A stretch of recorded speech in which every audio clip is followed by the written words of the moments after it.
Chapter 1 Past Life. Momandad, you must lave a quick client not worry about me.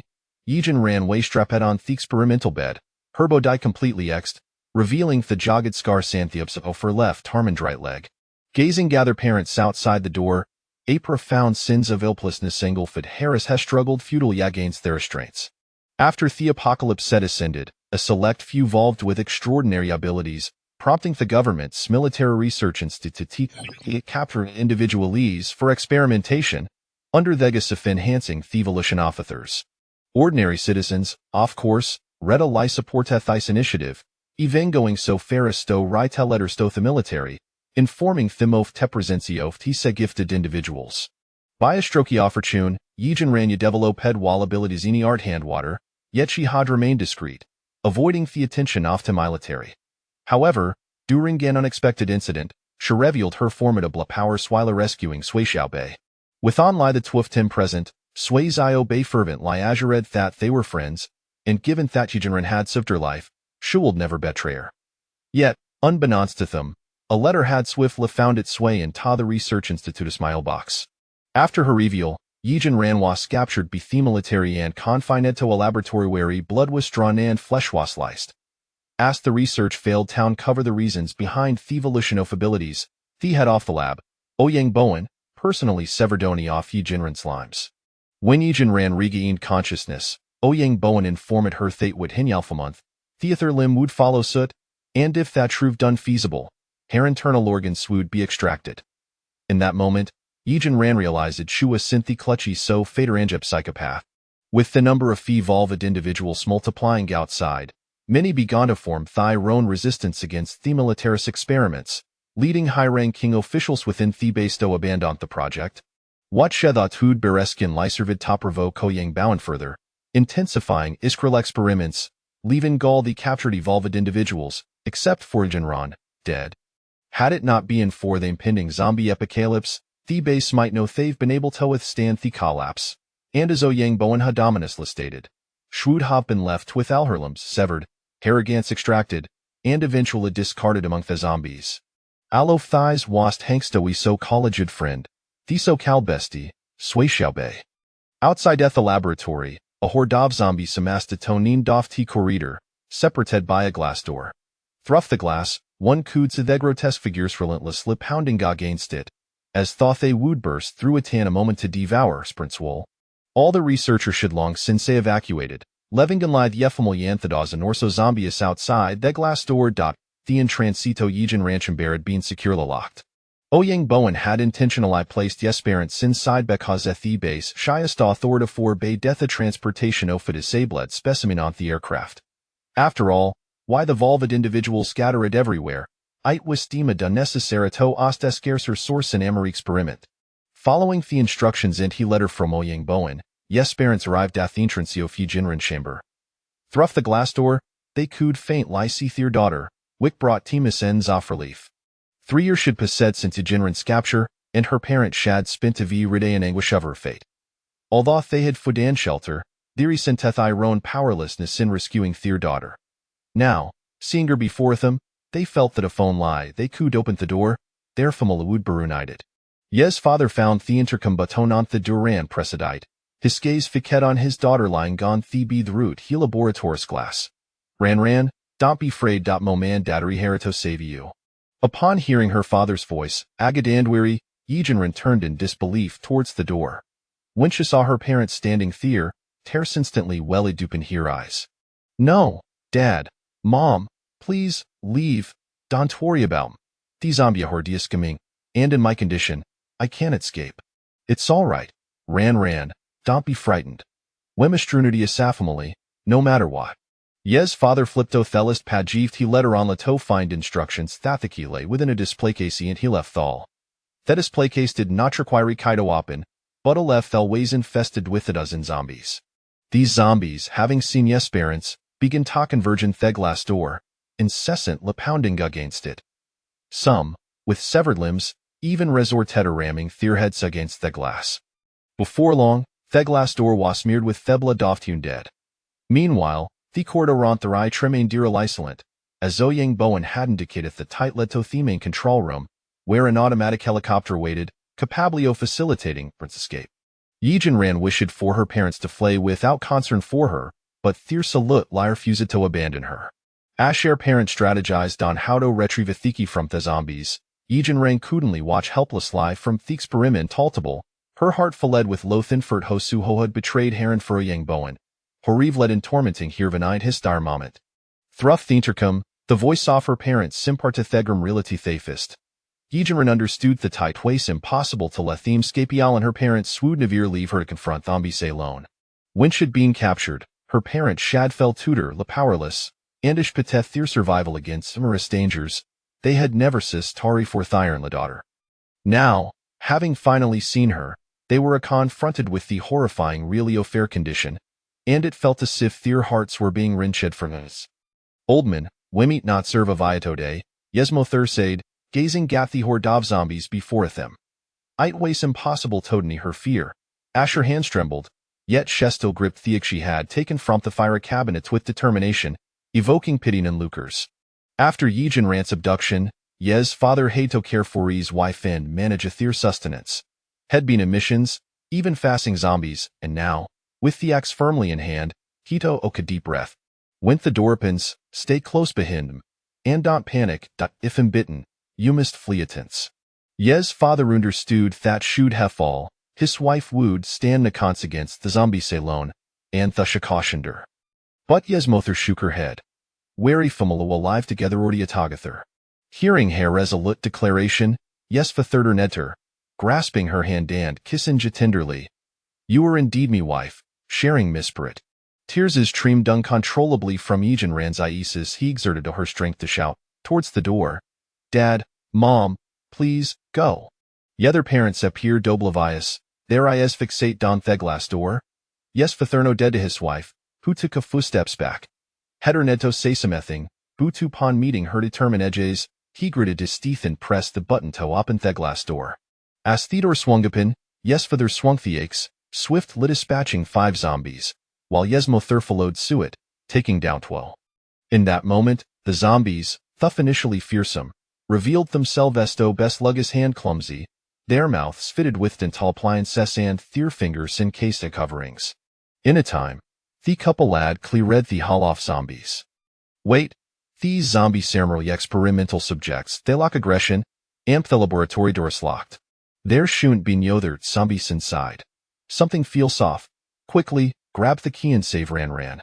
Suddenly, of YC crackled over the intercom give up. You can't escape at base, swill explode in 10 minutes, and thou will join this filth zombies in hell. Ha ha ha. Out of kindness, Ivy allowed this little wretch, ha contributed to my experiment, to have a final conversation, her family. Yes father's fasa turned Eshin upon hearing the broadcast. The speaker was Noniather Thanoyang Bowen, the mastermind behind the plantis of Yijin Ranslam Santhivari hand the Twiel dead thick knife. As the base fell, Heha dread treated with theathers but not before Zendingly turd a guide his parents at the laboratory. Even now, Hugh was retreating, all the while watching the live stream of to family's plight. Internally, yes father cursed, beast. Asheretti distil sand made highs way toward Ron. Chapter 2 Rebirth.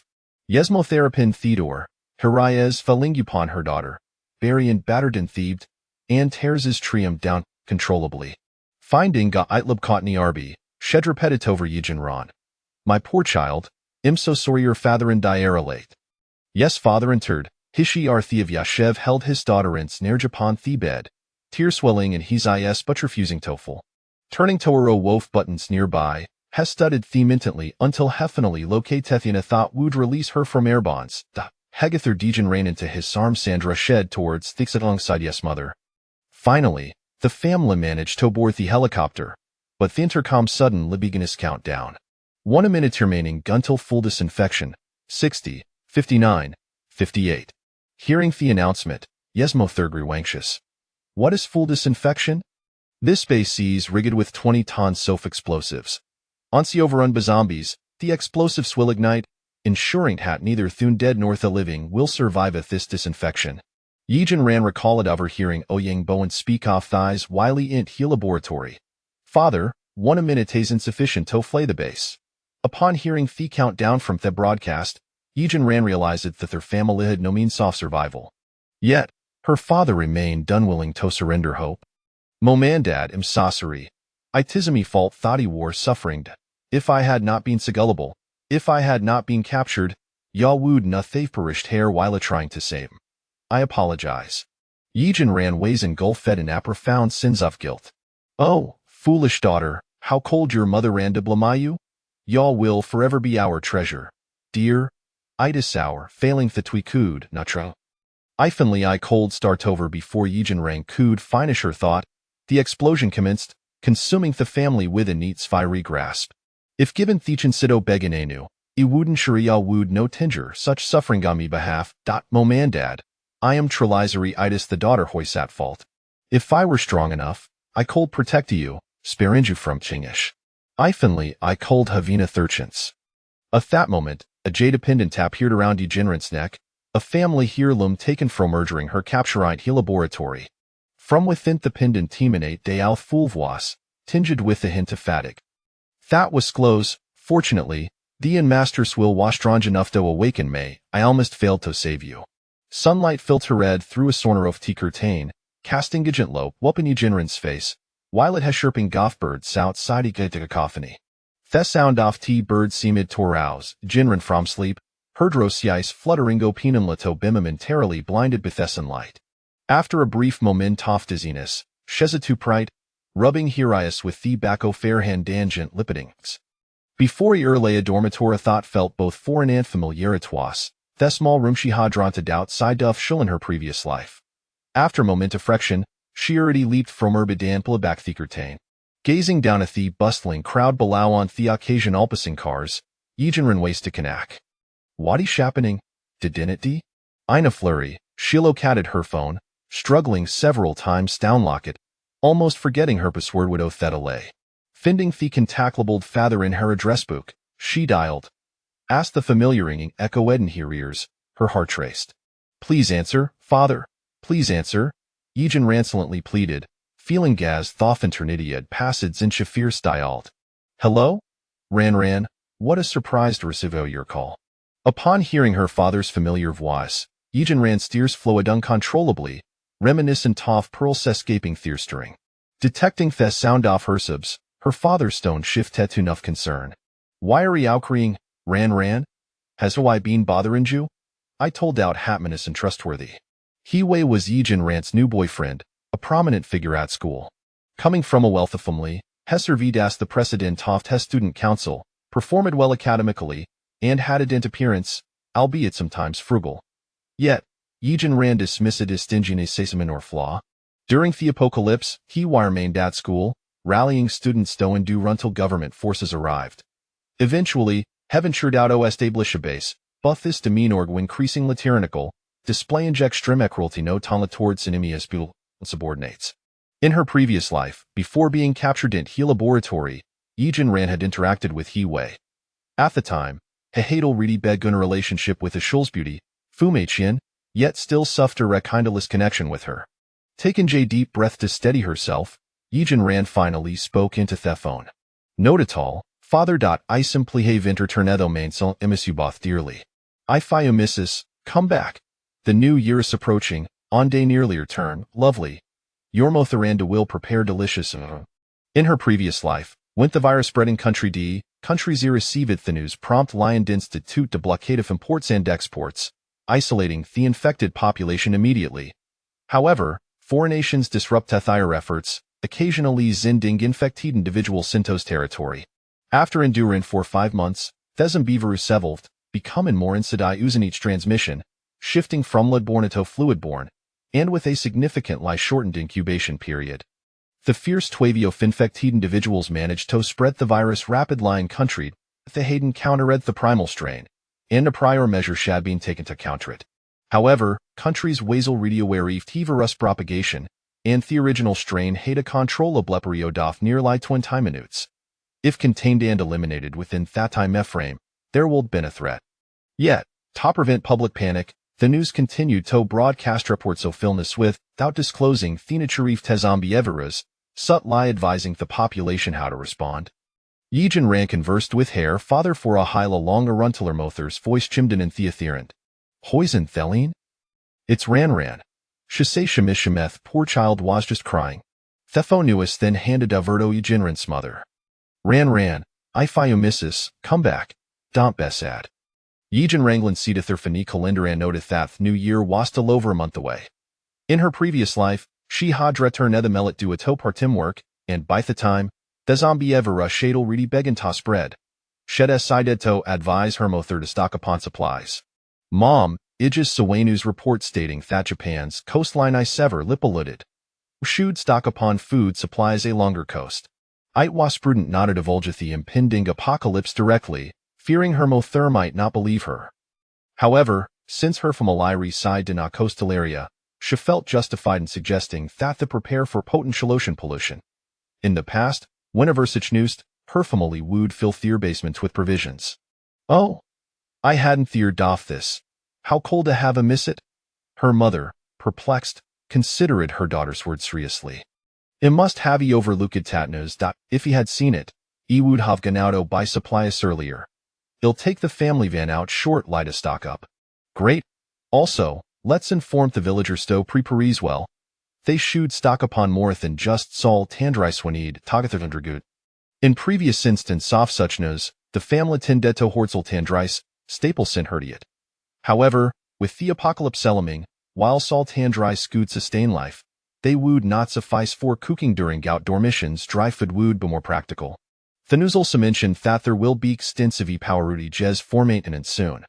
Since our family release in electricity, we should buy twa generators quietones, preferably silent, a sloudness would disturb her sleep.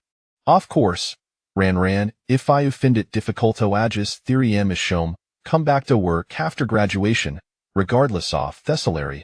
Your father and I will always support you. Tierswella Dupinegen Ranzisens Maurice has spoke fewer words with Hermother before ending thecal. Reflecting in her prince, Yijin Ran recall at her father racem in a few words sight unwavering integrity, while Hermother way sagent leaned warm-hearted woman. Thrug how their childhood, Yijin Ran yet never face a disciplinary actions from her parents themis sure received wergentler permans. Perhaps due to their nurturing woodens, Yijin Ran yadaways being seen as the ideal child. Even as the apocalypse unfolded, she possessed extraordinary ability aside continued to others with kindness. Contemplating her powers, Yijinran raised her hand, recalling that in her previous life, she will dedul ability so feared handwater, yet at this moment, she felt no response. Issued take care of my hygiene first. As Yijinran pondered her circumstances, she failed tona to set the family here limpindant around derne glowing softly. Dear master, you have a toundergo the clean zingo fio your marrow, the gier power sar temporarily unavailable, Hu full voice ekachimidin, startling Yijin Rand, causing her to fumble the cube in her hand, letting it slip to the floor. Chapter 3. The support of small boys suddenly appeared beside Yijin Ran. That as he raised his little hand, Yijin Ran found herself transported to a grassy lawn, with a boy standing next to her. Before her stood a quaint little cottage, beside which a gentle stream flowed. She attempted to discern the source of the stream, but her view was obstructed by a mist that lingered nearby. Looking up, she could faintly see a towering mountain standing in the distance. The entire visible area encompassed barely more than 50 square meters. Yi Jinran gazed at the boy, who wore a flowing robe with wide sleeves and sported 2 little buns atop his head. He was strikingly handsome, his large eyes fixed on Yi Jinran in silence, as if they held a cosmos of starlight yearning to burst forth. Where is this place? And who are you?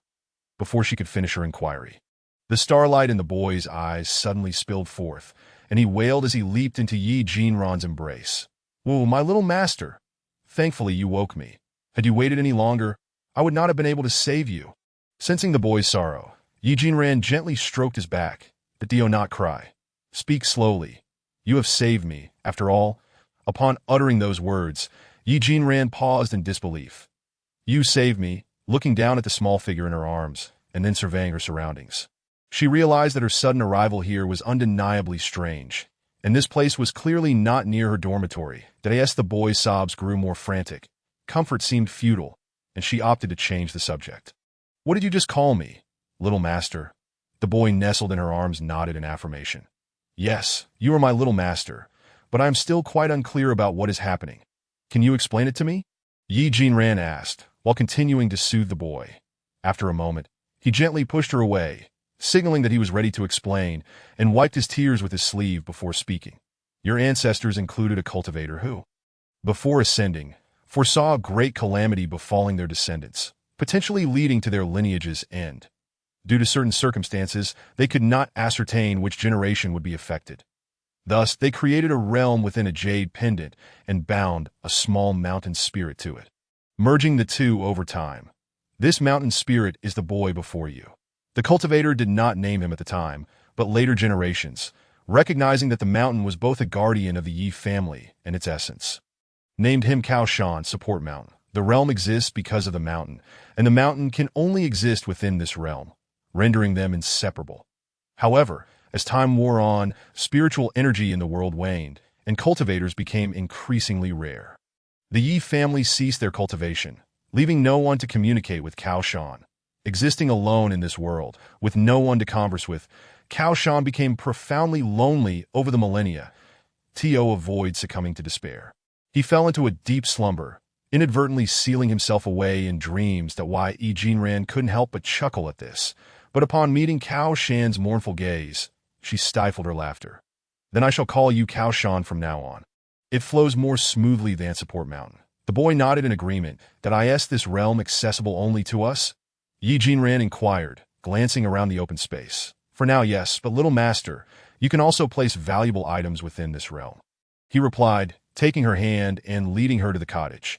This cottage serves as a storage space left by the great immortal, where the arrangement can be tailored to the owner's wishes. As the door to the cottage swung open, Yi Jinran was greeted by shelves filled with books and numerous boxes, astonishingly suspended in the air, arranged neatly, and parting automatically as she walked by. You can try to summon whatever you desire, and it will come to you upon your silent command, Kaoshan encouraged.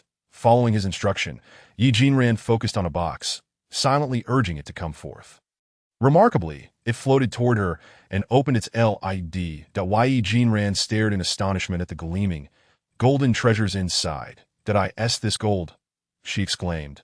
Kaoshan nodded, retrieving a piece and handing it to her. One of the previous masters had a particular fondness for gold.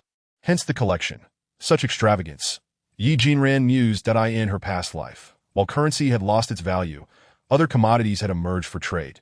The most valuable were crystal cores, generated from the brains of zombies following the third wave of mutations. Many ability users relied on them for enhancing their powers. Also prized were jade artifacts, which harbored energy coveted by many. Gold served as the currency of the bases, while among the common folk, bartering with food was also a viable option.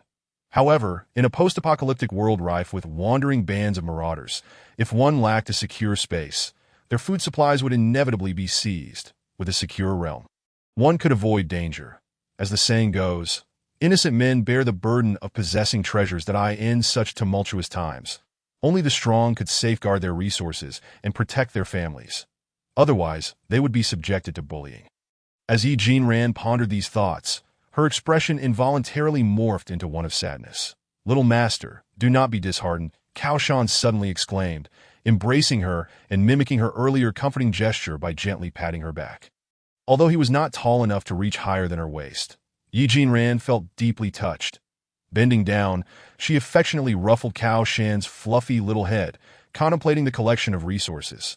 Upon exiting the realm, she heard the sound of a glass cup crashing to the ground.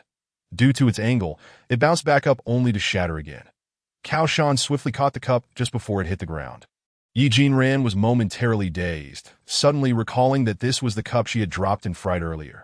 They had spent at least half an hour in the realm, yet time outside appeared unchanged. Seeking confirmation, she turned to Kaoshan, who nodded in affirmation. For some reason, this sparked a memory of the grassy area she had first encountered upon entering the realm. Can we plant things in there? Yi Jinran asked. Indeed. Not only can we plant, but we can also bury wine. You see, one of the previous masters had a great fondness for alcohol and filled the entire realm with it. Kaoshan replied. Why bury wine? Can't it just be placed outside? She inquired. That it is not the same at all. The realm created by the immortal is unique, infused with a significant amount of his celestial essence. Previous masters diligently cultivated and enriched the space with spiritual energy, seeking treasures to upgrade it. The wine-loving master, aware that time flows differently in the space, specifically sought treasures to merge his cultivation with the soil's elements, accelerating their vitality. What effects does this acceleration produce? Yi Jinran asked, sensing that she had stumbled upon something remarkable for the post-apocalyptic world. Things planted in the soil grow rapidly. Burying wine for just 2 or 3 days yields a barrel of aged wine. While medicinal herbs like ginseng can enhance their potency, Cao Shan explained. Listening to him, Yi Jinran couldn't help but swallow hard, her eyes suddenly ablaze with fervor as she scooped Cao Shan into her arms. You truly are my support. Without you, I would be utterly lost. Ha ha, she laughed, showering him with affectionate kisses. With Cao Shan by her side, she felt empowered, capable of not only ensuring her parents' survival in the apocalypse, but also of helping many others. With a steadfast support and a secure realm, she vowed never to repeat the tragedies of her past life. Seeing Yi Jinran's joy, Cao Shan also smiled, though he did not quite grasp the reason for her elation. Yet there was one crucial matter he had to share with her. The realm requires spiritual energy for nourishment and growth. Otherwise, it will gradually diminish at its prime. The space was as vast as Earth itself. But due to the Yi family's neglect of cultivation, the realm's existence consumes spiritual energy. With the external world becoming increasingly barren, the Jade Pendant can no longer absorb sufficient energy. Furthermore, much of my power was expended to reverse the fate of the Yi family, resulting in the current scarcity of spiritual energy. That my first task upon awakening was to assist you in cleansing your marrow. But due to the lack of energy, even that task is exceedingly difficult. Chapter 4. An unexpected reunion. Upon hearing this, Cao Shan lowered his head in sorrow. The Yi Jinran embraced him and gently rubbed her nose against his round little face. Silly Cao Shan, there is no need to be sad. I owe you my gratitude for saving me. In my previous life, it was also you who aided me in awakening my dual abilities, wasn't it? Otherwise, I would not have gained any powers at all. Little Shan poked at his own finger, remaining silent. Yet Yi Jinran smiled nonchalantly and playfully prodded the soft flesh on Little Shan's cheek with her index finger. It's no wonder that Ye's parents are so fond of poking children's faces. They truly are delightfully plump and irresistibly soft. As she pondered this, she couldn't help but poke again. Standing in front of the shopping mall, Yi Jinran examined the list in her hand, preparing to check off one store at a time. She instructed Little Shan to block the camera while she meandered through the mall, seizing the opportunity to stealthily slip into the stockroom when the staff were distracted. Having honed her item-collecting skills at home for quite some time, she efficiently gathered all the goods from the stockroom and, taking advantage of the bustling crowd, purchased an abundance of snacks. Although she had already stored several items in her space when she raided the stockroom, it never hurts to have a little extra. Moreover, as Little Shan had mentioned, while soil can expedite the activity of elements, the items in the thatched cottage remain in a state of stasis. After all, this world was created by an immortal, and the descendants of immortals are not lacking in consideration of such matters. The Yi Jinran glanced at her space's reserves and felt quite satisfied with the spoils of her outing. Observing the myriad of clothing and accessories nearby, she decided to indulge herself with a little shopping. Just as she entered a clothing store, a soft and feeble voice called out to her from behind. Upon turning to see who it was, Yi Jinran's eyes instantly filled with contempt. It was Sui Xiaobei. Yi Jinran gritted her teeth as she uttered the name of the person before her. Sui Xiaobei had a delicate appearance, but her pallor betrayed her frail constitution. She adeptly leveraged her advantages, dressing and behaving in a manner reminiscent of Lin Daiyu, which attracted many suitors at school. Though she had never accepted any of their advances in her previous life, when questioned, she claimed that her poor health and the rigors of study left her no energy for romance. Eventually, after she betrayed Yi Jinran, she revealed that she had secretly harbored feelings for He Wei. The newcomer seemed oblivious to Yi Jinran's disdain, cheerfully trotting over and linking her arm with Yi Jinran's left. The brief sprint seemed to exhaust her, as she began to pant despite having only taken a few steps. During the apocalypse, it had been the same. Their paths had aligned, and they had shared the same train. When the zombie virus erupted on board, Yi Jinran had nearly perished in the horde while attempting to save this girl who could barely manage a sprint. Throughout the apocalypse, she had come perilously close to death multiple times because of her. But out of a sense of camaraderie as classmates and a desire to protect someone so fragile, she had overlooked the danger. She had thought that their experiences would forge a deep friendship. having saved her so many times and assisted her family on numerous occasions, only to discover that she was a backstabbing ingrate, sobbing about how she was Yi Jinran's savior and owed her a debt of gratitude. She later betrayed her in a letter. Yi Jinran abruptly shook off Sui Xiaobei and regarded her coolly that if you're so frail, you should stay indoors, panting after just a couple of steps. One might mistake you for having an asthma attack. Sui, the beautiful one, if your health is so poor, perhaps you should emulate Lin Daiyu, stay home, read, and bury some flowers. Who knows, you might just encounter your Jiaobai. Sui Xiaobei gazed at Yi Jinran with wounded eyes, her complexion growing even paler, and the lip gloss on her lips could not conceal their pallor. How can you speak like that? Xiaobei kindly came to greet you. And instead of appreciating it, you mock her that I never expected you to be this kind of person. I will tell He Wei. Accompanying Sui Xiaobei was the campus belle, Fu Meiqian, clad in a fitted outfit with a daring V-neck. Her fair chest appeared almost ready to burst forth, and her tight leather pants accentuated her alluring figure. Fu Meiqian had gained her title as the campus beauty largely due to her stripping fame, and many boys drooled over her physique. Whenever Fu Meiqian walked through the campus, timid boys could only gaze at her from afar, while bolder ones would sometimes take liberties, such as accidentally groping her backside. The most notorious incident involved a boy who pretended to trip, landing directly in Fu Meiqian's bosom. These boys grew bolder with each passing encounter, encouraged by Fu Meiqian's lack of repercussions. Sometimes, when she saw a particularly handsome boy, she would even inquire about the feel of the encounter, but Yi Jinran naturally held no regard for such individuals. Initially deceived by Sui Xiaobei's delicate appearance, she had gotten closer to her, but now, after observing the two, she smirked disdainfully if Fu Meiqian was the sultry seductress and Sui Xiaobei the fragile beauty. Then Yi Jinran embodied an ethereal, classical beauty that transcended the mundane, with a petite face framed by willow-like eyebrows and pearlescent eyes that seemed to reveal hidden depths. Her small nose and cherry-red lips invited an irresistible desire to taste their sweetness. That He Wei was also a prominent figure on campus, hailing from a wealthy family, excelling academically, and serving as the student council president. Many female classmates harbored crushes on him, including Fu Meiqian and Sui Xiaobei.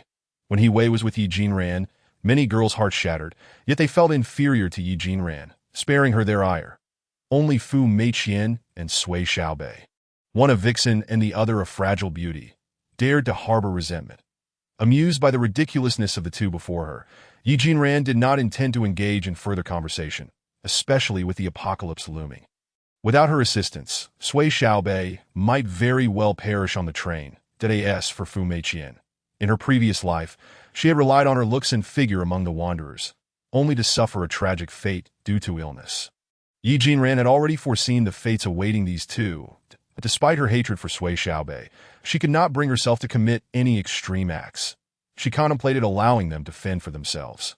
Perhaps the punishment for the wicked was simply to let them perish. Not wishing to linger on the topic, she exchanged a few sarcastic remarks before turning to enter a nearby luxury store. Upon seeing Yi Jinran enter the brand store, the two girls hesitated to follow, knowing they lacked the funds and unwilling to compromise their pride.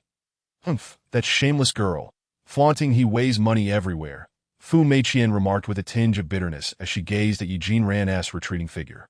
Sui Xiaobei, her eyes glinting with malice, tugged at Fu Meiqian's sleeve. Meiqian, let's head back and inform He Wei of Yi Jinran's true nature. With that, the two departed the mall that He Wei had indeed given Yi Jinran some money. But it was hardly sufficient for luxury purchases that Yi Jinran's primary financial support came from her family. Both her father and mother had successful careers and would naturally ensure their only daughter was well provided for. Additionally, Yi Jinran herself took on part-time jobs, often tutoring, and since she was frugal, her account remained relatively prosperous. Upon entering the store, little Shan discreetly informed Yi Jinran of a pure, spiritual aura emanating from a nearby object, suggesting she consider purchasing it. Guided by little Shan, Yi Jinran approached a jade Buddha, which was translucent and felt pleasantly cool to the touch. The sales assistant beside her began to extol the virtues of the jade. But Yi Jinran was not paying close attention, focusing instead on absorbing the energy emitted by the Buddha. After some time without success, she sighed and asked the sales assistant to wrap it up. Don't be disheartened, little master. It's because you haven't undergone a cleansing or evolved your abilities yet. Once you do, your perception and sensitivity will surely increase. Dawai Jinran acknowledged this and completed her purchase at the counter, only to feel a twinge of pain upon seeing the bill of 58,000, however. She quickly reassured herself that with the apocalypse approaching, saving money would be futile. It was better to spend it now. She continued to browse the mall, inquiring if Little Sean detected any other spiritual auras. When Little Sean reported none, Yi Jinran exited the mall. Pulling out her list, she noted the second item listed as seeds and promptly made her way to the nearest and largest agricultural market. Chapter 5. An initial encounter with Zhu Ming. Yi Jinran hopped into a car and soon arrived at the city's largest agricultural market, bustling with life and vigor. As she approached the seed section, an elderly woman momentarily obstructed her path with a bundle of greens. "Young lady, would you like to buy some vegetables? I also have seeds here." Dawai Jinran glanced down at the old woman's vegetable stall, which was neatly arranged with various produce piled high on a knitted bag spread across the ground. Though the stall was small, it offered a surprising variety. "Grandma, do you have seeds?" "Of course. What farmer doesn't have a few packets of seeds at home?" The old woman chuckled, though the few packets she had were not what Yi Jinran sought. However, seeing the elderly woman's age, she didn't want to rush her. "Grandma, what kind of seeds do you have?" The grandmother, hearing Yi Jinran's inquiry, did not hesitate and pulled out over 10 packets of vegetable seeds from her bag. "Young lady, if you'd like to choose more, I can take you back to my house. I have plenty more, not just vegetables, but fruit tree saplings as well." Fruit tree saplings? What a delightful surprise. After all, taking advantage of the fact that the apocalypse is yet to arrive, it is prudent to stock up in advance. Although I am unaware of how events unfolded in my past life, the last piece of information I received before being captured and taken to the laboratory was that the water sources had become contaminated. Fruits and vegetables rely on water for sustenance, and the future remains uncertain. Thus, it is wise to gather supplies while one can. While contemplating this, Yi Jinran acquiesced to the elderly lady's request to guide her home. The old woman turned and called out to an elderly man at a nearby stall, who hurriedly set down his newly lit pipe and made his way over. That old codger spends all day hiding behind and smoking. One day, he will smoke himself to death. The elderly woman scolded him, but he merely chuckled, gently patting his head before sitting down. After her reprimand, seeing that the old man remained unfazed, she turned back to take Yi Jinran's hand and led her toward another exit. "Come, dear, let me take you home. Grandma's place is nearby. It only takes about 10 minutes to walk there." Along the way, the old woman chatted amiably with Yi Jinran, occasionally inquiring about her age and school. Yi Jinran reciprocated with questions about the old woman's life. However, when the subject of the old woman's children arose, she fell silent for a moment. Dawai Jinran realized she had inadvertently broached a sensitive topic and was about to change the subject when the old lady, seemingly cheerful, began to speak. My troublesome son joined the army at 18, and upon returning at 30 after his service, he got married and had children. That he was occasionally out earning a living, but ultimately, he died while trying to save someone. Dawai Jinran was taken aback. "What happened to the person he saved?" The old lady scoffed before responding. "That person is nothing but an ingrate, looking all pristine and beautiful on the outside. Yet her heart is as black as coal." The old woman appeared to hold a deep disdain for such individuals, her expression brimming with indignation. "I am not one to dwell on misfortunes. After all, saving lives is commendable, and I support that endeavor. My son's willingness to risk his life for others is a source of pride, reflecting well on my upbringing." The old lady paused, seemingly overwhelmed, and began to catch her breath. Dawai Jinran quickly patted her back, attempting to soothe her. "Grandma, please don't get too worked up. Take your time." The old woman waved her hand and pulled Yi Jinran's hand closer. "Even the loss of my son in old age has not broken me. What is this compared to that? I am still quite vigorous." After a brief pause, she continued, "I raised my son for decades only for him to sacrifice his life for her. And all I ask is that she expresses a simple thank you to his remains before his funeral." Instead, she ran to others, crying and claiming I frightened her, saying she would have nightmares after seeing a corpse. Upon hearing this, Yi Jinran found it hard to believe. After all, it was to save her that he had met with such a fate. How could she have the audacity to say such a thing? "You say you fear corpses. I can understand that, can't I? Who isn't afraid of the dead?" The old woman sighed deeply. "Yet she has the gall to buy things and taunt my grandson. constantly saying things like, "You have no father now," and other hurtful remarks. What has this to do with me? Why direct such cruelty towards my 13-year-old grandson? Grandma, don't be upset. Such people aren't worth your anger, and if she continues to harass your grandson, you should report her. Let us see if she dares to come again, that you're quite kind-hearted, little girl. You mentioned she is also a young lady, around your age. How could she not possess your benevolence?" As they conversed. They arrived at the entrance of a courtyard. The old lady produced a key and unlocked the iron gate. Before them stood rows of fruit trees, laden with seasonal fruits, while beneath them, a hen foraged with her chicks. By the gate lay a large black dog, which upon seeing Eugene Rand, initially seemed eager to pounce, but upon the old lady's sharp hay, laid down with a whimper, when Eugene Rand inquired about the abundance of trees. The old lady replied with a tone laced with disdain and a hint of pride, "These are mere trifles, of no real value. What farmer's family doesn't have a few trees?" Eugene Rand observed that this grandmother had a playful spirit, her temperament reminiscent of her own late grandmother. Engaging in conversation with this elderly woman felt particularly comforting. Hearing the commotion from inside, those in the house peeked out through the window, and upon recognizing familiar faces, rushed outside. "Grandma, you're back." A boy of 13 or 14 leaped toward them, slowing down just before reaching the old lady, gently leaning against her. The old woman had previously introduced herself as Lou, her husband sharing the same surname, and mentioned that her daughter-in-law had not returned since her son's tragic fate, leaving her with only this grandson. The boy's name was Lou Juemi, and he was currently in the second year of junior high. "My dear grandson, let me introduce you. This is Sister Rannon, who has come to our home to buy some things." Upon hearing Lou Grandma's introduction, the boy, unembarrassed, stood tall and cheerfully greeted, "Hello, Sister Rannon." Eugene Rand responded with a gentle smile. At that moment, a voice echoed in her ear, "Young master." This boy carries a peculiar aura. Eugene Rand acknowledged the observation, but didn't dwell on it. After all, he was just another child. If he were her own, she might have taken the time to investigate further. Eugene Rand purchased a variety of. Eugene Rand nodded in agreement. While the commotion between Lou Granny and her had already subsided, He Wei gazed attentively at Eugene Rand, hoping she would utter something flattering to him. "Did I end the past?" Out of consideration for He Wei's miserly habits, she often found herself having to indulge him, leaving Eugene Rand perplexed as to why. Despite He Wei's relatively affluent background, he continually required her assistance and even needed her to help him fabricate lies. However, that was no longer her concern. As she fished out 1,000 yuan from her bag and waved it in front of He Wei. His gaze followed the money intently. "I have discarded those items you gave me, and it would be inappropriate to return them. I asked for the more than 300 yuan in pocket money you provided.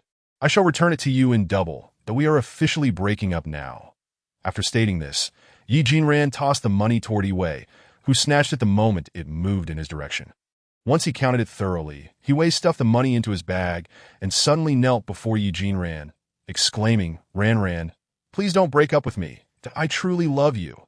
Eugene Rand was utterly taken aback by He Wei's series of actions. While Lou Granny could no longer bear to watch this spectacle, "Oh dear, you dress so prim and proper, yet your actions are so despicable. This young lady does not wish to pursue a relationship with you, and she has returned your money. Since you have accepted it, why do you still cling to this matter? What business is it of yours, you old fool?" He Wei's previous impression left on Eugene Rand had been favorable, but in this life he had set a new record for disgrace. Eugene Rand was unwilling to engage further with them and attempted to lead Lou Granny away, only to have Sui Xiaobei kneel dramatically before Lou Granny, declaring, "Grandma, I'm sorry that it's all my fault that I caused you to lose your son and Jueming to lose his father. It's all my fault." Eugene Rand and Lou Granny exchanged glances and shared a resigned smile. After causing such a ruckus, Eugene Rand was on the verge of calling the police when a group of young men carrying hoes passed by. Lou Granny hurriedly sought their assistance. Typically, the Lou family was known for helping neighbors in times of trouble. Before the disaster, Lou's son had been one of the most respected young men in the village, a close friend to many. With a friend in peril, it was unacceptable for this culprit to bully an elderly woman. A bit of annoyance could be tolerated, but now he dared to seek help. The young men approached with their hoes, glaring at Sui Xiaobei and He Wei as if they intended to devour them, their tools resembling scythes poised to strike. Terrified, Sui Xiaobei and He Wei scrambled to their feet, awkwardly exchanging a few words before hastily fleeing, their pursuers deterred only by Lu Granny's intervention. Two heartless individuals. May the heavens collect their due one day, Lu Granny muttered, spitting on the ground in disgust before brushing herself off. Noticing Yi Jinran standing still, she attempted to pat her down, but was swiftly stopped. Child, let me brush off the bad luck. Yi Jinran nodded and patted herself down. Lu Granny, still unconvinced, helped brush off her pant legs before introducing Yi Jinran to the young men, who then bid farewell. Thanks to these kind-hearted individuals, the two women were spared from being trapped. Yi Jinran found this commotion enlightening. If such a scene unfolded during the apocalypse, she would have dealt with it quite differently. However, since the world had not yet descended into chaos, reason must prevail that if the other party refused to engage in reason, even calling the police would be futile.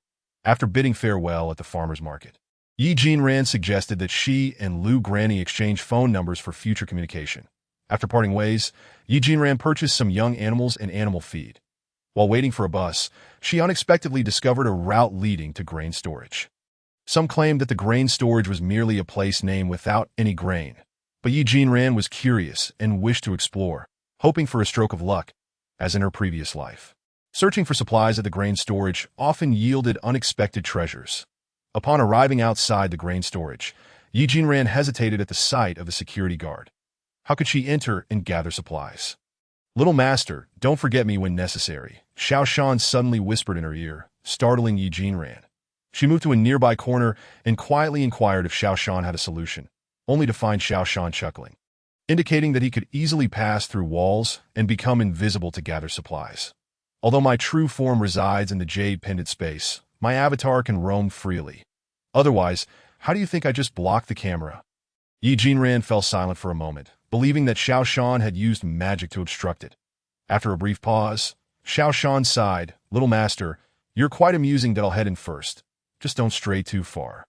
Or I want to be able to collect items into the space. Acknowledging this, Yi Jinran watched as Xiao Shan headed toward the grain storage. Once he left, she scanned her surroundings, realizing that standing alone made her conspicuous. She decided to walk slowly along the perimeter of the grain storage while contemplating her next move on her route home. Yi Jinran grappled with the decision between driving and taking the train. Driving would allow her to observe potential supply points along the way, albeit at a slower pace, while the train was much faster but would prevent her from assessing her surroundings. Meanwhile, after gathering supplies from the grain storage, Xiao Shan sensed a familiar aura and followed it to the security locker. Although perceiving external energy through the jade pendant in the space was imprecise, Xiao Shan's awareness heightened in his external form. The locker was locked, yet since he could pass through walls, this minor obstacle posed no challenge for him. Alas, there is no spiritual energy in this time and space, and no one is cultivating. In the past, acquiring items was never this easy. Everyone was keen to mark their belongings so that no one could take them. Xiao Shan pouted. After marking their belongings, no matter where the other person takes them, even if hidden in their own space, the master can still sense them. He tossed the jade bracelet in his hand. However, this trip has truly been a delightful surprise. Chapter 7. Cleansing the marrow. Gazing at the jade bracelet in his hand, Xiao Shan swallowed hard. Ordinary people would see nothing remarkable about the bracelet, but Xiao Shan could sense its spiritual energy and even glimpse what it contained. The bracelet was crafted from top-grade jade essence, imbued with the aura of the mountains, likely originating from the roots of a great mountain. Since jade is inherently capable of storing spiritual energy, the essence of the entire mountain was contained within this piece of jade. That is, the spiritual energy within the jade intensified. It would eventually evolve into jade essence. Generally, jade can be classified in various ways, such as by material or element, with some even dividing it by color. However, Xiao Shan categorized it according to spiritual energy cultivation, distinguishing it by the 5 elements: metal, wood, water, fire, and earth, each dependent on the others, none being dispensable. This jade essence, shaped by serendipity within the mountain, contained all 5 elements, making it exceptionally rare, coincidentally, since he was about to cleanse the Little Master's marrow today. He decided to use this jade as a foundation. Xiao Shan, excited to store the jade essence in the space, was unexpectedly drawn into it instead. What the hell? Outside, security guard A nudged security guard B. Did you hear any sounds? Security guard B shook his head, indicating he heard nothing. Perhaps you've been standing too long. Why not take a break in the lounge? Security guard A scratched his head in confusion, continuing to stand his post. After a strenuous struggle, Xiao Shan finally steadied himself after being drawn into the space, gazing at the world before him. Meanwhile, Yi Jinran encountered something peculiar around a corner. The person before her appeared to have been run over by a vehicle, their chest and legs severely deformed, clothes stained with blood. Logically, a normal person subjected to such a brutal impact would be incapable of walking, let alone surviving. Yet this individual, despite exhibiting an awkward gait and sluggish movements, seemed no different from an ordinary person. Aside from the visible marks of trauma and the blood-soaked attire, of course the Yi Jinran was taken aback to encounter a zombie so soon after her rebirth.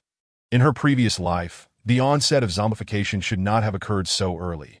With the apocalypse yet to officially commence and the remnants of human order and law still in place, Yi Jinran found herself unable to take any action against this person. Setting aside the fact that she was unarmed, her previous abilities had yet to evolve, and Xiao Shan had not yet returned. Attempting to deal with this zombie alone posed a considerable challenge, and even if she succeeded, there was the looming concern of being captured on surveillance, which could lead to unnecessary trouble. The low-level zombie exhibited sluggish perception and mobility, surprisingly oblivious to her presence, occasionally letting out incoherent sounds of ah. Yi Jinran glanced up at the nearby monitor, and upon discovering that there were no cameras in the adjacent blind spot, she felt a sense of relief. Although she had dispatched numerous zombies in her past life, including some advanced ones that had fallen before her blade, she found herself feeling somewhat anxious and even exhilarated at the sight of her first zombie in this new life. Clenching her fist and moistening her dry lips, she retrieved an iron rod from her spatial storage and struck it against the ground twice. Producing a crisp sound, the outside zombie, upon hearing the noise, abruptly changed direction and began to lumber towards Yi Jinran, seemingly unaware of the delicacy before it, merely twitching its bloodied nose that Yi Jinran was astonished by the weakness of this initial zombie. After all, the later stages of zombification would lead to beings capable of extraordinary feats. Yet, this one seemed to possess a singular focus: the consumption of human flesh. Yi Jinran found herself momentarily speechless. Was this rapid evolution merely for the sake of feeding? One zombie might be a glutton, but a horde of them, millions of them, all driven by the same insatiable hunger. A shiver ran down her spine as she rubbed her arms, feeling goosebumps rise. The zombie before her, lacking visible eyes and possessing a rather inept sense of smell, had only its ears to rely on. This utterly shattered her previous impressions of zombies. This one was simply pathetic. Unable to bear the sight any longer, she struck the ground again with her iron rod, producing another sharp sound. The zombie finally stepped fully into the blind spot, and with a heavy sigh, she collected it into her space. After securing it, she shook her head and muttered, "Too weak, master." "What are you talking about? Too weak?" Xiao Shan's sudden interjection startled Yi Jinran, causing her to instinctively raise the iron rod towards him. "Ah, master." Xiao Shan, upon seeing the iron rod aimed at him, did not flinch, but instead covered his head with his hands and shut his eyes. Fortunately, Xiao Shan was not very tall, and upon realizing it was him who had spoken, Yi Jinran relaxed her grip and tossed the iron rod upwards. With too much force, she lost control, and it flew out of her hand. Xiao Shan opened his eyes upon hearing the sound, and clutching his chest, he exclaimed, "Master, you scared me to death." Yi Jinran, equally startled, only regained her composure when Xiao Shan spoke. She quickly picked him up, inquiring if he had sustained any injuries, after a moment of mutual reassurance. Confirming that neither was harmed, Yi Jinran recounted the incident with the zombie. Xiao Shan dutifully assisted in handling the matter. The Yi Jinran gazed at the makeshift grave before her, ultimately deciding it was best to return home swiftly. Especially with the appearance of a zombie, she was uncertain about the situation back home. The delay in returning immediately after awakening was due to her unfamiliarity with the new space and her desire to gather more supplies. Furthermore, she had been contemplating whether to drive or take a train home, but ultimately decided that flying would be the quickest option. Having just been reborn, the fear of facing her parents after years of apocalypse and 3 years as A-Lab weighed heavily on her. Nonetheless, regardless of the time, they were still her parents, those who had loved her dearly. With the emergence of zombies so soon, It was evident that the zombie tide she had encountered on the train in her previous life was not mere coincidence. Having come to this realization, Yi Jinran hurried to the rendezvous point with Grandma Lu, discovering that the fruit tree saplings she had ordered were already there. Each sapling was labeled with its variety and care instructions. And beneath a stone lay a backpack. Upon inspecting it, she found numerous seeds that she had not purchased, a substantial bag of rice seeds, and a notebook dedicated to plant cultivation. This notebook differed from those available on the market. Every word and sentence contained summaries of problems encountered during her planting experiences and their solutions. With a heart full of gratitude, Yi Jinran carefully stored it away and proceeded to transplant the fruit trees into a corner of her space. Master, have you finished everything? Once you're done, we can prepare for the cleansing of your marrow. Xiao Shan prompted, Yi Jinran nodded and entered the space. Meanwhile, not far behind a rock, Lu Mingjue stared in astonishment at Yi Jinran's sudden disappearance. The moment she entered the space, Xiao Shan produced a jade bracelet from his pocket. Master, I found this in the small cabinet next to the granary. The small cabinet next to the granary? Yi Jinran was taken aback, but soon pieced it together. Xiao Shan, you've learned to steal things. Oh please, how could we call it stealing among celestial beings? It's simply taking, he replied, simultaneously refining the jade bracelet into a small piece of jade and tossing it into a nearby barrel. Inside the bracelet was a small spirit, but it had been trapped for so long that it no longer wished to serve and fortuitously crossed paths with me. And then, Yi Jinran inquired, her curiosity piqued as she focused on filling the barrel with water. Then I released IT. IT expressed a desire for revenge on its former family, and thus this bracelet and everything within it now belonged to me. The bracelet. What about the things inside it? Yi Jinran was still puzzled and wanted to ask further, but Xiao Shan urged her to undress and prepare for the cleansing. I need to undress for the cleansing. Faced with Xiao Shan's determined gaze, Yi Jinran had no choice but to comply and turned away. She then removed her clothes and, standing before the barrel that was almost her height, climbed up a nearby ladder until she was fully submerged in the water. Chapter 8. Master, you might experience quite a bit of pain. Just endure it. After acknowledging, Yi Jinran submerged herself completely, feeling the sensation of water against her skin. Initially, she found the water temperature pleasantly moderate, not too hot, nor too cold. IT was so comfortable that she contemplated closing her eyes and enjoying a soak. However, as time passed, the water alternated between scorching hot and icy cold. The once clear water gradually became murky. After a while, Yi Jinran felt a pulling sensation throughout her body, which gradually intensified into a sensation akin to being cut by blades. Gritting her teeth, she recalled her days in the laboratory, where early experiments had begun with mere blood draws. Eventually, they escalated to flesh cutting. Before Ouyang Bowen took over, surgeries were performed under anesthesia. However, once that psychopath assumed control, he would blindfold her and proceed with the operation. In the darkness, fear was magnified infinitely, as was the pain. Ouyang Bowen, in this life, I will ensure you experience the sensation of having your flesh sliced and your limbs severed. I will repay you 1,000-fold. Yi Jinran vowed through gritted teeth, enduring the excruciating pain brought on by the cleansing while repeatedly recalling the faces of her enemies and the torment she had suffered in her past life.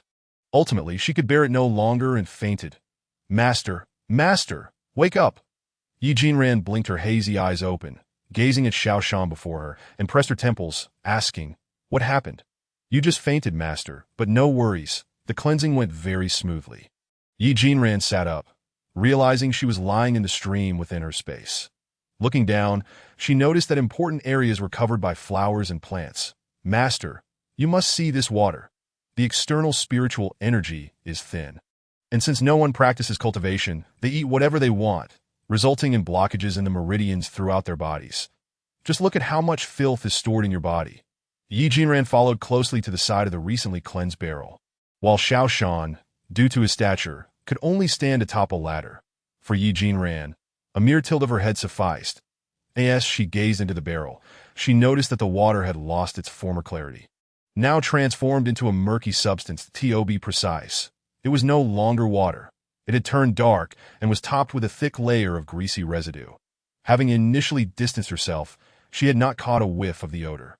But now that she approached, a foul stench assaulted her senses. Just a single glance filled Yi Jinran with a wave of nausea, prompting her to step back several paces while fanning her hand in front of her nose. Could this truly be the substance purged from my body? Yi Jinran struggled to believe it. She had always maintained a regimen of exercise and dietary control. The thought of that thick layer of grease made her exclaim, "Oh heavens, how horrifying!" Meanwhile, Xiao Shan rummaged through his belongings and produced a mirror, which he handed to Yi Jinran. The cleansing process not only eliminated the residue accumulated in the veins, but also promised to enhance one's physique and skin quality, thus proving beneficial for cultivation. Furthermore, due to the 5 elemental attributes contained within the jade bracelet, the effects were significantly amplified. Yi Jinran took the mirror and scrutinized her reflection. Stunned, she observed that while she had previously embodied classical beauty, often teasingly referred to as a fairy by her more playful friends, the visage staring back at her now was altogether different. Who is that enchanting vixen in the mirror? It felt excessive to label herself as such, for Yi Jinran at that moment bore no resemblance to the term enchanting vixen. In truth, she was not vastly different from before. Yet she now exuded an ethereal aura, as if she were poised to ascend to the heavens. Her skin appeared even more delicate and smooth, and as she touched it, the sensation rivaled, if not surpassed, that of Xiao Shan. However, Yi Jinran found little joy in her appearance, in a world teetering on the brink of collapse. Being beautiful was akin to a curse, inviting a plethora of troubles. Xiao Shan, this is utterly excessive. After all, in the chaotic apocalypse, a beautiful woman without the means to defend herself becomes prey to the whims of others. Moreover, how could she possibly explain her transformation to her parents upon returning home? Xiao Shan, undeterred by Yi Jinran's evident frustration, replied, "My young master, you now possess the ability to cultivate all 5 elemental attributes. In comparison to others, you are already remarkably powerful. Furthermore, due to the ample spiritual energy within the jade bracelet, the area of the library has been unlocked. Why can I cultivate all 5 elements?"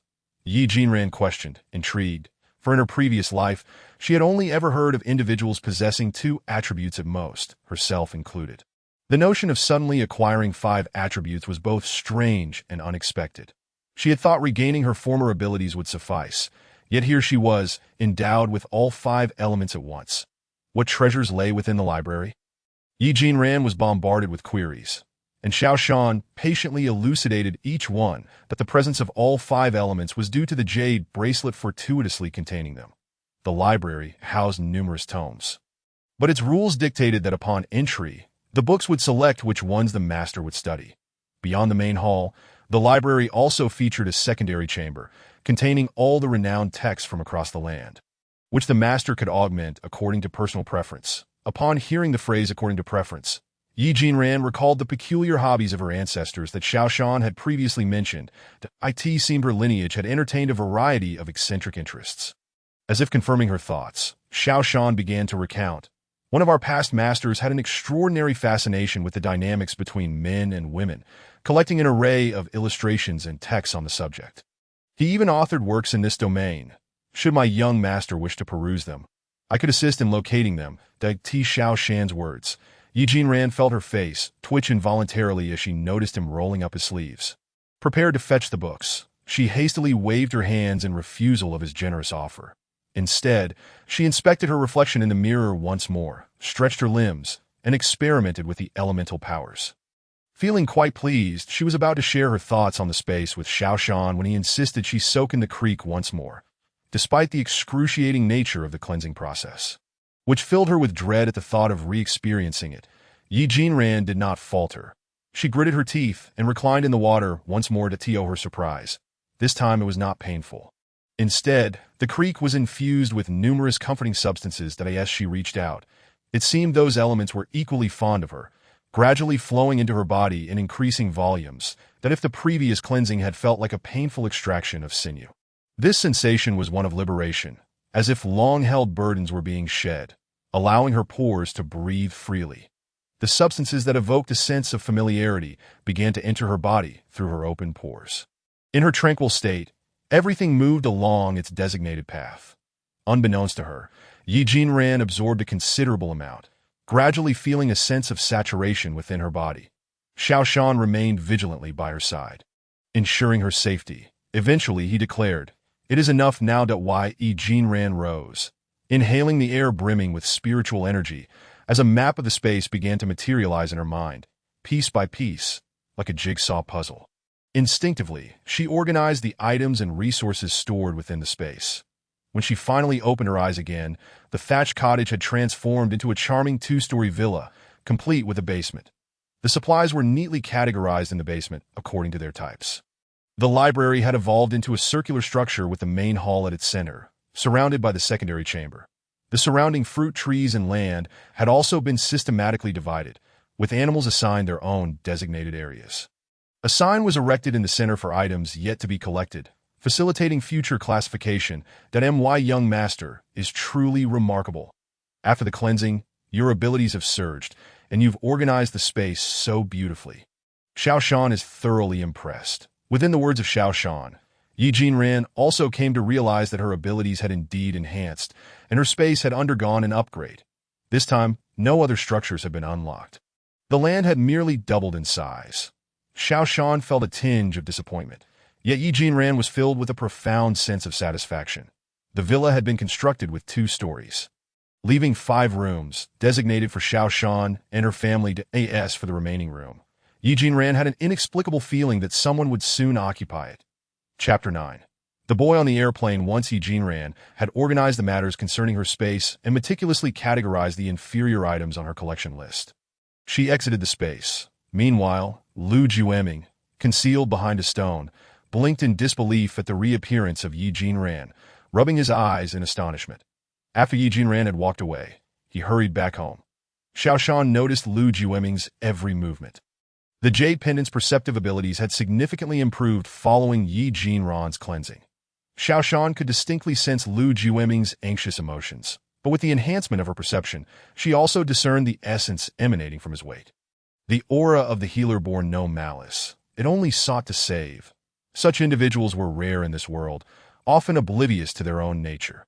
However, Xiao Shan, having existed for millions of years, could perceive this clearly and understood them well. When the heavens grant you certain gifts, they inevitably take something in return. Healers were no exception. They often bore misfortune, yet that misfortune bestowed upon them only a compassionate heart. They harbored no hatred, no pain, bringing joy to others. Yet, the essence of this young child had changed significantly. It lacked the purity characteristic of other healers, perhaps due to the world's dwindling spiritual energy, which had altered the nature of healers as well. Xiao Shan shared this observation with Yi Jinran, who displayed little reaction. Now, Yi Jinran could effortlessly engage in a mental dialogue with Xiao Shan without the need for spoken words, facilitating their communication. Upon returning to the dormitory, she began to organize her belongings. Speaking of organization, it merely required placing the necessary items into her space and exerting mental control in no time. Everything was arranged, glancing at her phone for directions. She ultimately booked a flight for 10 o'clock that evening. With her backpack slung over her shoulder, Yi Jinran surveyed the room where she had spent 2 years in her previous life before finally closing the door. Checking her watch, she discovered it was only 3 o'clock, allowing her some leisure time for further exploration. She meandered through a hardware store, a supermarket, and passed by a machinery shop, where she discovered several generators inside. Noticing that the owner was absent and there were no security cameras, Yi Jinran entered and collected all 6 generators into her space, leaving behind money based on the prices displayed on the machines. Due to the cleansing, Yi Jinran's steps had become remarkably swift, and she felt no fatigue as she traversed the area. She felt almost like a thief, not even sparing the piglets from others' homes. Initially, she simply left money and departed, but later began attaching notes, urging them to either stockpile supplies at home and remain still or head northwest. In her past life, the northwest had been the slowest to succumb to infection, with the military establishing a base there. Although she was unaware of the situation outside in the 3 years following her previous life, preparing ahead of the impending apocalypse could at least extend one's survival by a few years. It was a form of compensation for her uninvited appropriations. Whether the recipients of her notes believed them was another matter altogether, despite the airport being over 7 hours away from her dormitory. Thanks to Yi Jinran's pace and Xiao Shan's assistance, she arrived at the airport by 9:30. After passing through security, she found herself in the lounge, where where she engaged in a lengthy wait. How could the wait be devoid of collecting? In fact, prior to entering the lounge, Yi Jinran had instructed Xiao Shan to gather all the supplies from the warehouse. Upon entering the waiting area, she found herself in the VIP lounge since she had booked a first-class ticket. Sitting on the sofa, Yi Jinran was pleasantly surprised by its comfort. However, being in a public space, she refrained from drawing too much attention to herself. She silently resolved that she would seize opportunities to gather more in the future. Those with destiny would eventually cross paths. Amidst her preparations, 10 o'clock arrived in the blink of an eye, yet an announcement came through, notifying of a delay. Observing the airplanes outside and the bustling airport personnel, Yi Jinran pursed her lips. Following Xiao Shan's guidance, she used her spiritual energy to perceive the happenings outside. "Quickly, bring the stretcher," an urgent, somewhat gruff voice commanded, accompanied by a chorus of concerned murmurs. "Good heavens. What happened to him?" "I don't know. He was found in the restroom during the landing check." "Was he like this when he boarded?" "I didn't notice, but it seemed a bit odd." Yi Jinran withdrew her perception, pondering whether someone had been bitten. However, given the multiple layers of security outside the waiting area, she reluctantly sent Xiao Shan to investigate, only to be met with a refusal. "Little master, I must cultivate and ascend. I cannot neglect my daily practice." Xiao Shan had previously mentioned that due to the jade bracelet and Yi Jinran's cleansing, the pendant's perceptive abilities had significantly advanced. The spiritual energy within their space had also increased considerably. And Xiao Shan had expended much cultivation energy while rescuing Yi Jinran's family. Since he had not yet replenished his strength, he was understandably reluctant to interrupt his meditation, why Yi Jinran understood Xiao Shan's position and did not press the matter further. She merely contemplated that if she boarded this flight, she would explore the restroom situation afterward. After a series of delays, Yi Jinran finally boarded the plane at 1 o'clock in the morning. To her surprise, it was the very same flight that had encountered trouble earlier. Once airborne, the announcement indicated that the restrooms were now accessible, prompting Yi Jinran to head there immediately. She pushed against the door, only to find it unyielding. Yet, she had been observant since boarding. No one else had approached this area. Was someone still inside? That seemed improbable. Given the elapsed time, the flight attendants should have cleared the plane. With no other option, Yi Jinran resorted to using her perception to gauge the situation inside the restroom. To her astonishment, she detected a faint, weak aura and could hear a feeble voice calling for help. What could this mean? With no time for contemplation, she prioritized rescue.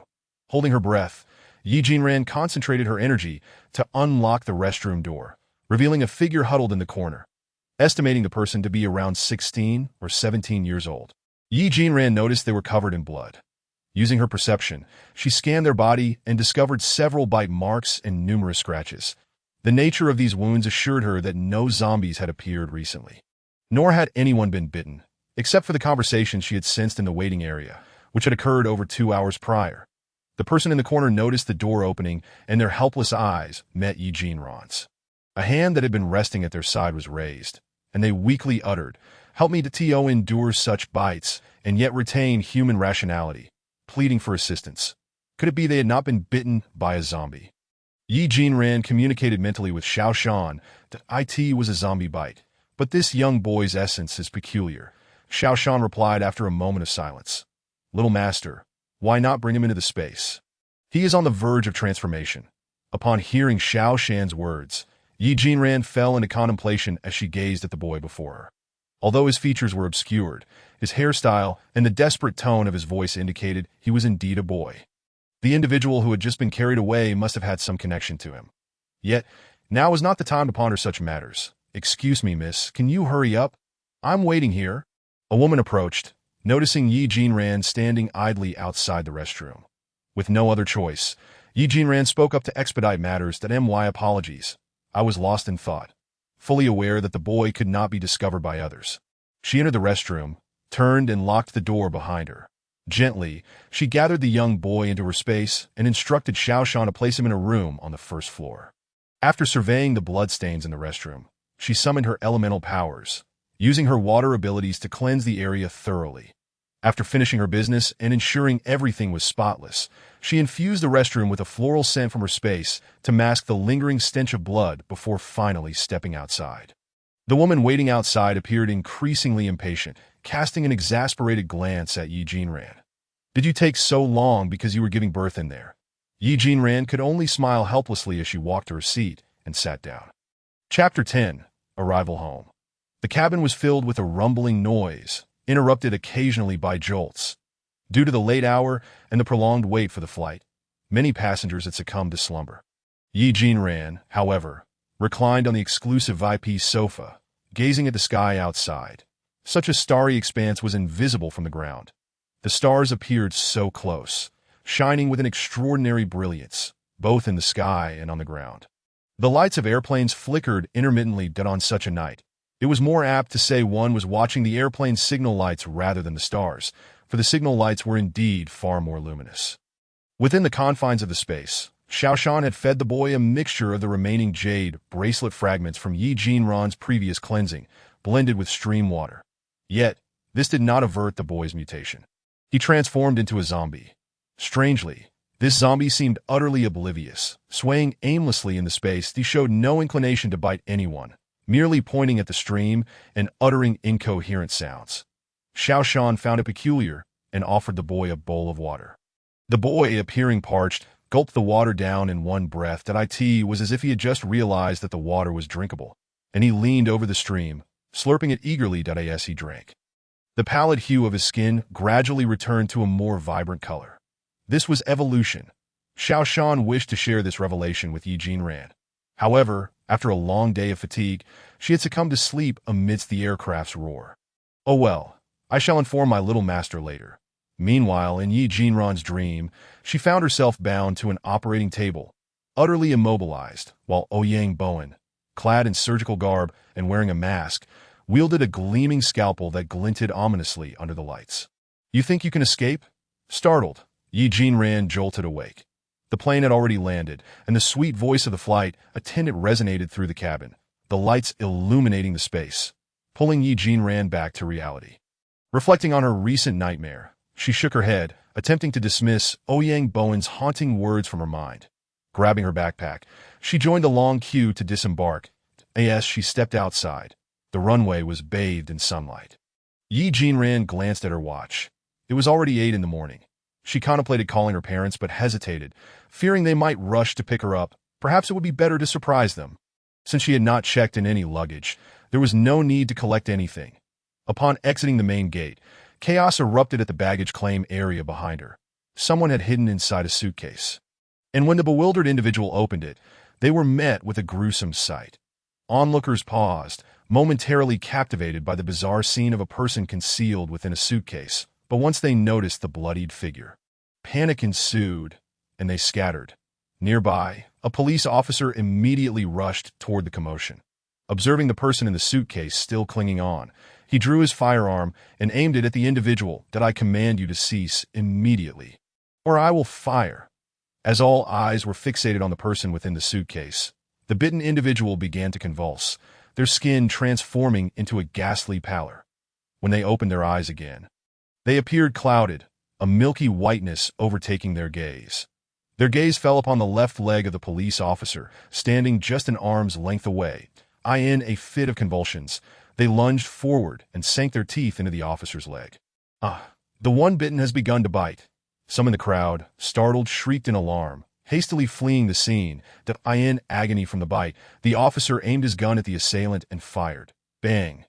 The gunshot sent shockwaves through the crowd, eliciting screams of terror. Dong Yao, I was bitten while on patrol.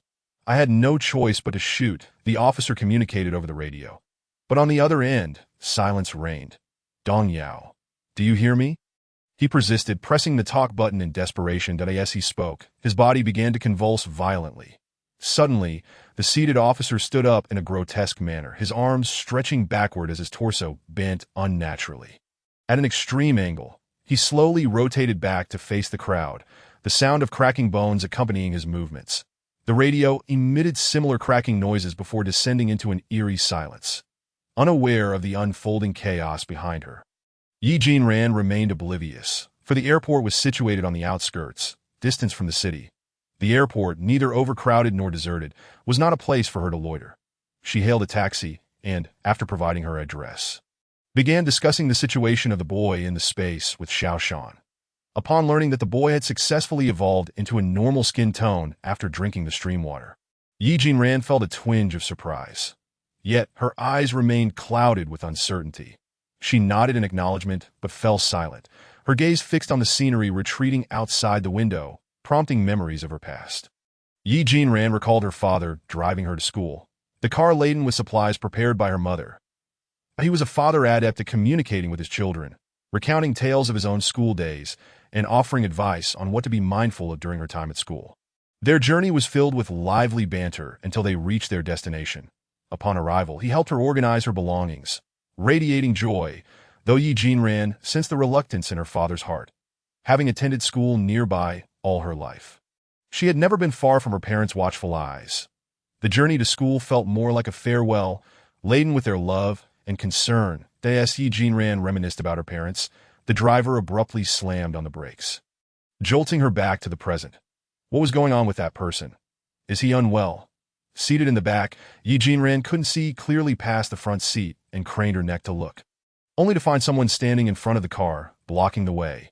The driver seemed hesitant to proceed, honking the horn a few times. The person tilted their head, seemingly puzzled by the sound. Yi Jinran sensed something was amiss and scrutinized the person's eyes. "Hurry, don't pay him any mind." Her voice revealed an edge of urgency. The driver, now flustered, swerved to the right, just as they turned halfway. The person reached out and grasped the car door.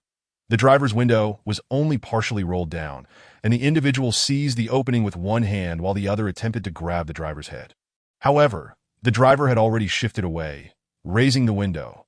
Ordinarily, one would instinctively release their grip to avoid harm when the window began to close, but this person held on tenaciously, refusing to let go. The driver, now panicking, was bewildered by this bizarre encounter. Yi Jinran let out a sigh and instructed the driver to lower the car window while she unfastened her seatbelt and adjusted her position. Retrieving a long stick from the space, she propelled it outward with her metallic abilities just as the driver opened the window. The driver was startled upon witnessing the lifeless figure sprawled on the ground after Yi Jinran's action. "That little girl is quite formidable," he remarked before focusing intently on driving. Earlier, Yi Jinran had pushed the stick against the person's chest, ostensibly targeting the surface, but in reality, she had shattered the individual's spine, a capability she had discovered while utilizing elements in her space post-refinement. She had merely intended to test its efficacy in combat, not anticipating its remarkable effectiveness. That moment, the zombies had yet to evolve and had not enhanced their physical capabilities, making it easy for her to incapacitate them. With the individual's spine broken, they could no longer move, as zombies still depended on such structures for mobility. However, from the driver's perspective, it appeared as though the young girl possessed immense strength, effortlessly incapacitating the person with a gentle push. Thankfully, Yi Jinran did not possess telepathy. Otherwise, she would have been left speechless. Chapter 11. The farce. The driver dropped Yi Jinran off at the designated location and sped away. Earlier in the vehicle, she had urged him to return home swiftly to gather supplies and to remain indoors, as zombies would be drawn to noise. Now, it was a tad late for an escape, as they had already encountered numerous zombies along the way. If they attempted to flee, it was highly likely they would be ambushed en route. Yi Jinran had communicated all this to the driver, who, being of a certain age, had also witnessed the bizarre occurrences. With thoughts of his wife and children, he pondered the risks and decided against taking chances. Yi Jinran gazed at the familiar buildings before her. She inhaled deeply, savoring the scent of her hometown. Although her family resided in the countryside, her parents owned several hotels near the city center. During her childhood, her family lived in one of the hotels while she attended school in the city. After sending her off to university, her parents had rented out the hotel. The rental income was substantial. Currently, Yi Jinran found herself in front of the hotel, which had remained vacant since the previous tenant's lease expired. Though the locks had not been changed, Yi Jinran intended to renovate the hotel as a refuge amidst the apocalypse. Initially, she planned to board up the glass windows with wooden planks or metal sheets and stockpile supplies there. However, she reconsidered, realizing that in a world filled with wanderers, if they were to seize the hotel, it would be a regrettable loss. The hotel boasted 7 stories, including a basement and an underground parking garage. The first floor featured a reception hall and a tea room, while the second floor housed the kitchen and dining area. The third floor was designated for entertainment and fitness, and the fourth and fifth floors contained guest rooms. Although the tenants had made alterations after her parents rented it out, the structure remained largely unchanged. In the basement, Yi Jinran discovered numerous miscellaneous items. She retained what she needed in her space and disposed of the rest. After organizing the hotel's contents, she summoned someone to reinforce the surrounding iron railings and instructed them to weld the main entrance shut, ensuring that she would no longer need to worry about wanderers. The hotel now contained only a few tables, chairs, and beds, while various knives that could serve as weapons were safely stored in her space for future use. She was uncertain if they would be needed, but it was prudent to be prepared. By the time Yi Jinran completed her tasks at the hotel, it was already noon. Glancing at the time, she hurried back home. "Oh, Yi family, can you please keep your chickens in check? They keep coming to my doorstep to relieve themselves." Wang Suihua, who lived next door to the Yi family, was a source of constant annoyance, despite the adage that distant relatives are less valuable than close neighbors. This particular relative was a perpetual source of disturbance. Each day was filled with noise and chaos, as she fretted over losing even the slightest advantage. Yet, she herself was the type who could not stand to see others with possessions. Anything that caught her eye inevitably ended up accidentally in her grasp. Many in the neighborhood were aware of her thieving tendencies, but they tolerated her out of familiarity. Nonetheless, her antics prompted Yi Jinran's family to keep their distance from Wang Suihua, advising their children not to associate with her daughter, Zhu Yunkai.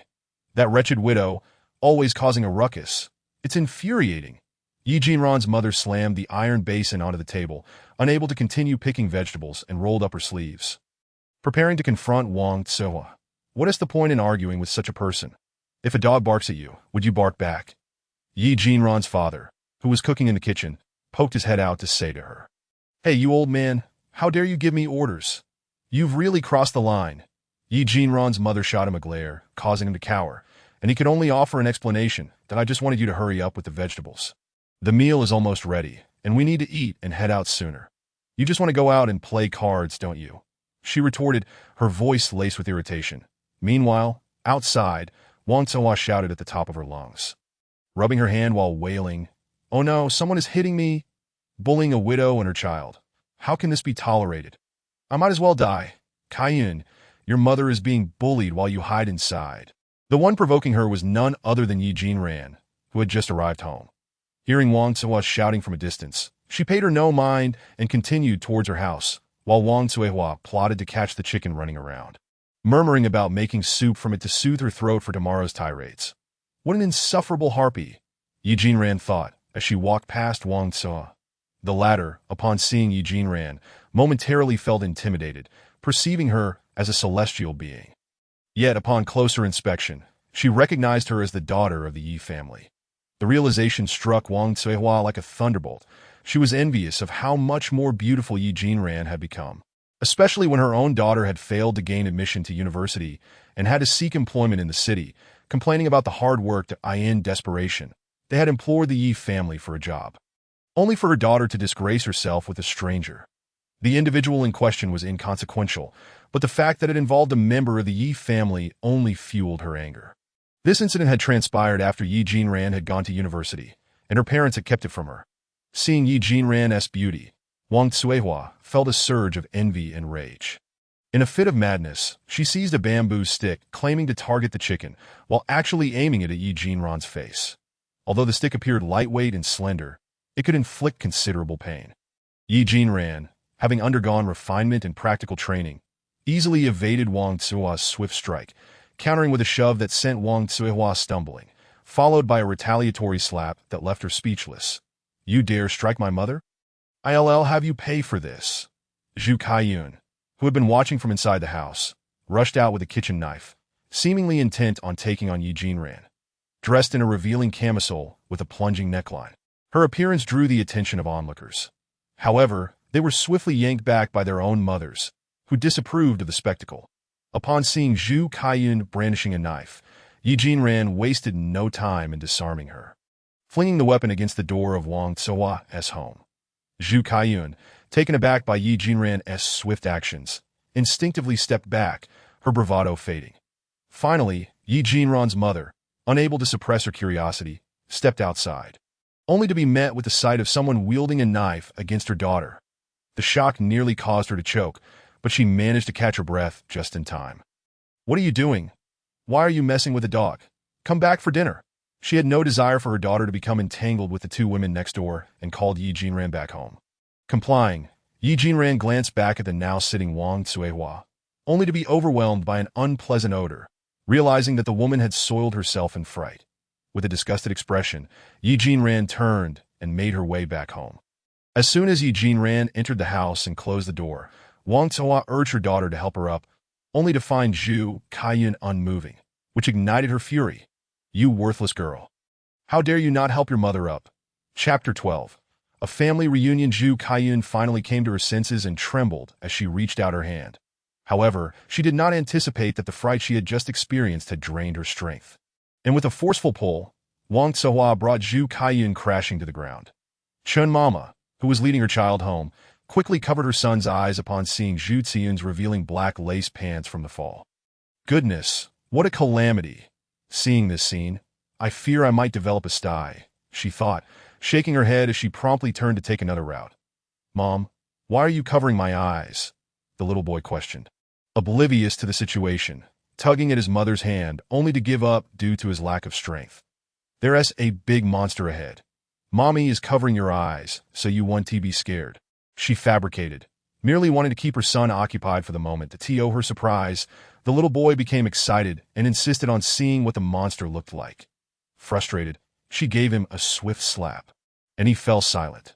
Meanwhile, the Yi family was enjoying a harmonious atmosphere as they had prepared an abundance of dishes in advance. With Yi Jinran returning home, there was no worry about a lack of food.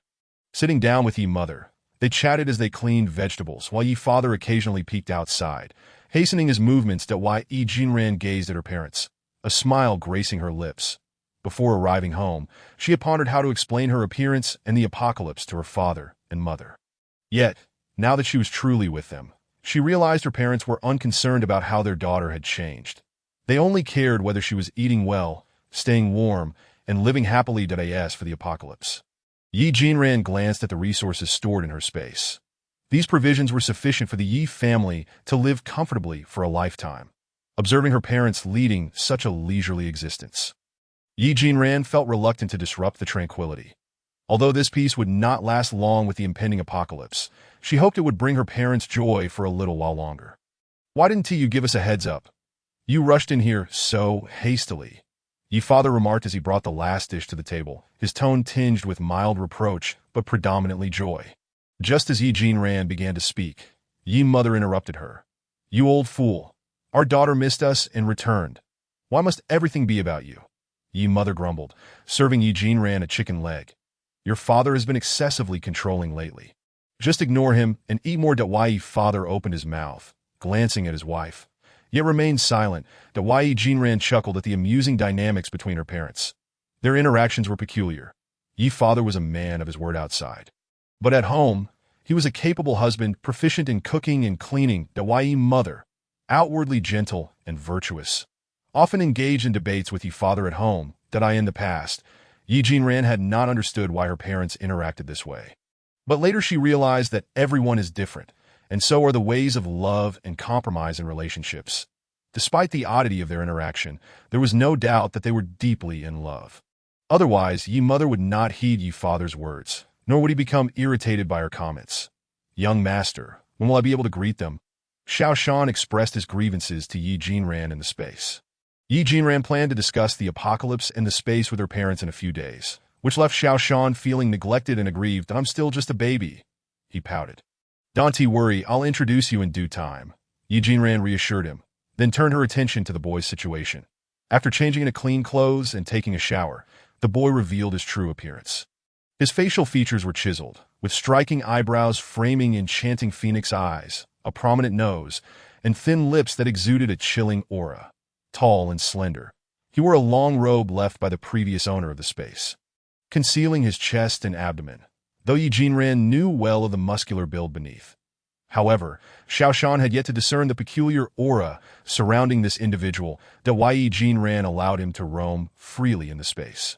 Relieved that the boy recognized hunger and thirst, he merely seemed to become thirsty and hungry more quickly than usual.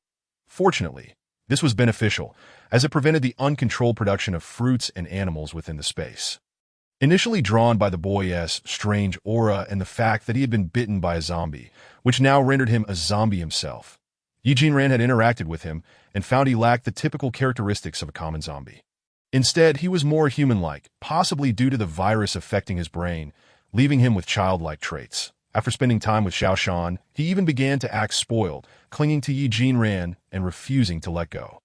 Moreover, having stayed in the space for a while, he seemed to have gained some elemental control, though he had never demonstrated it. Since she needed to communicate with him regularly, she couldn't keep calling out to him like a child. Xiao Shan had no choice but to ask Eugene Rand to give him a name. Lacking creativity, Eugene Rand pondered for a long time before settling on the name Yi Baby. Strangely enough, Xiao Shan found the name delightful and praised Eugene Rand for her excellent choice. The bond between this master and servant was truly a case of kindred spirits. Finally arriving home, after conversing with her parents, Eugene Rand wished to inspect the supplies stored at home. However, Yi Mother sighed, "What is there to see?" Yet she still followed Eugene Rand to the storage room, in truth, when it came to supplies. It was merely rice, oil, and salt that a corner was piled high with rice, and 4 rows of shelves were laden with barrels of cooking oil, due to rumors of ocean pollution rendering salt inedible. Yi Mother had stockpiled numerous bags, 2 large boxes full of salt. Yet in Eugene Rand's eyes, it still seemed insufficient that why Eugene Rand could not explain the unease that lingered within her in her past life. Without a space, she had only focused on filling her stomach, ensuring her backpack was full, and saving food for the next day, living only for the present. Now, with a space at her disposal, she felt a constant sense of inadequacy. As if something was lacking, that a voice inside her nagged that more provisions needed to be stored. However, with the seeds and the accelerated growth of the land and the space, not to mention the granary filled with food, there was more than enough to sustain thousands of people. Why then, did she still feel it was not enough? Eugene Rand found herself puzzled, suppressing the unease within, and smiled at Yi Mother, saying that all this food would suffice for the family for quite some time. Yi Mother beamed with joy and pointed to a nearby jar. "This is my attempt at pickling sauerkraut, that I had so much salt left over that I couldn't bear to waste it. I used it to make pickled vegetables and cured meats that I've made a lot, and there is no room left on the 3rd and 4th floors." Yet, she still felt restless and had purchased additional meat for curing. The Yi family's 5-story building had left the top floor unfinished, and the family resided on the 2nd floor. Each level was at least 100 square meters, and space was at a premium. Finally, Eugene Rand understood the source of her unease as she looked at Yi Mother. It turned out to be hereditary. Upon hearing this, Yi Father, who had just arrived, instantly wore a disgruntled expression. "You want to pickle more? Just take a look at how much we have already. To avoid wasting salt, you're wasting meat instead. Our home now reeks of cured meat. I feel like I've become a piece of cured meat myself." Eugene Rand and Yi Mother couldn't help but burst into laughter at his exasperation. "Dad, it's great that Mom prepared so much. After all, there is not much on the 3rd and 4th floors. And this is food, which I enjoyed. It's perfectly fine to stock up." "Exactly. Rand loves to eat," Yi Mother added proudly, lifting her chin to look at Yi Father. Realizing he was outnumbered, Yi Father conceded with a resigned sigh. "Ha ha!" Eugene Rand could not help but chuckle once more upon witnessing the expression of her father, who appeared to be at a loss. Little Sean, who had been observing the situation outside, also revealed a knowing smile at this scene. Underneath the fruit trees, Yi Baobao laughed joyfully for reasons unknown. Everything was progressing in a positive direction. Chapter 13, number 2947. You cannot escape. All events were unfolding in accordance with the trajectory of Eugene Rand's previous life, with the distinction that this time she was sharing the journey with her family. However, the more tranquil the present became, the greater the impending storm loomed in the future. After spending a serene day at home, Eugene Rand utilized the time difference to practice her elemental abilities in the space, and then, under Little Shan's guidance, ventured into the main hall of the library. From the outside, the main hall appeared to be filled with numerous books. But upon entering, she found it utterly devoid of any contents. Following Little Shan's lead, Eugene Rand focused on the circulation of the spiritual energy within her. When it completed its 20th cycle, she extended her hand to channel all of her internal energy into the circular disc at the center of the hall. The colossal dragon statues on either side of the disc seemed to sense something, emitting a low humming sound. Had it been the usual Yi Jinran, she would have exhibited a look of astonishment by now. Yet at this moment, she was fully absorbed in the transfer of her spiritual energy, unable to afford any distraction. According to Little Sean, this was the only way to ensure that the main hall would select the books most suitable for her. After half an hour, a book gradually descended before Yi Jinran. She reached out to receive it, only to discover that it bore no title. Upon opening it, she found it contained the principles and applications of the 5 elements interactions, as well as the methods for cultivating various elemental powers. Furthermore, it listed numerous characteristics and countermeasures for other abilities. Flipping through the pages, she noticed illustrations of various techniques scattered throughout. Upon exiting the main hall with the book, Little Sean clamored to see what Yi Jinran had acquired, only to be playfully teased by her young master. You are bullying me. Whoa. Unable to wrest it away from her, Little Sean resorted to lying on the ground in a fit of petulance. Yi Jinran laughed until her eyes nearly closed, ultimately relenting and handing the book over to Little Sean. Not far away, Yi Baobao watched with a blissful smile. Why Yi Baobao? Come here.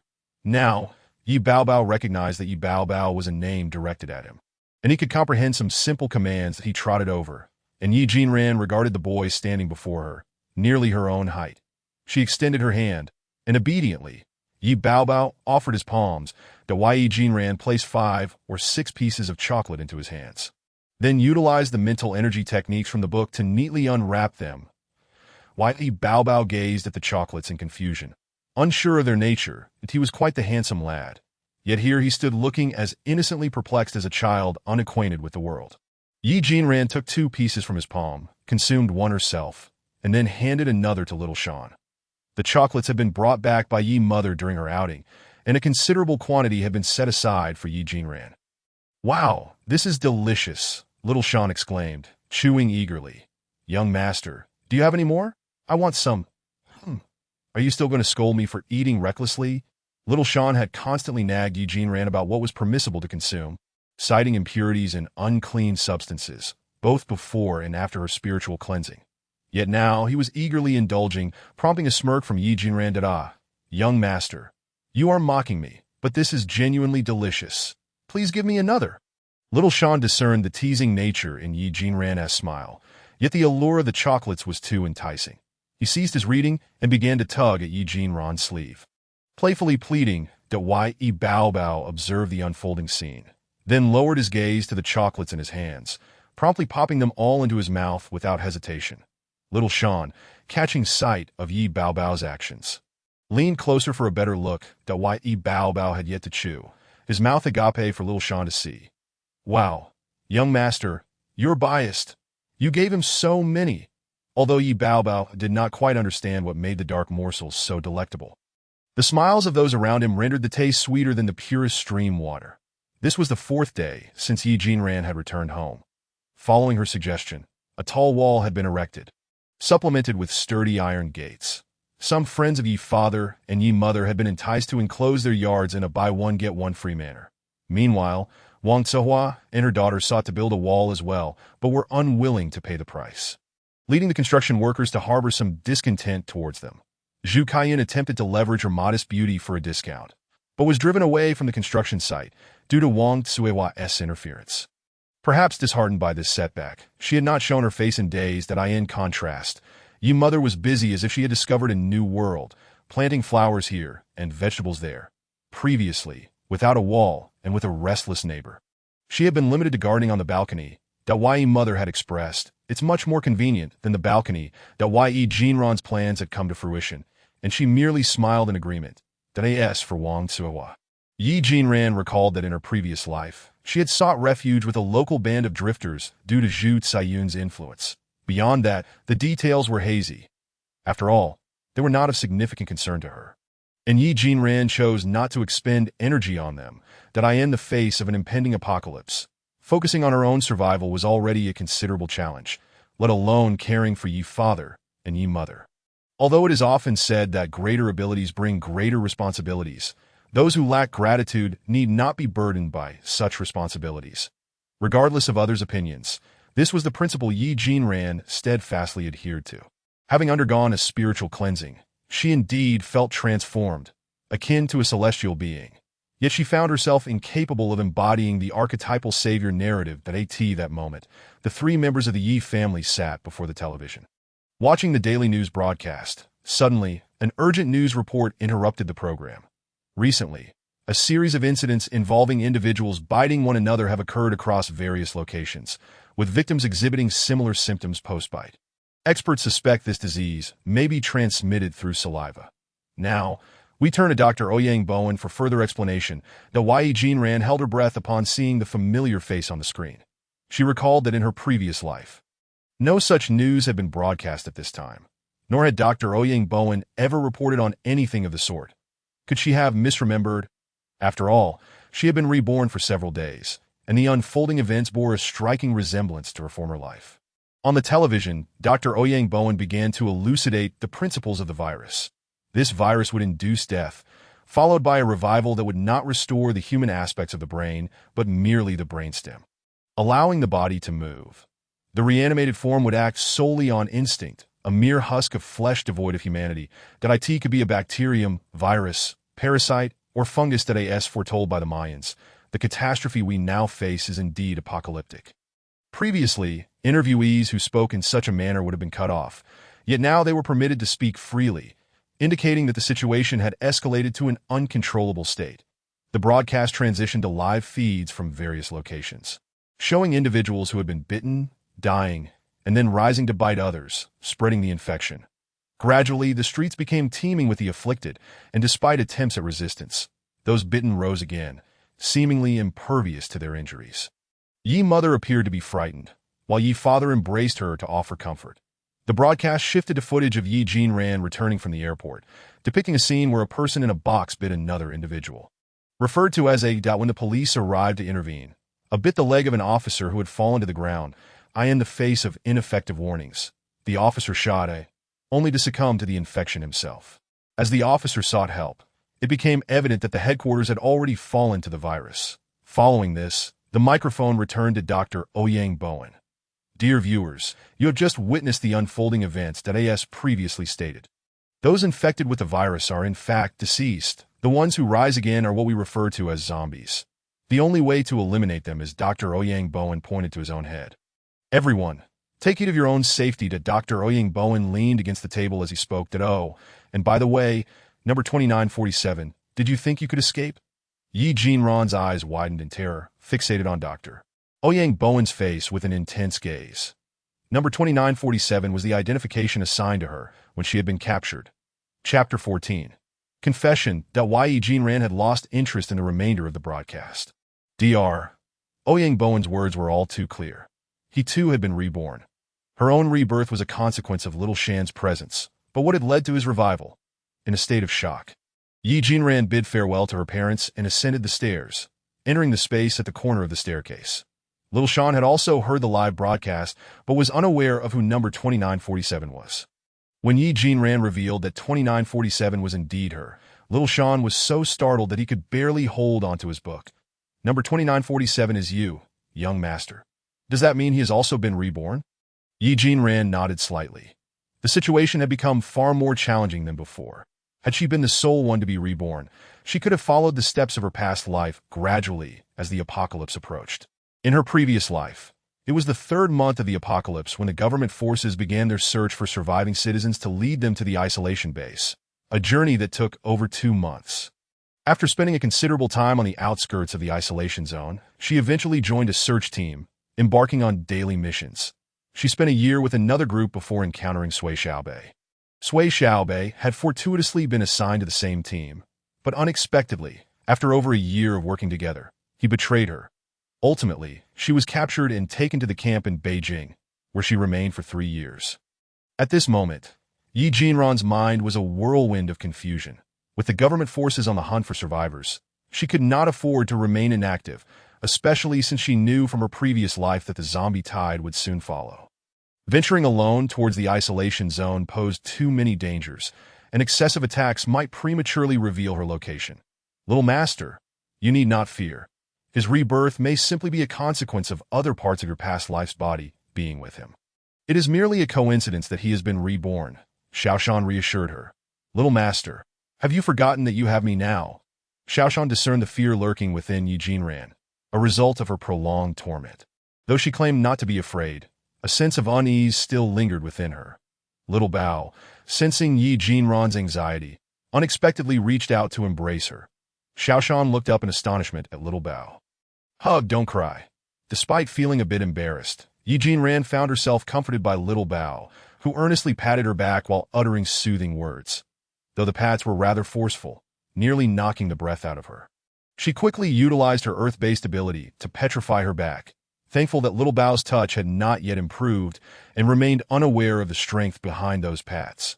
Through their time together, Yi Jinran had come to realize that although Little Bao possessed the visage of an adult, his mentality was entirely that of a child. She often treated him as such, and Xiaoshan frequently teased him. Yet Little Bao bore no resentment, allowing their interactions to remain pleasant. Once she regained her composure, Yi Jinran began contemplating her future plans. Her previous strategy had been to follow the course of her past life. But instead of being betrayed by a letter, she would proactively seek revenge against Ouyang Bowen, the orchestrator of the capture of abilities, the executor, and the executioner.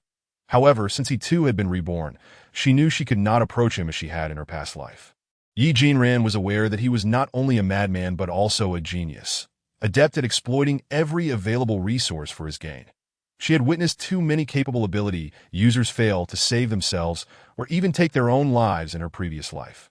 While she was uncertain as to why Ouyang Bowen had spared her, she was acutely aware that he harbored no benevolent intentions. Little master, you have allies. Do not be afraid. Yi Jinran glanced at Xiaoshan and Little Bao. Realizing that this life was different from the last, she had support, a space of her own, and her parents by her side. What was there to fear? After all, it was merely Ouyang Bowen who had followed her into Rebirth. She was far stronger than he. Yi Jinran encouraged herself, feeling a semblance of her former strength returning. All right, Little Bao, no more pats. I feel much better now. Having already used her petrification ability twice, she needed to conceal her actions from Little Bao. However, as she moved her back, a sharp pain reminded her that she was still somewhat sore. After exiting the space, Yi Jinran felt compelled to reveal the series of events to her parents, bringing Xiaoshan along as well. When Yi Jinran's parents saw her descend the stairs after having gone up, they assumed she was fetching something and inquired, Ran, weren't you feeling unwell? Why are you back down? Due to the time discrepancy in the space, Yi Jinran had spent over an hour there, while her parents perceived it as her merely having gone halfway upstairs before returning. However, upon noticing the little boy holding Yi Jinran's hand, her mother paused and asked, Who is this? Mom and Dad, this is Xiaoshan. During their first meeting, Xiaoshan appeared somewhat shy, half concealed behind Yi Jinran, peeking at her parents with a curious expression. Yi Jinran smiled and gently ruffled Xiaoshan's hair. Don't be afraid. Didn't you want me to introduce you? Why are you still shy now? I'm not shy at all. Xiaoshan pouted, observing the puzzled expressions on Yi Jinran's parents' faces before stepping forward that he intended to say, Hello, master, but was promptly tugged back by Yi Jinran. She had explained to Xiaoshan that her parents had not experienced rebirth and were generally atheistic. Suddenly calling out hello, master, might frighten them. Thus, she instructed Xiaoshan to greet them as uncle and aunt. After being tugged, Xiaoshan quickly corrected himself. Hello, uncle and aunt, I am Xiaoshan. That he raised his small hand to perform a formal bow. Leading Xiaoshan to stand before her parents, Yi Jinran said, This is Xiaoshan. Thanks to him, I am able to stand before you now. With gratitude in her eyes, she gently stroked Xiaoshan's soft hair and glanced back at her parents. Finally, she recounted the entire ordeal, all while her parents looked on in confusion. Letting out a sigh, Yi Jinran felt a weight lift from her heart. Having shared her burdens made her feel remarkably lighter. Yi Jinran's parents, still puzzled, were led by her into the space, upon witnessing the lush surroundings and inhaling the fragrant air. They realized this was certainly not their home. So, the apocalypse is real, and rebirth is real. Yi Jinran smiled and nodded. Can I see what supplies you've gathered? Her mother requested, wanting to inspect the materials, which would be challenging to discuss given the multitude of items outside. Yet within the space, it was Yi Jinran's domain. She guided her mother to the storage area, employing the knowledge she had gleaned from the books in her library to categorize and compress the supplies using her mental energy. Though it seemed like only a dozen shelves of items, they were sufficient to sustain thousands of people. After organizing everything, Yijin Ran felt immensely satisfied, as she believed these supplies would adequately support her needs. However, her mother furrowed her brow and asked, "Do you have an accounting book? An accounting book?" Yijin Ran scratched her head, realizing she actually did not possess one. "Did I have one? I've kept a record," Xiaoshan exclaimed. Pulling out a thick notebook from his pocket, Yijin Ran raised an eyebrow at Xiaoshan. "That you're truly my little steward. Well done." Receiving Yijin Ran's praise, Xiaoshan patted his chest with pride. "You can trust me to handle things." As Yijin Ran's mother flipped through the accounting book, her brow furrowed again after reading a few pages. "Why haven't you categorized these items? In an apocalypse, factories cease production. People only consume, not produce, essentials like clothing. Food and shelter should be stockpiled.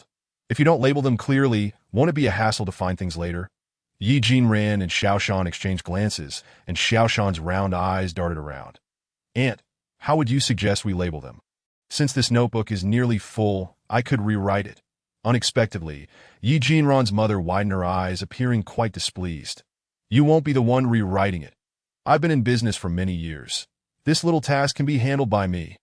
With that, she half-pushed, half-guided Xiaoshan out the door. "At your young age, go out and play more.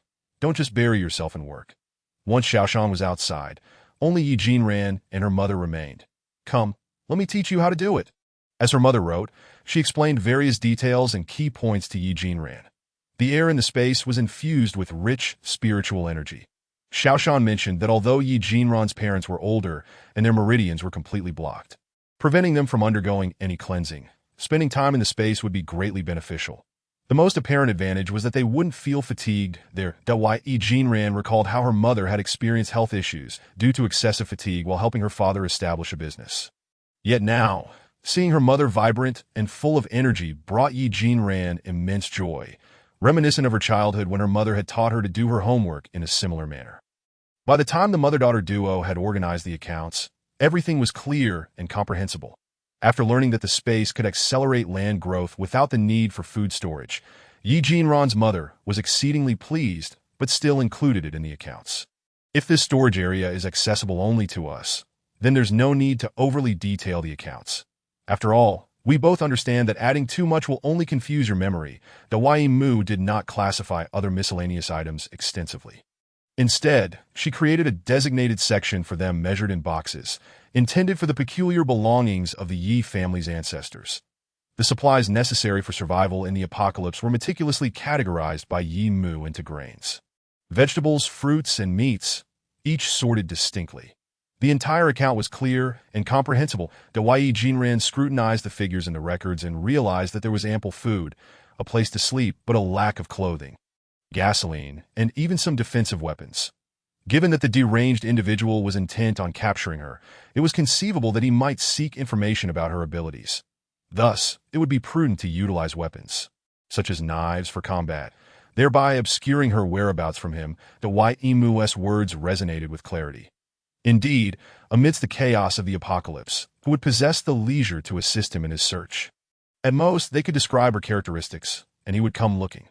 Ouyang Bowen's appearance on television was merely a ploy to reveal his own vulnerabilities when panic set in, without utilizing his abilities. How could he hope to track her down? The combat prowess of zombies was not particularly formidable a year prior, yet the speed of the virus's spread was alarming. The establishment of bases aimed to create virus isolation zones for humanity's safety. But it was unforeseen that zombies could evolve, leading to the transformation of such bases into essential survival strongholds for humankind. With 5 extraordinary abilities at her disposal, along with spatial manipulation, Yijin Ran felt confident navigating through hordes of zombies. Even without activating her powers, she had studied the application of mental energy from her books and had already advanced to the 2nd tier. The 1st tier allowed for a limited range of perception, with each subsequent tier expanding that scope. Upon reaching the 8th tier, Yijin Ran envisioned effortlessly slaying zombies while remaining stationary. Her current objective was to advance to the 3rd tier, where both her perception and manipulation capabilities would double. Presently, she could only lift small objects, yet at the 3rd tier, she would be able to hurl items, indicating a significant disparity in power. By the way, little master, I just remembered something. Xiao Shan knocked on the door and rushed in. Her cheeks flushed, clearly having enjoyed herself. Little master, you are currently practicing mental energy. Previously, an immortal left behind a sword specifically designed for those who manipulate mental energy. Yi Jinran recalled her memories of organizing items and searched for quite some time, yet found no trace of such an artifact. But I don't think I've ever seen anything like that. It had been a long time since the incident, and Xiao Shan could not recall where it had been placed. It was also possible that it had been buried by some peculiar owner. Yi Jinran was left puzzled. Why would it be buried? Xiao Shan shook her head, stating that the masteress' thoughts were too strange. And one could bury something without constantly monitoring it, that if it's not there, it's not there. Once my mental energy training reaches a higher level, I can search the entire space and find it. After comforting Xiao Shan, she realized that Yi Father had not emerged from the space since entering. Exiting the storage room, she looked around but did not see Yi Father. Yi Baby, who had been wandering outside, was also nowhere to be found. Could it be? Although Yi Baby had consistently exhibited behaviors akin to humans, he was, after all, a zombie. With this thought, Yi Jinran suddenly felt a wave of panic. Dad, unable to locate Yi Father. Her mental energy surge could only cover a small area, compelling her to raise her voice and call out for him. After calling twice without response, her heart began to race. What if Dad was bitten by Yi Baby? I would carry that guilt for a lifetime. Little master, uncle, and Yi Baby went to the orchard. The orchard. Yes, the fruit trees previously purchased from Grandma Lu had now grown into a substantial grove. The lush foliage might be obstructing Yi Jinran's view. She decided to leave Xiao Shan with Yi Mu and hurried towards the orchard. Once inside the space, Yi Father had been forgotten by the mother and daughter duo. With only Xiao Shan occasionally coming to converse with him, Yi Father stood alone, unsure of where to go. Although Xiao Shan suggested he rest in a room, the mother and daughter were so engrossed in their play that they excluded him. Yi Father felt both frustrated and helpless. Meanwhile, Yi Baby seemed to recognize that these two were guests, following Xiao Shan and calling him uncle. Although Yi Baby was not particularly bright, he was, after all, a grown dash-up. It was enough that he seemed to fit in. Yi Father felt a sense of relief, grateful for the attention that in his excitement. He overlooked the peculiarity of having a strange man in his daughter's space. Though not particularly intelligent, the interaction between Yi Baby and Yi Father was relatively pleasant as they wandered through the orchard. Yi Baby even demonstrated his recently acquired ability to fly, soaring into the air to pluck a large, fragrant fruit for Yi Father. Yi Father was momentarily stunned, finding this boy quite impressive, capable of protecting his daughter. Dad, I'm much stronger than him. Of course, Yi Father was unaware of his daughter's true abilities. Otherwise, he would not entertain such thoughts. Throughout their journey, Yi Baby led Yi Father to discover many peculiar items that even Yi Jinran had never encountered. Meanwhile, the two brothers were thoroughly enjoying themselves, completely oblivious to Yi Jinran's mounting anxiety.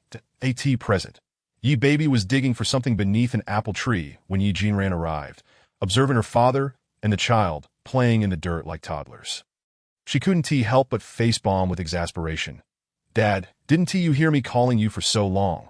The space was neither too large nor too small, yet she assumed he should have been able to hear her. Oh dear, Ran, did you call for me? I didn't hear. Yi Jinran chose not to question it further. Perhaps her father was simply too engrossed in play to notice. Beside them, Yi Baby wore an innocent expression, secretly reveling in his mischief, much like a child who had stolen candy. What are you two doing? Finding Yi Father unharmed and engaged with Yi Baby piqued her curiosity about their activities. Oh, Baby is helping me find treasure. Yi Jinran was not surprised by Yi Father's reference to Yi Baby. However, hearing him call the child Baby made her lips twitch involuntarily. Before her stood a boy who had matured significantly due to the absorption of spiritual energy. His features had become more defined, though the lingering effects of the virus rendered him somewhat vacant.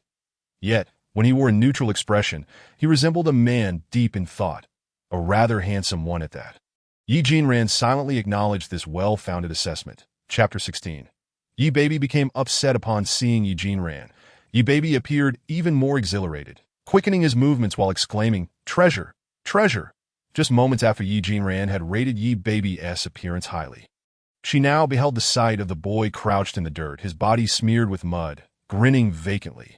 Instantly, Any lingering romantic notions dissipated into thin air. With a sigh, she chastised herself for being so easily swayed by appearances. It simply should not be. She gently patted her cheeks and crouched down to engage with Yi Baby in a manner befitting a child. What kind of treasure is it? I don't know. Don't know. How can you be sure it's treasure then? Yi Jinran didn't dwell on it further, assuming Yi Baby had deliberately hidden something and had now brought Yi Father to treasure hunt. She had come to fully understand Yi Baby's antics. Recognizing them as purely childlike behavior, so is Baby close to uncovering it. Since he didn't know what it was, they could simply wait and see what Yi Baby would unearth. Baby is about to dig it out. During this time, Yi Baby had not only matured physically, but his voice had also taken on a much more resonant quality.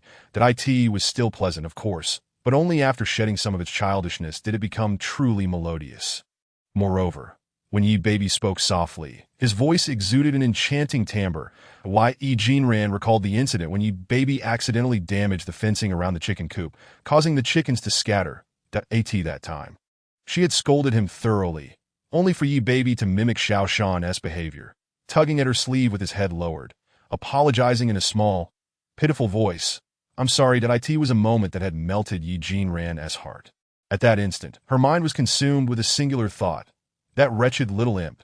Just then, it appeared that Yi Baby had encountered something, producing a clear sound as Yi Jinran stepped closer and crouched beside him, eagerly anticipating the reveal. The sound resembled metal, though it could also be something else. As Yi Baby cleared the area and attempted to retrieve the object, he inadvertently cut himself on a sharp edge nearby. Blood immediately welled up. Oh no. How did you get cut? Let me see. Yi Baobao appeared to be in a stupor, seemingly devoid of sensation as he exerted pressure to extract an object for Yi Jinran and Yi Fu to see. However, Yi Jinran swiftly intervened, grasping his hand and pulling it away. Observing the blood staining Yi Baobao's hand, a pang of distress surged within her, prompting her to call upon Xiao Shan with her mental energy. Yi Jinran was perplexed as to why the zombie was bleeding, and even more so considering the volume of blood lost. She pressed firmly on the major artery of Yi Baobao's wrist, hoping to stem the flow, yet her efforts seemed futile. Fortunately, Xiao Shan arrived just in time, producing a vial of medicine which, when applied, immediately halted the bleeding. Yi Baobao, in turn, lingered on the warmth left by Yi Jinran's grip on his wrist. Reflecting on the comfort it brought him. How warm, he thought. Once tranquility returned, Xiao Shan noticed the pit nearby, along with the object lying at its bottom. This is the sword I mentioned to you. Little master, I didn't expect to find it here. Yi Jinran followed Xiao Shan's gaze, using her mental energy to disperse the dust surrounding the sword, revealing several droplets of Yi Baobao's blood nearby. To their astonishment, the sword began to absorb every drop of blood. Oh no! This sword has recognized its master, Xiao Shan exclaimed. The implication was clear. The sword had deemed Yi Baobao its master after absorbing his blood. Typically, such swords do not easily acknowledge a master, and now, it seemed that Yi Jinran had lost her chance to claim it. Xiao Shan cast a reproachful glance at Yi Baobao. This belongs to the young master. How could you let it recognize you so easily? All right, I can manage without the sword. Besides, it chose to recognize me. It's not Yi Baobao's fault. Yi Jinran reassured Xiao Shan that Yi Baobao, still innocent and oblivious to the nuances of right and wrong, would feel disheartened if blamed too harshly. Yi Jinran conveyed her thoughts to Xiao Shan through their mental connection. Aware that her earlier words had been too harsh, Xiao Shan apologized to Yi Baobao. Yet, Yi Baobao understood that, despite Yi Jinran's lack of reproach, he had indeed erred. Gazing at the sword, his eyes inexplicably turned crimson. It's all your fault. Why did you choose me as your master? He then activated his supernatural abilities, causing the sword to levitate in the AI. Yi Jinran was taken aback to witness Yi Baobao wielding such powers. Moreover, his eyes had transformed into a striking red hue. What is happening? Xiao Shan pondered. Observing Yi Baobao's intense focus, Yi Jinran found herself momentarily entranced. It was said that men appeared most handsome while working, but perhaps it was their concentration that truly captivated. She then noticed how strikingly handsome Yi Baobao looked in profile, leading her down a peculiar train of thought. Wait, what am I doing? Why am I infatuated with a child who only possesses the intellect of a 4- or 5-year-old? Though undeniably handsome, she chastised herself, shaking off her strange thoughts. Yi Jinran reached for Yi Bao. It's all right. Little one, that the sword recognizing you as its master only means you are remarkable, she said with encouragement in her eyes. And look, everything in this space belongs to me, right? She half-queried, the Yi Bao Bao hesitantly nodded. Then this sword is mine too, he continued to affirm. Now, I'm giving you this sword as compensation for its harm. Would that be all right? Yi Bao Bao, however, shook his head vigorously without a moment's hesitation. No pain, no compensation, he stated resolutely. Very well, no compensation then. How about I gift it to you instead? Yi Jinran suggested, observing his firm refusal. Okay, Yi Bao Bao acquiesced, his lips pursed, and the redness in his eyes faded significantly. Thank you, Ran Ran, he said, gazing at Yi Jinran with the innocent trust of a defenseless creature. Were it not for the presence of Yi Fu and Xiao Shan, Yi Jinran might have embraced Yi Bao Bao in a fit of affection. This man was irresistibly charming. Yi Jinran reached out to ruffle Yi Bao Bao's hair, only to realize he had grown significantly taller. Once nearly her height, he now towered over her by a head. When had he grown so much? Had he advanced again? Yet, she pondered, why did he grow taller upon advancement while she remained unchanged? Yi Jinran felt a tinge of envy. With Yi Bao Bao's newfound height, it became a bit challenging for Yi Jinran to reach up and pat his head. Sensing her difficulty, Yi Bao Bao took her hand and pressed it against his cheek, rubbing against it gently. Xiao Shan, standing nearby, felt as though he was being overshadowed. Yet, considering Yi Bao Bao's childlike intellect, he chose not to dwell on it and closed his eyes, mentally chanting to himself, I see nothing. I see nothing. Meanwhile, Yi Fu was taken aback by Yi Bao Bao's display of prowess, realizing that a formidable man could protect his daughter in a post-apocalyptic world. More importantly, this man was obedient and easy to train, not to mention quite handsome. Thus, observing the intimate interaction between the two, he merely turned a blind eye. Feigning ignorance, the Yi Jinran felt as though she was being flirted with by a child who appeared to be 7 or 8 years old. Though he looked quite mature, she mused it felt absurd. Yet this youthful charm was rather appealing. The Yi Bao Bao's skin was cool to the touch, yet surprisingly smooth and delicate. The Yi Jinran, caught in the moment, found herself using both hands to cup Yi Bao Bao's cheeks. Lifting his nose with her thumbs to create a comical expression, the Yi Bao Bao, bewildered, gazed at Yi Jinran and Yi Fu, unsure of what was happening. Ha ha! Yi Jinran, Yi Fu, and Xiao Shan erupted in laughter at Yi Bao Bao's confusion. Chapter 17. Entering the city meanwhile, Xiao Shan picked up the sword, brushing off the dirt to reveal its true form. The blade was entirely black, with the hilt fashioned from 2 entwined black dragons. The blade bore faint patterns, though they were too indistinct to decipher. Yi Jinran took the sword from Xiao Shan, puzzled. Strange, this sword doesn't seem sharp at all, she remarked, running her fingers along its edges. Discovering that, despite its appearance, it felt like an unopened sword. Yet, it had just inflicted a wound on Yi Bao Bao. How curious. Could this be what they referred to as fate? Yi Jinran and Xiao Shan exchanged bewildered glances at Yi Bao Bao, while Yi Fu remained somewhat oblivious to the unfolding events. That he examined the sword, but found nothing peculiar. The three were left in a state of confusion. Yi Bao Bao, however, was mentally commanding the sword. If you dare harm them, I will throw you into the furnace and melt you. The black sword emitted intermittent mournful wails, offering no resistance. Does this sword have a name? Yi Jinran inquired of Xiao Shan, finding it odd to refer to a sword simply as sword. No, it doesn't, as no master has ever wielded it, and the immortal did not name it before departing. Yi Bao Bao, would you like to give it a name? Yi Jinran suggested. The prospect of naming the sword seemed to excite Yi Bao Bao, whose eyes sparkled with anticipation. How about calling it Ran Ran Bao Bao? Yi Jinran was taken aback. Why would you want to name it that? Because my name is Yi Bao Bao, he exclaimed, leaning in to nuzzle against Yi Jinran's neck. You can name it whatever you like, but why nuzzle me? Just because you're handsome doesn't mean you can do that. Yi Jinran silently protested. Uncertain if it was due to Yi Bao Bao's growth, she noticed that his shoulder against hers felt particularly cold, devoid of warmth or breath, yet oddly exuding a masculine scent. Yi Jinran felt her heart fluttering, caught off guard by her own feelings. What are you doing? He just a child. She chastised herself internally. Well, if I give it to you, it's yours, so name it whatever you wish. She extended her hand and affectionately ruffled Yi Baobao's hair. Observing Yi Fu's knowing glances, she felt a wave of confusion wash over her. Dad. Yi Fu quickly waved his hands that I'll go find your mother. You two enjoy yourselves. With that, he dashed away. Little master, why do I find your father so strange? Xiao Shan mused. I think it's strange too, Yi Jinran replied, gently patting Yi Baobao's back in an attempt to rouse him. However, Yi Baobao remained unresponsive, leaving her no choice but to speak up.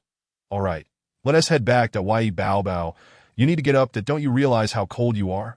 She moved her stiffened arms to emphasize her point. The trio followed Yi Fu out of the orchard. I was just looking for you. Perfect timing. Yi Mu called from in front of the house, waving as she spotted them approaching. What's wrong? Mom, Yi Jinran inquired. I was just reviewing the accounts and noticed that there are many necessary items you haven't prepared for the future or for others. Necessary for others? What do I need them for? Yi Jinran asked, perplexed. Maternal and infant supplies. Yi Mu slammed the ledger shut and continued, look, there are only a little over 10 cans of formula. How can that possibly be enough for a child? She then turned a page. You prepared so much food, yet you didn't think to stock up on some medicine? Suddenly, Yi Jinran realized that while she could indeed support thousands, what if someone fell ill? In her previous life, her unique abilities made her less susceptible to illness. And while in the laboratory, Ouyang Bowen would never allow her to be unwell. It was surprising that she hadn't considered this aspect until now. What else are we missing? She pondered. I'll go into the city and gather more supplies. Gather what? We should take the money and buy it. Yi Fu interjected, his tone unexpectedly serious. This, however, only served to aggravate Yi Mu further, who began to smack Yi Fu with the ledger. You old fool. Why are you shouting? Ran said she would go out to gather supplies. Can't we just buy what we need? After being struck a few times, Yi Fu pleaded for mercy while attempting to calm her down. After a while, he managed to soothe Yi Mu. All right, I'll go out to gather supplies. You two stay safe at home, Yi Jinran chimed in, also reminding Yi Mu to prepare some cured meats. After all, provisions were still ample at this point, and it was wise to stock up as much as possible. On the way, Xiao Shan communicated telepathically with Yi Jinran. Why doesn't the young master ever let me scout ahead? Why does she insist on doing everything herself? Because you're still young, Yi Jinran replied naturally. This time, Yi Jinran drove the family SUV. Initially, Yi Fu had requested a discreet van, but Yi Mu insisted on using the SUV, asserting that its high chassis and robust performance were necessary given the numerous zombies outside. Yi Jinran. It made little difference. She recalled a time when a mere backpack allowed her to loot several supermarkets, even taking the shelves with her. However, since her parents had made their request, she chose not to argue. As she drove, she kept a vigilant eye on the surroundings. The Yi family home was about a 10-minute drive from the city, and along the way, Yi Jinran observed the fields receding on either side of the road. Several women were washing clothes by the roadside, and while they claimed to be doing laundry, it had become more of a social activity. Most households owned washing machines, and the water in the basins had become polluted over the years. Yet these women still preferred washing outside, finding joy in the company and conversation. Some were even inquiring about the younger generation in others' families, hoping to introduce their children to each other in hopes of forging a match. Young master, I'm not a child anymore. I'm several thousand years old, Xiao Shan remarked, sitting on a small chair by the creek, gazing at his reflection in the water, that he couldn't specify how many thousands of years. Nor could he recall how long he had slept. Yet to me, you will always be a child, Yi Jinran said, steering around a bend. What if I let you do everything? Wouldn't it be easier for me to bring the whole family into the space? Xiao Shan nodded, realizing Yi Jinran couldn't see him, and quickly replied, but this is my life, that if I get a second chance, I should live it more splendidly. It wouldn't make sense to hide away in the space. Even though you call me young master, I don't see you as a servant.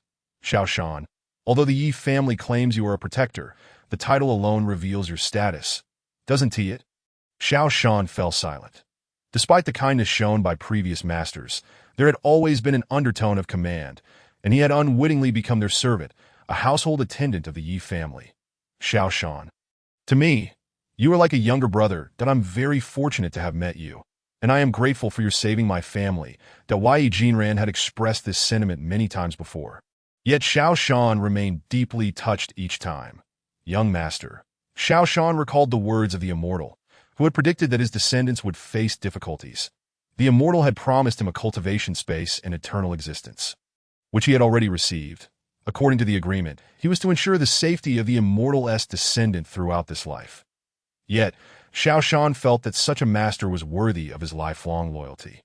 Perhaps I should stop calling you master and start calling you sister instead, he mused, contemplating the peculiarity of his age. Xiao Shan, you can call me sister if you like, Yi Jinran replied. Just go straight after the next bend, and we'll reach the city. Normally, there would be many vendors along the road selling fresh fruits and vegetables, but now it was eerily deserted. All that remained were some abandoned stalls and scattered rags, with bloodstains littering the ground. Xiao Shan, something feels off here. Chapter 18. The disappearance of people in the city. Upon hearing Yi Jinran's voice, Xiao Shan used the jade pendant to sense the surroundings. Young master, there are no living beings here.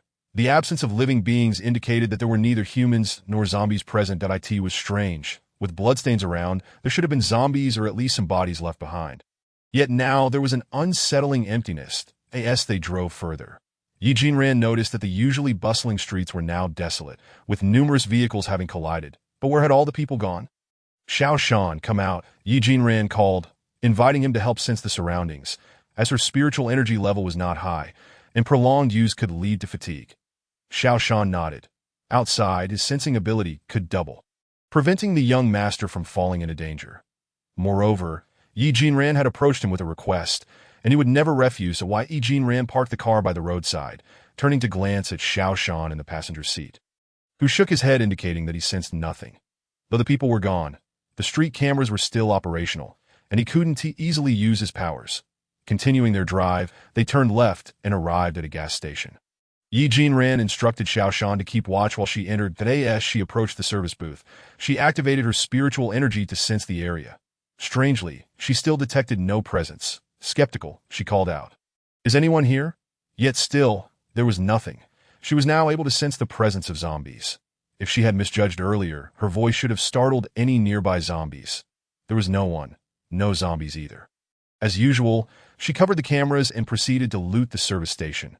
Oddly, there were several large barrels of gasoline outside the station. Yi Jinran inspected them, noting they were filled to the brim. Who would be so idle as to leave gasoline lying around? Nonetheless, she stored the gasoline in the space, warning the little one to leave those things alone as they were dangerous. The little one cheerfully agreed. After filling the car with gas, Yi Jinran drove out of the station. Throughout the journey, she saw no people, nor did she hear any sounds, only stopping occasionally to collect various items. She even managed to gather several cars into the space from a 4S shop. Since there's no one here, should we check the police station? Typically, there are officers on duty. However, when Yi Jinran arrived at the police station, she found it eerily silent, devoid of even the usual guards. After scanning the surroundings, she led Xiao Shan into the service hall. There were several boxes stacked in front of the left door, all marked with surveillance camera labels, while the right side was filled with similar boxes.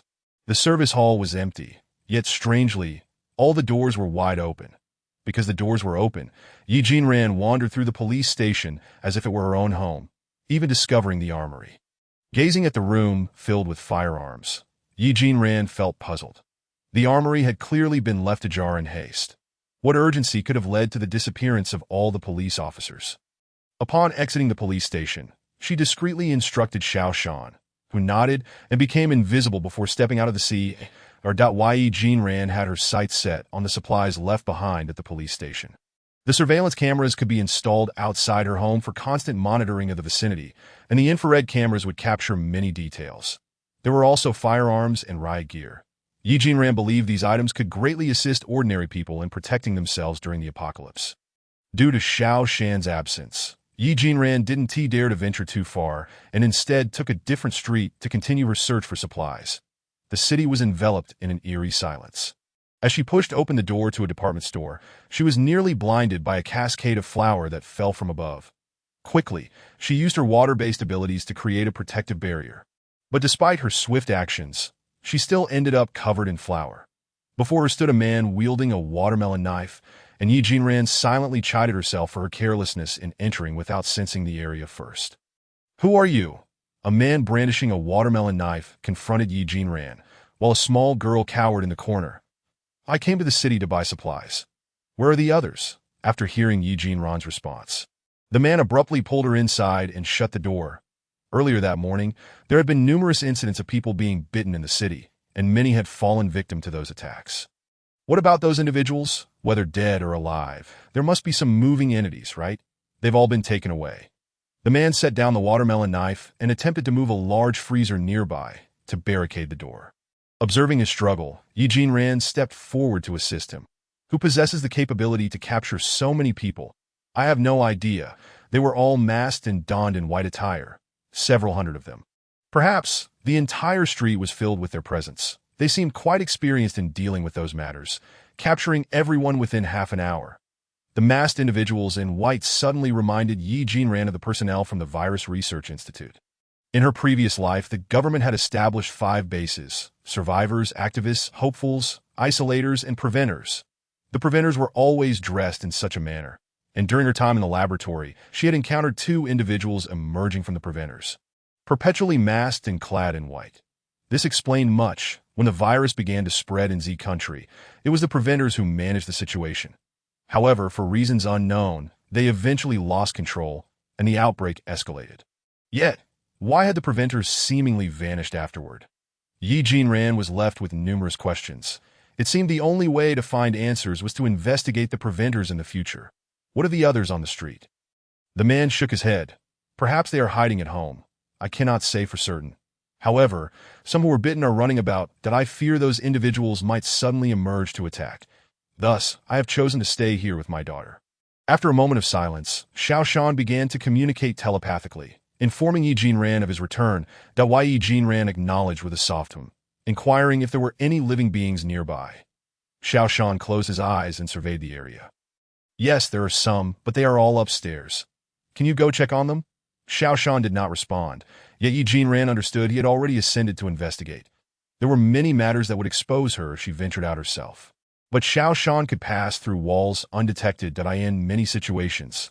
He could provide Yi Jinran with substantial assistance. How curious. The individuals above seemed quite anxious. Are they holding anything, perhaps dressed in uniforms?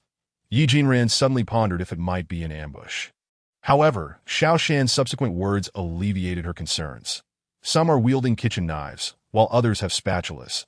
It appears they are not in uniform and are dressed differently. Reassured, Yi Jinran glanced at the supplies she had just gathered, realizing there was no further progress for the time being. Having been out for quite a while, the sky had begun to darken. She informed the man that she had encountered no one during her journey, but had heard news of a potential virus outbreak, advising him to stockpile food. Observing the provisions in the general store, she cautioned the man to conceal the items well to avoid detection. The man appeared momentarily stunned before hastily agreeing that as he moved the freezer aside, preparing to exit, he noticed the glass windows of the store bore no coverings and turned back to remind the man to secure the windows and nail the doors shut. One freezer alone is insufficient for this door. Only after Yi Jinran's reminder did the man realize this, promptly calling for his daughter. The father and daughter expressed their gratitude to Yi Jinran before she stepped outside. Exiting, Yi Jinran gazed at the setting sun with a sigh before heading home. Chapter 19. A farce upon returning home. Yi Jinran reported to her parents about the events of her outing and the supplies she had collected. The elderly couple was astonished by the occurrences outside, yet relieved that their daughter was unharmed. They ceased to inquire further. Regarding the supplies, Yi Jinran had not only brought back medicines and maternal items, but had also procured numerous fish from the farmer's market to keep in the stream of her spatial realm. Given the high demand in the city, livestock such as pigs, cattle, and sheep were still alive outside. While meat would eventually run out, the living animals could reproduce, coupled with the resources in her space. Maintaining basic operations was feasible. Although previously the spiritual energy in her space had been insufficient, Xiao Shan had acquired a jade bracelet from the granary that contained abundant spiritual energy in addition to the bracelet's own energy. It had proven sufficient for Yi Jinran to cleanse her marrow and awaken Yi Baobao, leaving a considerable reserve. Altogether, this was enough to sustain the spatial realm for over a year at maximum capacity. as Yi Jinran was currently engaging in planting and breeding rather than cultivation. Her consumption of spiritual energy was minimal, that of course. The same could not be said for a certain mischievous individual. Xiao Shan, reflecting on the recent consumption of spiritual energy, shot a fierce glare at Yi Baobao, while Yi Baobao merely scratched his head and smiled at Xiao Shan. Alas, why did I ever think this individual was peculiar and choose to observe him? Now, he not only steals the affection and attention of the young master, but has also claimed the sword of mental power as his own, and now the hard-earned spiritual energy is being divided. While Xiao Shan continued to grumble, he was still inclined to play with Yi Baobao. Their prolonged companionship had forged a solid bond of camaraderie. Yet, he couldn't shake the irritation of watching his painstakingly accumulated spiritual energy dissipate for no reason. Yi Jinran remained oblivious to Xiao Shan's myriad thoughts and the underlying tensions between them. At that moment, she was engrossed in studying the third section of a wordless book provided by the library. Focusing on controlling her mental energy, seated cross-legged, she closed her eyes, using her mental energy to sense her surroundings. To her surprise, numerous small stones began to orbit her, moving at varying speeds without any discernible pattern. This space had been designated by Xiao Shan for Yi Jinran's mental energy training. Currently, she was practicing the third section of mental energy, which involved telekinesis. Xiao Shan had intended for the stones to be still on the shelf. But Yi Jinran sought to increase the challenge, thus transforming it into a dynamic exercise. Utilizing mental energy to track moving objects was quite taxing, as it required not only detection, but also the ability to follow the object's movement. Presently, about 50 stones were in motion around her, and simply observing them proved somewhat strenuous. She had to slow her breathing, following the book's guidance to continuously absorb spiritual energy, refining and replenishing it. As time passed, Yi Jinran sensed her capacity for storing mental energy expanding slightly, and her mental power strengthening as well. This was a sign of advancement. Seizing the opportunity, Yi Jinran employed her mental energy to gently pluck the small stones one by one, placing them on the ground. Once she had completed the task, she exhaled a breath of relief and opened her eyes, only to find Yi Baobao gazing at her with wide, curious eyes. Why Yi Baobao? Is there something on your mind? Initially assuming he sought her assistance, she inquired. However, Yi Baobao simply shook his head and extended his slender arms. Hug. Observing his pleading expression, Yi Jinran sighed and stood up, bending down to embrace him. What is wrong? Did Xiao Shan bully you? Xiao Shan interjected. Little master, I am quite gentle. I assure you that I do not bully children. Yi Baobao shook his head. Did I ask it that Xiao Shan stopped playing with you? Xiao Shan responded. Little master, I have played with him, and I've taken care of him for so long. Yi Baobao continued to shake his head. Then why do you want a hug? After several attempts to discern what had troubled him, Yi Jinran could only ask what had transpired. I want to be with Ran forever. Oh, this silly child. Why Yi Jinran executed her signature head pat. Of course, we will always be together, provided that Yi Baobao doesn't wander off. Yi Baobao nodded eagerly. Baby is very good. I want to run away. Seeing Yi Baobao return to his cheerful demeanor, Yi Jinran released him and stood up. Stretching, she noticed Yi Baobao still squatting on the ground. Reaching out to pull him up. After completing her daily training, Yi Jinran planned to leave her space and have dinner with her parents. She decided to bring Yi Baobao and Xiao Shan along. Although neither required sustenance, it was a daily gathering for the Yi family. The dinner table was filled with laughter, thanks to Yi Baobao's amusing antics in the adjacent house. Wang Cihua and Zhu Kaiyun listened to the cheerful sounds emanating from the Yi residents, their hearts seething with resentment. They ruined our chances and refused to allow us to build a wall. They seemed to revel in their happiness, oblivious to our objections. Exchanging glances, Wang Cihua and Zhu Kaiyun began plotting their disruption scheme. The following day, at the Yi residence, a loud knock resounded. Open the door! Our quilt fell into your house. Open up! Before Yi Jinran had fully awakened, she was abruptly roused by the shrill voice of Wang Cihua. A glance at the clock revealed it was merely 5 o'clock. Truly, Wang Cihua had no regard for tranquility. Meanwhile, Ye's mother, fully dressed, stormed out, grumbling, "What on earth is all this noise so early in the morning?" Grabbing a broom, she opened the door, and upon seeing Ye's mother emerge alone, despite her weapon in hand, Wang Cihua assessed her own combat prowess against Ye's mother and felt reassured. She stepped forward and shoved Ye's mother. Observing this from a distance, Yi Jinran immediately sensed the impending danger and used her mental powers to support her mother. The force behind Wang Zuohua's push was substantial, and although Ye's mother did not fall, Wang Zuohua attempted another strike. Unable to tolerate the situation any longer, Yi Jinran leaped down the stairs and swiftly kicked Wang Zuohua to the ground. "Mom, are you all right?" After knocking Wang Zuohua aside, she noticed Ye's mother rubbing her chest incessantly, which filled Yi Jinran with concern that Ye's mother had a weak heart, and the last thing she needed was to be provoked into a distressing situation. Meanwhile, Wang Zuohua, now on the ground, began to wail, "Oh, murder! The good daughter of the Yi family is trying to kill me. Someone come quickly." Hearing her mother's cries, Zhu Kaiyun rushed in without hesitation, rather than assisting her own mother. She pointed a finger at Yi Jinran and began to berate her. "Well, the Yi family truly embodies the saying that like father, like daughter, my mother knocks politely at your door, but you resort to violence against her. Now my mother can't even get up. Yi Jinran, mark my words, I'll make you pay 500,000 for this." It was fortunate that Zhu Kaiyun could maintain her composure while delivering such a lengthy reproach. Yi Jinran signaled for her mother to step back, offering her a reassuring glance. At that moment, Ye's father emerged, eager to engage in the fray. However, he was immediately restrained by Ye's mother. Confused, he looked at her, and she shook her head in understanding. The elderly couple stood behind Yi Jinran, observing the unfolding drama. Once Ye's mother was safely pushed back, Yi Jinran turned her gaze towards Zhu Kaiyun, who was pointing an accusatory finger at her. She seized Zhu Kaiyun's hand, twisting it painfully behind her back, and with a firm push, compelled Zhu Kaiyun to kneel before Ye's parents. "Apologize to my mother," Yi Jinran's voice bore no trace of warmth, her icy tone rendering Zhu Kaiyun motionless with fear. Seeing her daughter thus subdued, Wang Zuohua could no longer feign indifference and rushed toward Yi Jinran, shrieking, "Let go of my daughter," before she could finish her sentence. Yi Jinran delivered another kick, sending her sprawling.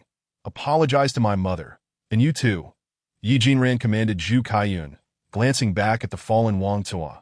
Zhu Kaiyun, pinned to the ground, felt as though her hand was being crushed under Yi Jinran's grip. Trembling in fear, she held her tongue, awaiting her mother's response. Wang Zuohua, having been kicked, felt as if her insides had been rearranged. She initially wanted to lament her fate, but upon encountering Yi Jinran's menacing glare, she promptly fell silent. After all, Wang Zuohua had been a bully for many years and had faced violence before, albeit not as harshly as this. Despite her agony, she managed to shake her head at Zhu Kaiyun, who awaited her in her rebirth. Yi Jinran cherished her parents above all else in her previous life. She owed them far too much, a debt that could never be repaid. She would not allow these two vile individuals to torment her mother. If she failed to teach them a lesson today, they might return with knives to threaten her mother in the future. If they dared to plot against her mother while she was present, what would happen if she were absent? They could very well cast her father out alongside her. Typically, she afforded them some leniency due to their status as a widow and an orphan. But she had not anticipated their audacity in seeking to establish a dying business. Ye's mother, clutching her chest, was embraced by Ye's father, her unwavering gaze fixed upon their daughter. Their little girl had grown and learned to protect her mother. Disregarding the plight of Wang Zuohua and Zhu Kaiyun, Ye's mother, once a kind-hearted woman, realized that mere negotiation would not quell Wang Zuohua and Zhu Kaiyun's disturbances. She had nearly fallen earlier, only to be miraculously steadied by something unseen. If she were pushed again, her heart, already weak, might not withstand the strain. With the zombie virus now rampant, and Yi Jinran having mentioned plans to drive to the quarantine base soon, if anything were to happen to her, it would jeopardize Yi Jinran's plans and potentially place her daughter in danger.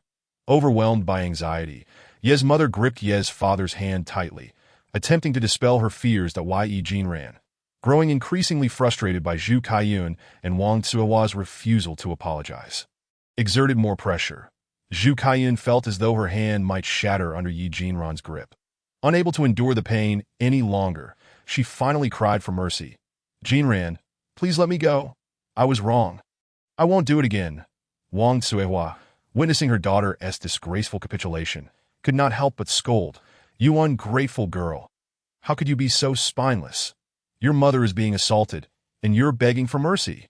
Zhu Kaiyun, racked with pain, found her heart aching just as much as her body.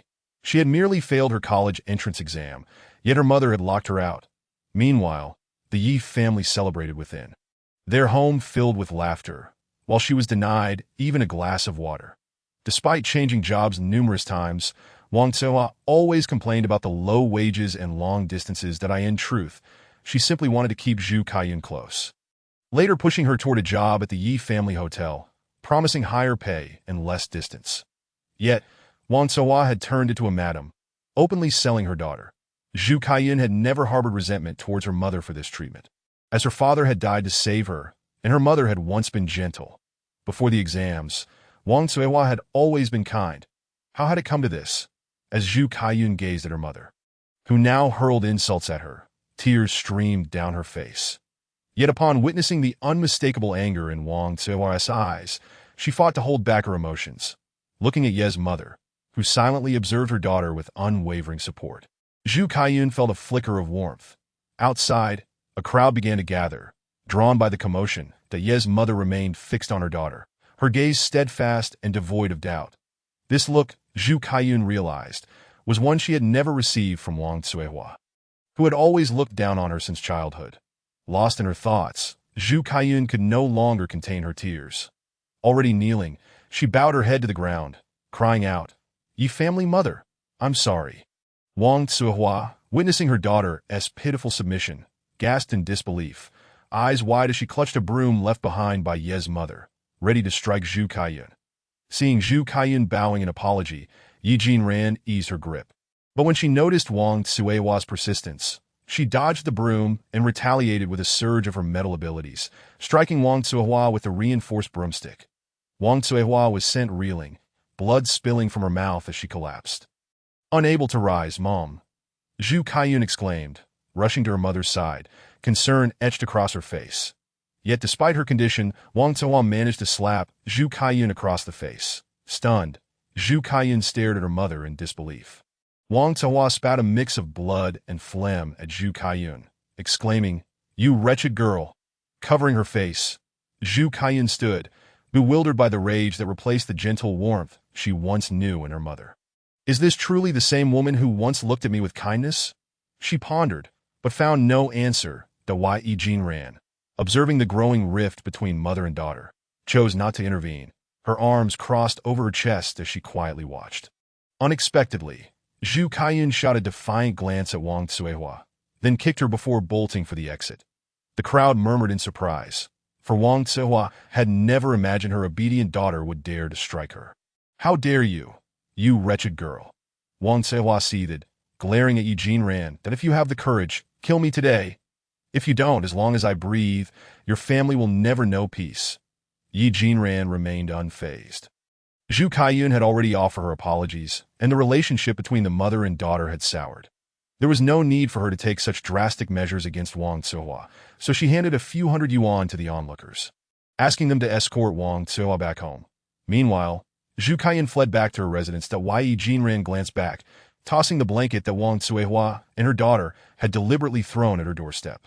It seemed that Wang Tsuehua's current predicament was akin to the saying, "A failed scheme results in a greater loss." Initially, Wang Tsuehua had intended to push Ye's mother down, feigning an accident, believing that the wealthy Yi family wouldn't mind the minor medical expenses. Even if they sought assistance, she could lie on the ground and still earn some money. However, she had not anticipated her fallout with Zhu Kaiyun, who now bore the burden of supporting both of them through her labor.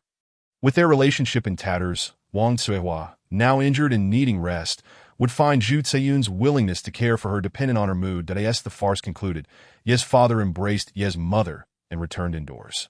Yi Jinran, after ensuring the area was tidy and securing the front door, followed them inside. Once back, Ye's mother couldn't help but reminisce. Over a decade ago, when she and Ye's father were struggling to make ends meet, Yi Jinran was still a child. The family often quarreled over basic necessities. The man from the neighboring Zhu family was quite capable, managing to provide for his family with a few acres of land while also taking on external jobs.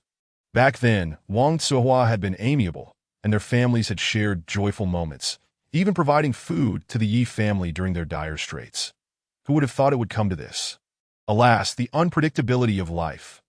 Yi Jinran listened in silence to her mother's reflections that it seemed Wang Zihua had once been a good person, but the loss of her husband and years of hardship had twisted her psyche, leaving Zhu Kaiyun similarly affected. While Wang Zihua and Zhu Kaiyun were indeed pitiable, they were equally detestable. Their misfortunes had not only caused their suffering, but also sought to inflict their despair upon others, all while maintaining a facade of victimhood as they perpetrated malevolent acts. Truly, the most pitiable individuals often possess traits that evoke contempt. Chapter 21. Departure. Having dealt with the turmoil surrounding Wang Zihua and her daughter, morning arrived, and the family prepared to move after a simple breakfast. Although Yi Jinran had followed the government troops to the isolation base in her previous life, she knew they would have to wait another 3 months. The journey was long, fraught with dangers and challenges that had caused the Yi family immense suffering. After much contemplation, Yi Jinran resolved to hasten their departure to the isolation base before chaos erupted entirely. Delaying further could result in road blockages due to the outbreak of the zombie virus. Once they had packed the essentials into their designated space, Ye's mother, feeling torn over what to leave behind, hesitated, which tugged at Yi Jinran's heartstrings that, "Oh dear, we're not gone forever," Ye's father reassured her. Yet the reality was that this departure might indeed be permanent. As Yi Jinran surveyed the familiar furnishings, she decided that if her mother was reluctant to part with them, they would take them along. Her own space was sparse. After all, they could always renovate later. With this thought, she began to gather the items. Seeing her daughter start to collect the furniture moved Ye's mother deeply, prompting her to shoot a glance at Ye's father.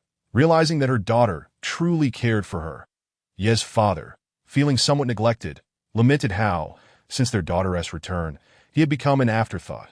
With the enhancement of Yi Jinran's mental abilities, she could now collect items without physical contact, allowing her to simultaneously hone her skills while tidying up. That Ye's parents, unable to assist, sat on the sofa, watching their daughter busily move about. They had offered to help in the space, but Yi Jinran insisted that she could arrange it using her mental powers, so they remained seated to avoid complicating matters. When Yi Jinran finally emerged with the car keys, she found her parents sitting on the sofa like children, which brought her joy. "Mom and Dad, what are you doing?" she inquired. That Ye's father rubbed his hands together and helped Ye's mother to her feet. "We were waiting for you," he replied. Yi Jinran smiled as she stored the television in her space. Although it lacked a signal, she had downloaded numerous films on her computer that could later be projected onto the screen, thus allowing them to enjoy life. Once her parents were standing, she stored the sofa as well before locking the door behind them. "Shouldn't we invite others to join us?" After discussing it with her parents the previous day, Yi Jinran had encouraged them to remind friends and relatives, hoping they would also evacuate early to the isolation area. However, her parents shook their heads. They refused to go, claiming they don't want to be bothered. "They probably think we're deceiving them, that I've said all I could. Yet not a single one is willing to listen." Ye's mother expressed her frustration, feeling betrayed by those she had considered close friends for over a decade. "That I genuinely wanted to help them, yet they accuse me of trickery. If they choose not to come, so be it. Why be upset? Didn't you say that the government troops would come to fetch them? When the time comes and they suffer from hunger and cold, they'll remember your kindness." Ye's father consoled her as he smoothed her disheveled hair from their earlier packing. "What can we do if they refuse to believe? The news has been out for quite some time, and strange occurrences have been reported in the city." Yi Jinran doubted. They were unaware of the unfolding chaos. They simply believed their homes were safe and were unwilling to take risks. Some might even think the Yi family was foolishly heading out to meet their demise and wanted to drag them along. But it was pointless to force those who were unwilling. After assisting her parents into the car, Yi Jinran took her seat.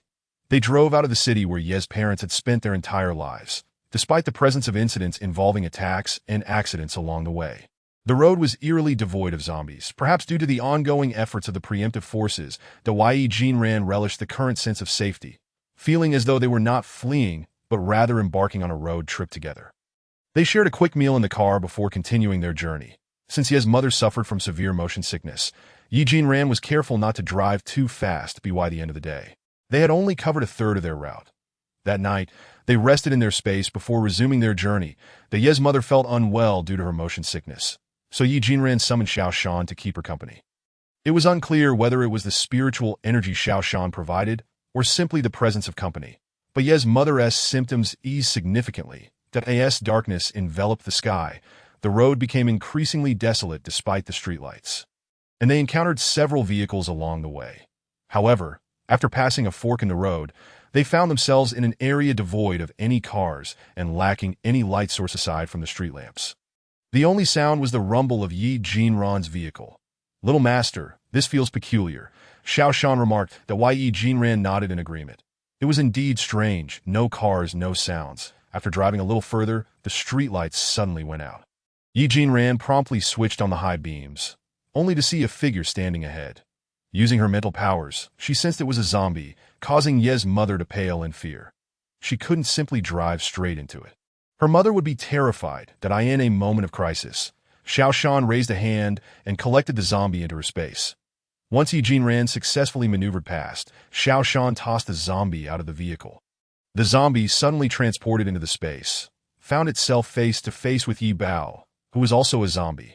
The two shared an instinctive recognition, and the zombie felt an involuntary urge to kneel, but was abruptly thrown out midway. Yi Bao, sensing a similar aura for the first time, instinctively leaned closer, only for the figure to vanish. Zombie. Yi Bao. Yi Jinran. Well done. Ye's mother rubbed her eyes and glanced back. Realizing that the figure in front of the car had disappeared, even though the dim light made it hard to see, "Did I move that person away? Auntie, praise me." Xiao Shan chimed in, her small face beaming with pride. Ye's mother patted her chest, exclaiming, "I thought I was seeing things. You scared me to death. How did you do that?" "You're amazing," Ye's mother asked. Xiao Shan proudly patted her chest, saying, "It's simple. Just collect it in the space and toss it out." Ye's mother was puzzled but refrained from further questioning. The rest of the journey continued in darkness, and without the streetlights, Yi Jinran wondered if she had taken a wrong turn. With no illumination, she dared not speed up. Creatures attracted by the noise of the vehicles howled from the roadside, following the direction the cars had gone. Thanks to the stone barriers lining the highway, the zombies drawn to the noise found themselves trapped outside. Dozens of them jostled against one another, unable to leap over. Both Yi Jinran and Xiao Shan sensed the presence of zombies, yet curiously, none had attempted to attack them. Why, with zombies on both sides? Had none approached to assault them? Is it not delicious? Are they afraid of themselves? That seems implausible. Yi Jinran and Xiao Shan communicated through their minds. They could hardly fathom that these rudimentary zombies were incapable of overcoming obstacles.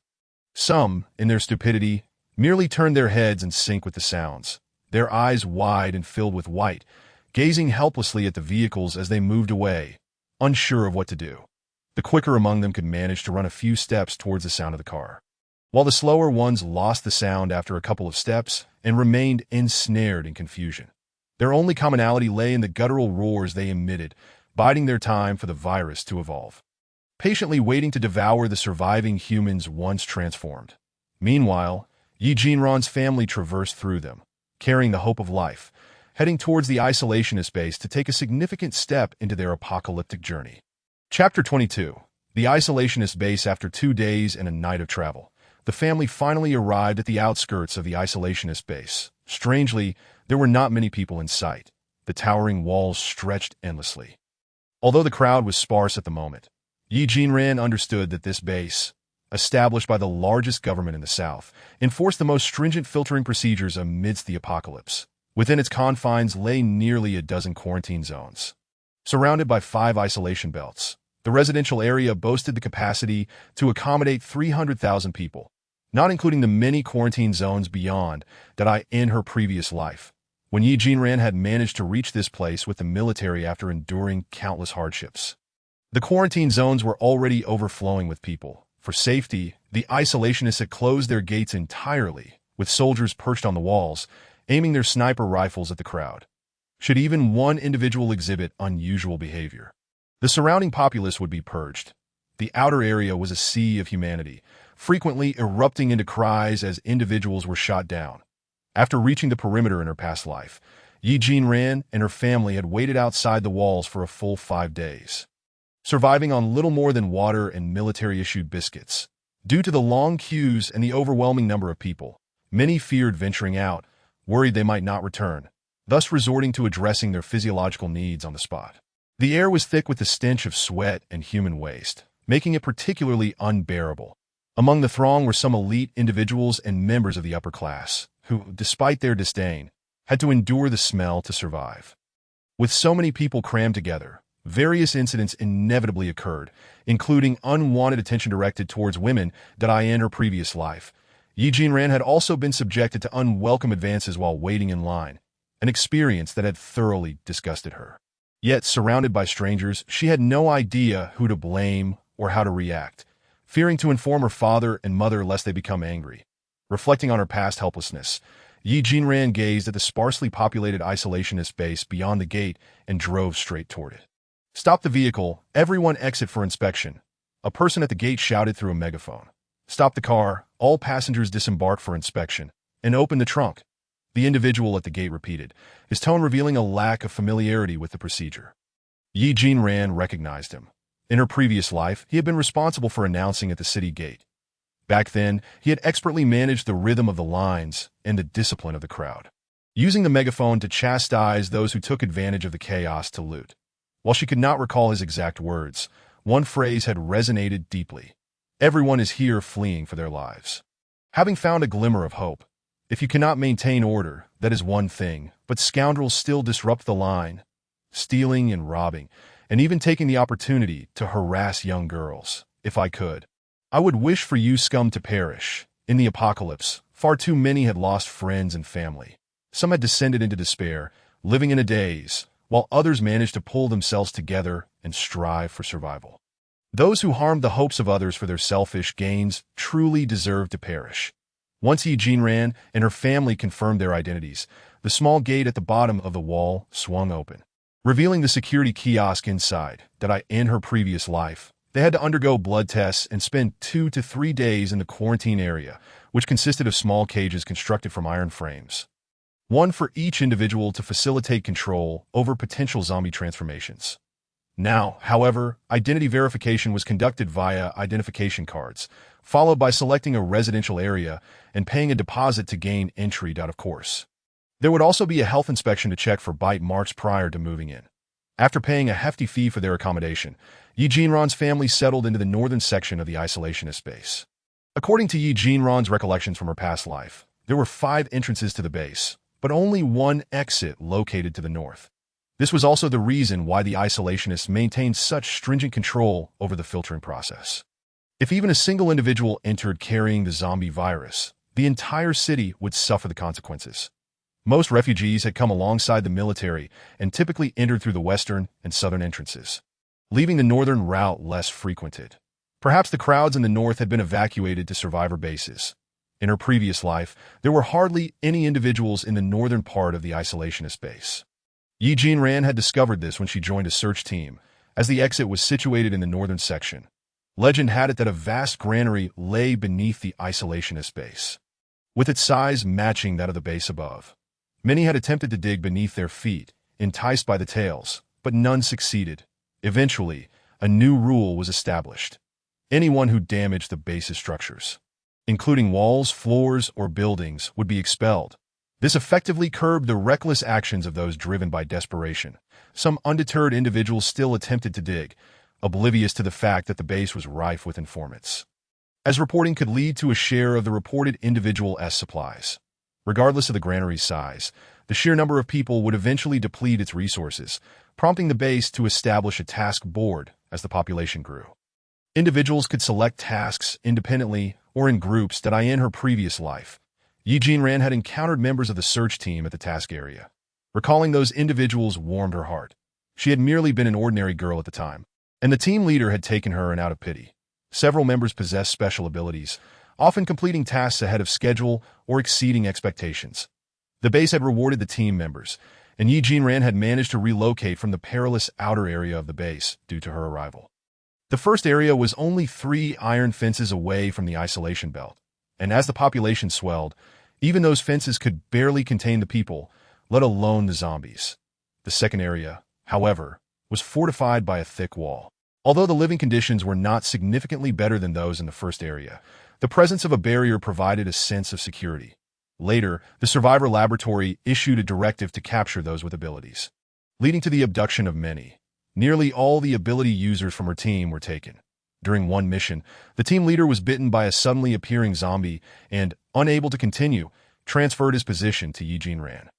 To avoid becoming one of those filthy creatures, the leader took his own life. Following his death, Yi Jinran found herself the sole survivor in the team. Eventually, she became the leader, having remained undetected due to her discreet actions. But unexpectedly saved Su Xiaobei at the cost of her own life. Yi Jinran shook her head, casting aside those memories as the inspector signaled for her to remove her clothing. She scanned her surroundings and confirmed the absence of cameras or disguised mirrors before complying. After a thorough examination, the inspector nodded, and Yi Jinran stepped out of the inspection room to wait for her parents in the corridor. For safety, the inspections were conducted one person at a time, ensuring that even in the event of a zombie outbreak, personnel losses would be minimized.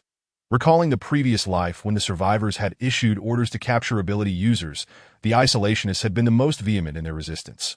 Unlike the survivors who were heavily armed with advanced weaponry, the isolationists were essentially a granary, supported by a handful of soldiers and staff.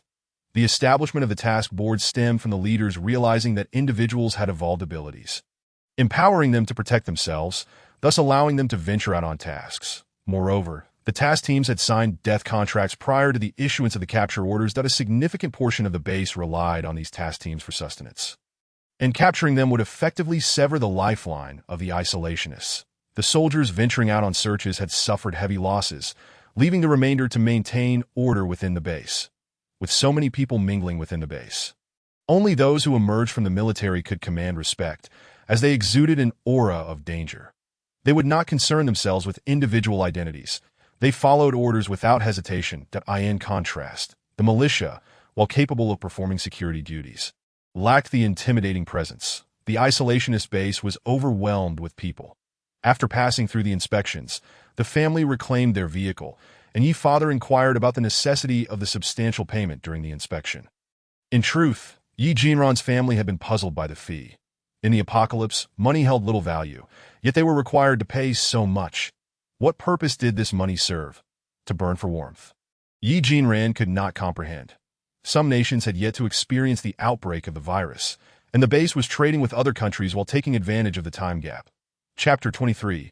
Grandma Lu is in danger, just as Yi Jinran's family arrived at their residence in the base. Her long-neglected phone suddenly rang. Upon checking, she saw that the caller ID displayed Grandma Lu a couple of days prior.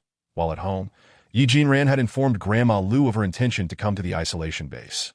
Yet she had received no response. With growing concern, Yi Jinran answered the call. "Hello." After a brief silence, a youthful boy's voice responded, "Is this Sister Ranran?" Yi Jinran recalled that this must be Lu Jueming, Grandma Lu's grandson. Is that you, Jueming? "Yes, it's me, Lu Jueming." The little boy paused momentarily before continuing. "Sister Ranran, where are you? Grandpa and Grandma came to find you, but we encountered many strange uncles and aunts. Grandma said they want to bite me." Upon hearing this, Yi Jinran felt a surge of confusion. They had come to find her, yet she had sent Grandma Lu her location and a message before leaving. "Where are you now? Did you not receive my message from a couple of days ago?" Yi Jinran asked anxiously. "And why are you the one calling me? Where's Grandma Lu?" A troubling thought crossed her mind. "Grandma is beside me. We are currently in a tall building. Can you let your grandma answer the phone?" Yi Jinran inquired, perplexed as to why Grandma Lu, who was supposedly nearby, hadn't called herself. It seemed strange that her 9-year-old grandson was the one making the call, especially if they were in a hurry to find her. On the other end, Lu Jueming handed the phone to Grandma Lu. "Ranran?" "Yes, Grandma Lu. Where are you now?" "Oh dear, I originally wanted to come find you and see how well the chickens I gave you are doing. Who would have thought we would encounter those kinds of situations along the way?" "Chickens? What chickens?" Yi Jinran thought, as she had only purchased seeds and saplings at Grandma Lu's house, not chickens. Had there been some kind of mishap? Grandma Lu continued. "Let me tell you, that unreliable old fool of mine insisted on doing good and trying to save someone on the way, and as a result, he got bitten and turned into a monster. Thankfully, I tied him up beforehand. Otherwise, who knows how many more people he would have harmed." Grandpa Lu was bitten, tied up. Did Grandma Lu's attempt to save someone go awry? It seemed that Grandpa Lu had indeed encountered an accident. And now, both Grandma Lu and Lu Jueming were in grave danger. Seeing the serious expression on Yi Jinran's face, Her parents exchanged worried glances, silently inquiring about what was happening. Jean ran, without speaking, pointed to her phone and shook her head. Throughout the call, Grandma Lu had been rambling about other matters, never directly addressing Yi Jinran's questions, perhaps out of concern. Grandma Lu, where are you now? I will come to get you. I have a car, so you need not worry. Yi Jinran's words conveyed two layers of meaning. I will come to fetch you, so you need not worry, and I will rescue you. I am confident. So you need not worry. On the other end, Grandma Lu paused, then suddenly choked up as she replied, I don't know how to thank you. My dear, if it weren't for my precious grandson, I would have jumped from this building long ago. Hearing the quiver in Grandma Lu's voice made Yi Jinran's heart ache. She had long treated this lovely elder as her own kin, and it was her message that had prompted Grandma Lu to come looking for her. If something had happened on the way, she would feel profoundly guilty. Grandma, don't forget, you not only have Jueming, you also have me, your granddaughter. All right. My good granddaughter. Grandma Lu then provided her address, but Yi Jinran, fearing she might get lost, requested Grandma Lu to send her the location. After hanging up, Yi Jinran informed her parents about the potential danger Grandma Lu was in and explained the entire situation. Upon learning that Yi Jinran intended to leave the city to find Grandma Lu, her parents expressed deep concern for their daughter's safety. The Yi father proposed accompanying Yi Jinran, and Yi mother agreed, allowing him to go with her. However, Yi Jinran clung to her father's arm, playfully protesting, Dad, I am already an adult who has lived 2 lifetimes. I can handle this. 2 lifetimes? Your 2 lifetimes combined still don't exceed my age. Indeed, Yi Jinran had barely approached 20, while her father was in his 40s. Thus, her 2 lifetimes did not surpass his age. However, considering the potential danger, she was reluctant to allow her father to accompany her. After much coaxing, she finally persuaded her father to abandon the idea of joining her. Meanwhile, on Grandma Lu's side, 3 men brandished their knives. Old woman, do you really think this person will come to find you? Grandma Lu glanced at the 3 rough-looking men before letting out a scornful humph, turning away to embrace Lu Jueming in silence. It turned out that Grandma Lu's family had already encountered numerous instances of the kind of people Yi Jinran had described, those who bit and devoured others, several days prior. The villagers were terrified, but thankfully, Grandma Lu had retained Yi Jinran's contact information and had informed her of the situation. That Yi Jinran had provided the location of the isolation base, prompting them to head there first. Grandma Lu had given instructions about what to bring and how to deal with zombies, ensuring her family was prepared. That Yi Jinran had originally planned to reach the isolation base first, given the distance from Grandma Lu's home, and then set out to retrieve Grandma Lu and her family. Alas, unexpected events had unfolded. Though there weren't many cars in the village, there was a van. The kind-hearted offered to give others a ride, while the selfish packed their vehicles with food and essential supplies. Fortunately, Grandma Lu's family had good relations in the village, and one household agreed to take them along. After loading the back seats with their belongings, they began their journey toward the address provided by Yi Jinran.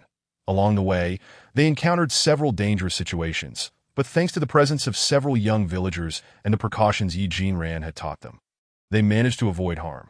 However, when they were 2/3 of the way to the isolation base, Grandma Lu's vehicle fell behind due to needing fuel. In the process of regrouping, they stumbled upon a scene where several people were battling zombies, seemingly on the verge of defeat. The family that had taken Grandma Lu in was well-meaning and got out to help, but amidst the chaos, Grandpa Lu was bitten by a zombie when their relatives, having realized they had fallen behind, returned to find them. They immediately joined the fray. After a hard-fought battle, they finally cleared the zombies. Yet, as they caught their breath, the sound of roaring motorcycles filled the air. Good job, my friend. We hit the bank and captured so many people. It was then that Grandma Lu and her family realized these individuals were no good. Their group numbered less than 10, while their assailants had over 20, each armed with weapons, ranging from machetes to cleavers. Instead of attacking, the assailants seemed to be reveling in their spoils, leading Grandma Lu and her family to a 25-story residential building, specifically to the 21st floor, where they were collectively tossed into a living room. Outside, numerous staggering zombies lurked, but the assailants paid them no mind. After closing the door, they cranked up the volume on a sound system and blasted rock music. The dining table was lined with bottles of alcohol, white powder, and syringes. After indulging in drugs, those men appeared exceedingly exhilarated. Their minds clouded. As the excitement grew, they noticed 4 young women among Grandma Lou's group and approached, intent on dragging them into a room. The young women, terrified, struggled and called out for their husbands. Some of the men, having previously been entertained by these individuals, were too frightened to speak, while others roared in fury. Desperate to break free and fight back, the mob grew restless and some were left without benefits. One man, seeing the absence of women, attempted to grab Lu Jueming. Grandma Lu, witnessing this, swiftly bit the man in a desperate attempt to protect her grandson. "You old hag." The man discovered he had been bitten, and in his fury, he retaliated with a forceful slap that sent Grandma Lu crashing to the ground, where she remained motionless for an extended period. In Chapter 24, Linda and Grandma Lou's group traversed a city that had also witnessed the capture of the prevention agency, though the reasons behind this were unclear. They had even taken the police with them. The police station stood utterly deserted, and the city descended into chaos due to the absence of authority. This band was composed of local ruffians and thugs, led by a man named Lin Yuan, though he preferred to be addressed as Linda by his subordinates. Regardless of their inquiries, they could not ascertain the identities of the masked figures clad in white. However, through relentless efforts, they eventually learned that the police station had become a mere shell of its former self. Upon hearing the phrase "the police station is empty," Linda immediately recognized that the area was now under his dominion. Linda was known for his sense of loyalty, yet he never adhered to conventional rules. After the police station was vacated, it was one of Linda's lackeys who first discovered the situation. Linda, upon receiving the news, swiftly searched the police station, claiming all firearms and weapons for his gang. With their acquisition, Linda's group established their reign over this modest city, robbing shops and vandalizing bars. They indulged in drugs, and when high, they became reckless and indifferent to the consequences. Just a few days prior, during a botched heist at a vault, a careless underling accidentally killed a waitress, igniting their bloodlust. Linda, who had always been a rational leader, found himself succumbing to chaos after days of unrestrained revelry. He bizarrely acquiesced to a suggestion from one of his subordinates. Although the proposal seemed mundane, Linda found it rather amusing. Select victims, bind them, and for the men, administer a beating, while the women were to be distributed amongst his men. They would relish the anger and helplessness of their captives, and once the thrill wore off, they would allow the victims to call for help. If assistance arrived, the captives would have to choose whom they wished to save. One at a time, that if only one person was present, they would discard the one seeking help and apprehend the rescuer. Each captive would only have one chance to plead for aid, and the nature of their pleas would determine how long the caller would survive.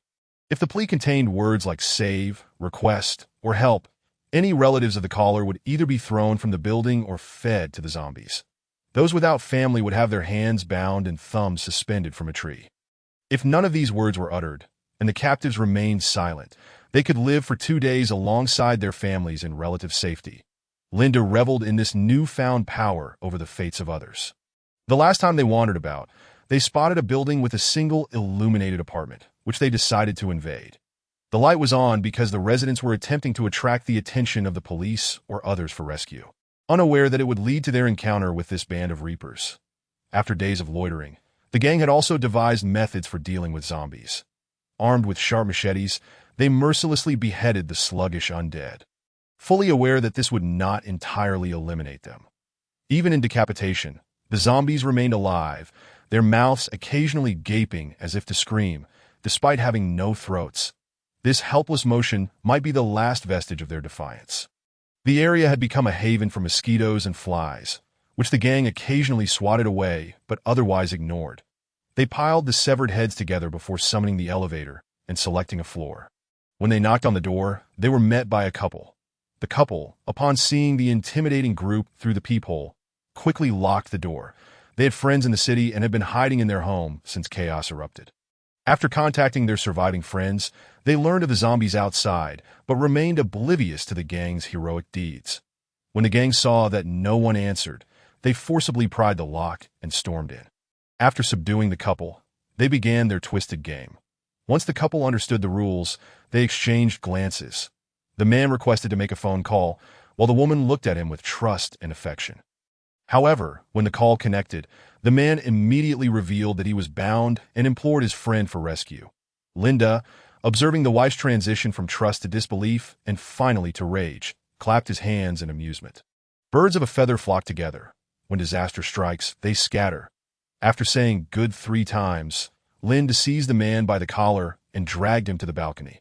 Perhaps due to the high railing and the fact that the couple had no children, they had not installed any security screens. The night was brisk, offering a refreshing chill. Man, why call you a man? A true pillar of strength. After capturing the couple, Linda discovered their hidden stash of alcohol. Initiating a party before resuming their game. At this point, Linda was slightly inebriated and remarked, "Your woman trusts you so much. You must be quite the intellectual." He gestured towards the array of awards and certificates displayed in the living room. Terrified, the man trembled and pleaded for mercy, but Linda remained unfazed. He glanced at the railing, which was nearly half his height, and waved to one of his lackeys. After the underling approached, Linda pointed to the man, indicating he should be thrown off. The lackeys did not hesitate. They grabbed the man's head and hurled him over the railing, lifting his legs gently to send him plummeting. "All done. Go have fun." Linda leaned against the railing, sipping from his glass, and instructed his subordinates. After discarding the man, Linda decided to linger on this floor for a couple of days. So he ordered his men to bring Grandma Lou and her companions to him. At this moment, Grandma Lou, having been struck, lay on the ground, not crying out in pain, merely struggling to rise. The man, still unsatisfied, kicked her several more times. Grandma Lou Jueming, confused as to why they were binding him and his grandmother, recognized that these individuals were villains for assaulting her. The small boy threw himself onto Grandma Lou, delivering a few kicks to the aggressor. "Dear grandson, step away. Grandma is fine. You should go." Grandma Lou attempted to nudge Lou Jueming away, but he clung tightly to her, refusing to budge. The bond of grandparent and grandchild. "Very well. I will let you cherish that bond," the man declared, intensifying his kicks. "Ow! My foot." Suddenly, while kicking, he seemed to encounter an unexpected mishap. Hopping on one foot while cradling the other, the surrounding cohorts, unsure if they were intoxicated or high, laughed and resumed their previous antics. Meanwhile, Lou Jueming's eyes shimmered with a dark green luminescence, growing ever brighter, enveloping him and Grandma Lou in a radiant glow that healed their wounds. In stark contrast, the man's foot gradually turned lighter and more purplish until it ultimately severed itself. The monster collapsed to the ground, gazing at Lou Jueming, who emanated dark green light, desperately trying to crawl away. Grandma Lou, witnessing this phenomenon, turned to her grandson with eyes wide in astonishment.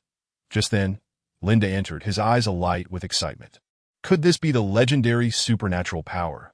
He murmured to himself. Despite the apocalypse merely beginning, Linda had already discovered the existence of extraordinary abilities. After tossing Lou Jueming and his grandmother into the master bedroom, he cracked his neck and wasted no time in questioning them. "Now, tell me, is anyone coming to rescue you?" Grandma Lou contemplated for a moment, glancing at her grandson, and clenched her teeth. "Yes, my granddaughter will come to save us." Chapter 25. "Take me to meet your boss." Linda regarded the pair with keen interest. "What is her name?" A peculiar glint flickered in Linda's eyes. Grandma Lou glanced at her grandson once more. "Speak quickly. My patience is limited, and it wouldn't do to accidentally toss your grandson off the balcony." Linda smirked, his expression playful. "I wonder if your grandson's abilities will be of any use. Can he save himself?" He reached out and playfully stroked Lou Jueming's cheek with his finger. Furious, Lou Jueming opened his mouth to bite Linda, who deftly dodged and retaliated with a slap across the boy's face. Grasping Lou Jueming's chin, Linda chuckled. "Little rascal, you have quite the temper for one so young." With a firm grip, he twisted Lou Jueming's chin from side to side, despite his attempts to resist. Lou Jueming found himself powerless against the constraints. It seemed that his extraordinary abilities were effectively severed from him by Linda. "Please let him go.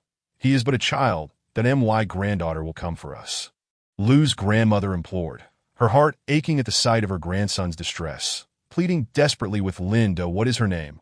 Linda continued to question, echoing his earlier inquiry to Lou's grandmother, Yi Jinran. "Her name is Yi Jinran."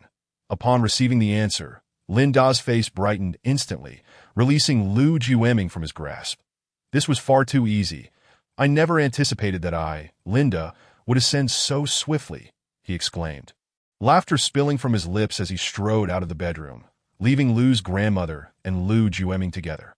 Once outside, Linda promptly dialed a number, and to his surprise, it was Ouyang Bowen on the line. "When will you send someone to retrieve me?" Linda inquired. "Fear not. Once we have captured the target, your rewards will be plentiful." Ouyang Bowen responded curtly before abruptly hanging up. A crazed smile spread across Ouyang Bowen's face as he gazed at the wall before him, which was inexplicably plastered with numerous photographs of Yi Jinran, capturing her in various moments, both during her studies and leisure. Meanwhile, due to the limited number of individuals at the isolation base, with entrances serving as exits, Yi Jinran was able to drive through the southern gate. Following the location details sent by Lu's grandmother, she navigated her way there, since Lu's grandmother and Yi Jinran had different starting points. Yi Jinran veered off the highway onto a secluded road, where the lack of patrols meant that the occasional zombie would appear. To avoid any delays, Yi Jinran activated her powers, reinforcing the front end of her vehicle and its tires with metal. And when zombies appeared, she did not slow down, but instead barreled straight through. The vehicle knocked down the zombies and crushed them beneath its wheels, the speed causing it to bounce momentarily before landing back on the ground. "Little master, this is quite exhilarating," Xiao Shan exclaimed, gripping the door handle tightly, slightly anxious that in her past life, driving like this was essential when zombies were rampant. Otherwise, one risked being devoured if the vehicle got stuck or slowed down. Hearing this, Xiao Shan swallowed hard and fell silent. After a day of travel, Yi Jinran arrived in the city where Lu's grandmother resided, and it was already the early hours of the morning. The city was eerily silent. Only the streetlights illuminated her path. As the night deepened, Linda reclined in a lounge chair on the balcony, drifting into a light slumber. He was jolted awake when one of his subordinates announced that a vehicle had entered the city. Where? Linda stood up, peering down. This building was located at the city entrance, with prior structures demolished and yet to be rebuilt. In the darkness, he could clearly see a black SUV slowly approaching on the road. "They've arrived, prepare yourselves." His men isolated Lu's grandmother and Lu Jueming in one room, while the villagers who accompanied Lu's grandmother were placed in another room within the building. Yi Jinran parked her car close to the building but did not exit. Instead, she entered her space. Yi Baobao, "Come here. I need your help," she called out. Hearing her, Yi Baobao hopped over eagerly. Yi Jinran was cautious, fearing it might be a trap. After all, who would be so bored as to kidnap someone and then seek a rescuer? She instructed Xiao Shan to scout the building's interior, intending to wait for his return before having Yi Baobao follow and lead the zombies upstairs. The zombie that Xiao Shan had previously introduced could communicate with Yi Baobao. Although Yi Baobao had yet to experiment with this, he had conveyed the information to Yi Jinran. During her journey, she had intentionally released Yi Baobao, discovering his ability to control some zombies, which led to her plan. Once outside, Yi Baobao tilted his head, observing the surrounding buildings. Even in a spacious environment, being cooped up every day could become tedious. Yi Jinran had consciously allowed Yi Baobao some fresh air, but being a child, he was naturally curious, wanting to touch everything. As she watched the excitement in Yi Baobao's eyes, a thought struck her. Initially, his eyes had been entirely white, but gradually they returned to normal. Now, upon comparing them to her earlier observations, she realized that Yi Baobao's pupils had turned completely black. Staring intently into his eyes, Yi Jinran felt a strange sensation, as if she were being entranced. Momentarily losing her sense of self, Yi Baobao, noticing her bewilderment, grinned and leaned closer, their faces drawing near. "Little master," Xiao Shan's voice broke through, startling Yi Jinran back to reality, just as Yi Baobao took the opportunity to peck her cheek. Xiao Shan, standing outside the door, witnessed the entire scene, his mouth agape in shock. He was taken aback that Yi Jinran had been so captivated by Yi Baobao that she had received a kiss. Momentarily stunned before regaining his composure after a few seconds, Yi Jinran sat up and shot Yi Baobao a glare, only to find him sporting his usual silly expression. Biting her lip, she suppressed the urge to reprimand him and turned to Xiao Shan. Remembering the matter at hand. "What is the situation inside?" she inquired. Xiao Shan clasped his hands behind his back and shuffled his feet nervously. "I know Yi Baobao is charming, but little master, you should wait until his intellect develops before acting on such impulses," he advised, sighing heavily. Yi Jinran was left utterly perplexed, recalling the earlier incident, but unable to explain it, feeling exasperated by Xiao Shan's demeanor. Observing her conflicted expression, Xiao Shan straightened up and began reporting on the situation inside. Lu's grandmother and Lu Jueming are on the 21st floor. There are others confined on the rooftop. Linda has dispatched numerous men to the rooftop, while only 4 individuals remain on the 21st floor. Many in the building have turned into zombies, yet there are still some survivors. Yi Jinran nodded thoughtfully. Are there any survivors on the 21st floor? She asked. Xiao Shan confirmed, yes, there are some families nearby. But they seem to be hiding in their rooms and not venturing into the hall. Yi Jinran pondered this, aware that too much risk was unadvisable. After instructing Xiao Shan to take Yi Baobao upstairs, she entered the hall, observing the decapitated zombie heads piled in one corner, surrounded by swarms of flies and mosquitoes. Frowning, she used her water-based powers to create a protective water barrier around herself. Entering the elevator, she pressed the button for the 21st floor, lost in thought about Yi Baobao's eyes. Ding! The elevator reached the 21st floor. Stepping out, she was unexpectedly confronted by 2 gleaming machetes, distracted by her thoughts. She failed to notice them in time. As the blades approached her head, she swiftly activated her metal powers, partially transforming her arm into metal, deflecting the blow. Gripping the 2 machetes, she effortlessly crumpled them into a ball and discarded them, much to the horror of the 2 assailants. Having released their weapons upon seeing Yi Jinran, who resembled a celestial being, casually crumple the blades like trash, they turned to flee. Where do you think you're going? Aren't you going to lead me to your boss? She called after them. Realizing their futile attempts to escape, they exchanged glances and turned back to face the woman before them. This lady looks like a fairy, yet her actions are as fierce as a vengeful spirit. It's terrifying. One of them, seemingly the more articulate, resigned himself to the situation. Madam, we were just on our way to take you to our boss. Seeing his compliance, Yi Jinran released her grip and gave them a gentle push forward. But unexpectedly, they stumbled and fell to the ground. Trembling, they rose and gestured for her to lead the way. Upon reaching the door of Lin Da's quarters, they whispered to a nearby individual, who scrutinized Yi Jinran before opening the door. Yi Jinran couldn't help but smirk inwardly, appreciating the efficiency of their actions. Upon entering, her gaze was immediately drawn to Lu's grandmother and Lu Jueming, bound and gagged in the living room. Their eyes meeting hers with gratitude, Yi Jinran hesitated to rush to their aid. Instead, focusing on the figure stepping onto the balcony. Linda, so, you are their leader? She inquired, eyeing the man before her, who nodded in acknowledgement. You must be Yi Jinran. What do you intend to do? She retorted, there are those who wish to meet you. Will you come with me willingly, or shall I break your legs to bring you along? Lin Da's words seemed to stir Lu's grandmother, who appeared agitated but could only express her concerns through muffled sounds. Linda raised an eyebrow, intrigued. At that moment, 3 syringe darts were shot towards Yi Jinran from behind, aimed at her back and legs. Linda, seeing Yi Jinran remain motionless, initially thought she had succumbed, but a glance at the henchmen outside revealed that matters were not so simple.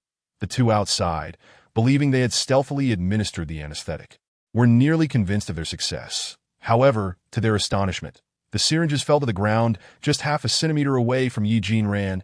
I didn't expect you to have some skills, Linda mused.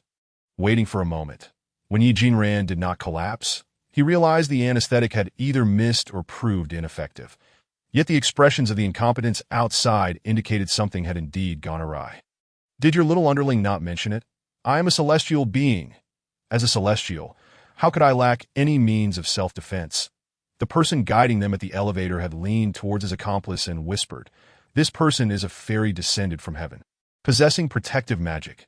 She is formidable, so exercise caution. Yi Jinran, now having cultivated her mental prowess to the 3rd level, could overhear their conversation with a mere flick of her ear. However, she realized she needed to be mindful of her appearance. Standing out too much was unwise. Linda, having heard Yi Jinran's words, adjusted his stance. Then allow me to have a word with you, fairy. With that, he produced a firearm from behind and aimed directly at Yi Jinran. Opting not to employ his mental abilities against Linda, wishing to test the efficacy of her supernatural powers in real combat. However, initiating the confrontation with a gun indicated he had no intention of allowing her a fair chance. Yi Jinran, without needing him to specify, already knew who was orchestrating this. The notorious Dr. Ouyang Bowen, Recently, she had found their game of cat and mouse rather amusing. With a smile, Yi Jinran enveloped the bullet with her water-based abilities, halting its trajectory, and then, in Linda S.'s astonished gaze, flung it away. Linda S. henchmen were left dumbfounded by the spectacle. Mouse agape at the sight of Yi Jinran and my goodness. No wonder my mother prays to the Buddha every day. Fairies truly exist, he exclaimed, dropping to his knees to offer several bows to Yi Jinran, muttering incantations that Yi Jinran, upon hearing this, could not help but twitch the corner of her mouth that no offense intended, but may you bless me with great wealth and longevity. He continued his litany, without repeating a single phrase, as if reciting a scripture, that Yi Jinran shook her head. Isn't that a bit greedy? You desire great wealth, longevity, and a multitude of descendants along with wives and concubines? Shaking her head once more, she used her earth-based powers to deflect the second bullet fired by Lin. The celestial beings are quite busy. Please be succinct and specific, brother. The man seemed to understand and resumed his incantations. Linda, observing the deformed bullet on the ground, muttered, "He didn't mention this." With a sudden movement, he charged at Yi Jinran, but she, without glancing back, conjured a wall of earth. However, Linda easily shattered it with a mere touch and advanced, capturing Yi Jinran with his hands behind her back. "Little fairy, did you not anticipate my binding spell?" Linda taunted Yi Jinran, momentarily stunned, had not expected Ouyang Bowen to create something immune to supernatural abilities. Truly a genius, despite his enmity with her. One could not deny his intellect. This maneuver was worthy of admiration, as she attempted to wield her powers, but found them as unresponsive as a drained reservoir. "Little fairy, what do you think of my binding spell?" Linda leaned close to Yi Jinran, taking in her scent. "Fairies are indeed different. You smell delightful." Meanwhile, the henchman who had been bowing to Yi Jinran jumped up, eager to rescue her. "Boss, she is a fairy. If we capture her, what will happen when heaven enacts its wrath? Please, let her go," he pleaded with Linda. "Get lost." Linda kicked the man away. "Has your mother's incessant praying made you foolish? Money can move mountains. Why would I fear divine retribution?" With a spitting sound, he glared at the man, proclaiming, "In the face of wealth, even the king of heaven must kneel," as if in response to his defiance. A sudden thunderclap erupted outside, startling the man into kneeling and praying to the heavens. Linda, taken aback, glanced at Yi Jinran and muttered, "This is uncanny," that he seized Yi Jinran with one hand while fetching his phone with the other, dialing the first contact in his list. Upon hearing the call connect, Yi Jinran knew her moment had arrived. She used her mental powers to unlock the handcuffs and seize control of Linda. Suddenly immobilized, Linda gazed at Yi Jinran in terror, while she beamed at him with a radiant smile, reaching to take the phone. "Hello? Linda, have you captured her?" The voice of Ouyang Bowen resonated through the line. "Ah, my dear Dr. Ouyang, I trust you are well."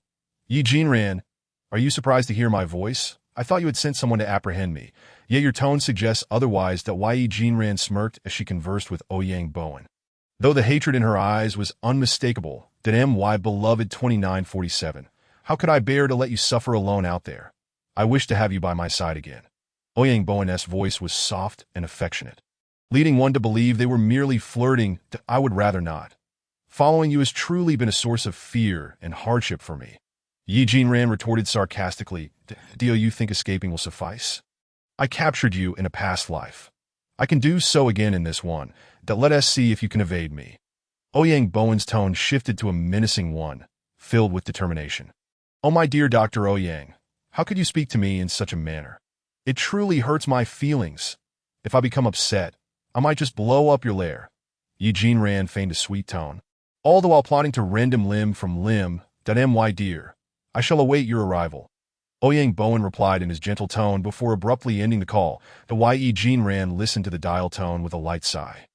Since her rebirth, she had pondered how a meeting or conversation with Ouyang Bowen might transpire, never anticipating it would unfold in such a manner, almost reminiscent of old friends. Meanwhile, Linda remained helpless, unable to utter a word, his imposing demeanor unable to inflict any real harm on Yi Jinran. After hanging up, she returned the phone to Linda, still smiling brightly at him. "Asa fairy. One must possess some means of self-protection, don't you think, Linda?" Chapter 27. Silent Fury. Wouldn't you agree? Linda. Yi Jinran used her mental powers to retrieve the firearm from Linda's back and aimed it at his head. Ah, right. She had initially planned to tie up the others as well, but suddenly recalled the device Linda had used against her. Using her powers, she controlled Linda's hand, guiding it to reveal the apparatus wrapped around his wrist. It appeared to be an ordinary pair of gloves, yet for some unknown reason, they rendered supernatural abilities ineffective and suppressed them. After removing them with her mental prowess, Xiaoshan communicated silently with Yi Jinran, declaring, all set.y Yi Jinran instructed Xiaoshan to take Yi Baobao and lead the zombies to the rooftop. Once those men were either driven away or eliminated, Yi Baobao would escort the zombies away. Xiaoshan should have already rescued everyone on the rooftop, and it was time for her to hasten her pace. Clapping her hands, she utilized the ropes from Lu Nainai and Lu Jueming to bind Linda and his 5 henchmen together. The previously bowing henchman, now desperate, threatened to end his life if it meant leaving with Yi Jinran, but he lamented the torment and oppression Linda had inflicted upon him, and why Yi Jinran did not refuse. These individuals had not caused her any significant harm, and with the true culprit already captured, she felt her task was complete. But Sister Ranon, that wicked man, threw many people off the building. Lu Jueming pointed at Linda and then at several others nearby, and those men took the sisters to their rooms. They cried terribly. Upon hearing Lu Jueming's words, Yi Jinran looked at Lu Nainai, who sighed and gently patted Lu Jueming's head, nodding at Yi Jinran that we encountered their people surrounded by zombies on the road, that we kindly tried to help them, and that is how my old partner met his end. Yi Jinran's heart ached as she grasped Lu Nainai's other hand. After we eliminated the zombies, their people arrived, and only then did we learn they were robbing a bank. They were playing games. She recounted, relaying the sordid details she had learned from the homeowner's wife. Drug use, robbery, rape, murder, kidnapping. Truly heinous acts, Yi Jinran remarked with a smile and a nod. Indeed, Linda, a true gangster. This fairy holds you in high regard.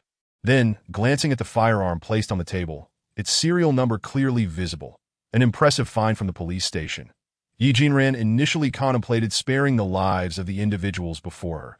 She had observed Lin Da's resentful gaze directed at her and assumed the matter was trivial. However, upon hearing Grandma Lu's words, Yi Jinran comprehended the truth. These individuals were akin to venomous snakes lurking in the grass, that if she allowed them to escape this time, they would surely return. Reinvigorated, seeking her life. Regrettably, she had intended to let them go. Alas, the King of Hell had sent her a message, summoning them to pay their dues. Seemingly filled with regret, Yi Jinran, amidst the terror of the 5, levitated them with her mental prowess and hurled them out of the window. Moments later, a resounding crash echoed from below while Yi Jinran turned to glance at her subordinate beside her, Fairy, upon meeting Yi Jinran's gaze. The man fell to his knees. Fairy, I don't do drugs. I don't even smoke. I followed Linda only because he paid me, that I have a sick mother at home who prays to the gods every day. Observing the man before her, he appeared earnest, yet Yi Jinran, having endured much deceit and betrayal in her past life, trusted him only partially. Grandma Lu had just accused several individuals, and some were unaccounted for. Likely still upstairs. She instructed Grandma Lu to bring Lu Jueming along and ascended directly to the rooftop. The scene above was chaotic. 8 or 9 villagers huddled together, while over 20 others brandished their knives at the villagers, with half appearing to rest. Among the 20, some incited others to toss people down for fun. The unfortunate souls mistakenly believed the earlier crash was merely their leader's idea of entertainment. Yet, their leader indeed had played, and it was a thrilling experience that not everyone could endure. Yi Jinran smirked and used her mental force to lift the instigator of the incitement. His companions, startled by his levitation, recoiled in fear, questioning what sorcery was at play, that he too was momentarily taken aback. Have I ascended to become an immortal? Still unrepentant, he thought immortal? Very well, let us see you become one. Yi Jinran manipulated her mental power to move him outside, and he soon realized the gravity of the situation, swallowing nervously as he gazed down at the buildings below. You guys, find something to pull me back. His companions finally grasped the situation and attempted to retrieve something, but as soon as they moved, the man screamed and plummeted. The onlookers encircled the wall, watching, yet he soared back up. Quick, save me. Overcome with fear, he even lost control of his bladder, Soaking his pants, the Yi Jinran merely shook her head in disdain and cast him down again. Is this a haunting? A timid companion gulped. Haunting? Clearly someone is toying with him. Another retorted, slapping the cowardly one on the head. But can someone possess such power? Another mused, watching their comrade fly back up to, it's a ghost. Instantly, the previously arrogant group lost their bravado, scattering in fright. But if only you had acted this way from the start, Yi Jinran remarked as she returned the man to the rooftop, stepping forward. Who are you? I received a message from the King of Hell, seeking some individuals for tax purposes. She then addressed the cowering individuals nearby. Identify those who have wronged you. I shall avenge you. Yi Jinran gathered the accused together. And those who dared resist were promptly thrown down. In this apocalyptic world, some desperately sought to survive, while these individuals sought to extinguish the lives of others for mere fleeting pleasure, truly deserving of their fate. Yi Jinran felt no compassion for them, coldly observing their pleas for mercy as she cast them down. After the entire assembly had identified the culprits, only the man who had previously referred to Yi Jinran as a fairy and another bald fellow remained unaccused. Have these two ever wronged you? Yi Jinran inquired, pointing at them. The villagers exchanged glances and shook their heads.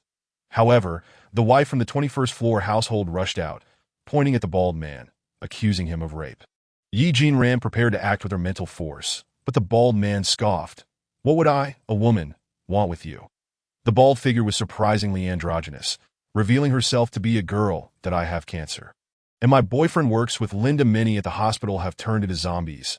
And fearing for my safety, my boyfriend brought me along to join Linda. Yi Jinran refrained from inquiring about this woman's boyfriend, as she had already sent many to their demise. Perhaps one of them was her lover. Yi Jinran relaxed, observing the deceitful woman.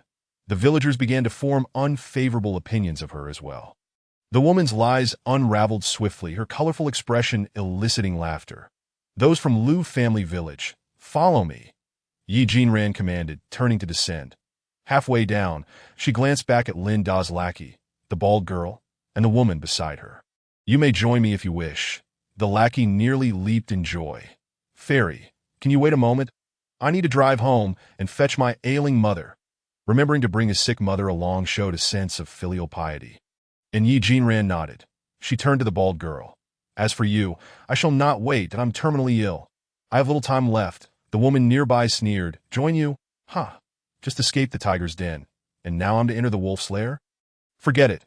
She picked up 2 discarded watermelon knives left by Lin Da's thugs and approached the staircase, intentionally bumping into Yi Jinran. How amusing. Yi Jinran, having just released her pent-up frustration, felt provoked once more and seized the woman with her mental power. Hurling her back into her home from the rooftop, the echoes of the woman's plight lingered, refusing to dissipate. The onlookers swallowed hard, filled with apprehension at witnessing her fate. Yi Jinran, unfazed, continued her descent. Chapter 28. The cowardly man. The few rescued individuals had initially believed Yi Jinran to be a benevolent and warm-hearted ally. Thinking they had found a formidable protector, to their astonishment, the display of power she exhibited left them too frightened to utter a word, obediently trailing behind her as they descended from the rooftop. In truth, Yi Jinran was merely incensed. After her conversation with Ouyang Bowen, memories of her past grievances resurfaced, coupled with Grandma Lu's accusations and the unrepentant nature of Lin Da's gang, igniting her fury. Though joining the base was ostensibly voluntary, these wanderers had forsaken their right to belong while seeking to strip others of life. Lin Da's gang epitomized the characteristics of the rogue faction: brutality and a lack of empathy. Those who had not experienced the apocalypse could not fathom the arduous struggle to gather resources. Shops had long been looted, leaving survivors to scavenge one by one. Opening a door could reveal either the previous occupants' leftover supplies or a horde of zombies waiting to welcome you into their ranks. After painstakingly gathering a backpack of food to pay taxes upon returning to the base, one would often find themselves rationing to ensure their family could eat for a day, sometimes even choosing to starve for 2 days to stretch their provisions. Yet, these rogue bands, they simply took whatever they desired, accompanied by a horde of others. Not only did they steal, but they also squandered food supplies. Food may be replenished, and these rogues could thrive in the apocalypse. But why must they extinguish the hopes of others? Yi Jinran had once been robbed herself, early in her time with a scavenging team. When she encountered a group of wanderers, she had not evaded them quickly enough and was surrounded and stripped of her backpack, even nearly taken away. Fortunately, the captain and several teammates had rescued her, but the hatred she bore for these merciless, unfeeling individuals persisted. As she led the group down to the first floor via the elevator. The earlier throwing people episode still fresh in their minds. Two women screamed upon seeing the pile of zombie heads in the hall. It was as if they aimed to vocalize their earlier fright. The sudden outburst startled Eugene Ran, who pursed her lips and shot a glance at the pair. That a single shout would suffice. Are you auditioning for a Guinness World Record in high-pitched screams? Upon hearing Eugene Ran's words, they promptly fell silent, shaking their heads that you've been outside long enough. Are you still afraid of a head? Don't you realize that your screams will attract zombies? Of course. Sister Yin Ran, I know. Lu Jueming suddenly interjected, taking over Yi Jinran's words while extending his fingers to start counting. When encountering zombies, do not panic. Strike at the head first. That if you are too fearful to do so, bind or encircle them instead. Move silently. Gather supplies such as rice, flour, salt, and oil, and those driving should carry extra gasoline. Yi Jinran listed numerous points, and Lu Jueming meticulously counted each one on his fingers. Grandma Lu and Lu Jueming, who had been closely following Yi Jinran, also witnessed her recent actions. After observing Yi Jinran's behavior on the rooftop, Lu Jueming quietly asked Grandma Lu why Sister Ran had thrown those people down. Grandma Lu gently reassured him, saying that Sister Ran was angry, and those people deserved their fate. With no police remaining, Sister Ran had to take matters in her own hands. Lu Jueming nodded, understanding her resolve, and aspired to become someone like Sister Ran who could punish evildoers. Thus, he did not harbor any resentment towards Yi Jinran for earlier actions. Little Master, Yi Baobao has returned as well. Yi Jinran assigned Yi Baobao the task of driving away the zombies from the building and the parking lot, initially expecting it to take longer or perhaps not to be effective. She was surprised by the swift results. After retrieving their vehicles, they also explored the area and knocked on the doors of nearby shops, announcing their intent to purchase goods, yet none would open. Yi Jinran did not press the matter and instructed the others to head to the isolation point while she took some time to breathe and clear her mind. Grandma Lu, you take Lu Jueming ahead. I will catch up with you shortly. Noticing that the others were preoccupied with their vehicles, Grandma Lu chose to remain beside Yi Jinran. Ran, this old woman still wishes to accompany you. Among these people, several do not even protect their wives, let alone me. Embracing Lu Jueming, the grandmother and grandson nestled together. Only you do not disdain this old woman. You come to rescue me and even ignite such a great fire for us. As she spoke, Grandma Lu took Lu Jueming's other hand and placed it before Yi Jinran, then lifted Yi Jinran's hand and placed it atop Lu Jueming's. This old woman is not one to lack discernment. From now on, my Lu Jueming will regard you as a sister. Your words will carry more weight with him than even his own mother. Yi Jinran, unsure how to respond, could only nod, seeing Grandma Lu's insistence to accompany her. She allowed her to board her off-road vehicle first. Among the others, a man shouted, Old Lu is from our village, and I have been escorting her and her grandson for quite some time. Why shouldn't we give them a ride? His motivation stemmed from wanting to be close to Yi Jinran, who held great regard for Grandma Lu and Lu Jueming, believing her strength could protect their group. Yi Jinran, having just heard the bald man's suggestion to visit the hospital, did not wish to engage further with them. However, out of respect for Grandma Lu, she replied, Grandma Lu may choose whichever vehicle she prefers. And if anyone feels upset or angered by this, they need not leave. There is no obligation. After speaking, she entered her vehicle, and upon hearing Yi Jinran's words, the group fell silent. Yi Jinran started the engine and drove away. Someone in the crowd suddenly scoffed. What is with the arrogance, you dead woman? This remark was swiftly met with a slap from the woman sitting in the passenger seat. Now you're tough. But where were you when your wife was being raped? Begging for mercy, I presume. The woman in the passenger seat was the spouse of the man who had just spoken after receiving the slap. She appeared infuriated. The vehicle remained still as she retaliated with a slap of her own. You scoundrel. Why don't you blame yourself for being a woman instead of blaming me? Should I send my backside to you? In a fit of rage, she punched the woman in the stomach and yanked her out of the car. The woman, curled up in pain from her husband's earlier actions, still could not help but retort. You read nothing but a coward, a weakling. How did I end up marrying such a man? Upon hearing her words, the man, now red-eyed, began to strike her with kicks and punches. Others witnessing the scene rushed to intervene. The man who initially offered to give Grandma Lu's family a ride stepped forward and kicked the assailant. If you touch my sister, I, Lu Yuqiang, will not let you off lightly. With that, the two began to brawl. And since most of those present were female relatives, the man was quickly subdued. Lu Tsong, I want you to know, this car was bought by my family, the house was paid for by my family. And everything you eat, drink, and use comes from my family's resources that I have tolerated your idleness. But now I see your true nature. Lu Tsong was the name of the man. The woman, with the help of her relatives, stood up, glaring at Lu Tsong as she continued. From this day forward, we part ways that I hereby inform you that I am divorcing you. Do not expect to take another cent from my family. I ask all present to witness this. After she finished speaking, Lu Tsong spat in her direction. Witness?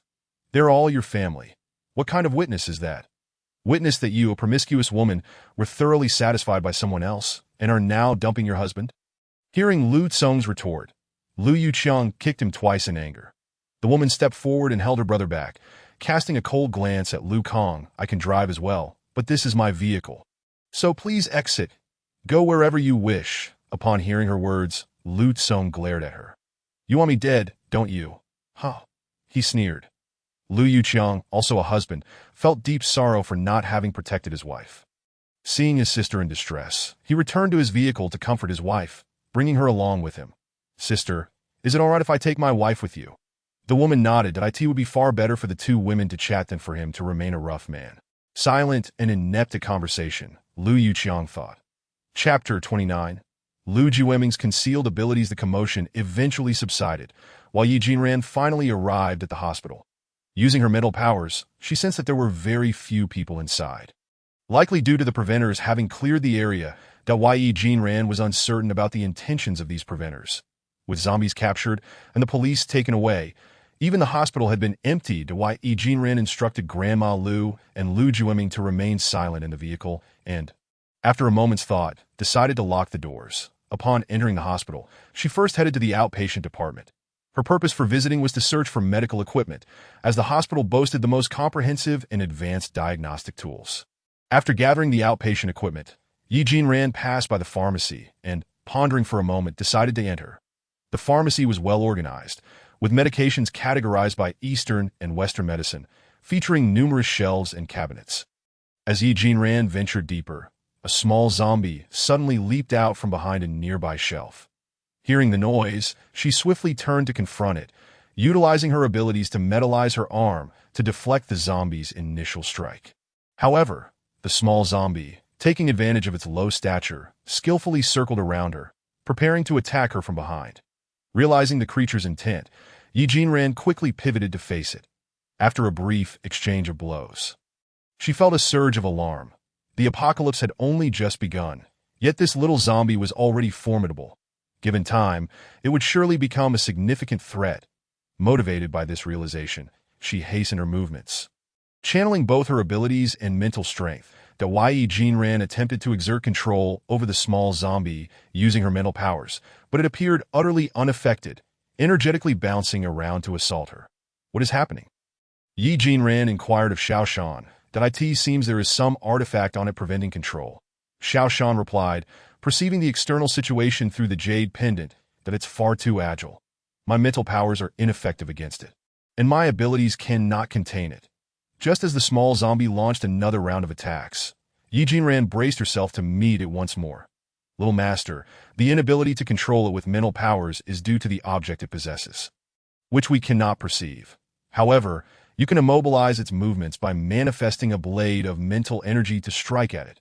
Upon hearing Xiao Shan's advice, Yi Jinran altered her approach, focusing on restraining the zombie's legs as her primary objective. If her abilities could not reach it, she would adapt. Fixating on the small zombie's legs, she employed her earth-based skills to raise barriers around them, and as the zombie struggled to break free, she used her metal-based abilities to secure its legs in place. Seeing itself restrained and unable to move, the small zombie unexpectedly spewed fire from its mouth. Yi Jinran rolled away and stared at the creature. Well, you're quite impressive. Since you can breathe fire, I shall counter with water. Channeling her elemental abilities, she directed a stream of water from her hands towards the small zombie's head.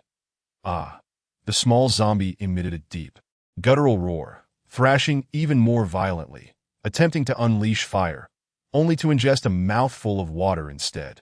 Seizing the opportunity, Yi Jinran conjured a mental dagger and plunged it forcefully into the small zombie's skull. The creature, seemingly reluctant to concede, struggled for a moment before succumbing. Controlling the dagger with her mental powers, she twisted it within the zombie's head and, as expected, encountered something solid. Extracting it and rinsing it clean with water, she discovered a dark purple, radiant crystal core the size of a pigeon, segg, to her astonishment. She had stumbled upon a crystal core at such an early stage. The Yi Jinran weighed the crystal nucleus in her hand before storing it in her spatial pocket for Xiao Shan to examine. She then attempted to sense the little zombie with her mental power, and was able to do so. After dealing with the little zombie, Yi Jinran tidied up the pharmacy and made her way towards the basement. The hospital, in order to avoid the disruptions caused by power outages, had its own independent power supply system, which was far superior to the generators she had purchased. Hard work pays off.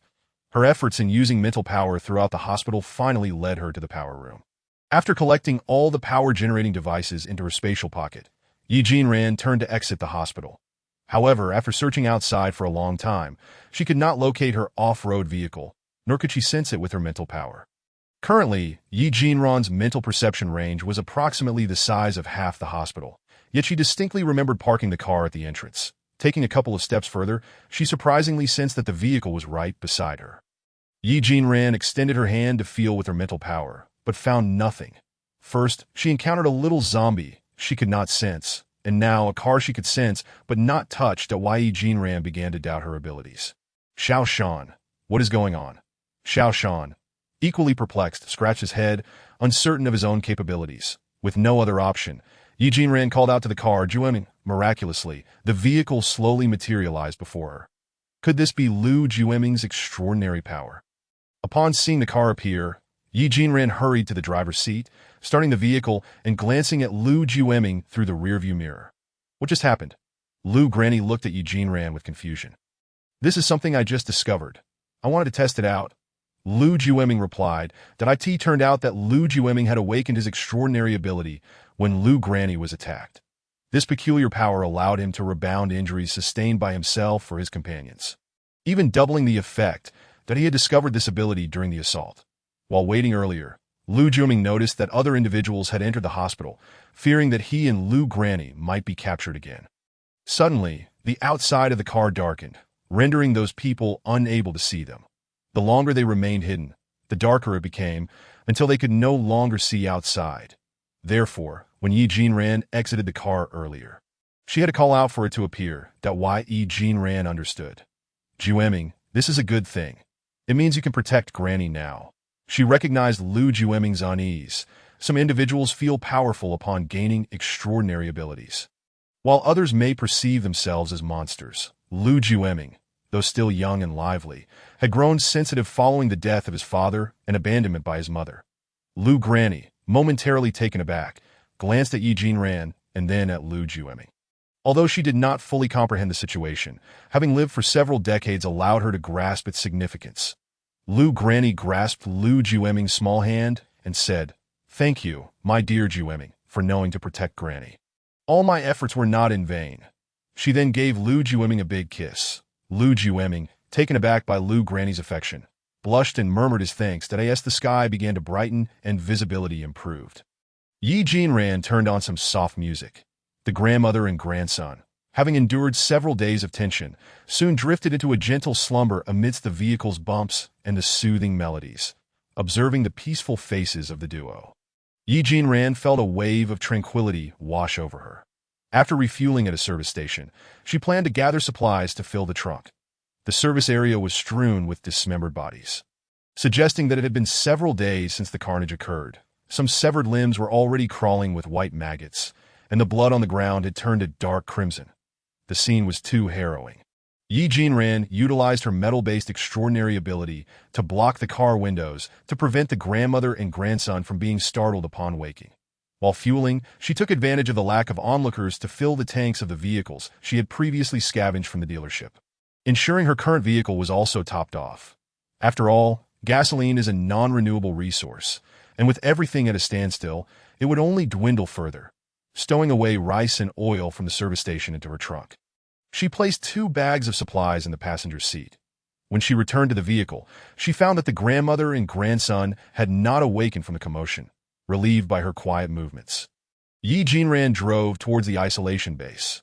Calculating the time in her mind, she realized that her visit to the hospital had taken no more than an hour to be by the time she reached the isolation base.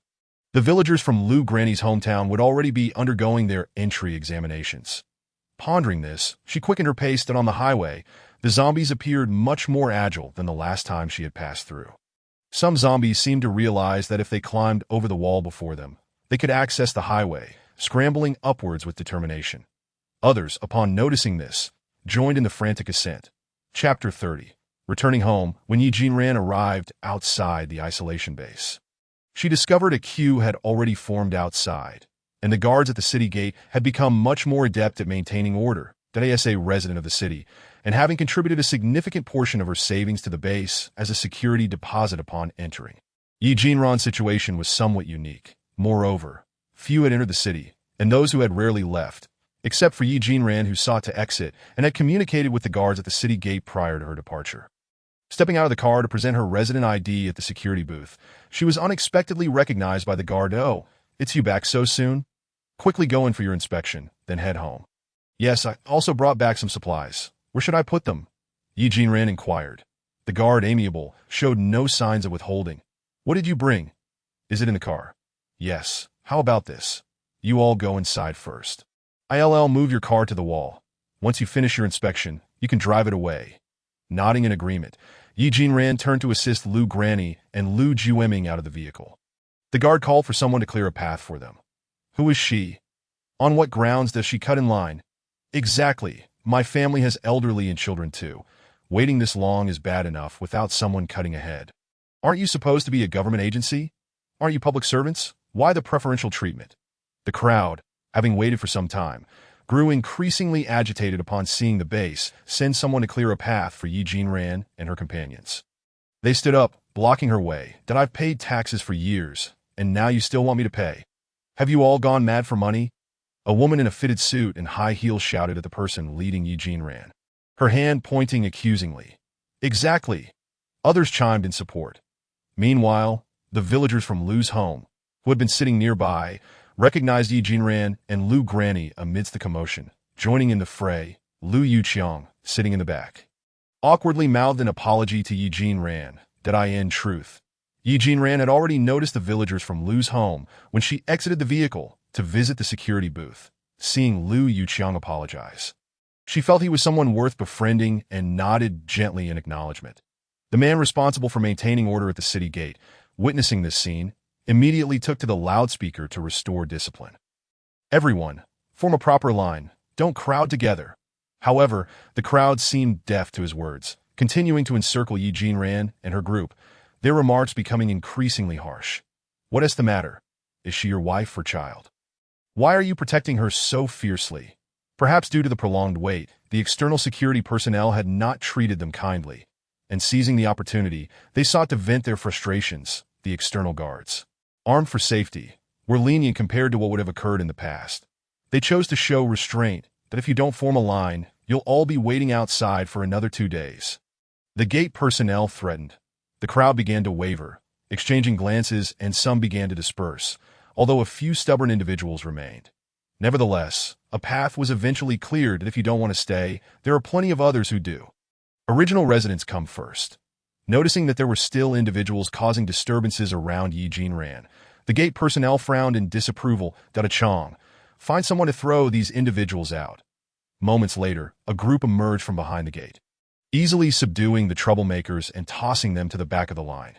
Throughout this ordeal, Yi Jinran remained silent, merely observing the expressions and behaviors of those around her.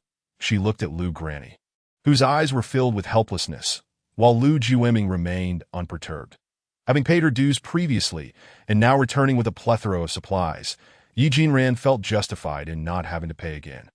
However, As she passed the security booth to scan her ID, she still decided to cover the fees for Lu Granny and Lu Juemi. You really have foresight, young lady, upon recognizing Yi Jinran's bodyguard. He gave her a thumbs dash up to why Yi Jinran responded with a smile and led Grandma Lu and Lu Juemi into the city to begin their inspection. Due to the recent commotion, it was their turn to enter the inspection area. The process was the same as last time, and after completing the entire procedure, Yi Jinran returned to her vehicle to pick up Grandma Lu and Lu Juemi, heading towards her residence that Yi Jinran had chosen an area within the 3 city gates, necessitating a bit of travel time. Along the way, she passed numerous buildings and noticed that some people had already settled in this vicinity, that it was only 2 days since the commotion, and already some had rushed over. No wonder she could only stay near the quarantine zone during her previous life. It seemed that only by following the government could one reap the benefits, while those who lagged behind could only pick up the scraps. The buildings within the base were divided into villa zones, apartment blocks, and low-rise areas, all situated within the residential section beyond the city gates, with walls separating each residence. The low-rise area housed several manufacturing facilities dedicated to producing mechanical components and various compressed foods. According to the classifications from her previous life, the villa area was exclusively designated for teams of supernatural beings or investors in the base, that if a team owned a villa, it facilitated better communication and deepened their camaraderie. Meanwhile, the investors controlled the economic lifeblood, aiding the base's development.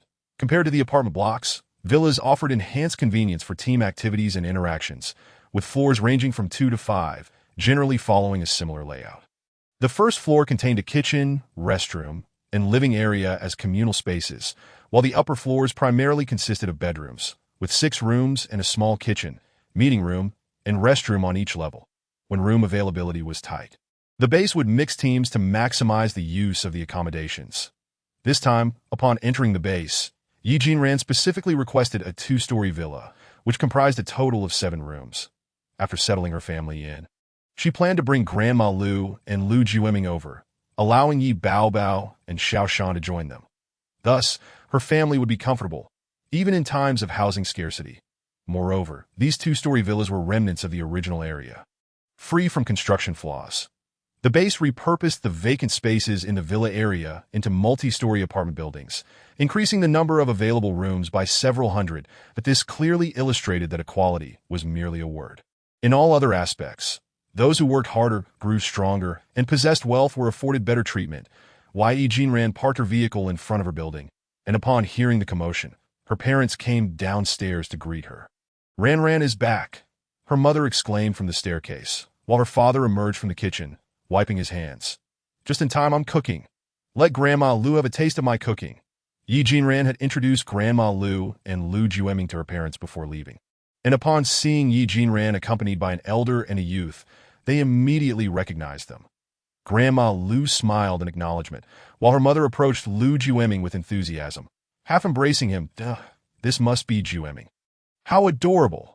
Lu Juemi happily greeted, hello, Annie, which endeared him further to Yi Jinran's mother, who praised him for being well-behaved and sensible. Annie has never praised me, Xiaoshan muttered sulkily from the corner, why Yi Jinran stifled a laugh. Teasing, I have extolled you to the heavens with powers beyond measure. My mom would have put you on a pedestal. This was a grand introduction as promised to Xiaoshan. After the introduction, Yi Jinran's mother could only respond with a dazed okay, while her father succinctly summarized his thoughts with a single word, much to Yi Jinran's amusement. After a warm exchange, the family enjoyed a delightful meal together and settled on the sofa to watch television. They were viewing a movie brought back from the video store, with an array of fruits from the space laid out on the coffee table. The villa was already furnished with appliances, and the Yi family merely needed to supplement their belongings to create a cozy home. Observing her family laughing heartily at the movie's antics filled Yi Jinran's heart with warmth. After contemplating for a moment, she released Xiaoshan and Yi Baobao from the space, introducing them to Grandma Lu.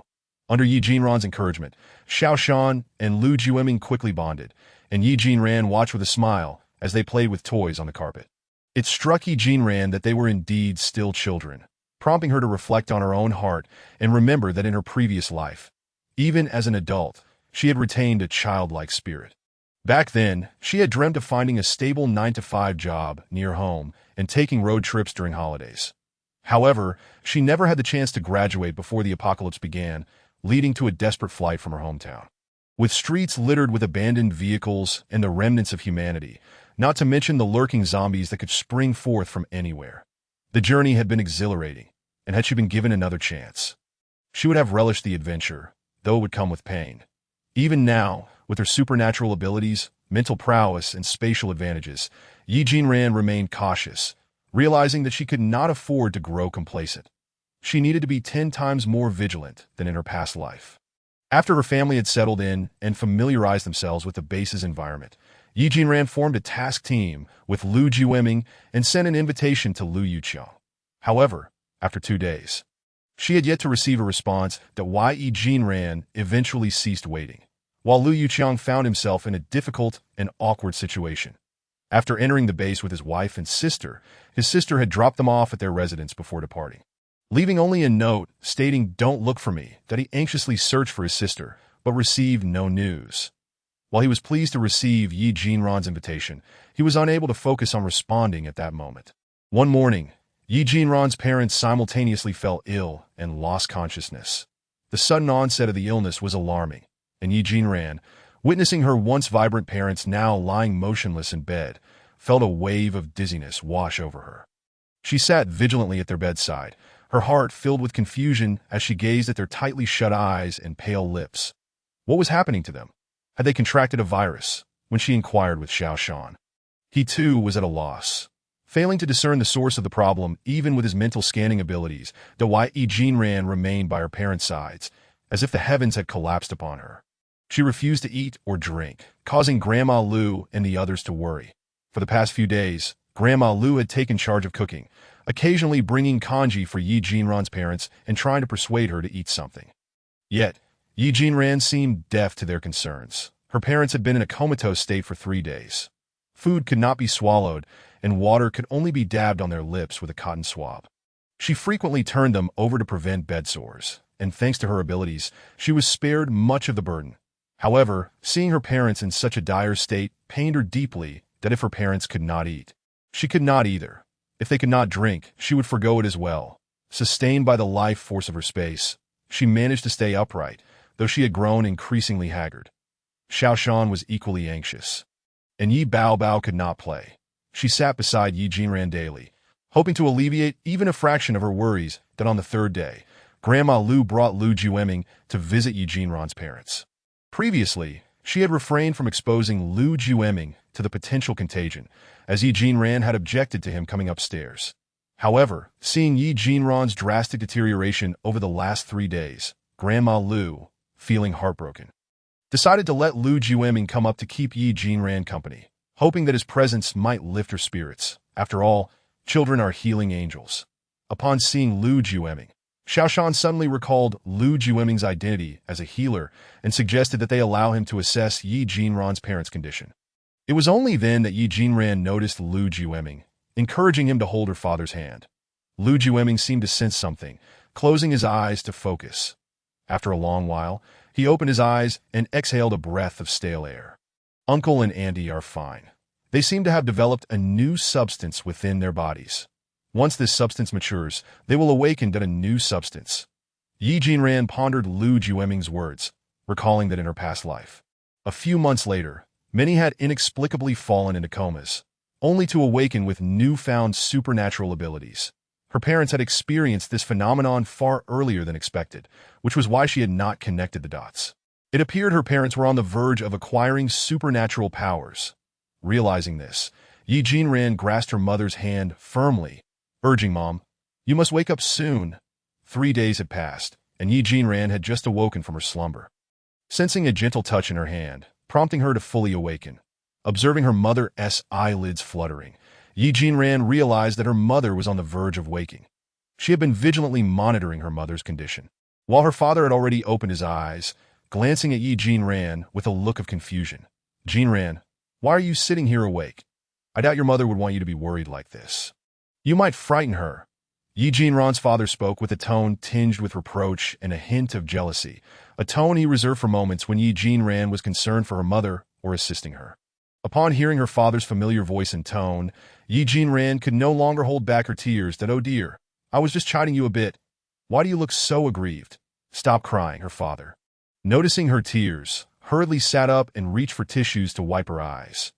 Just then, Yi Jinran's mother stirred awake, and upon seeing the scene before her, she glared at Yi Jinran's father and exclaimed, "You old scoundrel, bullying my daughter so early in the morning." Before her father could explain, he was met with a pillow strike from Yi Jinran's mother. Yi Jinran quickly interjected, "Mom, you've misunderstood. I was just overly emotional." She then shared the news of her parents' coma lasting 6 to 7 days, which prompted a shared glance of disbelief between them. 6 or 7 days of slumber. They echoed, struggling to comprehend the gravity of their unconsciousness. Yi Jinran inquired if they felt any discomfort, and both parents, after getting up and moving around, found no adverse reactions to why Yi Jinran refrained from probing into their potential abilities, for their well-being was paramount above all else. Xiaoshan was the first to learn of Yi Jinran's parents' awakening, and he specifically retrieved 2 peaches infused with 300 years of spiritual energy to present to them. Meanwhile, Yi Baobao brought forth the largest and finest fruit harvested from the trees. Upon hearing the commotion, Grandma Lu and Lu Juming ascended the stairs, and upon witnessing Yi Jinran's parents regain consciousness, Grandma Lu's eyes moistened with joy. "They're awake. They're awake. I've got porridge simmering on the stove. After such a long sleep, you should have some." The room quickly filled with people, and Yi Jinran's parents were touched by the outpouring of concern. Accompanied by everyone, they made their way downstairs to enjoy their first meal in 7 days.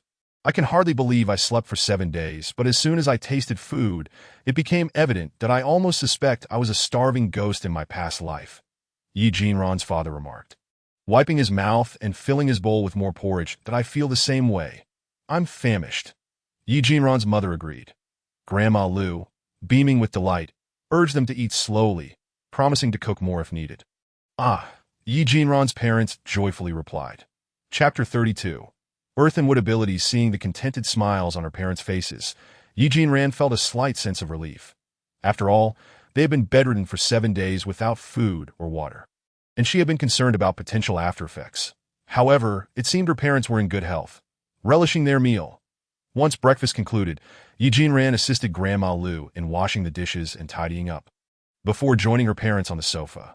"Mom, Dad, do you feel any unusual sensations or other feelings?" Yi Jinran inquired that in her previous life, she had only discovered her abilities when faced with danger, realizing her strength had significantly increased and her movements had become agile. With a mere flick of her wrist, she had instinctively dealt with a zombie, thereby awakening her powers. Yi Jinran attempted to guide her parents in discovering their abilities, but despite their efforts, they remained unresponsive, leaving her perplexed. "Young master, do not rush. Abilities require encountering similar attributes to awaken. They are merely budding at this stage, not awakened." "Is that so?" After some contemplation, Yi Jinran decided to let her parents enter the space to connect with the elemental energies of gold, wood, water, fire, and earth, ensuring no damage would occur. As Xiaoshan led Yi Jinran's parents through the space, Yi Jinran trailed closely behind, observing. While meandering, Yi Jinran's father unexpectedly tripped over something, and as he was about to fall, both Xiaoshan and Yi Jinran instinctively reached out to assist, but Xiaoshan was quicker, restraining Yi Jinran. "Xiaoshan." Upon witnessing her father tumble, Yi Jinran looked at Xiaoshan in confusion, but upon meeting his resolute gaze, she understood. Abilities must encounter similar attributes and specific conditions to awaken. Realizing this, Yi Jinran helped her father to his feet, and he brushed off the dirt, jesting, "You see, old folks like me stumble while walking. Fortunately, my body is still relatively youthful, so I didn't fall hard." Noticing the worried expressions of her mother and Yi Jinran, he waved his hands dismissively, making light of the situation. At that moment, Xiaoshan observed her father's gesturing hands. Noticing that the soil clung to his fingers, and upon closer inspection, the grains of dirt were actually levitating in front of his hands, separated by a thin layer of air, although not very noticeable. Xiaoshan hurriedly called for Yi Jinran to take a look. Hearing Xiaoshan, Yi Jinran's father turned to examine the dirt on his hands and waved again, discovering it continued to float. Realizing this, Yi Jinran's father joyfully exclaimed, "Earth ability!" He was elated to have discovered his powers, while Yi Jinran's mother rolled her eyes dismissively. "You've awakened a muddy earth ability. How fitting for your character. You old fool, Dawai Jinran chuckled, finding it amusing that her parents, despite being in their 40s, often refer to each other as old folks. Upon hearing his wife's comment, Yi Jinran's father playfully sprinkled some dirt on her head, grinning widely. Looks like you're falling behind in trends. Here, let me share my earth with you, ha! Enraged, Yi Jinran's mother smacked him playfully. You old fool. You'll be sleeping on the sofa tonight. Yi Jinran's father cast an awkward glance at Yi Jinran and Xiaoshan, his gaze drifting past Yi Jinran's shoulder to see Yi Baobao, who was also grinning. This sight left Yi Jinran's father in dismay. Am I to lose my dignity here? He sulked, ignoring his wife and continuing on. Yi Jinran and her mother had grown accustomed to these antics of Yi Jinran's father.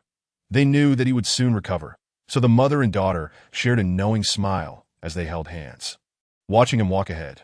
Sure enough, after a while, Yi Jinran's father began to engage in conversation with his wife and daughter.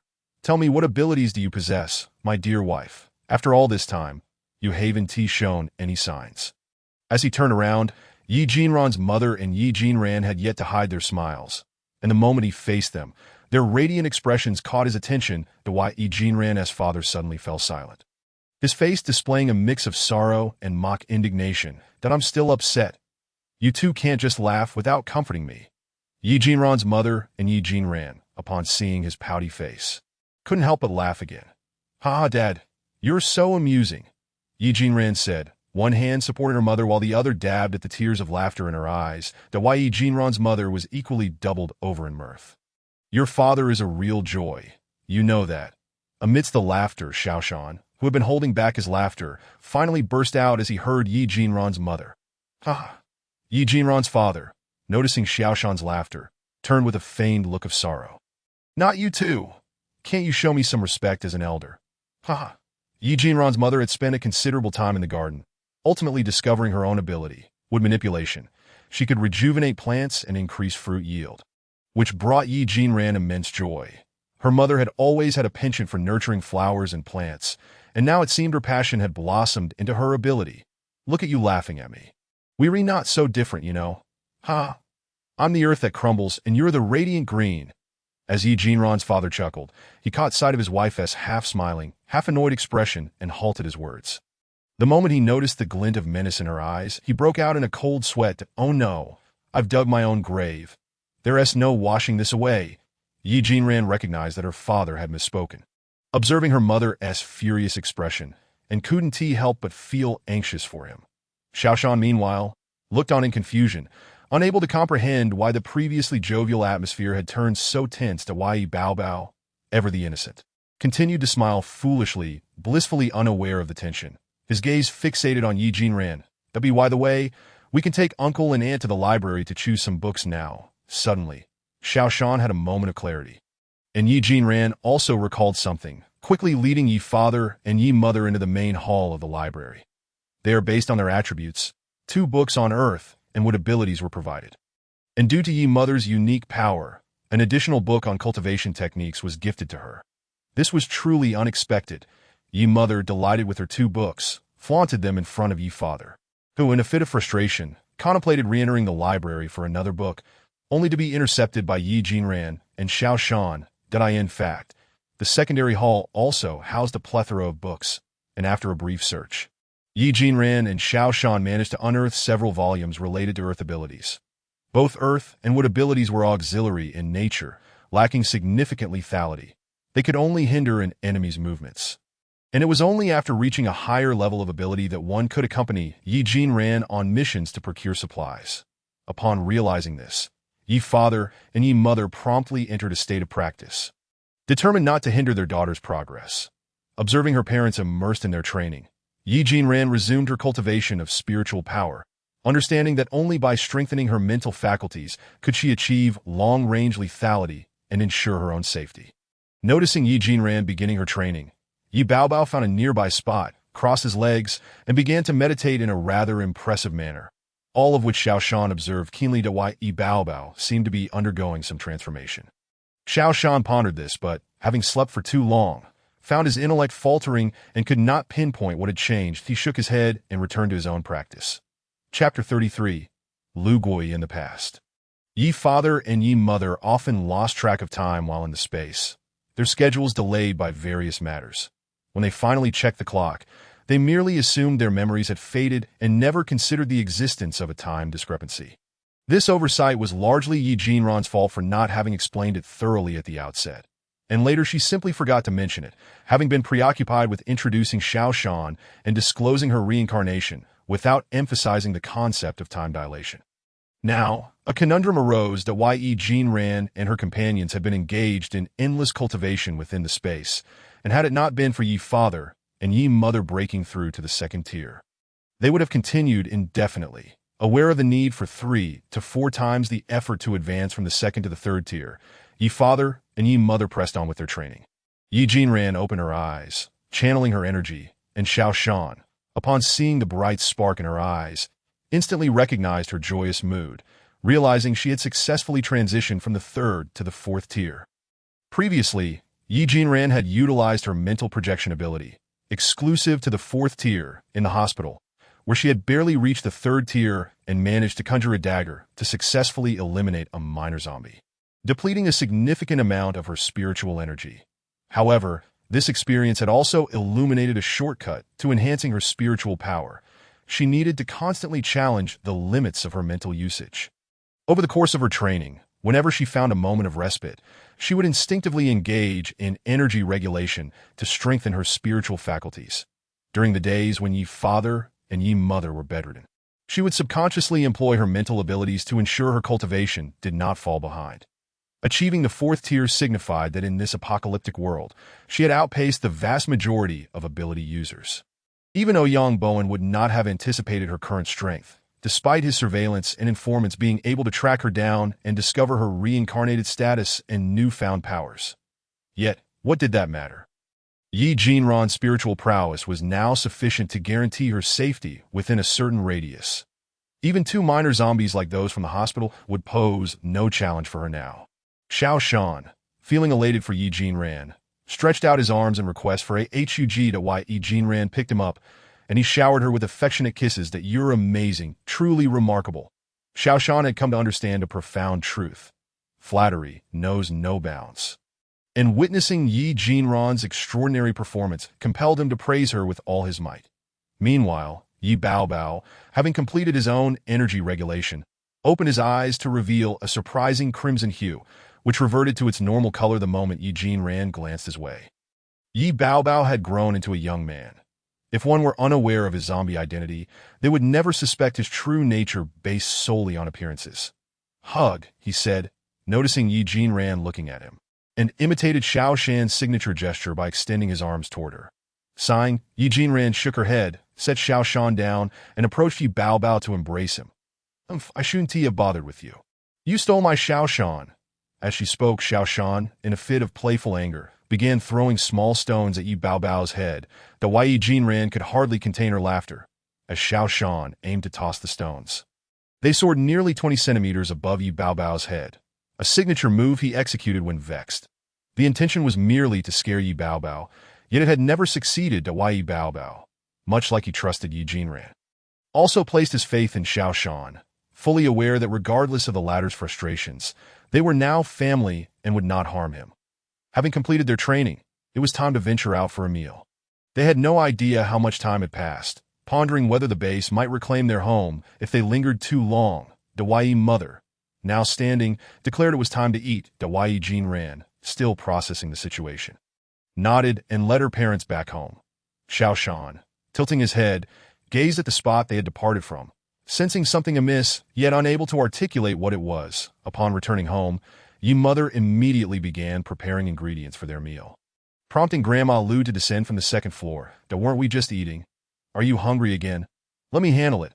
You just woke up, so rest," she said. Yi Mother, slightly bewildered by Grandma Lu's words, echoed, "What? Just ate?" It was then that Yi Jinran realized the time distortion and, stifling a laugh, watched her parents search for a clock in confusion. "Wait, weren't we training our abilities in the space? We must have spent considerable time just wandering around," Yi Mother remarked, exchanging puzzled glances with Yi Father. The 2 parents, sharing an understanding, looked toward the giggling Yi Jinran on the sofa. "Oh, you little rascal, now you dare to play tricks on me." She feigned anger, rushing over to tickle Yi Jinran. Yi Jinran, already laughing, erupted into even more joyous laughter as her mother continued her playful assault. "Ha ha, Mom. Let me go, I'm sorry, huh?" The Yi mother seemed unconcerned with the truth, merely relishing the moment of fun with her daughter. Desperate for assistance, Yi Jinran cast pleading glances at Yi father, only to find him feigning ignorance while cheering Yi mother on. Once the playful tickling ceased, Yi Jinran, panting, explained the concept of the time discrepancy within the space.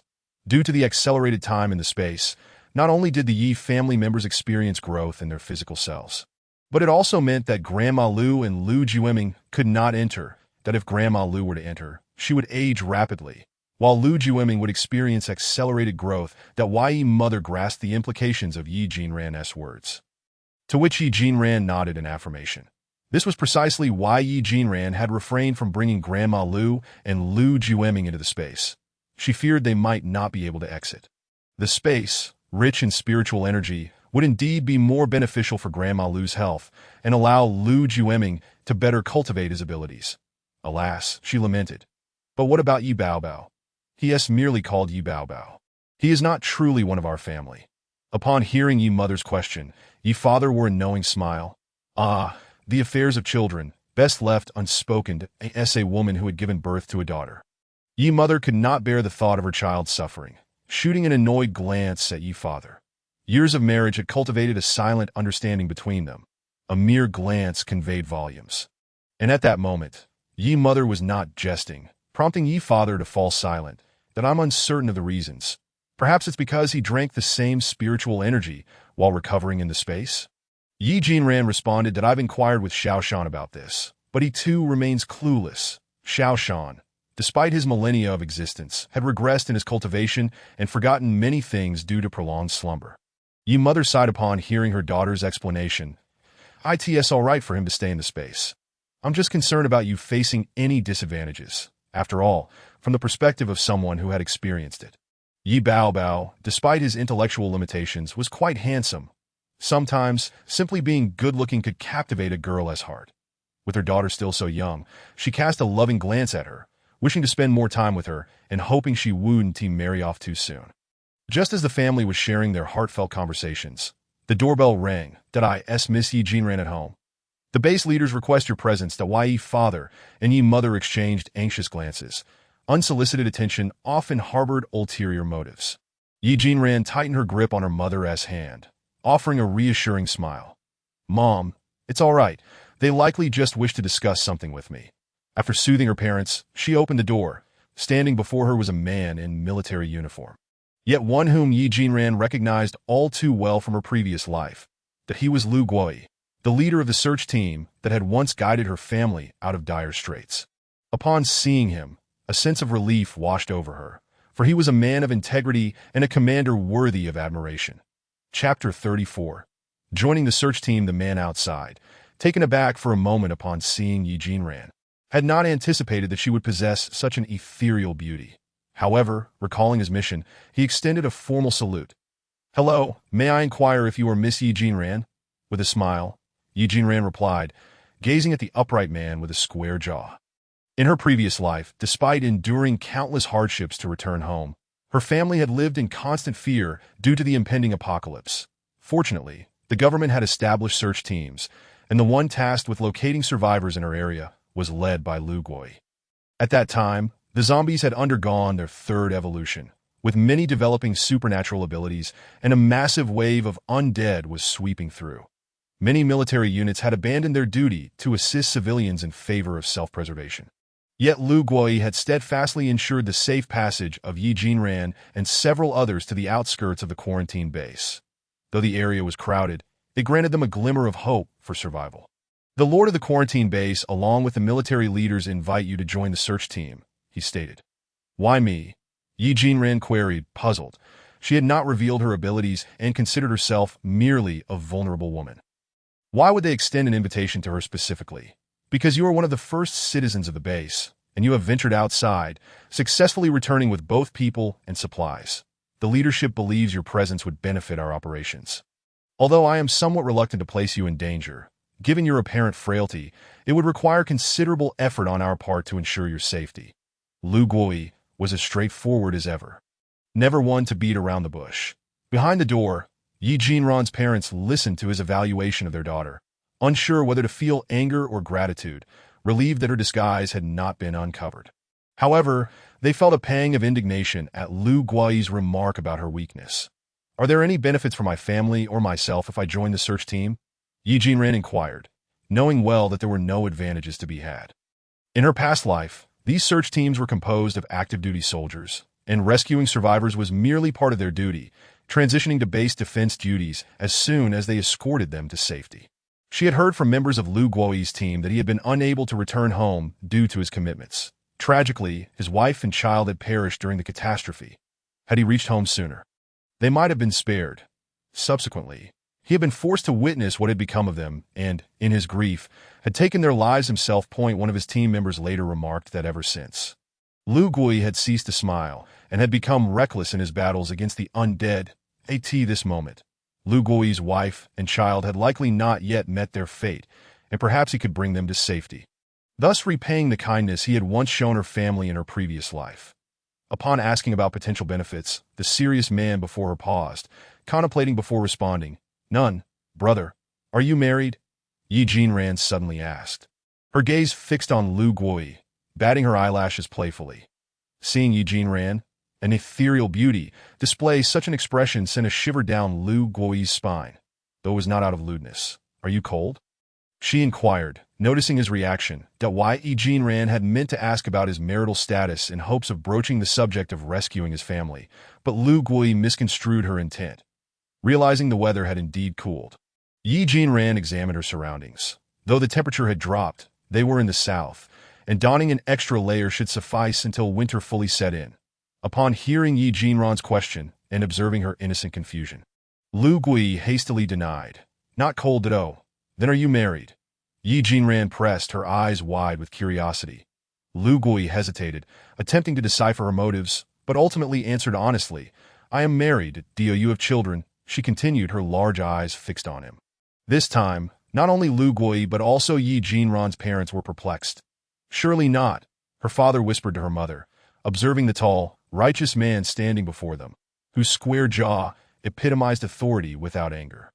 "I always thought she preferred someone more like Yi Baobao," her father murmured to her mother, who nodded in agreement. Yi Jinran, sensing her father's misinterpretation, felt a twitch at the corner of her mouth.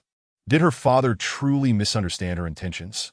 Sighing, she clarified, "I merely wish to inquire if you have a wife or children residing in the base, that I want my parents to have someone to converse with while I am away."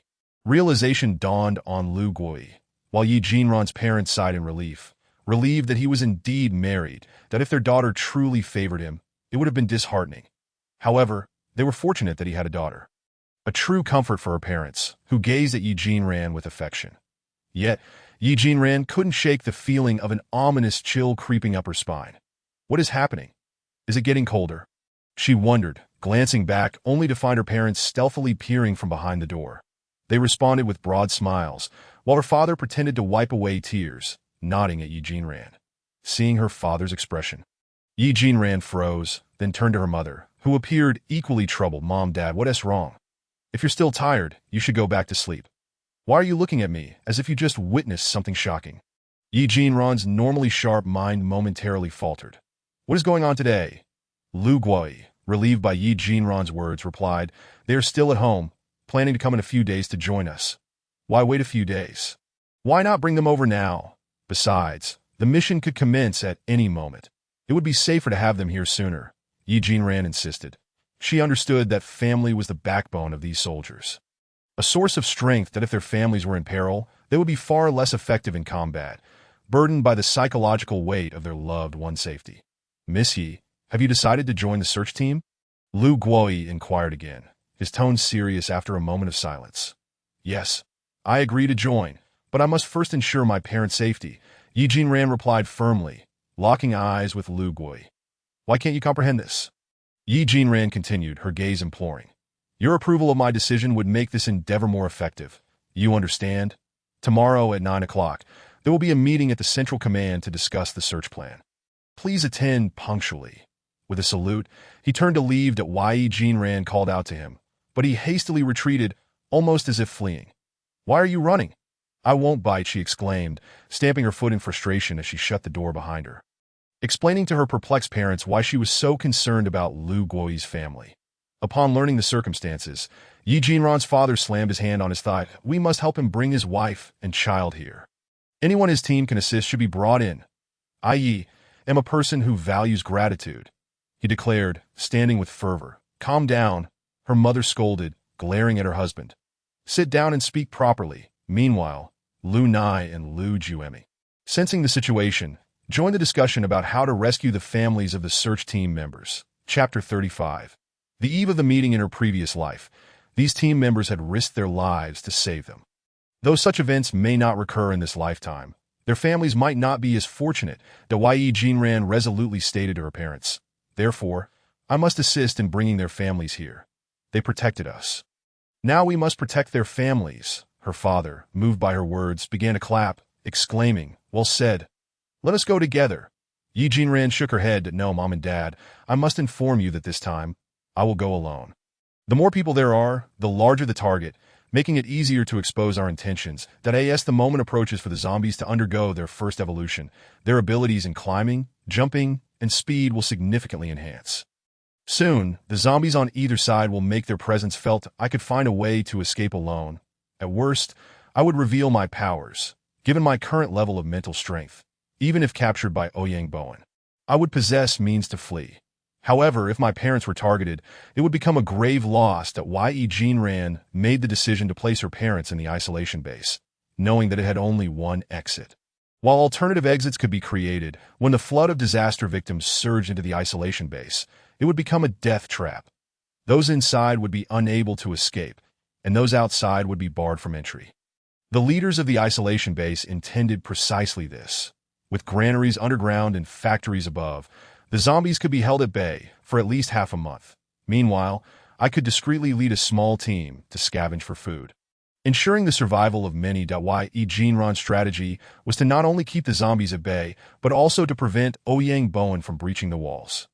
Even if I were unable to attend to my parents, Ouyang Bowen would not be able to take them away. After expressing her concerns to her parents, Yi father fell silent for a moment, his hands covering his face, while Yi mother remained equally quiet. Yi Jinran understood their feelings. They wished to assist her, but were painfully aware that they might hinder her efforts. Their sorrow and frustration were palpable, having nurtured their daughter from infancy to the present. She had always been their treasure. Now, with someone so menacingly eyeing her, they felt helpless.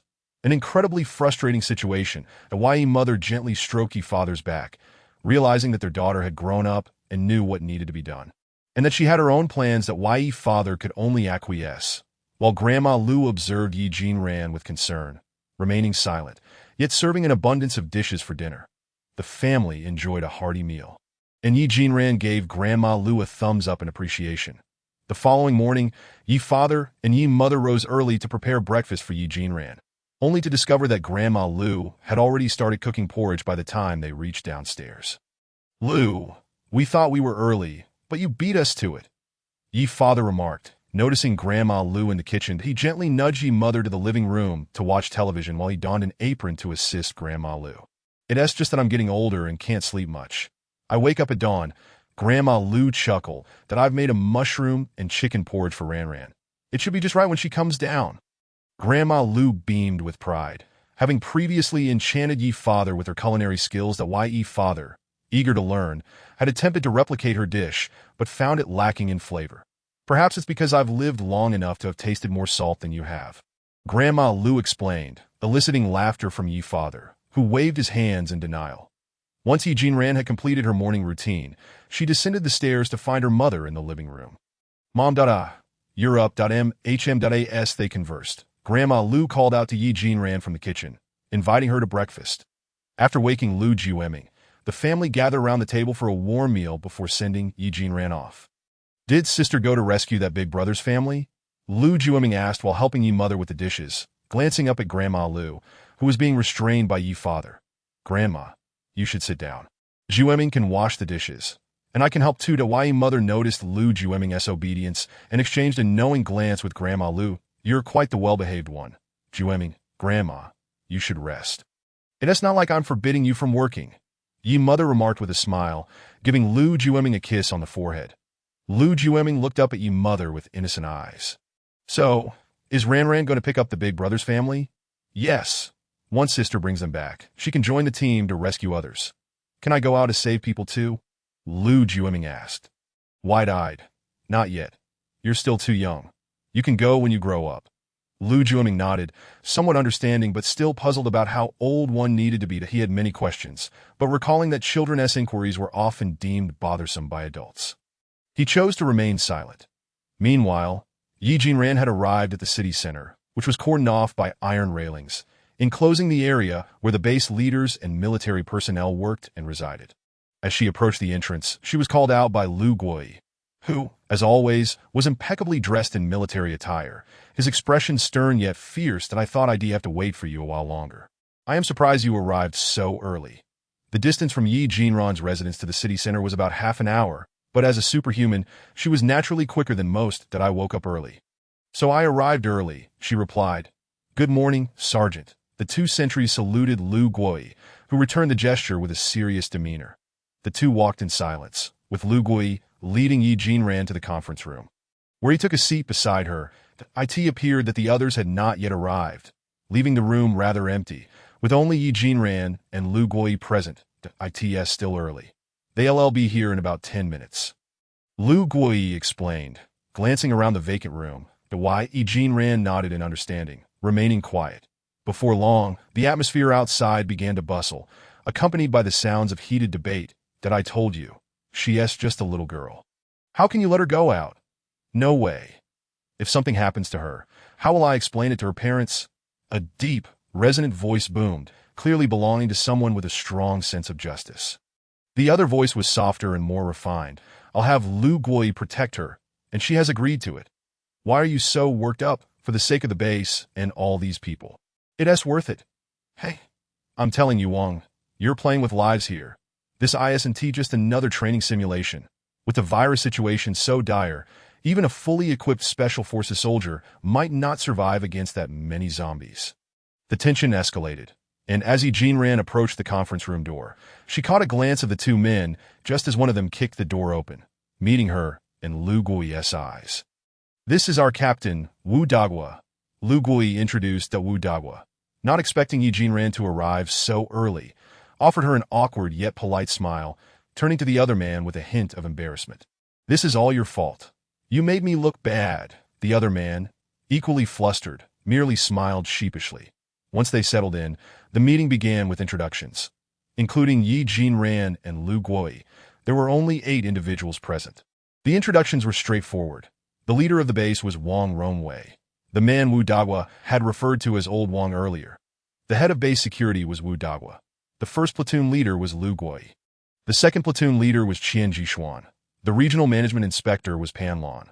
The head of the quarantine station was Zhao Wenxiu, and the captain of the city wall guard was Kong Yuxing. I am Yi, and my name is Yi Jinran. Chapter 36. Meeting the team members after everyone had introduced themselves and taken their seats, Wang Rongwei formally introduced Yi Jinran to the group. This young lady is the one I mentioned, who moved in with her parents and generously donated a large quantity of supplies. She has also ventured out, returning with her grandmother and younger brother, bringing back a truckload of resources. This is no small feat, especially amid such chaos. That Yi Jinran internally rolled her eyes at Wang Rongwei's lengthy introduction, thinking that it could have been summarized in a single sentence. When her gaze met Zhao Wenxiu's, the head of the quarantine station, she received a thumbs up and a warm smile in return. Yi Jinran readily responded with a radiant smile, and Kong Yuxing, seated beside Zhao Wenxiu, also gave her a thumbs up. However, given that Kong Yuxing was somewhat familiar to Yi Jinran, she found herself puzzled as to why a guard captain would be making announcements from atop the city wall. Nonetheless, seeing his relaxed demeanor, she hesitated to inquire. All right, Wang, let us not drag this out. That you've already stated this once, so there's no need to repeat it.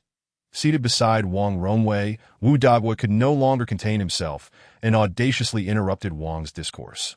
From the conversations outside the door to this moment, it seemed evident that the two were acquainted friends, both appearing to be in their 50s, exuding vitality. Despite being interrupted, Wang Rongwei bore no ill will. He patiently awaited Wu Dagwa to finish before resuming his own remarks. Why Yi Jinran suppressed a smile, observing that the surrounding individuals seemed entirely accustomed to this dynamic. The two elders, having been friends since their youth, shared a rapport that remained strong despite their advancing years, their tempers resembling those of spirited children. Lu Gui, sitting nearby, leaned in to elucidate the situation to Yi Jinran. She nodded, having grasped the essence of the matter without further explanation. Although she couldn't help but reflect on how the once serious Lu Gui of her past life had transformed into this warm-hearted version. Hence, it was hoped that Miss Yi Jinran would accompany Lu Gui on a mission to seek out survivors and bring them back.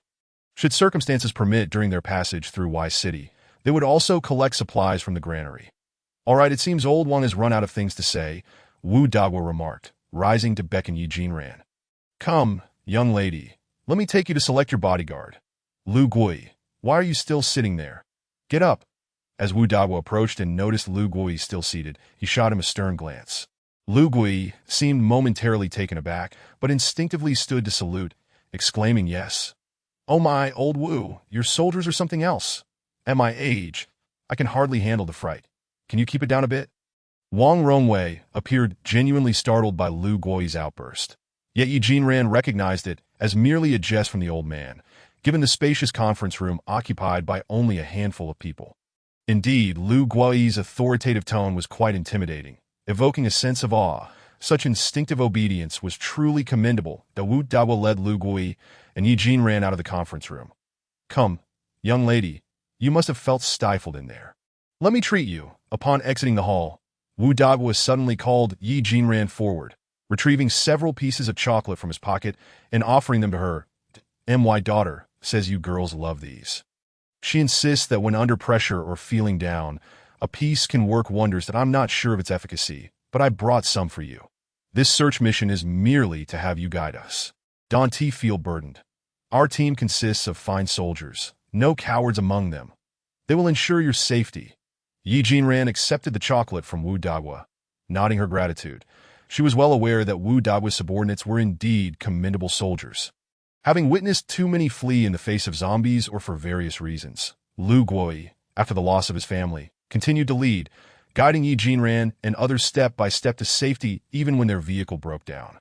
Those team members had proven themselves to be exceptional soldiers. When civilians could no longer move, they would crouch down, lifting those who were unable to walk as if they were family. That I understand and trust them. But I have one request. Upon hearing Yi Jinran's request, Wu Dagwa naturally agreed, saying, Speak. Whatever I can do, I shall fulfill. I hope to first bring the families of these soldiers to the base. It is safe here. Wu Dagwa paused, taken aback. He had anticipated a request for material goods, not this. All right. Hearing you say this, I know Wang Rongwei chose the right person. Initially, we planned to commence the search tomorrow.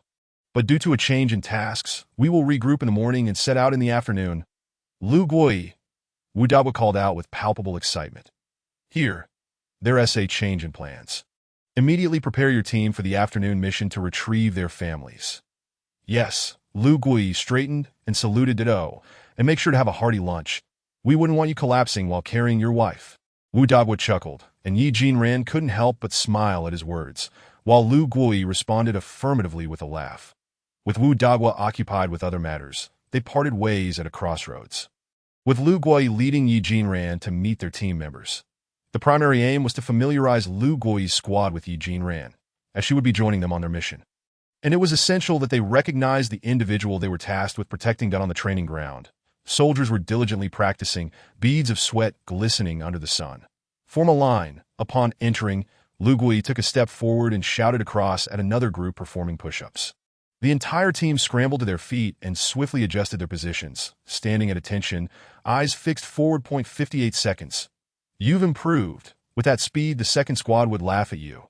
Do you realize how slow you are? Like ants, with that pace, you expect to fight on the battlefield. You might as well be cannon fodder. The expressions of the squad members remained unchanged, yet their chests puffed up slightly. Come, everyone, meet our guide for this mission. We must ensure her safety. Although your previous performance was lacking, you need to show her that you can protect her and bring her back safely to her parents. Understood? Understood. Dismissed. Return and prepare your gear. After lunch, we will fetch your families, Lu Guoyi commanded, disregarding the team members' eager gazes fixed on Yi Jinran. And if any of his squad showed signs of hesitation, he barked, 3 seconds, get moving. Otherwise, no lunch. The soldiers hurriedly dispersed, chattering as they are is she the legendary fairy's sister. A celestial being descended to Earth? We're supposed to protect her. What if I fall for her? Get real. You're as skinny as a rake. Hurry up. The captain's glaring at us. They dashed away, laughter trailing behind them. Yi Jinran, utilizing her mental prowess, overheard their banter and found it amusing, covering her mouth with her hand. Lu Guoyi shook his head, exclaiming, these rascals. Chapter 37. Let us fetch your families. Exiting the training ground, Lu Guoyi led Yi Jinran to the training area, where he provided her with a piece of cloth armor. However, Yi Jinran remarked that it was too heavy and proceeded to remove the iron inserts. My goodness, this armor must weigh 50 pounds, she exclaimed, observing the discarded metal pieces. Such a heavy garment, while capable of deflecting zombie attacks, would inevitably hinder their agility and responsiveness. In her past life, many squad members had abandoned such armor due to its encumbering nature. Although they had always worn it, zombies had already begun their first wave of evolution, enhancing their speed and agility significantly. Even if the team members could don this armor in battle, it posed a fatal flaw. After sharing her concerns with Lu Guoyi, he nodded reassuringly, assuring her that if real combat proved detrimental to his team's movements, he would order them to remove it. But what if? Yi Jinran hesitated to press further. Yet upon meeting Lu Guoyi's steadfast gaze, she recognized that despite his earlier critique of his team, he held unwavering confidence in them. She fell silent, content to follow Lu Guoyi. This family retrieval mission was relatively straightforward, as they had been stationed in this area since the establishment of the base. Most of Lu Guoyi's team members hailed from here, while those from elsewhere had relocated together. Lu Guoyi surveyed the training equipment lined up beside the training ground. Noting that the squad members had already organized themselves to head to the mess hall for lunch, that we merely need to fetch them back, he stated, standing on the steps and looking at Yi Jinran. I am truly grateful for your suggestion to prioritize retrieving our families, as well as those of my team members. He descended the steps. Lu Guoyi straightened his uniform and saluted Yi Jinran. Observing this, she reciprocated, silently expressing gratitude for their sacrifices in saving her in her former life. Captain Yang, may we proceed to lunch? I'm quite hungry, of course. After leading Yi Jinran to the dining hall, she expressed her astonishment at the military mess, having never before witnessed such a facility. As rumored, it was indeed bright and tidy, and the soldiers beside her, ravenously licking their plates, resembled famished ghosts returned to life. When Yi Jinran approached the serving station, she discovered that many items on the menu were already depleted, leaving only a selection of simple dishes sufficient to satiate hunger. Once she had gathered a few dishes and found a place to sit and begin her meal, she immediately understood why so many soldiers were devouring their food with such fervor. Take the carrot stew, for instance. The sweetness of the carrots melded perfectly with the flavor of the meat, and the prolonged cooking rendered the carrots melt in your mouth tender, with the broth exceptionally fragrant. Even Yi Jinran couldn't resist going back for a second bowl, and when Lu Guoyi wasn't paying attention, she even sneaked some for her 2 food-loving companions. Meat Sai and Ziyang, oh delicious, my heavens! Exclaimed Meat Sai. Oh my gosh, I'm so happy, said Yi Baobao. Recently, Meat Sai and Yi Baobao had been quarreling. While Yi Baobao previously echoed Meat Sai's sentiments, she now insisted on expressing herself differently to assert her individuality. Both Meat Sai and Yi Baobao were merely children throwing tantrums, and after mediating between them a few times, Yi Jinran eventually realized that they would resolve their disputes on their own after a couple of days. Leading her to refrain from further interference, in Yi Jinran's words, it was a waste of emotional investment. After their meal, a group of individuals began to organize for transport. However, as Yi Jinran gazed at the bus, she fell into contemplation that in her previous life, they had certainly utilized buses for searching for survivors. Yet later on, a team member informed her that the bus's fuel tank had sprung a leak, rendering it inoperable, forcing them to proceed on foot. She had also considered taking a city bus, but by that time, the zombies had begun their second round of evolution, with the enhanced zombies becoming more formidable. While those without abilities sought ways to protect their heads, some might be surprised or disbelieving, but the truth was that zombies had begun to evolve independently, Many biologists asserted that no species on Earth had ever evolved at such a rapid pace over millions of years, with some suggesting that the Earth itself was enraged, seeking to eradicate humanity and cultivate new, advanced life forms.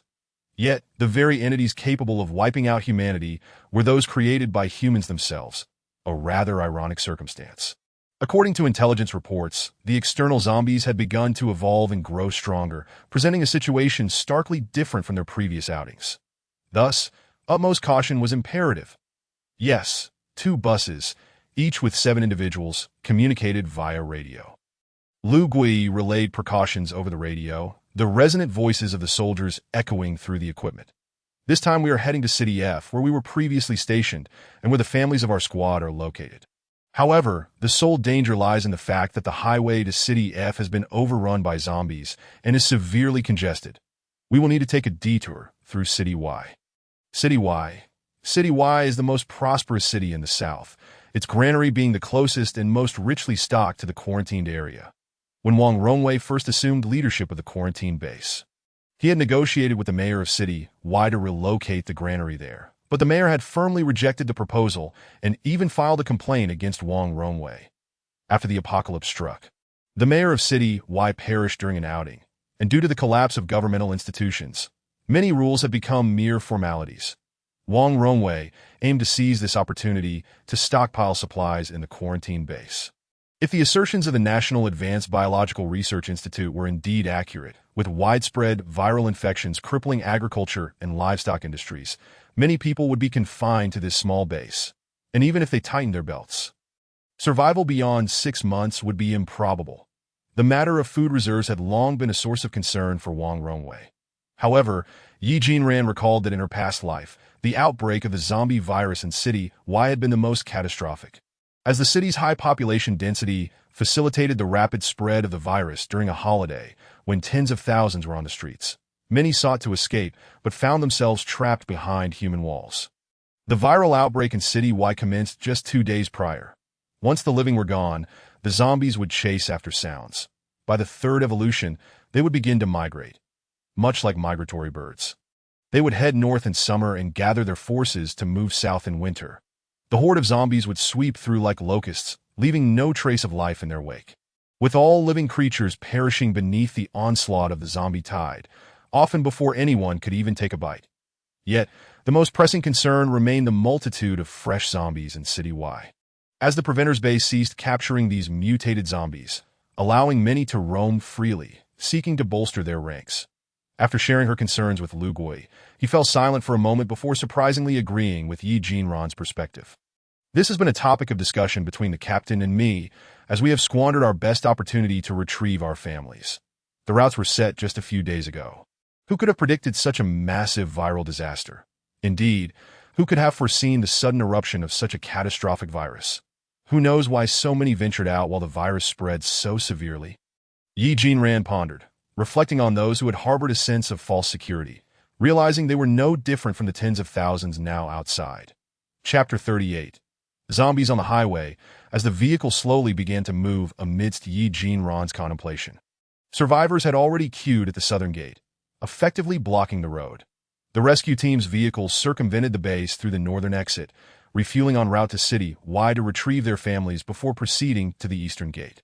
After bringing their families back, team members would have 1 night to spend with them before embarking on a challenging mission the following day, which involved traversing 2 urban areas to rescue survivors and clearing a highway connecting the nearest urban center to the quarantine base. The major exits of the quarantine base did not directly access the highway.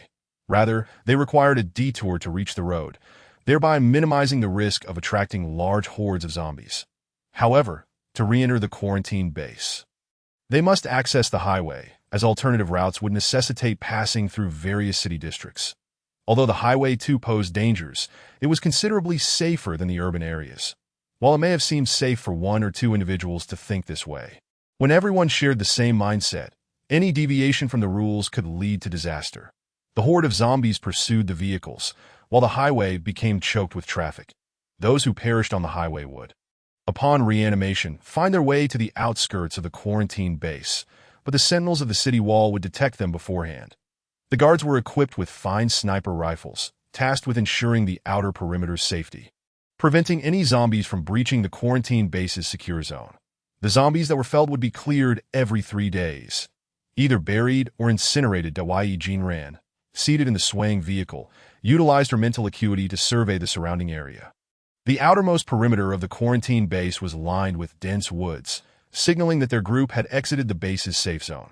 Here was the farthest distance at which snipers could see and hit their targets. Beyond this point, they would have to rely solely on themselves.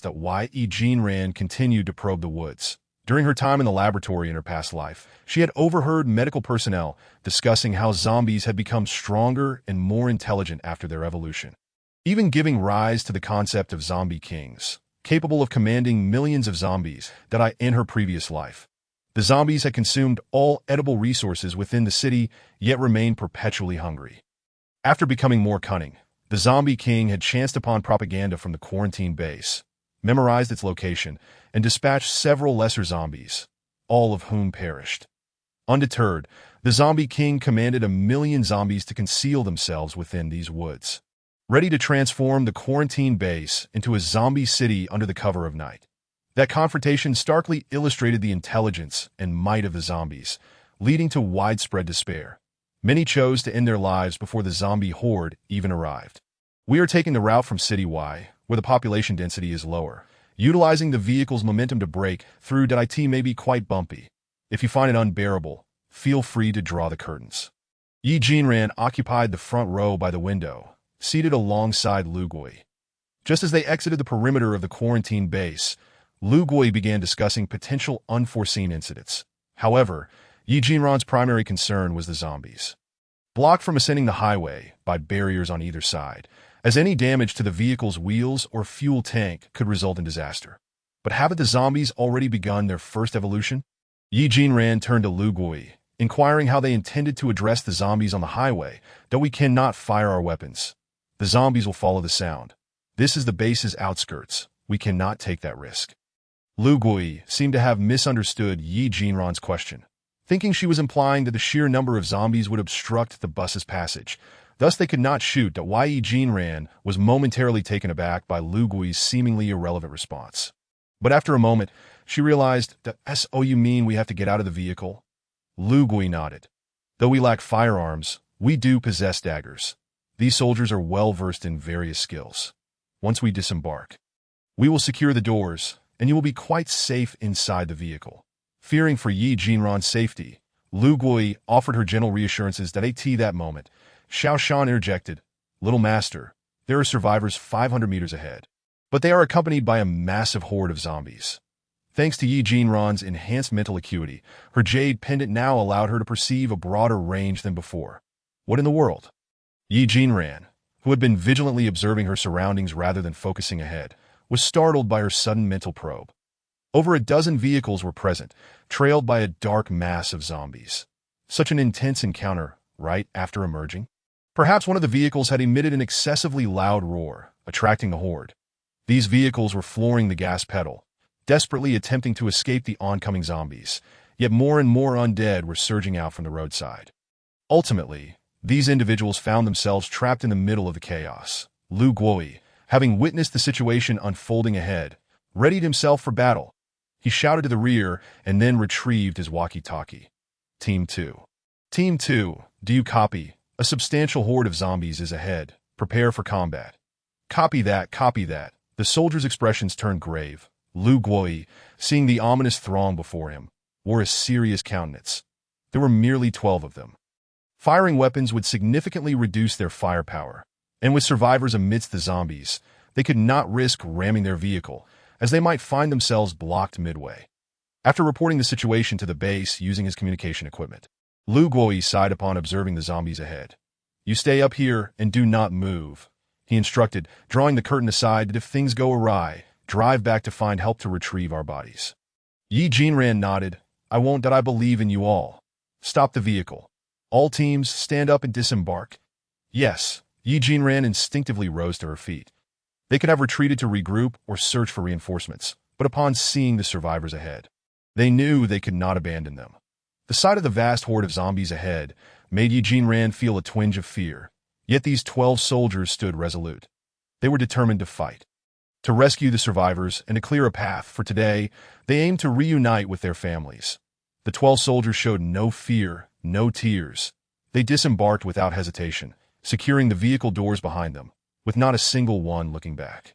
Yi Jinran's eyes glistened with tears that in her previous life, she and her companions had been encircled by a horde of zombies, left with no choice but to fire their weapons, killing wave after wave, ultimately resorting to knives and their own bodies to ensure Yi Jinran's safety. Observing the survivors ahead and these 12 brave soldiers, Yi Jinran sighed. Should they use their abilities, the survivors might spread word of their actions. And Lu Guoyi could report this to the base. Currently, the base was still under the unified management of the government forces, and acting under such conditions was perilous. However, failing to assist them could lead to their total sacrifice here. The fighting had already commenced ahead, with Lu Guoyi striking first, plunging his dagger into a zombie's skull. Upon being stabbed, the grotesque creature, its skull partially exposed, appeared enraged and attempted to claw at Lu Guoyi. Fortunately, a teammate quickly intervened with another strike. The two exchanged no words, merely separating to continue their battle. Xiaoshan, can you help? Though Yi Jinran was unafraid of exposing her powers, she still sought a strategic approach. Yi Baobao should be able to assist, Xiaoshan replied, his tone hinting at reluctance that Yi Baobao has likely leveled up, but he hasn't spoken to me. Let's not dwell on that. Have Yi Baobao clear the zombies away, and we can handle the cleanup later. But it might be difficult for me to call him. Xiaoshan seemed to struggle with this. Children throwing tantrums can be quite a hassle, Yi Jinran remarked. Slipping into the spatial realm. Chapter 39. Sui Xiaobei, I never expected you to be this kind of person. Upon entering, Yi Baobao was sitting cross-legged, eyes closed in meditation, perfectly poised, had it not been for the urgent situation outside. Yi Jinran would have loved to observe him longer. After all, a man in earnest concentration is undeniably captivating. Yi Baobao, already handsome, had his long lashes gently arched upward as butterflies flitted past his head, creating a scene so beautiful that it mesmerized Yi Jinran. However, when butterflies appeared in the space, their presence implied the existence of caterpillars, and Yi Jinran paused, signed to Yi Baobao. The boy opened his eyes, and upon seeing Yi Jinran, his gaze sparkled with delight. Ran, yes, I need your help. If you assist, there will be sweets afterward. As she spoke, she retrieved the chocolate Wu Dawa had given her. Chocolate. Yi Baobao leaped up and rushed towards Yi Jinran. And before he could react, he found himself pinned to the ground, showered with kisses. Though Yi Jinran was perplexed by his affectionate behavior, she understood the joy it brought. Despite not comprehending the source of his excitement, she felt a warmth in her heart. After outlining the precautions for Yi Baobao, she guided him back to the spatial realm. Lowering him through the back door, she utilized her mental prowess to shield her teammates from the encroaching zombies. However, the sheer numbers of the undead proved overwhelming, and soon Yi Jinran's face paled from the exertion. Yi Baobao, why is it taking so long? I can barely hold on. Over half an hour had passed since Yi Baobao had left. With survivors present, the team needed to allocate more resources to protect them, and gradually, they were drenched in sweat, their hands trembling as they wielded their weapons. Yi Jinran had instructed Yi Baobao to lure the zombies away from the roadway, but he had fallen silent upon departure. Despite Yi Jinran's assistance, the team was growing weary from the prolonged skirmish. Meanwhile, the survivors who had emerged from their vehicles offered no aid, instead cowering in the back. Two girls even clung desperately to Lu Guoyi and another soldier, refusing to let go. Not only did they refuse to help, but they were also impeding progress, which was truly excessive. The zombies, previously held back by Yi Jinran's mental barrier, soon grew aware of the shift in dynamics. Growling, the decaying creatures seemed to communicate among themselves, and after a moment, they collectively surged forward, causing Yi Jinran's mental barrier to falter under the strain. As the zombies launched their second assault, Yi Jinran felt a rush of blood and tasted the metallic tang of iron. Little Master, Xiaoshan expressed his concern. I feel like I'm about to collapse. If it comes to it, I may have to use my abilities. Yet, with so many zombies and her strength waning, even unleashing her powers might not suffice. Xiaoshan, I'm nearing my limit. The mental barrier shrank further, barely sufficient to protect her teammates. As Yi Jinran observed her dwindling mental energy, this the extent of a fourth-tier ability. She felt a surge of discontent, and at that moment, A book acquired from the library began to turn a page in her mind. This tome, which had been stored in her consciousness since she successfully cultivated her mental powers to the second tier, would automatically reveal more advanced skills whenever she leveled up or met certain criteria. The current page illustrated techniques for combining mental powers with abilities. Noticing Yi Jinran's pale complexion and sweat-soaked brow, Xiao Shan felt a pang of sympathy and suddenly grasped how he could assist. "Little master, I know how to help you," he exclaimed, emerging from the spatial realm to wipe her brow. "That I'll go distract them, that be ye careful." Seeing the genuine concern in Xiao Shan's eyes, Yi Jinran felt touched. Yet her worry for Yi Baobao lingered. Though Yi Baobao had matured significantly, he remained a child, and he always took her words to heart, returning to her even if he couldn't fulfill her requests. Over an hour had passed without any sign of Yi Baobao.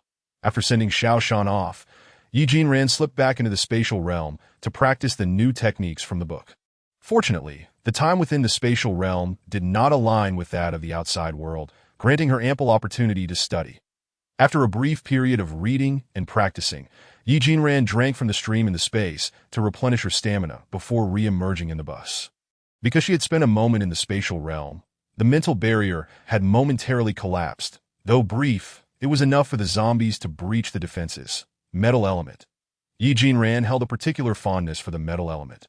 Known for its resilience and protective qualities, now when combined with her mental powers, the barrier became significantly more robust. Not far away, the sound of car horns echoed, and the surrounding zombies began to disperse, leaving only a handful to engage with the team. Growling, a male zombie clad in a sweater let out a guttural roar, prompting a horde of a dozen zombies to charge toward the team members. Among the survivors, a young woman, upon witnessing the grotesque, decaying faces of the approaching zombies, screamed in terror. Fortunately, the blaring of car horns continued, diverting the attention of many zombies away from her. After her scream, the girl shoved a familiar teammate, Yi Jinran, who was affectionately nicknamed Skinny due to his slight build, in a previous life. It was he who had carried Ye's mother, incapacitated by joint pain, on his back. Without a moment's hesitation, he summoned his mental energy and water-based abilities to pass through the heads of two zombies before Skinny. Lu Guoyi, noticing Skinny's sudden shove, instinctively reached out to assist him. Observing a zombie collapsing in front of Skinny, he could not help but feel puzzled. Meanwhile, Yi Jinran, now disregarding all else, concentrated the remainder of his mental energy and abilities to eliminate the surrounding zombies one by one. Lu Guoyi, witnessing the fallen zombies, glanced back at Yi Jinran on the bus. Due to the distance, Yi Jinran did not catch the contemplative look in Lu Guoyi's eyes. Once the team was secured, they encircled the girl who had pushed Skinny, remaining silent and motionless, their arms linked as they directed their gaze towards her in the center of the circle, their faces betraying their anger and sorrow. The girl appeared utterly terrified, collapsing onto the ground in silent tears, her companions equally muted. "Sui Xiaobei, I never expected you to be this kind of person," someone suddenly exclaimed. Yet due to the distance, Yi Jinran remained oblivious to the outburst. At that moment, Yi Jinran, drained of both mental energy and strength, retrieved a cup from his storage space and took a sip of water before leaning back in his seat, closing his eyes to meditate. After all, a great battle awaited him in City-wide. Chapter 40. Yi Yeshu, I was merely frightened and accidentally pushed him. It was not intentional, Sui Xiaobei sobbed as she sat on the ground, her tears flowing freely. Though Skinny had narrowly escaped with his life, he remained gripped by fear that he looked at Sui Xiaobei, who was weeping without a hint of compassion in his heart that he had risked his life to save her, only for her to stab him in the back. Even Lu Guoyi, still reeling from the earlier events, observed the situation in silence. That weren't you all fine just a moment ago?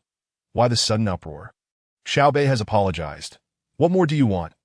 A nearby boy, witnessing the fearful expression on the seemingly fragile Sui Xiaobei, felt a pang of sympathy. Sui Xiaobei had encountered this group while fleeing. They were classmates from the same school, and Sui Xiaobei was renowned for her beauty. This group had fortuitously spotted her during their escape and invited her to join them at the isolation base. The boy speaking was one of Sui Xiaobei's admirers, who had been particularly attentive to her throughout their journey. Upon hearing him defend her, Sui Xiaobei glanced at him with gratitude, causing him to become emboldened. "And you are soldiers, are you not? Isn't it your duty to protect us?" If this continues, I will take to Weibo and inform the press about how you bullied Xiaobei today. The team members, already feeling disheartened, found the boy's threat to involve the media utterly absurd. We risked our lives to save you, and this is how you repay us. Lu Gui could no longer contain his frustration. Yes, we are soldiers. We protect our homeland and safeguard the safety of others' property. Are we not human? Lu Gui, his eyes reddened, glared at the boy who had spoken. If it were you, and you were fighting desperately to protect those behind you, only to be stabbed in the back by someone saying I'm sorry, would you forgive her? The boy showed no sign of remorse, instead growing more defiant. That depends on whether it was intentional or not. Xiaobei meant no harm. Lu Gui let out a derisive laugh, which was echoed by the other team members.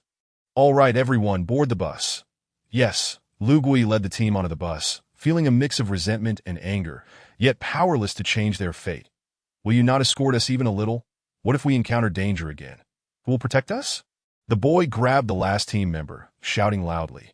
However, the team member, not one to back down, retaliated by throwing the boy to the ground, ignoring him as he joined the line to board the bus.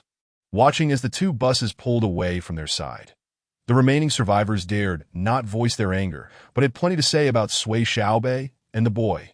What was that? You were silent before. What does that look mean now? I refuse to associate with someone who stabs others in the back or someone who makes baseless arguments. Another girl scoffed disdainfully at Sui Xiaobei and the boy. Come on, let's get in the car and leave them behind. The girl, named Yi Yeshu, was the leader of the group, having guided them out of the city. She was formidable in combat, showing no signs of fear when dealing with zombies, and possessed strong leadership skills, earning her team's respect. With Yi Yeshu's command, those who had previously looked down on Sui Xiaobei and the boy complied and boarded the bus. The boy attempted to protest, but was swiftly dismissed by Yi Yeshu's order. Seeing the boy so helpless, Sui Xiaobei stifled her tears. Watching Yi Yeshu and her team drive towards the isolation base, Sui Xiaobei realized she would have to navigate the remaining path alone. Surrounded by the corpses of zombies and pools of blood, Sui Xiaobei felt her teeth clench in frustration. She had merely pushed someone accidentally. Why did they have to react so dramatically and scare her? Just wait. When the opportunity arises, I will ensure that all of you are thrown into the horde of zombies. After the boy was cast aside, he returned to Sui Xiaobei's side. Xiaobei, are you all right? How could they treat you this way? Seeing him return to comfort her, Sui Xiaobei's tears began to flow anew. It's not their fault. It's my mistake, she sobbed, her voice breaking. The boy, witnessing the goddess before him weep uncontrollably, could no longer contain himself that he boldly pulled Sui Xiaobei into his embrace. Feeling elated when she showed no signs of rejection, that if they won't take us, we will go on our own, don't be afraid. Sui Xiaobei nodded, but when the boy attempted to help her up, she hesitated. I just twisted my ankle. I might not be able to walk. Twisted ankle? It's just too far and difficult to walk. Sui Xiaobei thought to herself that it would be wiser to conserve her strength in case of another zombie encounter.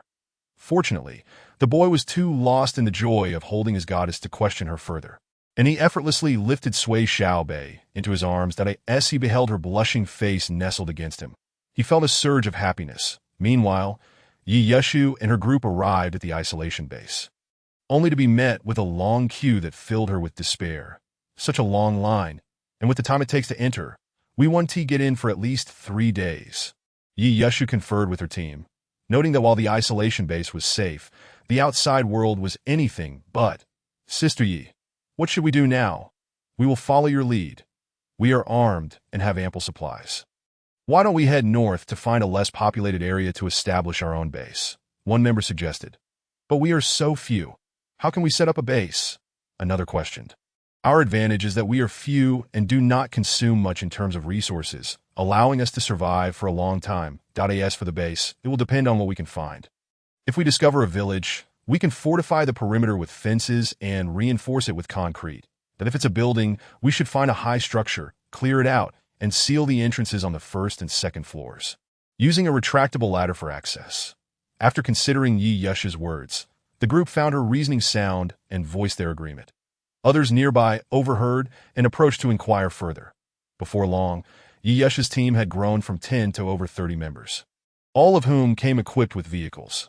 Leading her small team around the isolation base, Yi Yeshu set off northward. Meanwhile, the zombies, drawn away by the sound of car horns, lost their sense of direction and began to roam aimlessly. Suddenly kneeling down as if in submission. "It's all your fault for causing chaos, making my darling Ran escape. I will make you aware of the consequences of my anger." When Yi Bao first emerged, she encountered the leader of a horde of zombies. Although she easily dispatched him, she soon found herself cornered by the swarm. After a strenuous struggle, she managed to break free, only to realize that Yi Jinran was missing. Though she could sense the direction in which Yi Jinran had departed, her anger simmered within her. The zombies, devoid of consciousness, trembled in fear before her. The eyes of the speaker turned a vivid red as he regarded the kneeling zombies, offering not a shred of compassion. With a fierce glare, their heads exploded one by one. "That these crystal cores are delightful. I shall save them for her." The man who had just unleashed his wrath upon the zombies now smiled childishly as he extracted the various sizes of crystal cores from the zombies' heads using his mental power. Despite being drenched in blood, he beamed like a child.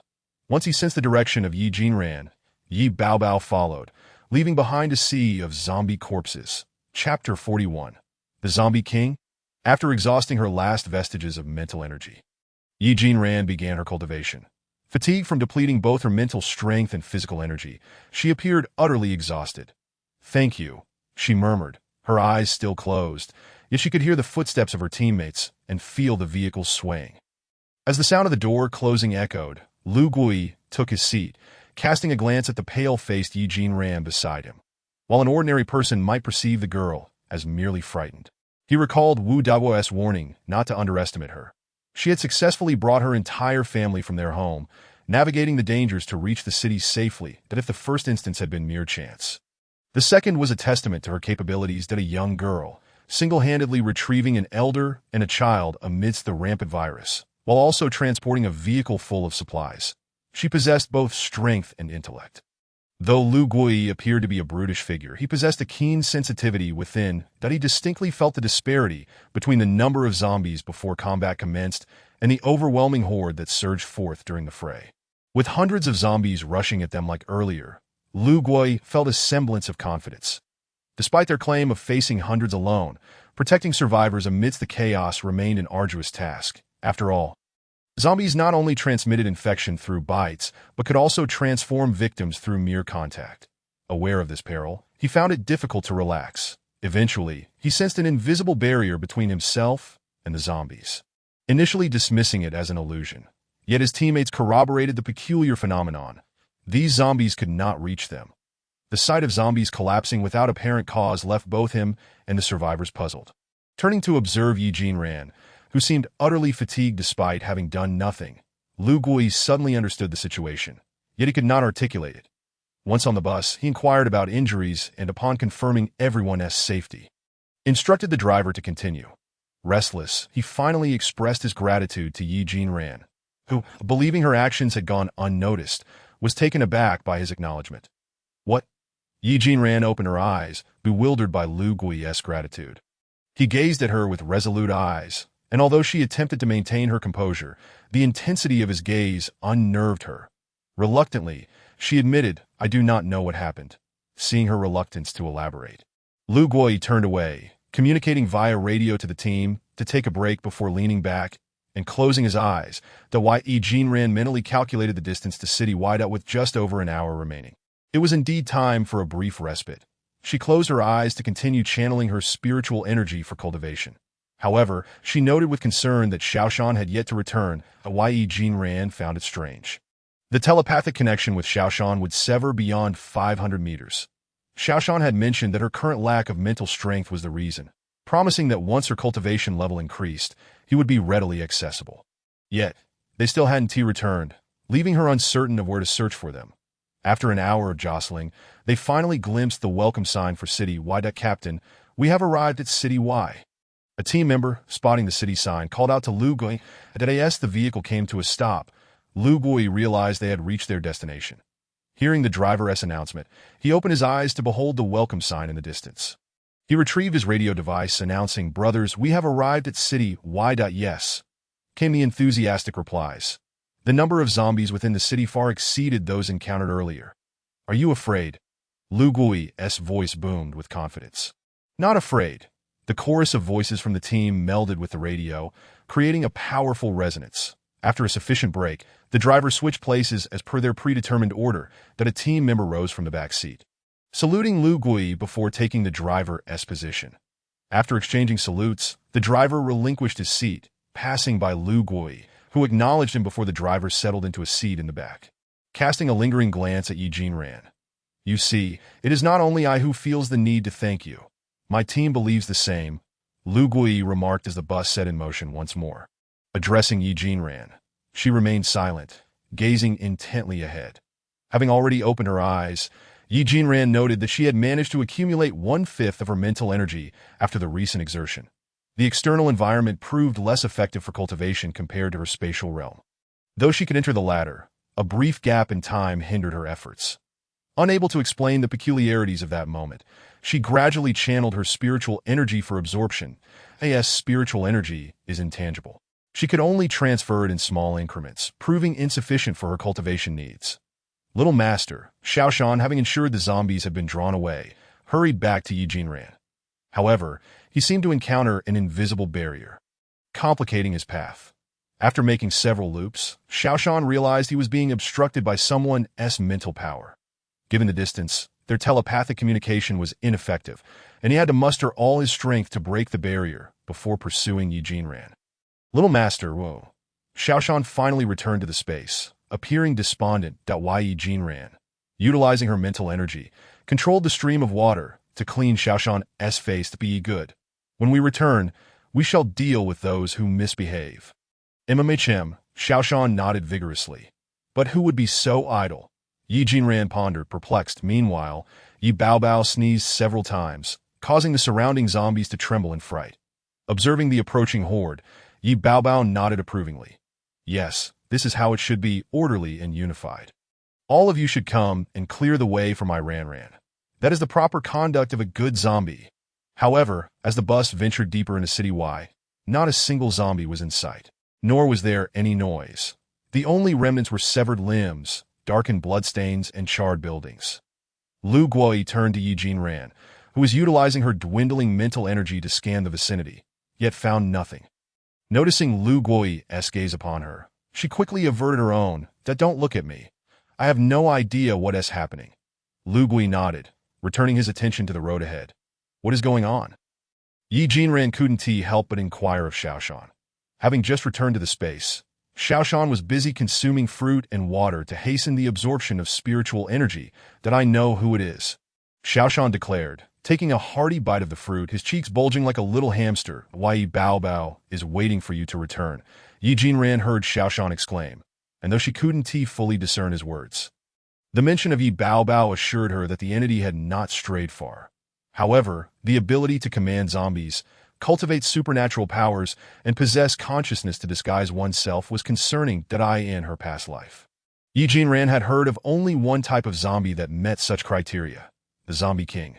Could it be that she had unwittingly brought back a Zombie King, remembering Yi Baobao as troubling past?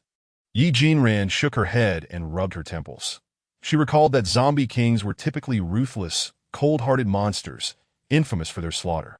Yet, the image of Yi Baobao looking at her with a foolish expression, yearning for a hug, made her sigh and return to her cultivation. Chapter 42. The frenzied crowd. Lu Gui and his team surveyed the eerily quiet City Y. Confusion enveloped them, yet they remained vigilant. Hadn't they previously encountered a similar situation?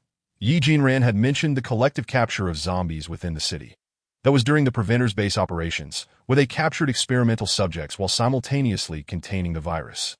However, as the virus spread too rapidly, they no longer required a surplus of subjects, halting their captures once the experimental chambers were full. In truth, the country had implemented protective measures, yet foreign interests had ultimately led to mutual destruction. Lu Gui spoke with hidden meanings, and Yi Jinran was also aware that a certain nation had been persistently antagonistic towards their own country. The possibility of such madness leading to heinous acts was not beyond belief. As for the idea of harming others while also inflicting harm upon oneself, Yi Jinran recalled the news from her past life about a global zombie outbreak, that it was likely that the virus had been brought into their own country as well. However, the surrounding area was eerily quiet, suggesting that the zombies had already relocated. Should we head to the granary first? After securing supplies, we could return to our previous encampment to pick up the families of our team members and then proceed directly to the base, thus avoiding Y City once more. Although the plan was sound, the thought of potential danger to the team members' families troubled Lu Gui, revealing his inner conflict. Just kidding, of course we'll pick them up first. Why are you overthinking it? He remarked. Now that the first stage of zombie evolution had been fully completed, the encampment was left with the frail and the weak, should any unforeseen circumstances arise. These team members would surely curse themselves. Lu Gui nodded and instructed the driver to accelerate, while also communicating the situation to the drivers behind them via radio, upon hearing that they were speeding to retrieve their families. The team members felt a surge of excitement, and the driver was equally thrilled, eager to press the accelerator to the floor. However, for the safety of those in the vehicle, he drove cautiously, but the speed was noticeably increased compared to before. Nevertheless, Y City had recently endured a wave of the zombie virus, and another street was clogged with abandoned vehicles and obstacles. Fortunately, the route chosen by Lu Gui was relatively obscure, with few hindrances. And any present had already been cleared by the team members that I in such a vast city. Is there truly no survivor? Lu Gui turned to Yi Jinran. Doubt of course there are, Yi Jinran replied, using her mental power to scan the upper floors, detecting numerous survivors. Yet, she hesitated to say so outright, only mentioning that all the doors and windows were securely locked, as people initially thought it was a riot and hurried home to bolt their doors. But why haven't we heard anyone calling for help? Lu Gui pressed further that if they're not calling for help, then that is a blessing. Yi Jinran shot him a glance. Our double-decker bus can accommodate a total of 75 people. And with 2 buses, that's 150 individuals. Y City is the largest and most prosperous city in the south. That if we assume a family of 3, that is a mere fraction of the population. One building alone could house over 60 people. We wouldn't even need to pick up the team members' families. Observing Lu Gui's half-smiling expression, Yi Jinran continued, we still need to go to the granary. With so many people returning, any accidents could be disastrous. They rest safer at home, even if they might go hungry, rather than risking their lives out here. Moreover, with so many people, who can guarantee there aren't traitors among them? One could be fatal. If there are many, we could all perish together along the way. Yi Jinran contemplated the nature of humanity in the apocalypse, unable to resist adding another remark. Lu Gui recalled the incident where a thin man was nearly sacrificed after being pushed, and his expression grew serious. The last thing they wished to hear arose an hour after they entered the city, with only half an hour more before they could exit. Yi Jinran was disinclined to engage, and so was Lu Gui. But their positions did not allow for such indifference. Captain, we have a mission. The team members expressed their concerns after the earlier incident at the quarantine base, with just half an hour remaining until they could leave the city, and another 20 minutes to reach their families. The team members were willing to sacrifice themselves for their country and its people, yet they truly did not want their families to endure even the slightest hardship. Although Lu Gui had yet to issue any commands, the driver had already slowed down somewhat up ahead. However, several hundred civilians stood hand in hand, blocking the bus's path, despite Y City being overrun by the virus, leading to a significant zombie outbreak. Many residents who had not ventured outside quickly secured their doors and windows upon learning of the situation, with their water and electricity still intact, and even the internet operational. Through online research, they realized their homes were under siege by the zombie virus, and the best self-defense strategy was to remain indoors, avoiding capture or bites. Once the double-decker bus entered Y City, it was spotted by the survivors, who had formed a group to discuss their situation daily. In an instant, the entire city was filled with hope, as those willing to emerge gathered along the road, prepared to intercept the bus should it not stop. Captain, the driver looks troubled by the crowd ahead. Stop the bus, Lu Gui said solemnly. Indeed, the old adage, during the day, do not speak of humans, at night. Do not speak of ghosts, held a certain truth. What one fears often comes to pass. As the crowd saw the bus halt, they rushed forward, banging on the doors, the sheer number causing the bus to sway slightly. Open the door. Why won't you open the door? Aren't you here to save us? Open the door. Help us. The throng swelled, filling both sides of the bus, the scene rivaling the terror of a zombie siege. People, quiet down. Listen to me. Lu Gui intended to open the window, but abandoned the idea upon seeing the crowd brandishing hammers, ready to smash the glass, smash the windows, and wait for a couple of zombies to join the game of hide and seek. Yi Jinran thought, using her mental power to knock one of the attackers down just as the hammer was about to strike the glass. But there were still others. These people were organized and planned. More terrifying than zombies. Honk the horn, Lu Guoyi ordered, realizing words were futile and directing the driver to sound the horn as he ascended to the second level. Everyone quiet down and listen. We have a mission at hand, and the government will send someone to rescue you. The crowd quieted momentarily at Lu Guoyi's initial words, but when they heard him speak again, they immediately hurled their hammers at him. Yi Jinran quickly caught one of the hammers and threw it away. Lu Guoyi felt his heart sink further with that blow. Their mission was to rescue survivors. Otherwise, a single bus would suffice. Now, with so many people, if only 2 managed to board, they risked overloading the bus, which could compromise its operation or burst a tire, leading to disaster. Lu Guoyi could not afford such a risk. You re full of nonsense. You don't want to save us? If we smash your vehicle, you won't survive either. A voice from the crowd began to incite agitation that we truly are here to carry out our mission. But if you continue this unreasonable uproar, don't blame me for being rude. Lu Guoyi replied, his tone laced with anger and warning. What do you plan to do? Be rude by shooting us? Or by running us over with your vehicle? Come on. Who is afraid? The crowd erupted in chaos at these words. Suddenly, a hammer was thrown into the throng, and this time Yi Jinran did not throw it away but sent it back with force. Smash it! The crowd became even more agitated, and the bus swayed like a spring chair at an amusement park.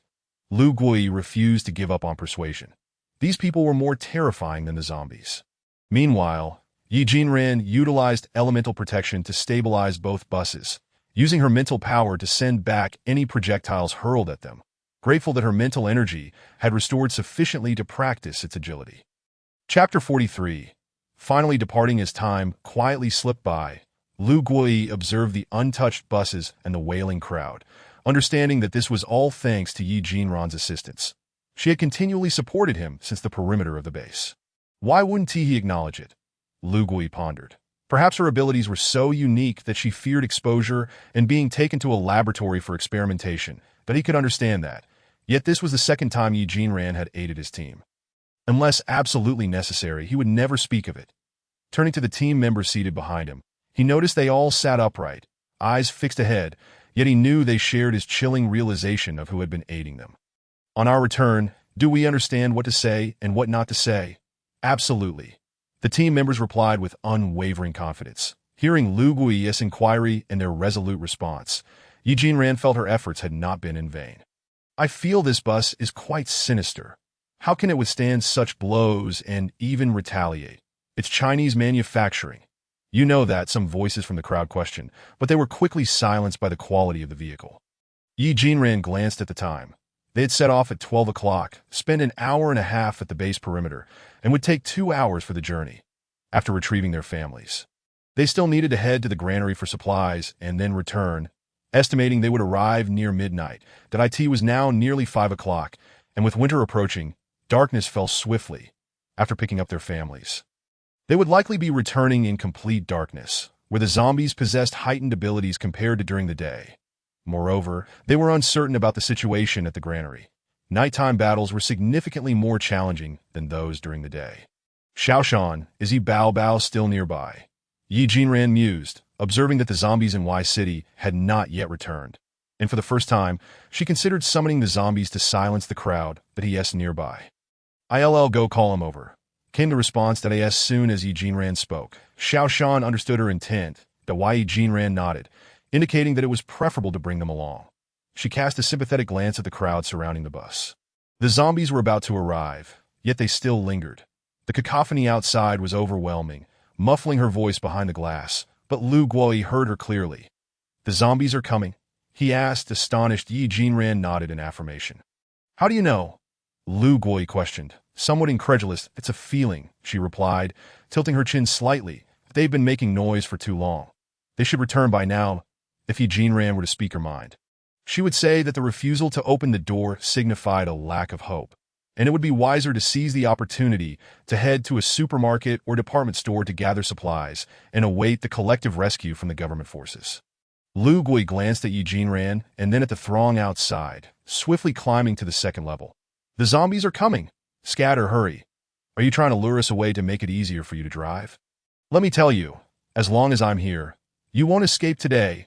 The instigator of the unrest learned to be clever, opting for verbal mockery over throwing objects.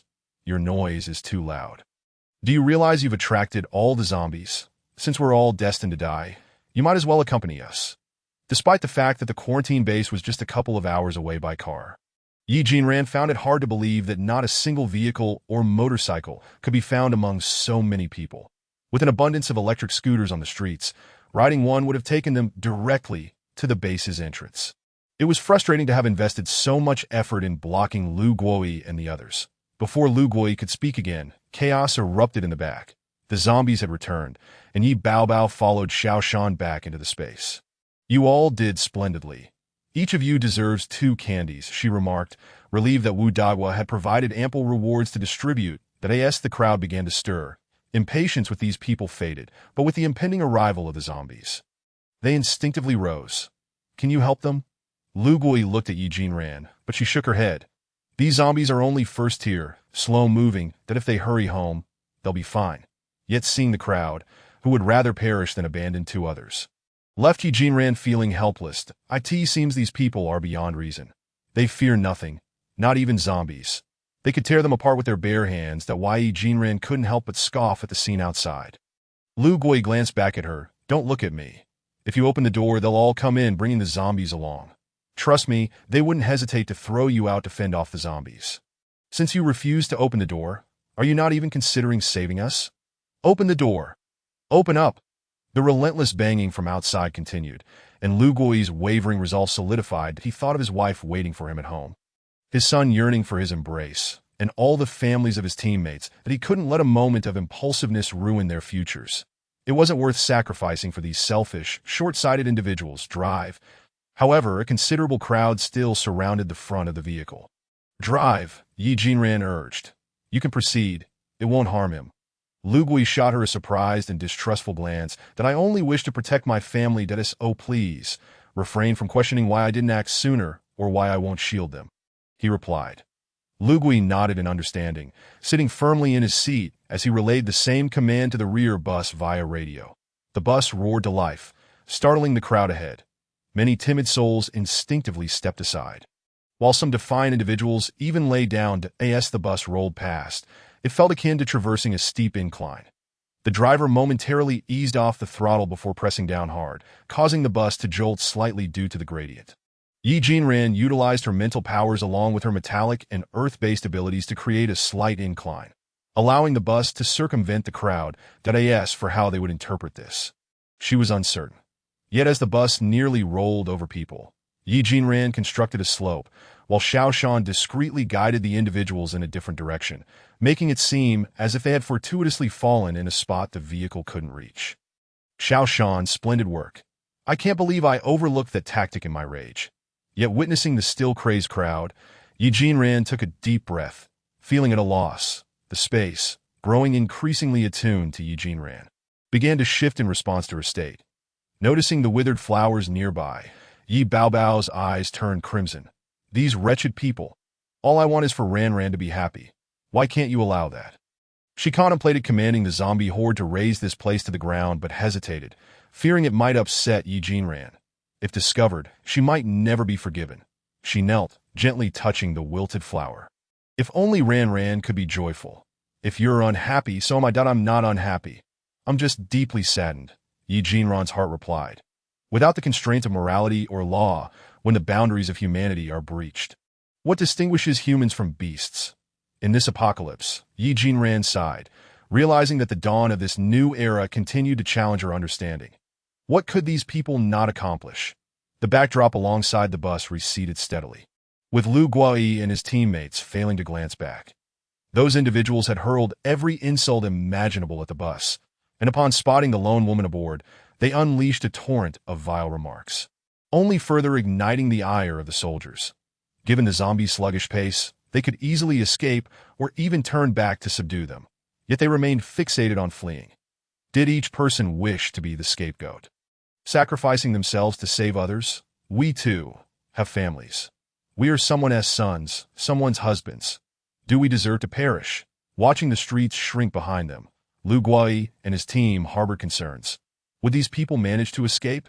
Fortunately, despite her harsh words, Yi Jinran maintained a mental barrier to protect them. For the sheer number of zombies posed a significant threat should they migrate, that as the bus distanced itself, the crowd, ignoring all else, scattered chaotically, leaving a scene of disarray. Chapter 44. The encampment following the previous events, the atmosphere within the vehicle grew somber. Lu Guai fell silent for a moment before retrieving his communication device to inform the base of their situation and request the dispatch of a rescue team. Meanwhile, Yi Jinran joined a chat group on a social media platform dedicated to Y City. Those soldiers deliberately kept us from boarding. They want us dead. One message exclaimed that if they return, I swear I'll slash their tires. No one will escape. That a series of provocative insults flooded the chat, with avatars portraying vibrant, enthusiastic individuals, yet their reactions to adversity were utterly thoughtless. Handing the phone to Lu Guai, she watched as he absorbed the chat records in silence before furiously typing a response. We have other missions. I've already reported to higher-ups to send help your way. Yi Jinran leaned in closer, noticing even more vitriolic messages within the group that if there is still internet access, why don't you research the dangers of overloading vehicles? Some nefarious individuals might want everyone to perish, but they ought to consider whether others agree. Lu Guai pounded the screen in frustration. After sending the message, he powered down the phone and returned it to Yi Jinran. ULL get used to it. Yi Jinran recognized that Lu Guai was grappling with turmoil, but this was merely the beginning. Lu Guai remained silent, gazing at the buildings receding in the distance. They drove into the previously established encampment without uttering a word. Captain, the gate is open. What? Lu Guai and his team had locked the gates during their hasty retreat, ensuring enough provisions for their families for half a month, even leaving 2 sentinels to guard. Yet now, the gate stood ajar. Stop the vehicle. Everyone disembark and regroup. Yi Jinran followed suit, stepping out as they neared the entrance. As they approached, Lu Guai discerned the situation more clearly. The gate had been forcibly breached and pools of blood marked the ground. Lu Guai and his team were nearly driven to despair at the sight before them. Enter, remain alert. Teams 1 and 2. Split and proceed on either side.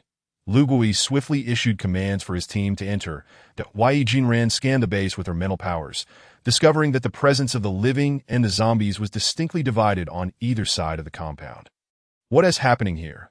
Yi Jinran followed the route toward the zombies, and Lu Guai, after a moment's contemplation, found himself inexplicably drawn to follow her. Why are you heading this way? He inquired. I simply wish to go this way.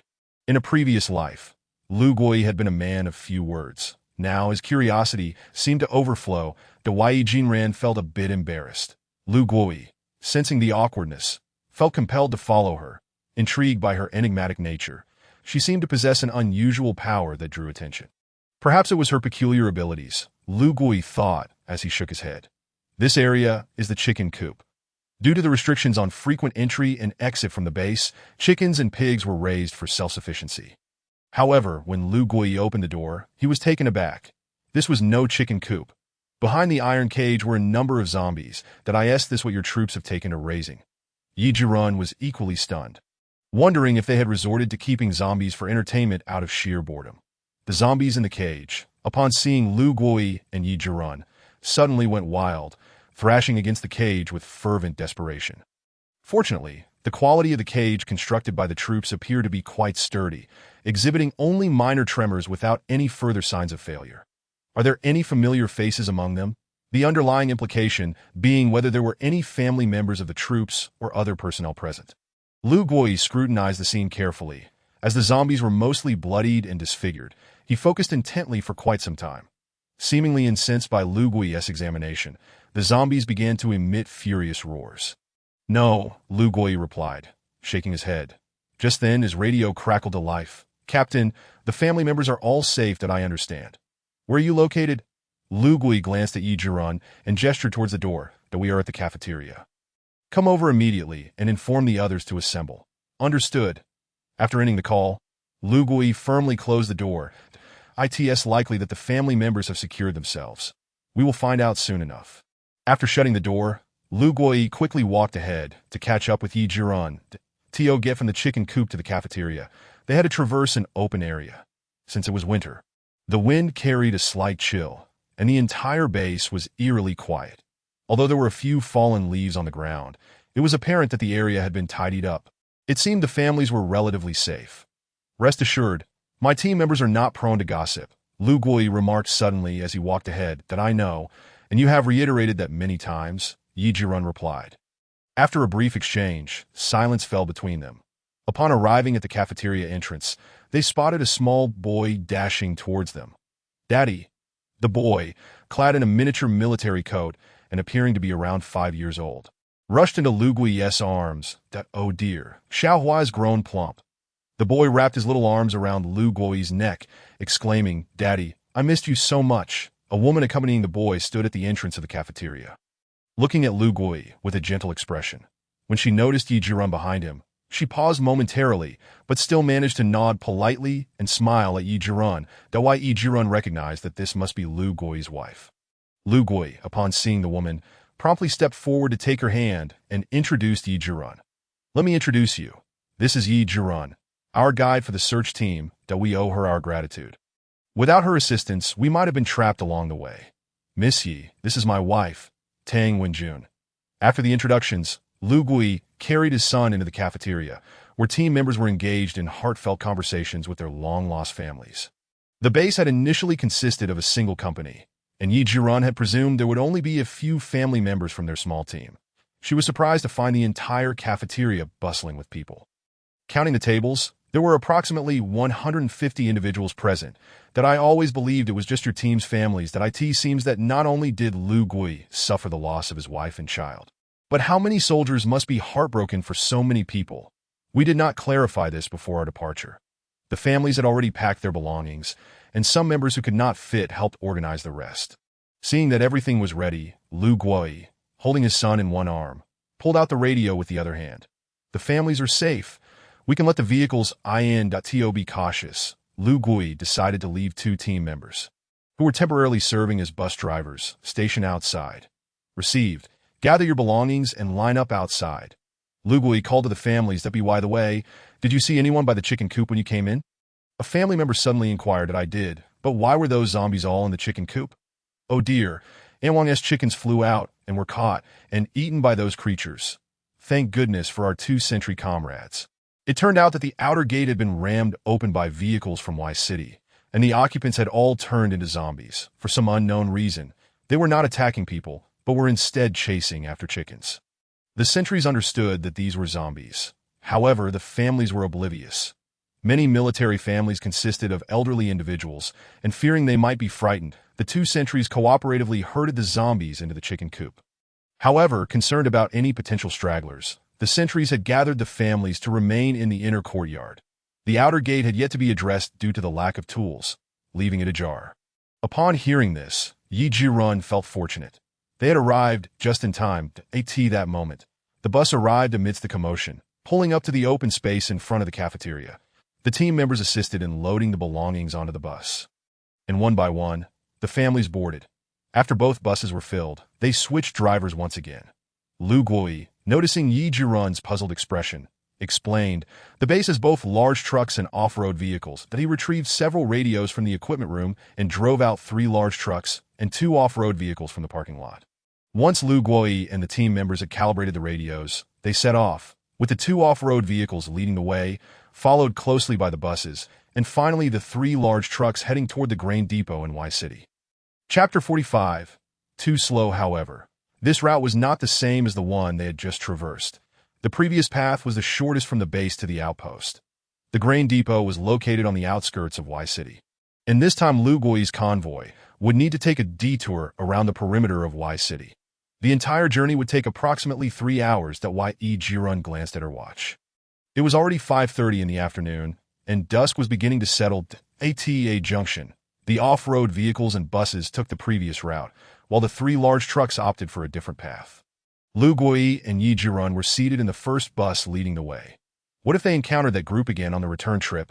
Yi Jirun felt a twinge of doubt regarding Lu Guoyi's decision. After all, Lu Guoyi had just experienced the preceding chaos firsthand. How could he allow a bus filled with families to travel that same road?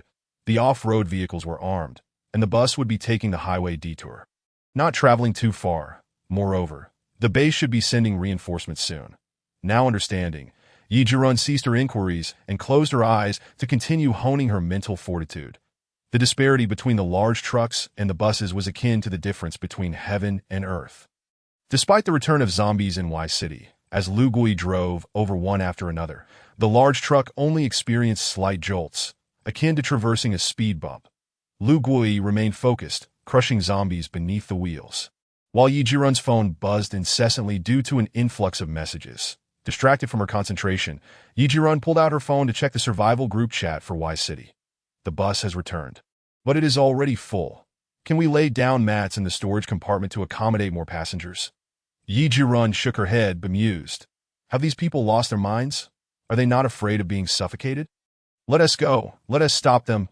This time, I refuse to believe they won't relent. But there are zombies outside. Let the zombies take care of it. Not only did they instruct how to kill zombies, but they also shared numerous gruesome instructional videos. These zombies did not resemble the ones outside. Rather, they appear to have been restrained or tied up after being infected and returning home, in other words. They could very well be family members or friends. However, those bold enough to confront zombies were aware of the moral implications of sacrificing kin for the greater good. Why not rely on themselves to reach the isolation base? Yi Jirun shook her head and sent out a video of her crushing a zombie. That if you dare to intervene, this will be your fate. As night falls, I can no longer discern whether you are friend or foe. Watching the group chat explode with reactions from her one statement and video, Yi Jirun could only manage a wry smile. Amusing these unfortunate souls in the apocalypse was always so tedious and dreary. As the distance from the bus widened, Yi Jirun's mental focus could no longer reach that far, prompting her to abandon the pursuit and instead observe her surroundings. She also took the opportunity to clear the bus tires to prevent any entanglements that might hinder their speed. They had exited through the south gate, while the bus was returning through the west gate, merely needing to traverse a few streets in Y City to access the highway. The isolation base had already dispatched troops to clear a safe route on the highway the previous day. So Lu Gui felt no concern. Rather, as they approached the grain depot, Lu Gui sighed in resignation. Hoping this journey would prove as uneventful as the last, as they neared the grain depot, the surrounding buildings began to thin out. Little master, there's a whiff of spiritual energy here. Xiaoshan suddenly communicated telepathically with Yi Jirun. The jade bracelet that had previously helped Yi Jirun cleanse her marrow had been fortuitously discovered by Xiaoshan at the grain depot. Could there be another unexpected find this time? Little master, shall I go investigate? Yes, but be cautious. The Xiaoshan's solitary expedition proved to be more convenient, as he possessed both stealth and the advantage of cover. Truly embodying the essence of a remarkable hero, the White Yi Baobao appeared to be quite distressed as well.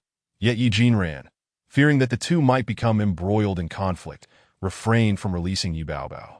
Instead, she offered a piece of candy as consolation. With that, Yi Baobao felt somewhat better, while Yi Jinran continued to rest with her eyes closed. After all, the sky had turned completely dark, with only the streetlights along the road illuminating the surroundings.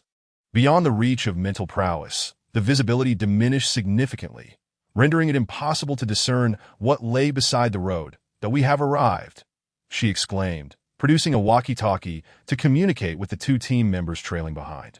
Mouse, Skinny, any anomalies detected? None detected for the time being, came the response. The individual known as Mouse, whose real name was Shun Heng, was a fair-skinned man with two prominent front teeth, earning him the nickname. Skinny, on the other hand, was the one pushed by Sui Xiaobei outside the base, named Yang Zitao. After Lu Gui inquired about any irregularities, he turned to Yi Jinran for her assessment. Through her mental scan, she discovered 4 zombies trapped within the granary. After some contemplation, she relayed this information to Lu Gui. These zombies are likely confined in the storage room. There are no living beings or zombies elsewhere. Yi Jinran remarked, gazing into Lu Gui's eyes, at least, that's the case in our vicinity. Lu Gui acknowledged with a simple, good. Before disembarking from the vehicle, he shattered the glass of the security booth with a brick and, after a brief observation, climbed inside. Before long, the granary was illuminated, and the main gate swung open. Shortly thereafter, Lu Gui returned to the driver's seat of the truck, leading the way into the granary. How do you plan to load the supplies? He inquired. "3 large trucks should suffice to transport all the provisions." But the question remained, how to get these supplies onto the vehicles? There were excavators, cranes, and dedicated conveyor belts. After all, the granary's grains might also need to be dispatched elsewhere. It was impractical to move them bag by bag in times of urgency, such as when the supplies were truly needed. It would be absurd to rely solely on manual labor. The loading dock's gate had been opened, and after scanning the area with her mental prowess to confirm there were no anomalies, Yi Jinran nodded at Lu Gui. The 3 trucks backed into the loading area, and they disembarked to activate the conveyor belt. As bags of rice cascaded neatly onto the trucks, Yi Jinran reflected on her own ignorance. However, even with everything in motion, it would take some time to complete the loading. She wandered near the granary, awaiting the sound of Xiaoshan's voice. "Young master, I'm back," Xiaoshan proclaimed, proudly raising a jade hairpin in his hand. Although it pales in comparison to the last one, this one is imbued with pure spiritual energy.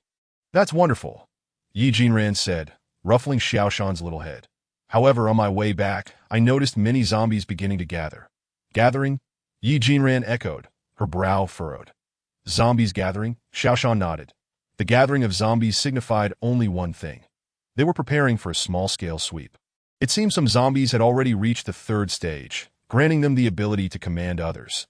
The principle of survival of the fittest among zombies was not surprising, but the timing was concerning. Yi Jinran slapped her forehead, recalling that during her previous life, 3rd-stage zombies would emerge at this juncture, commanding their subordinates to conduct localized sweeps to demonstrate their strength. Each region typically had a stronger zombie to lead others. Once they evolved to the 4th stage, they would even engage in territorial battles.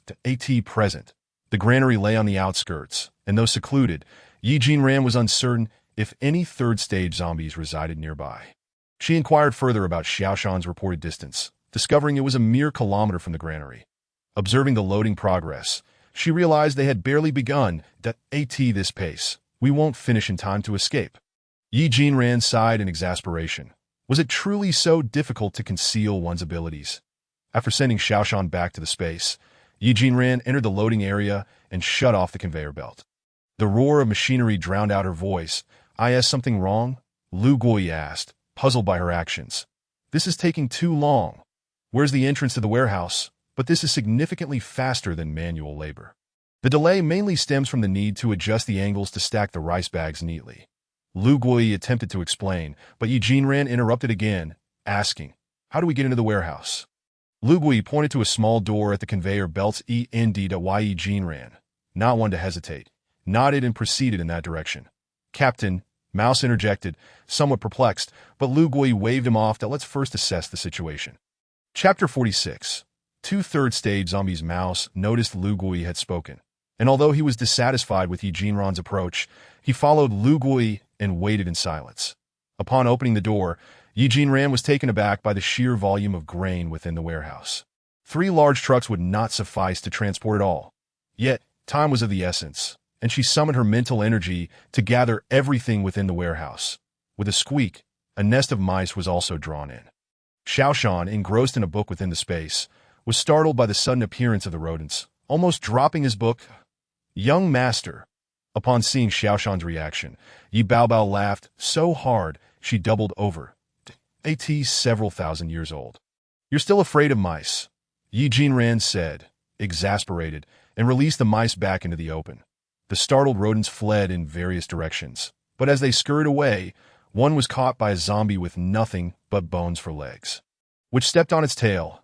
Squeak! The mouse struggled as the zombie grasped it, sniffing it before promptly shoving it into its mouth. After chewing, the zombie's nose twitched, and it let out a low growl in the direction of the granary, followed by a horde of zombies trailing behind.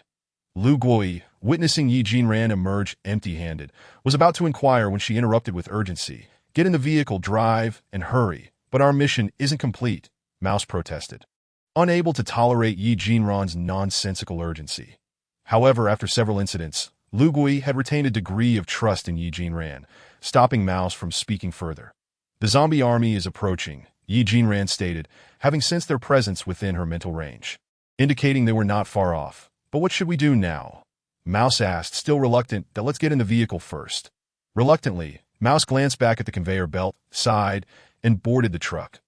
Once Lu Gui and Yi Jinran were inside, Lu Gui refrained from questioning Yi Jinran further. Choosing to trust her words, as the truck sped away from the granary, Lu Gui could hear the synchronized footsteps behind them, affirming Yi Jinran's claims. Moreover, Yi Jinran sensed another pair of zombie presences within her mental range. Could it be a horde of zombies led by two third-stage zombies? Yi Jinran's mental prowess barely reached the fourth stage. The natural evolution of zombies was alarmingly rapid, and no wonder. In her previous life, so many biologists had claimed that zombies were nature's choice. Now, Yi Jinran couldn't help but believe this notion. With her current capabilities, she could easily handle 50 second-stage zombies. But as the third-stage zombies led a swarm of second-stage zombies towards them, Yi Jinran dared not grow complacent, even with her space providing temporary advantages. The spiritual energy within the space was limited, and conserving it was paramount, as its true value lay in storage and accelerated growth. These two fundamental functions could safeguard her family from hunger and cold and enable her to assist many others. Yi Jinran had no intention of hoarding everything for herself. Planning to save supplies for emergencies, as for the food she had just collected, it was essential to have the trucks transport it back. But loading it now would slow them down, and they were in a rush to escape.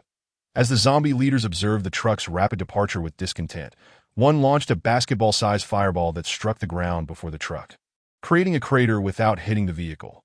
The truck was traveling at full speed, and the impact nearly caused Lu Gui to lose control of the steering wheel. Thankfully, his driving skills allowed him to evade the obstacle, and the two trucks following suit quickly maneuvered around the pit. Another zombie, witnessing the fireball's launch, roared in response and erected a towering wall, while yet another hurled more fireballs their way. Yi Jinran, using her water-based abilities, successfully collapsed the earthen wall, but the water rendered the ground slippery, causing the truck's tires to skid. Nevertheless, Yi Jinran couldn't afford to dwell on that. As fireballs continued to rain down, she refrained from recklessly using her mental energy to intercept them and instead retaliated by hurling a few projectiles back at the zombies. Lu Gui, glancing in the rearview mirror, couldn't help but exclaim, "Nice shot," nearly causing Yi Jinran to tumble out of the vehicle. "Focus on driving," she admonished, furrowing her brow at Lu Gui. Meanwhile, the Earth-based zombie continued to harass their route, eliciting an exclamation of frustration from Skinny over the radio. "Captain, can we fight back? Fight back? Not a chance." As others commenced hurling fireballs for amusement, "Do you intend to return and become cured meat?" Before Lu Gui could utter a word, the mouse had already retorted, "I shall run over and crush that pest. You two exercise some caution. There are female comrades present." The countenance of Lu Gui darkened upon hearing the voices of his team members through the radio. Casting an awkward glance at Yi Jinran, who had heard her fair share of coarse language in her previous life, she remained unfazed, even when the beastly Ouyang Bowen would occasionally curse in moments of anger. She simply stated, "Focus on driving. I shall assist you in retaliating." Meanwhile, the two third-tier zombies, realizing their powers were being countered, let out a series of roars, and an array of vividly colored abilities rained down upon the three large trucks. The trucks, originally speeding down the highway, had already slowed due to the harassment from the two third-tier zombies. Closing the distance to the horde of zombies, Yi Jinran was taken aback that the zombies sought assistance. Instantly, she unleashed her newly acquired skill, a barrage of arrows, conjuring her mental energy into numerous arrowheads. Reinforced with her metal abilities and further imbued with her fire powers from a distance, it appeared as a fiery mass. Only upon impact did it reveal itself as a multitude of arrows. Presently, Yi Jinran could conjure a maximum of 400 arrows, and as her mental prowess and abilities grew, so too would their number. Observing the fire sword rain descending behind them, Lu Gui, the mouse, and the thin man were left in a "My goodness, is it truly this impressive?" the mouse exclaimed, regaining his composure to communicate over the walkie-talkie. "Mouse, how can you be so vulgar?" "If we're talking about dashing," the thin man interrupted through the radio. The fire sword rain merely hindered the zombies' advance momentarily, prompting Yi Jinran to swiftly mend the ground with her earth abilities. "Accelerate the vehicle," Yi Jinran shouted toward Lu Gui. Following suit, the other vehicles pressed the gas as well. Once Yi Jinran confirmed they were at a safe distance from the horde, the two third-tier zombies reacted and began launching various skills in their direction. Even with the distance widened, they still attacked. Having gained familiarity with her mental strength and auxiliary abilities through recent combat, Yi Jinran was met with an irate third-tier zombie that retaliated by tossing a fireball the size of a gasoline drum at her. Another one. Yi Jinran was undeterred. She summoned her water abilities to create a massive water pool in the sky, roughly the size of 3 swimming pools, and directed it toward the horde using her mental control.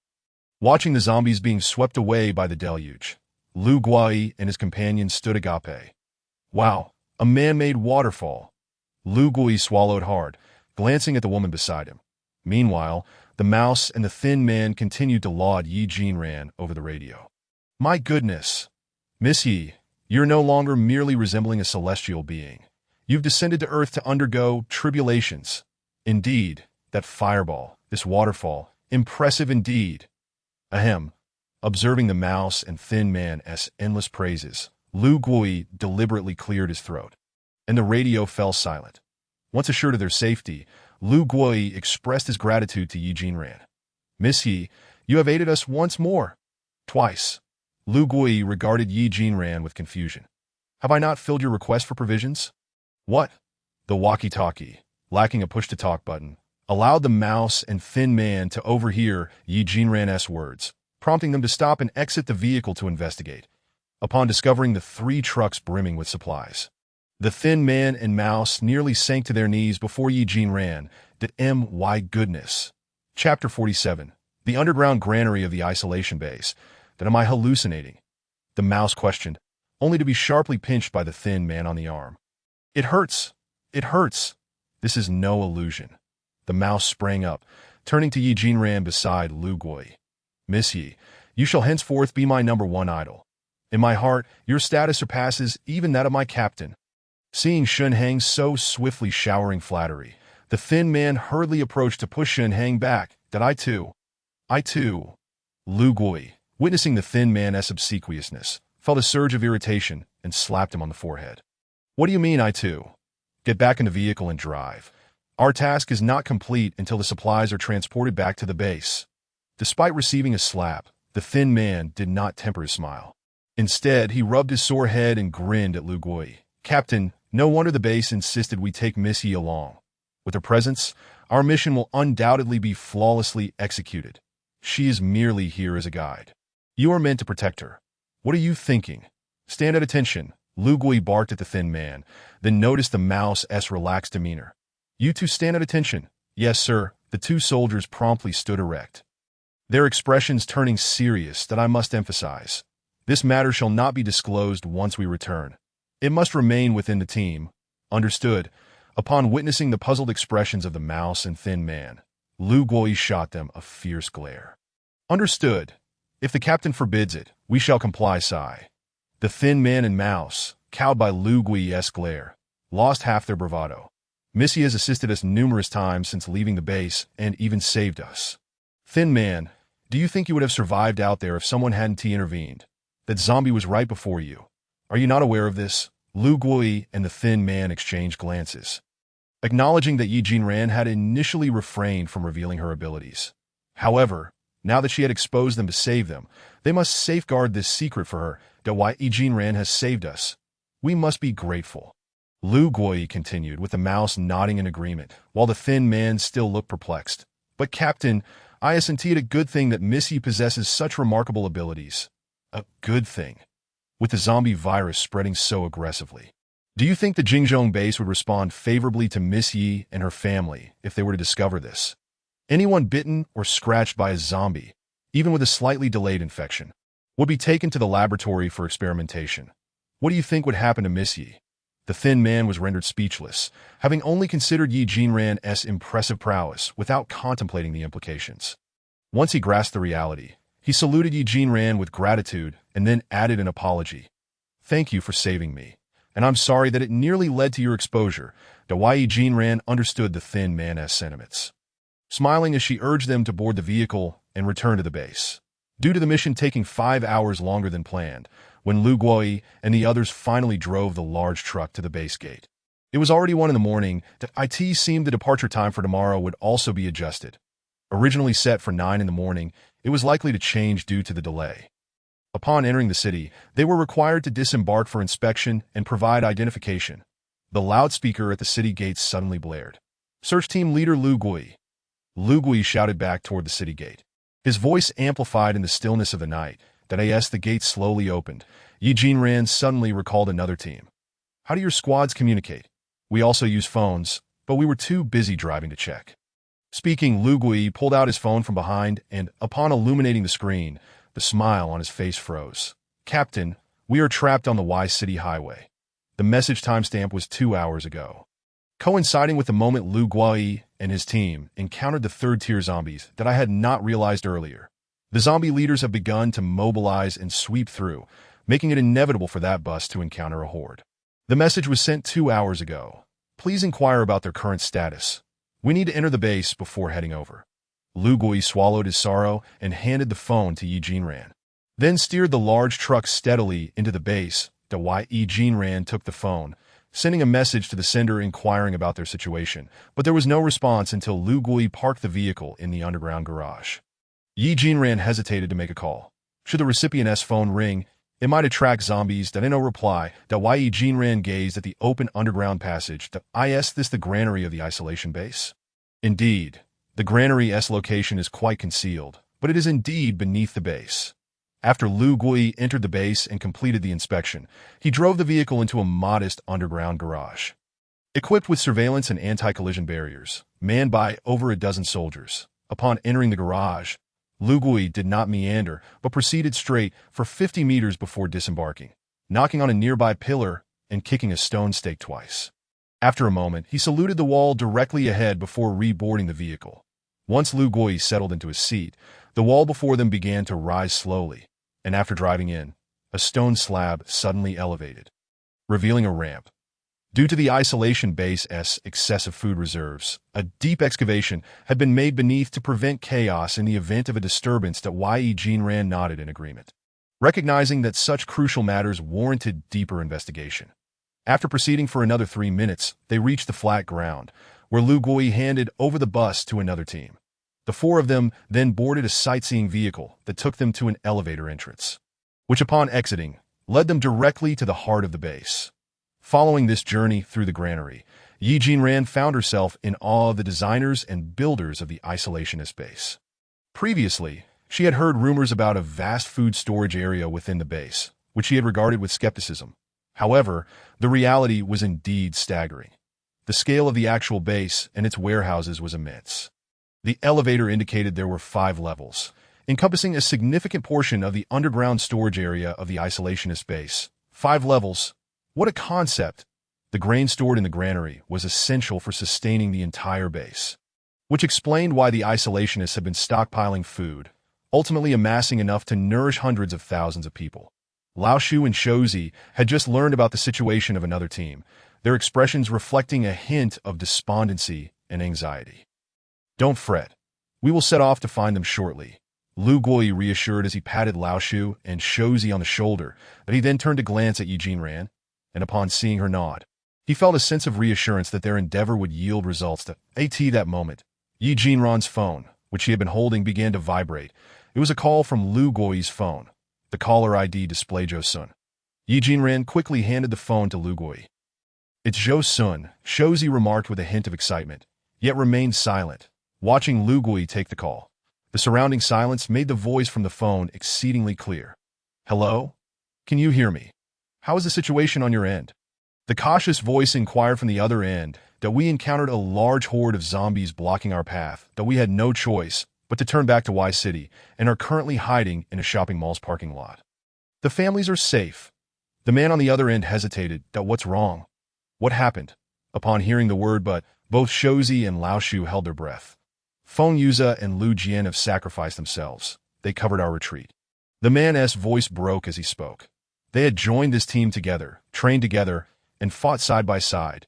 Over time, the bonds formed among team members resembled familial ties. Hearing of the sacrifice brought tears to Shouzi's eyes, while Lu Gui struggled to hold back his own. Even Yi Jinran felt a pang of sorrow. Send me your location. I will come to rescue you, Lu Gui said, taking a deep breath. And for Feng Yuza and Lu Jian. Chapter 48. The The Spider-Woman of the mall, make sure to protect the families. We will reach Y City in no more than 2 hours. After receiving the location, Lu Gui wrapped up the conversation with Zhou Sun and hung up. With no time to spare, the group quickly found a military vehicle and exited the base. Fortunately, Lu Gui, being the captain of the search team, had full clearance and the nearest exit to Y City. The south gate was relatively unoccupied. Once on the road, Lu Gui accelerated to top speed. Although Yi Jinran was also concerned, she understood that if they encountered third-tier zombies, she might be their only protector. So she closed her eyes and continued to cultivate her mental energy. Meanwhile, Lao Shu and Shozi were compelled by Lu Gui to rest their eyes in the back seat. The electronic clock in the vehicle chimed 3 times, indicating it was now 3 in the morning. Lu Gui forced himself to concentrate solely on driving, dismissing any distracting thoughts that the zombies had been drawn away by the third-tier zombies. Lu Gui's journey was uneventful. And before long, they arrived at Y City.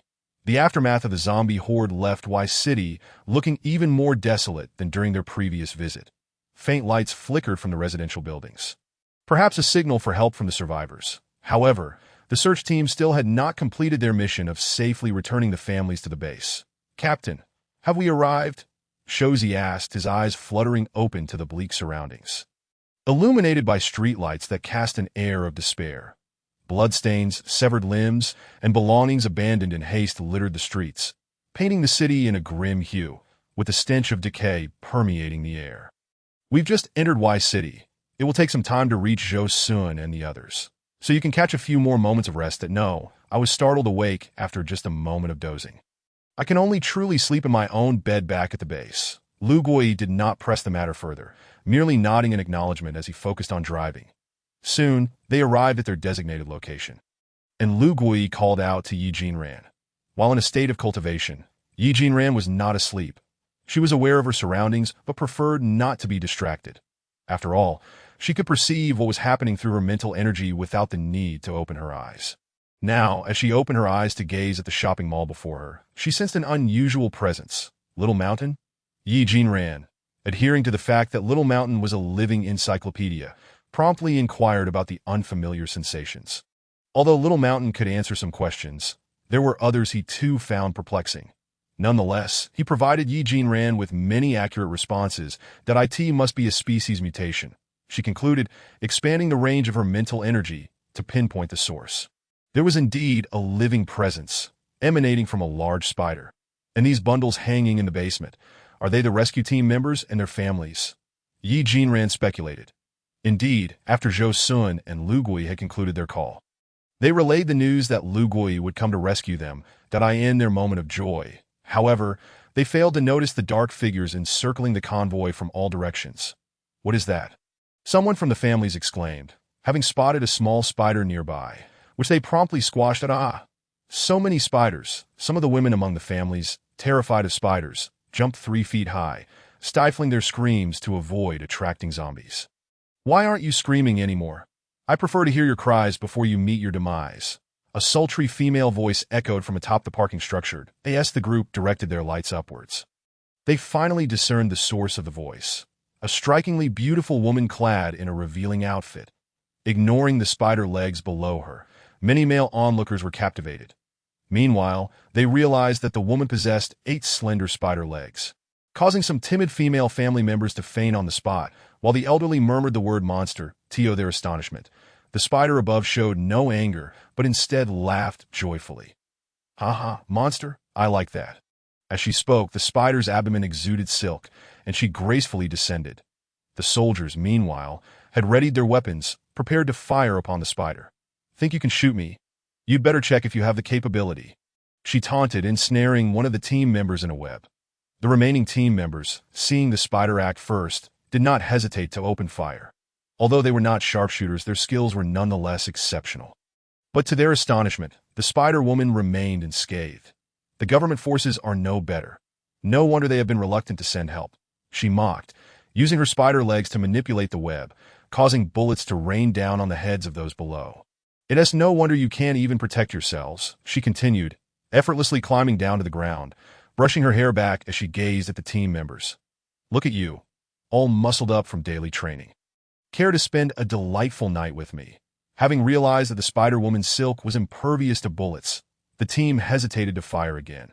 Exchanging glances, they feigned contemplation of her invitation while discreetly drawing out their daggers.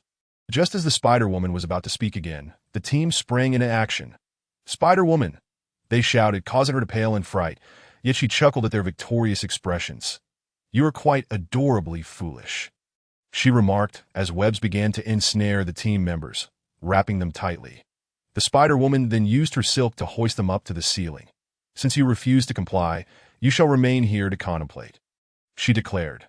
Once the team members were suspended, the families below were left in a state of panic, unsure of how to respond.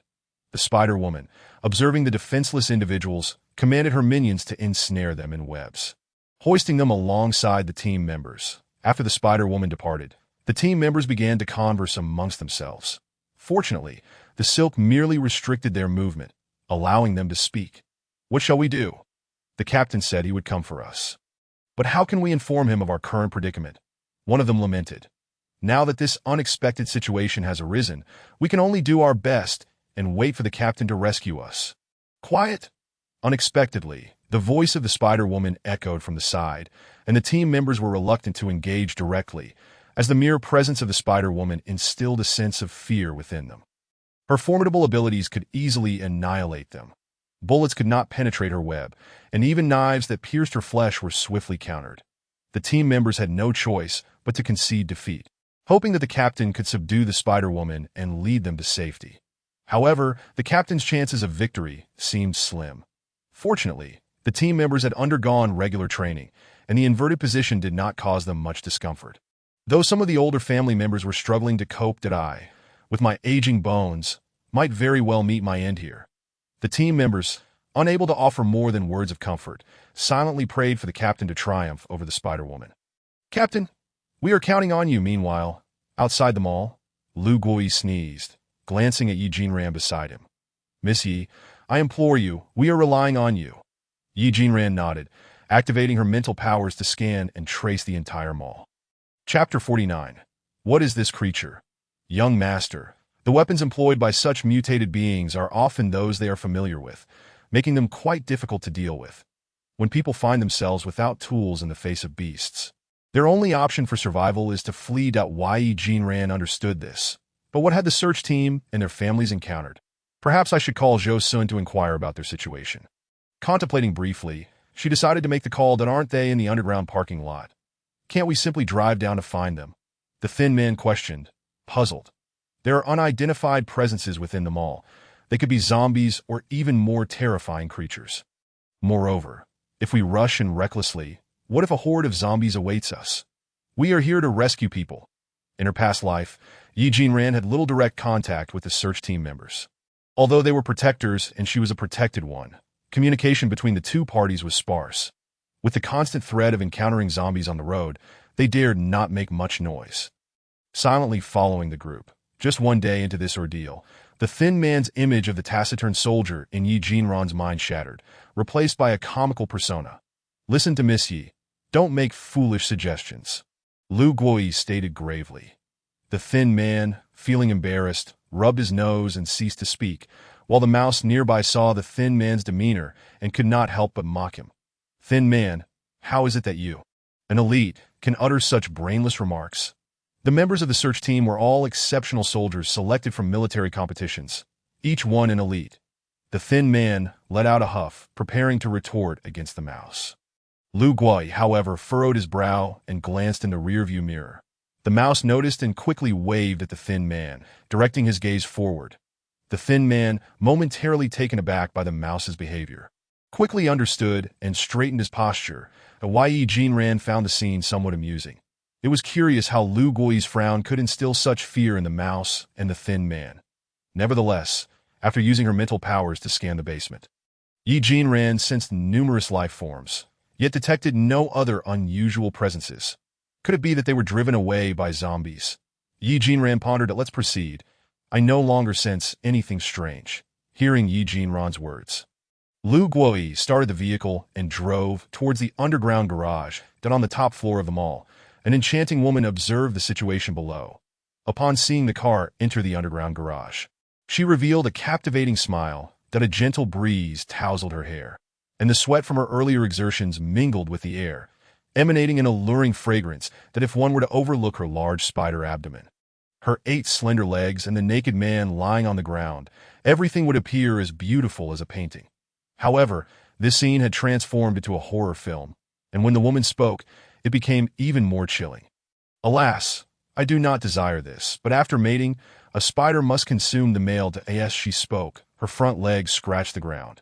The man lying there, upon hearing the spider-woman's words, was instantly terrified and began to crawl away, pleading, "Don't eat me, please. Oh dear, how pitiful.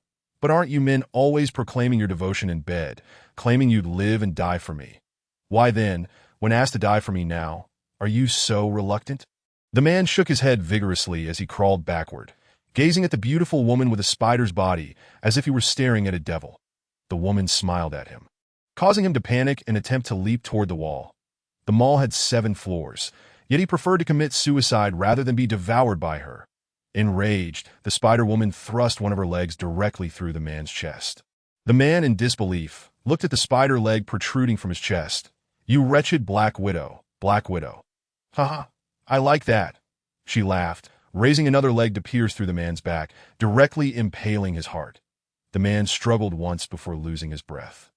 The woman, witnessing his lifeless form, sneered as she withdrew her legs, shaking off the blood before retrieving her top from the side. After dressing, the spider-woman wrapped the man in her "My dear, I have other matters to attend to, so I must leave you for now," she said to the tightly cocooned man, her expression akin to that of someone addressing a beloved. She hung him from the rooftop, then made her way toward the basement, where several webs still lingered. Listening to the signals from the surrounding small spiders, the spider-woman coldly smiled. "Let the games begin." As Lugoi drove into the garage, the dim emergency lights rendered the surroundings unclear, forcing him to rely on the car's headlights to discern the scene ahead. Before him lay a mass of writhing spiders, and upon entering, he had not spotted a single vehicle. Now, however, numerous cars were suspended in the air. "What on earth is this?" The thin man exclaimed in astonishment that a single car must weigh hundreds of pounds, and yet it is being held aloft. "Spiders," Yi Jinran observed. Her attention focused on the suspended vehicles, though her primary concern lay with the spiders before them. "That I know it's spiders. But how can they lift an entire car?" The thin man protested, glancing at the mouse beside him. "Don't look at me. I have no idea. That I think I might still be half asleep," the mouse replied, eyes still closed as he pinched himself. Seeing the mouse's antics, the thin man mimicked him, attempting to alleviate the visual shock he had just experienced. They may have been incredulous, but the reality was undeniable. After a brief moment, the mouse and the thin man regained their composure and began to remain vigilant. The Yi Jinran had heard of such anomalous creatures in her past life, but had never encountered one. Given the strength required to lift a car, whether spider or web, it was clear that their power was formidable, and she did not underestimate the situation. Just then, Yi Jinran's mental barrier was struck by something, prompting her to react swiftly by launching a fireball toward the source of the disturbance, only to hit nothing. Below, the spiders converged, and Lu Gui hastily started the car. The spiders, caught off guard, were crushed beneath the tires. Their innards splattered. Lu Gui forged a path through the chaos. Yet the small spiders swiftly enveloped the entire vehicle. Lu Gui quickly locked the windows as many spiders crawled onto the windshield, that he activated the wipers to clear away the spiders from the glass. "What do these spiders want?" Lu Gui questioned, perplexed. "They likely intend to capture us," Yi Jinran replied, observing the spiders on the window beginning to spin webs. "Capture us? Surely not. In this day and age, are humans becoming livestock?" The thin man asked in disbelief that Yi Jinran refrained from responding. But in this apocalyptic world, weren't humans akin to livestock? They fed themselves, fattened themselves, only to be devoured by zombies or mutated beasts. Haha, isn't that just the essence of livestock? Quite the luxurious bedding, indeed, a sultry voice echoed, irresistible in its allure. Yet in this dire circumstance, all in the vehicle understood that the speaker was not there for casual conversation. Finally, Yi Jinran realized why her mental scan had failed to detect this individual. She was the very thing emitting the aura. All the small spiders shared her essence, detectable yet elusive. Now it made sense to her. However, the Spider-Woman was dissatisfied with the lack of challenge in this game. I expected you to be like those others, trying to shoot me. Who knew it would be so dull to capture you so easily?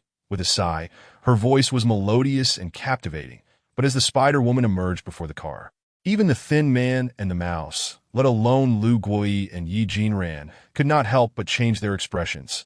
What is this creature? Chapter 50. The venomous spider. Lu Guoyi gazed at Yi Jinran, who shook her head to indicate that she too had never encountered such a creature before.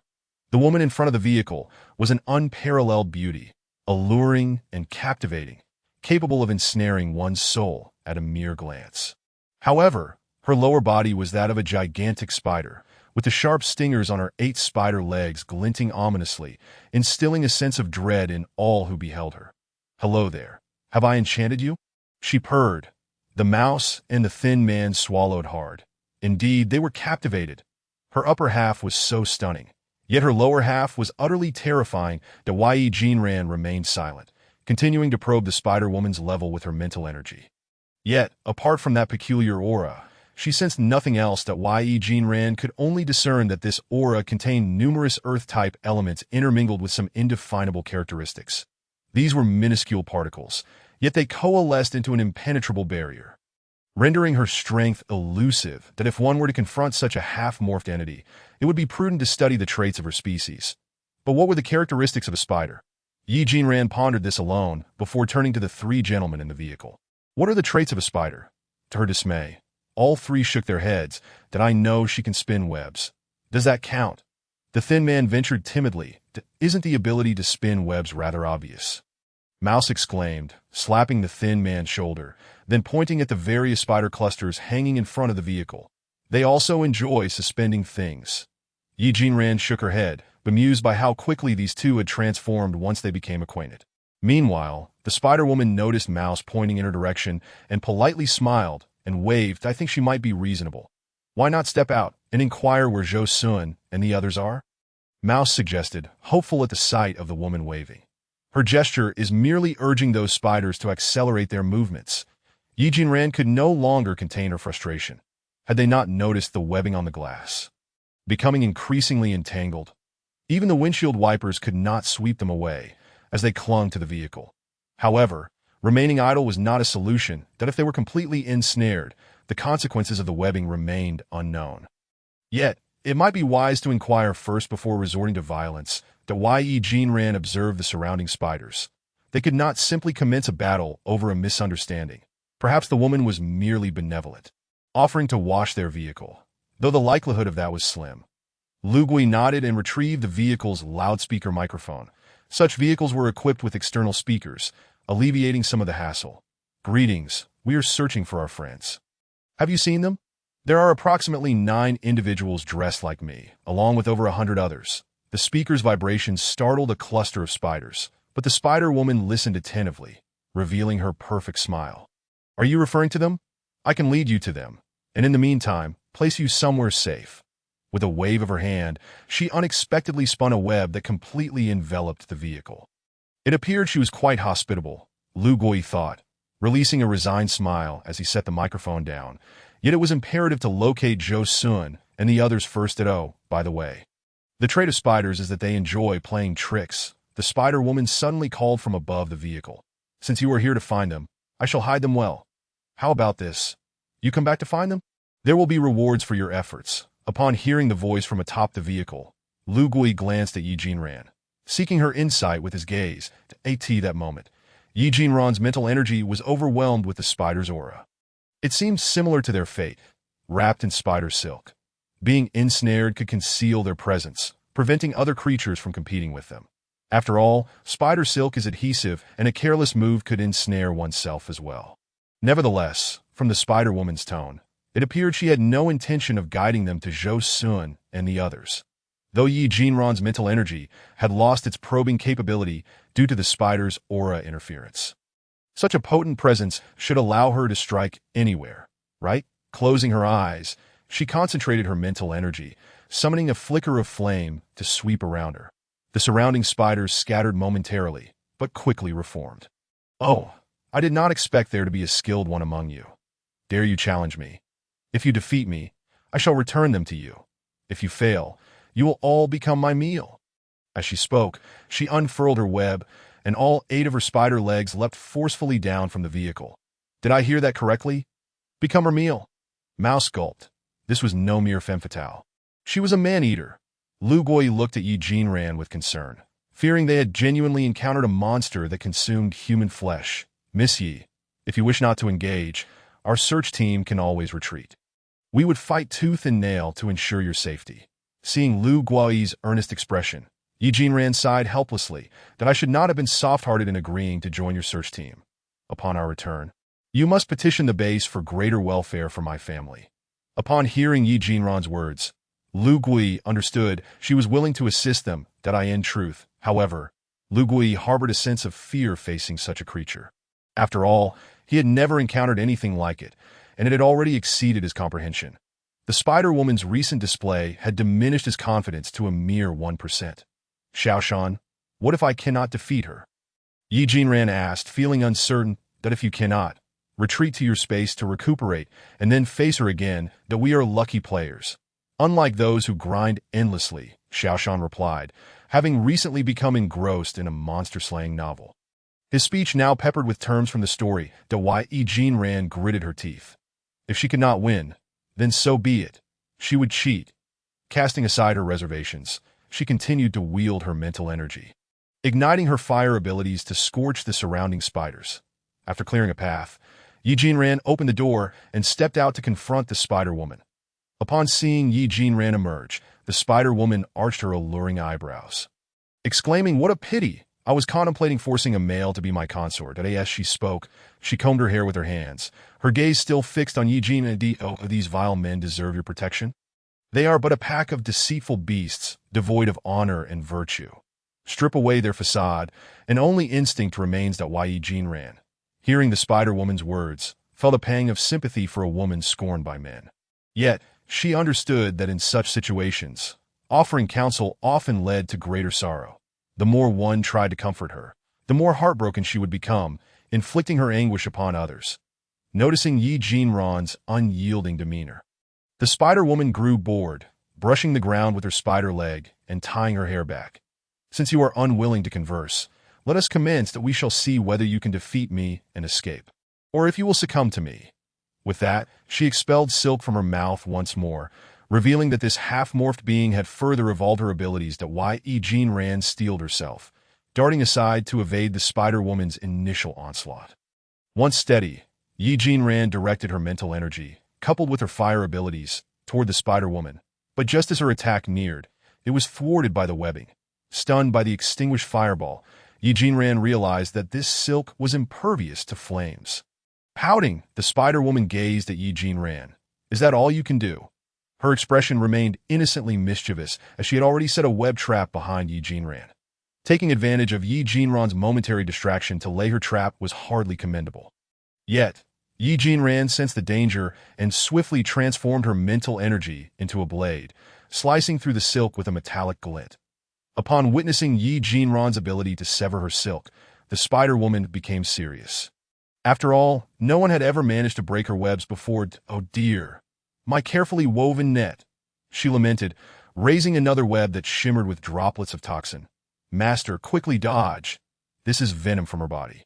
Even a touch will suffocate you. Is it truly that toxic?"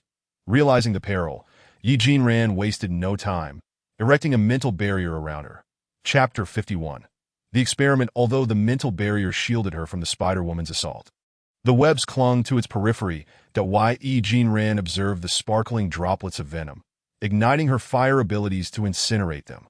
Fortunately, while the webs were indestructible, the toxins were not. "What use is your burning? It will merely spread into the air. Ha ha ha. How foolish." Yi Jinran froze, realizing she could not burn the toxin. "Can I wash it away with water?" She hesitated, unwilling to act recklessly, and sought Xiaoshan's counsel. "The silk cannot be burned, and if the toxin evaporates into the air, it remains deadly. Water will dilute it, but it may also spread further. What shall we do?" Xiaoshan, equally flustered, scratched his head. Meanwhile, the Spider-Woman, having mocked Yi Jinran, wasted no time and launched her silk toward her, evidently intent on claiming Yi Jinran's life. upon reflecting on the earlier manifestation of mental energy capable of severing webs. Yi Jinran now resorted to utilizing her mental prowess to combat the spider's web. Before long, the web splintered into countless fragments beneath the ethereal blade of her illusion. Yet the remnants of the web on the ground reconstituted themselves, persistently ensnaring Yi Jinran once more, in a brief span. The barrier she had erected with her mental force became ensnared in silken strands, and as the web enveloped her entirely, it began to constrict. An excruciating pain akin to needles piercing her mind surged, overwhelming her senses until she could no longer endure it and collapsed to her knees. Young Master Xiao Shan, witnessing the dire situation, could no longer remain passive. Though unable to overtly intervene, he was resolute in safeguarding his master's safety. Young Master, enduring such pain for too long could inflict irreversible damage upon your brain. The surrounding web continued to tighten, transforming from its original white hue to a sinister dark shade. That moment, Xiao Shan grasped the source of Yi Jinran's agony. Mental energy, born from the mind itself, grew stronger with a more formidable intellect. This venom was a mental toxin, and Xiao Shan had assumed that contact was necessary for it to take effect, unaware that it could erode the barrier of mental energy as well. After coming to this realization, Xiao Shan positioned himself beside Yi Jinran, forming hand seals and murmuring incantations. Moments later, a powerful surge of spiritual energy was drawn from Xiao Shan and flowed into Yi Jinran's body. The Spider Woman sensed this pure spiritual essence and, thinking it a valuable resource, decided to seize some for herself. She crawled closer, her form dangling precariously above the barrier. Her 8 spindly legs, akin to steel reinforcements, gripped the barrier tightly, attempting to pierce through it, while the tips of her legs continuously exuded venom. After enduring the pain for some time, Yi Jinran felt a soothing wave of spiritual energy emanating from outside her body, alleviating much of her suffering.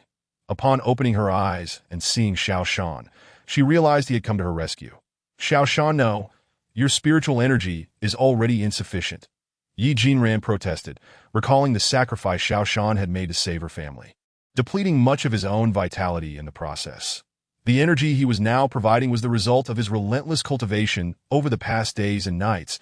Yi Jinran had encountered texts regarding Xiao Shan in the library. Due to his unique nature, the spiritual energy he absorbed became an integral part of him. To relinquish it would be akin to a human cutting their own veins.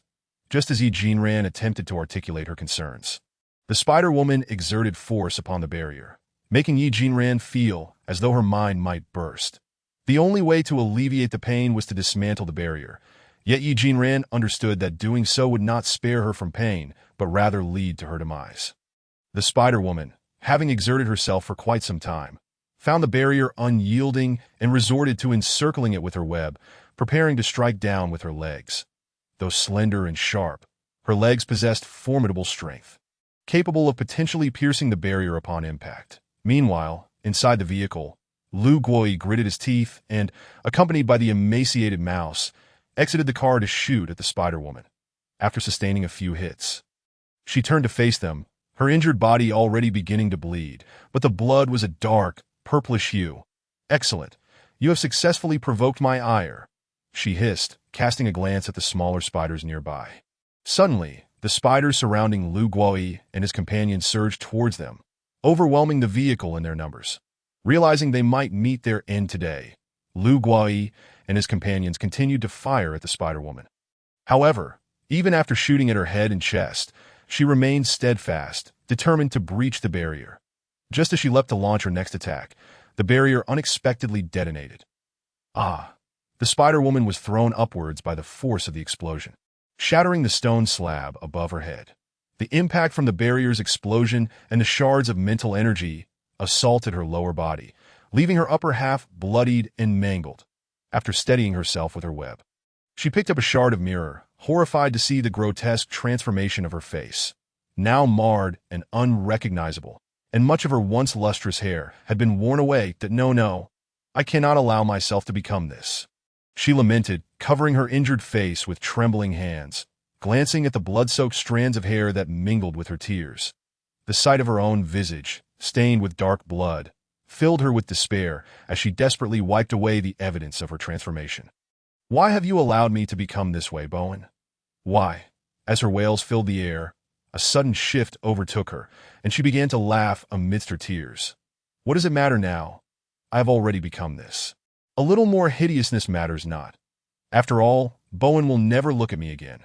With that, her form began to dissolve into the abdomen of a spider, growing larger as the human traits faded away, leaving only her head behind. She shed one final tear, her expression twisted with rage, as even her head was consumed by the spider's body, that in mere moments, the Spider-Woman had transformed into a true spider. Now nearly twice her original size. Upon completing her transformation, she leaped from the breach created by the explosion, her larger form tumbling down alongside the debris. Meanwhile, Yi Jinran, rejuvenated by Xiao Shan's spiritual energy and her brief retreat to space for restoration, freed Lu Guoyi and his companions. Hearing the sound of the giant spider descending, she turned to behold a massive arachnid, frozen in disbelief. Previously, she had known only that the Spider-Woman was black. But now, her entire body was a dark hue, with a spherical abdomen revealing a striking red hourglass pattern. Indeed, she was aptly named the Black Widow Spider, though Yi Jinran was not well versed in arachnids.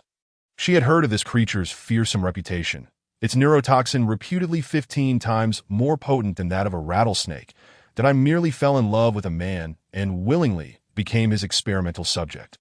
I never intended to transform into this grotesque being, that I have always harbored a fear of spiders. To her astonishment, the Spider-Woman, now fully transformed, could still articulate her thoughts, though she remained motionless. "That I have seen your photograph in his office. Were you also one of his subjects? His office subjects?" Yi Jinran was taken aback. Among those she knew, only one possessed such madness and was acquainted with her. Ouyang Bowen. "You two were captured as an experimental subject." Surprisingly, the Spider-Woman, upon hearing Yi Jinran's inquiry, suddenly spat a strand of webbing towards her. "Yes, I am his subject, and I willingly sacrifice myself for him." Chapter 52. The femme fatale that someone would willingly become a subject of experimentation left Yi Jinran perplexed. Was Ouyang Bowen truly so charismatic? Gazing at the woman who had irrevocably morphed into a spider, Yi Jinran could only shake her head in disbelief. Once a stunning beauty, she could have easily secured a prosperous life with her looks. Yet she had chosen to become a test subject and transformed into something monstrous that if you willingly participated in the experiments, then why attempt to escape? Yi Jinran seized the moment while the Spider-Woman's attention was elsewhere, signaling Lu Guoyi and the others to take refuge in the vehicle. The Spider-Woman observed as they climbed into the car, but made no significant move, perhaps still dazed from her complete transformation. Responding to Yi Jinran's question, she divulged her tale. "He hardly noticed me in my original form. If I become entirely a spider, he will not spare me a glance. That my heart aches with despair. Amidst the multitude of subjects, all I desired was to be noticed by him, yet he did not even grant me a single look. Why?" The Spider-Woman's legs lifted and struck the ground, sending a plume of dust into the air, revealing a deep indentation where she had struck. Yet, she remained oblivious to the damage she inflicted, continuing her lament that I loved him deeply, forsaking everything for him, even my own body. Why will he not even bestow a glance upon me? First, love yourself before you can love another. If you do not cherish yourself, how can you expect others to love you? Yi Jinran listened to the Spider-Woman's words, perceiving her as a naive and foolish girl. To abandon everything for love was not a feat everyone could accomplish, nor was it something all could endure. What you perceive as sacrifice may merely be seen by the beloved as self-indulgence, detached from reality that he loves me. He gifted me a villa, a yacht, and stayed by my side during my moments of fear. Is that not love? The Spider-Woman murmured softly. How can that be love? Even a mere friend could do the same, that if he truly loved you, he would not subject you to experimentation. Yi Jinran sought to reason with the Spider-Woman, yet she was unwilling to listen. Instead, she expelled a slender silver thread from her abdomen, aiming for Yi Jinran's heart with lethal intent. This thread, though fine, was immensely resilient and carried the spider's venom. To be ensnared by it would mean certain death, and at that moment, the thread was aimed directly at Yi Jinran's forehead. Fortunately, the spiritual energy that had just been delivered to my body by the small mountain has been entirely digested and integrated into my meridians. After conversing with the Spider-Woman for quite a while, my stamina has also significantly recovered. The moment the Spider-Woman unleashed her silver threads, Yi Jirun sensed it and attempted to slice through them with a blade conjured from her mental energy, only to find it ineffective. Hastily, she rolled away to evade the oncoming attack. The Spider-Woman, unfazed by Yi Jirun's evasion, continued her discourse that he was a heartless individual, surrounded by numerous specimens in the laboratory, some male, some female, some beautiful, and others less so. The Spider-Woman gazed upon Yi Jirun, her perspective altered by her complete transformation into a spider. She could only perceive Yi Jirun's silhouette, unable to discern her features clearly. Amongst so many beauties, he had chosen to display the photograph of just one woman on the wall, a picture that I had taken with me upon my escape. The photo was dangled before Yi Jirun by the Spider-Woman's silk. Staring at the radiant smile captured in the image, Yi Jirun momentarily froze. She could no longer recall where the photograph was taken or why she appeared so joyful, but she swiftly regained her composure. Look, fate is truly remarkable. I have escaped, yet I still foolishly yearn for him to seek me out, to harbor even a modicum of affection for me. Suddenly, another presence emerged within the range of her mental perception. Not human, nor zombie, but exhibiting extraordinary speed that it was evidently headed towards the Spider-Woman. She extended her hand, manipulating her mental energy into a blade, and aimed it in that direction. However, instead of severing anything, it merely produced a sharp sound, and by the time she attempted another strike, all traces had vanished. Continuing her mental probing, the Spider-Woman interrupted her, but there's no need. He is coming for me that I stole his photograph and his experimental results, hoping it would compel him to glance my way once more. The spider's mandibles moved as she expelled a bead the size of a goose egg, presenting it to Yi Jirun. The Spider-Woman declared, "They are coming. I cannot contend with you, nor can you overpower me, so I might as well gift this to you." Yi Jirun suddenly felt bewildered by the Spider-Woman's words. Just moments ago, she had sought to bring about her demise, yet now she offered her a gift. When Yi Jirun hesitated to accept, the Spider-Woman remained unperturbed, instead sensing a disturbance to her left.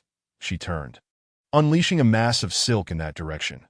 "Dear sister, why bestow upon me such a grand gift upon our first encounter?" Another voice chimed in, sultry and alluring. Yi Jirun, inexplicably compelled, pocketed the bead as that second feminine voice resonated. "What about him?" The Spider-Woman inquired towards the source of the voice. From the shadows arose a hissing sound, and a gigantic python emerged, though, like the Spider-Woman before, it possessed a humanoid upper body and serpentine lower limbs. The distinction lay in its elongated, forked tongue that flickered out incessantly. "Are you speaking of Dr. Ouyang? He is far too engrossed in his experiments to indulge in your games." As she spoke, her form coiled, reaching heights that brushed against the ceiling of the parking lot. The Spider-Woman seemed incensed, her 8 spider legs twitching, yet she refrained from launching an attack. What merit is there in loving such a man? Surely, engaging in trade with him would yield substantial rewards. The Snake Woman prodded the spider's hind leg with her tail, causing the spider to retreat in alarm. "What are you afraid of? I do not intend to devour you. Although I have yet to taste the spider, I wonder how well it would digest." With that, the Snake Woman belched, recounting how a hapless rabbit had become her meal, unable to resist its incessant hopping before her. "But she is a human!" The Spider-Woman exclaimed in disbelief. "A human? You've never consumed one before. Besides, it is the law of the jungle. Snake and rabbit are natural enemies. There is no need for such theatrics." The Snake Woman retorted. Yi Jirun, listening to their exchange, began to comprehend the situation. The Spider-Woman had pilfered Ouyang Bowen's experimental findings and stolen photographs from his office, particularly one that he seemed to cherish. The current arrival of the Snake Woman was undoubtedly a means to reclaim those items. While the Snake Woman seemed intent on taunting the Spider-Woman, the Snake Woman's long tongue flicked out to survey the surroundings. She remarked, "It appears that someone struck me earlier, yet I am at a loss as to who it was." Suddenly, she lunged at the Spider-Woman, ensnaring her within her coils. "Release me!" The Spider-Woman, having lost the bead, seemed particularly vulnerable, offering no resistance against the Snake Woman's grasp. "Reveal it. With so many present, who possesses such prowess to know I was coming from such a distance and to strike me?" The spider's 8 legs thrashed in desperation, And after a while, the Spider-Woman felt the air diminish.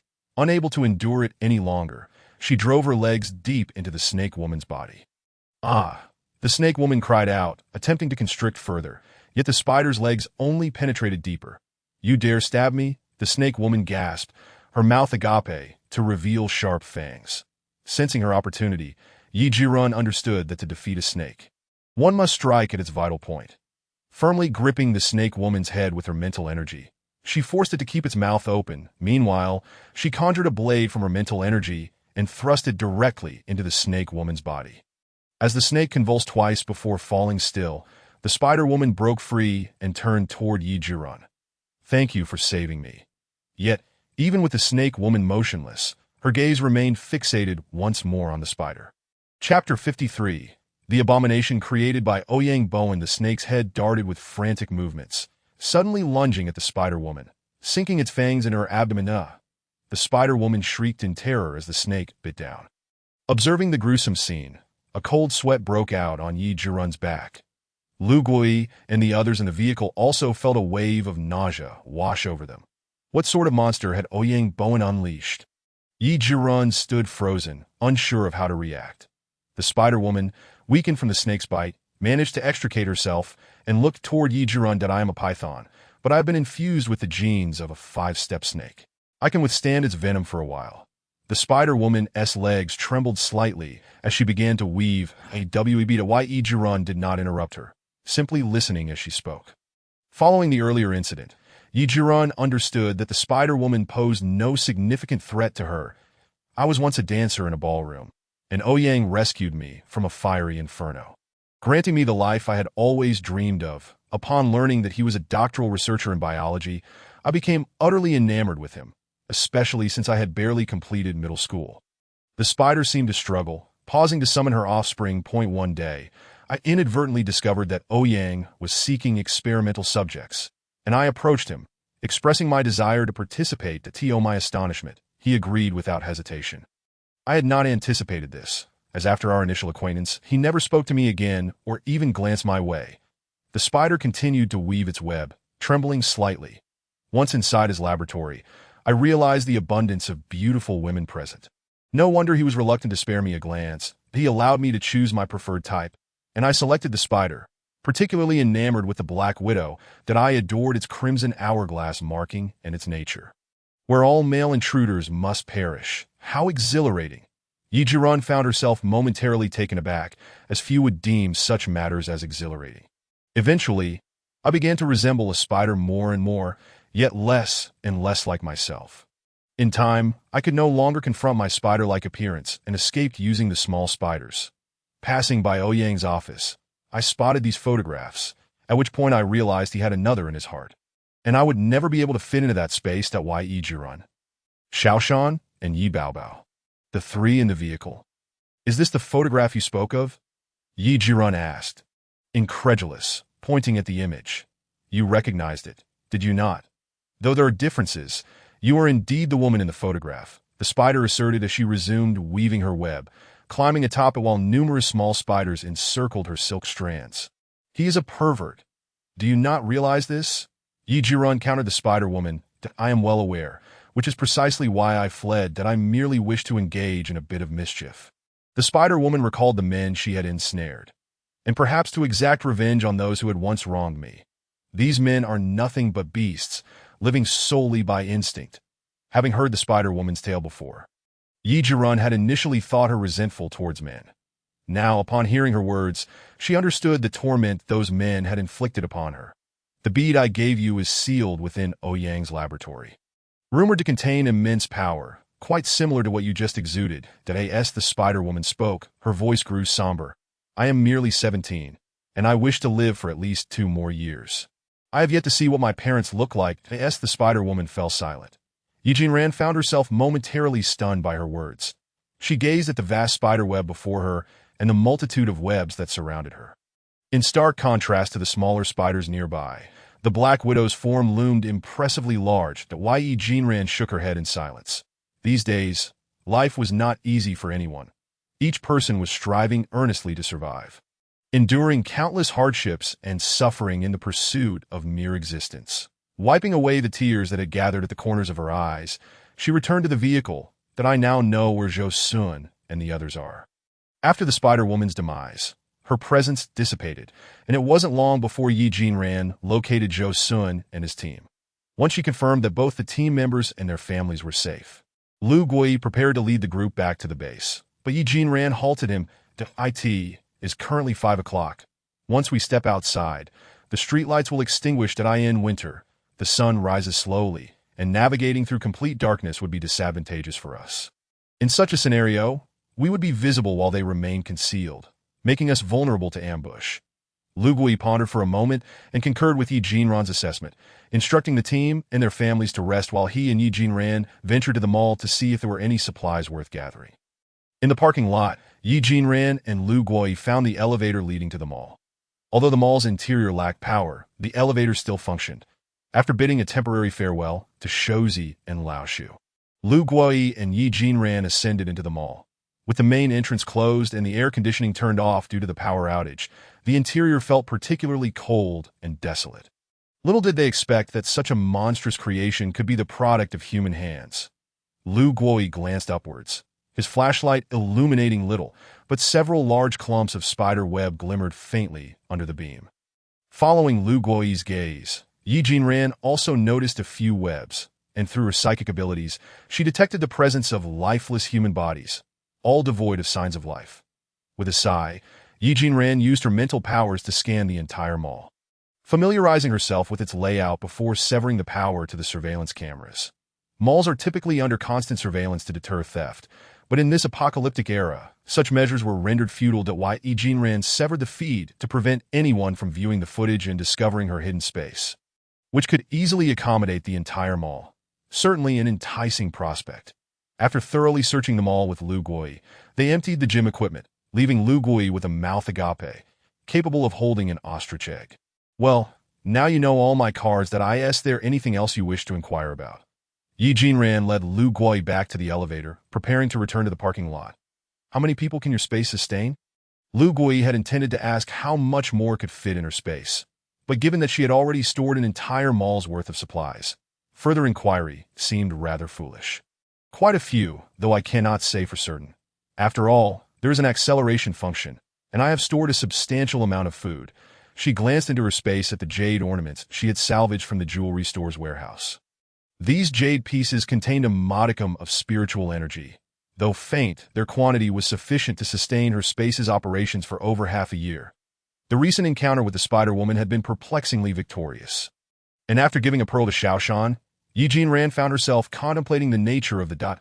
If they were indeed the result of Ouyang's research, what was his ultimate goal? Opposing zombies did not seem a wise choice. Such occurrences had unfolded in her previous life, where bitten by zombies succumbed to the virus and transformed into zombie. However, were undeniably superior to ordinary humans, as their abilities bore little difference from those of supernatural beings. What, then, was Ouyang's intent in pursuing such seemingly redundant research? Was he simply diverting his efforts to establish a zoo? Yi Jinran pondered this conundrum for an extended time, her thoughts interrupted as the elevator doors opened in the parking lot. Sighing, she resolved to set aside her musings. Once her psychic powers ascended to the next level, even formidable entities like the Snake Woman would be effortlessly vanquished the moment she stepped out of the elevator. Shozi and Laoshu rushed towards her, anxiously exclaiming that they had returned just in time, as they were surrounded not only by spiders but also by numerous snakes. Yi Jinran and Lu Gui exchanged glances and turned to follow Shozi's pointing finger, where they beheld the team members encircled by both spiders and snakes, rendered immobile. Chapter 54. Preparing to return to base, Yi Jinran glanced at the time. After all the commotion, it was now past 6 o'clock. Once they ventured outside, daylight would soon follow. Observing the small spiders and snakes blocking their path, Yi Jinran reluctantly employed her psychic barrier to sweep the dense mass aside, creating a narrow passageway. Daylight will break soon. Let us proceed. As for these spiders and snakes, they are likely remnants from the we encountered earlier. Snakes hibernate in winter, and spiders do not differ. Their previous activity was likely due to the powers of the two. But now that they are deceased, it is time for them to enter hibernation as well. However, the sight of so many spiders and snakes congregated together was indeed rare. once the team was organized. Lu Gui gathered all the members for a brief meeting. Though the specifics of his speech were unclear, the synchronized responses of the team members were audible. Meanwhile, Yi Jinran approached the lifeless form of the snake woman. With her eyes wide open before death, she stared vacantly at Yi Jinran, her once coldly gleaming green eyes now devoid of life, merely reflecting a vacant gaze. The snake-like tongue protruded grotesquely from her mouth, juxtaposed with the human head, creating an unsettling spectacle that made Yi Jinran break into a cold sweat after prolonged observation. Yet, she quickly regained her composure, recalling the pearl gifted to her by the Spider-Woman. Though its purpose remained uncertain, if the Spider-Woman possessed a pearl vital to her existence, could the Snake Woman harbor one as well? Utilizing her psychic powers, Yi Jinran located the pearl nestled within the snake's head. Thankfully, it was not embedded in the scales. Her current psychic blade could not easily slice through the snake's armor, but if the pearl were lodged within the scales, retrieving it would require considerable effort. Employing her psychic blade, she delicately extracted the pearl from the center of the snake's head, subsequently cleansing it with her water-based abilities. To her astonishment, she discovered a dark green pearl comparable in size to the one bestowed by the Spider-Woman. But her psychic scan revealed no discernible properties. She promptly stored it in her space. Meanwhile, Lu Gui concluded the meeting and began organizing the evacuation. "Miss Yi, we are ready to leave," Lu Gui called out to Yi Jinran. "Understood. I will be there shortly." Before departing, Yi Jinran cast a final glance at the Snake Woman and the nearby Spider Woman, letting out a sigh as she rejoined the group. This time, she rode alongside Lu Gui. Though some family members seemed to express discontent. Why does she get to ride with Team Lu? It should be Wen Jun. Indeed, this woman resembles a celestial being, yet lacks the common sense to understand this. A chorus of complaints erupted among the family members. Since the vehicle was equipped with radio communication, Lu Gui had just mentioned that in case of emergencies, they should keep the radio on. Yi Jinran needed no psychic probe to discern the chatter transmitted to Lu Gui from the radio. "Miss Yi," Lu Gui turned to speak, but Yi Jinran interrupted him with a shake of her head. "I prefer to drive myself. Each of their words is a drop of spit that could drown me, that I still hope to bring back some benefits for my parents, that if I remain in the vehicle. I fear that once these individuals reach the base, my mother, with her protective nature, will end up arguing with them. Given her frail health, if she becomes agitated, what if I inadvertently cause their demise?" Prioritizing the greater good, Yi Jinran exited the vehicle, but just as she opened the door, voices from the communication device suddenly erupted again. That IT appeared they had overheard her conversation and resumed their tirade. "Why are you driving your own car? Can't you ride with us? Are you afraid of being beaten or scolded? I see you are feeling guilty, little mistress. Little mistress?" "Humph," Yi Jinran scoffed, casting a disdainful glance at the bus before turning back to Lu Gui. "Lu Gui, am I your little mistress?" Lu Gui seemed taken aback by the absurdity of such rumors circulating among the families, his expression darkening. With his wife and children still in the vehicle, he wondered how these family members could behave in such a manner. Lu Gui immediately addressed the radio, attempting to clarify the situation. "Miss Yi is the guide assigned to our search team by the base. Her abilities have saved our team members on multiple occasions. And it was Miss Yi who rescued everyone this time. That I asked that the families maintain decorum." To his astonishment, the other end erupted into a cacophony of dissent. "Maintain decorum? Huh. Lu Gui, you haven't seen Wen Jun in ages. Now that the danger is past, why do you allow this woman to ride with you instead of her? You must have something to hide. A woman saved you. You've made me laugh until my teeth hurt." To his disbelief, a substantial number of individuals in the vehicle were in agreement with this sentiment. What is all this about? Yi Jinran, feeling helpless, made her way to the elevator leading to the mall, where a display vehicle awaited her. To that moment, she thought the space was filled with many cars and didn't pay much attention. Now, reflecting on it, she felt there was a certain inevitability to it all. "Miss Yi," Lu Gui called out as he followed her out of the car. Hearing her name made Yi Jinran feel a twinge of irritation. "I said I would drive myself." Outside, third-tier zombies were already emerging, and the creatures created by Ouyang Bowen were beginning to run amok among the frenzied citizens of Y City. How could these families believe that the danger had passed? "Fine. If the danger is past, you can all go out on your own. I'm not responsible," Yi Jinran had initially come to repay a debt from her past life by assisting Lu Gui in saving these people. If they were ungrateful, so be it. Why spread rumors? The thought that she could see and hear everything happening outside from her space only added to her agitation. Little Yi Bao was still too young to comprehend these matters. But what would happen when he grew up and misunderstood? This concern momentarily puzzled her. Why was she worried about Yi Bao's potential misinterpretation? Miss Yi, you are aware of the situation outside. Without you, we cannot possibly escape Y City. Lu Guoyi, fully cognizant of the circumstances outside, was joined by Shouzi and Lao Shu, who stepped forward to persuade Yi Jinran to stay. With fire-breathing zombies, barricading creatures, and chaotic crowds, coupled with impassable highways, if Yi Jinran did not assist them, not only would Lu Guoyi's team struggle to escape, but even the two buses would find it difficult to leave. That I merely stated I would drive myself. I did not say I would abandon you. Though for a brief moment, she truly yearned to drive away on her own. Then Lu Guoyi eyed the direction in which Yi Jinran was leaving with suspicion. I will drive that exhibition vehicle upstairs, she replied, somewhat impatiently. How about this? We'll negotiate among our team and free up a vehicle for you. You can drive our car. Its performance surpasses that of the exhibition vehicle. Lu Guoyi proposed that Yi Jinran rolled her eyes. What difference did it make? Even the most inferior vehicle, when enhanced by her psychic powers and metal abilities, could transform into a zombie-slaying machine. However, seeing Lu Guoyi's insistence, she felt compelled to relent. You don't need to make special arrangements. Just let me drive your vehicle. And please, turn off the communication. It's nauseating. Yi Jinran truly disliked the situation where someone had saved her. Yet she felt compelled to endure their condescension. Lu Guoyi, taken aback by her words, awkwardly agreed that Yi Jinran wished to avoid further complications and simply longed to return home to be with her parents, to embrace Yi Bao and enjoy a peaceful slumber.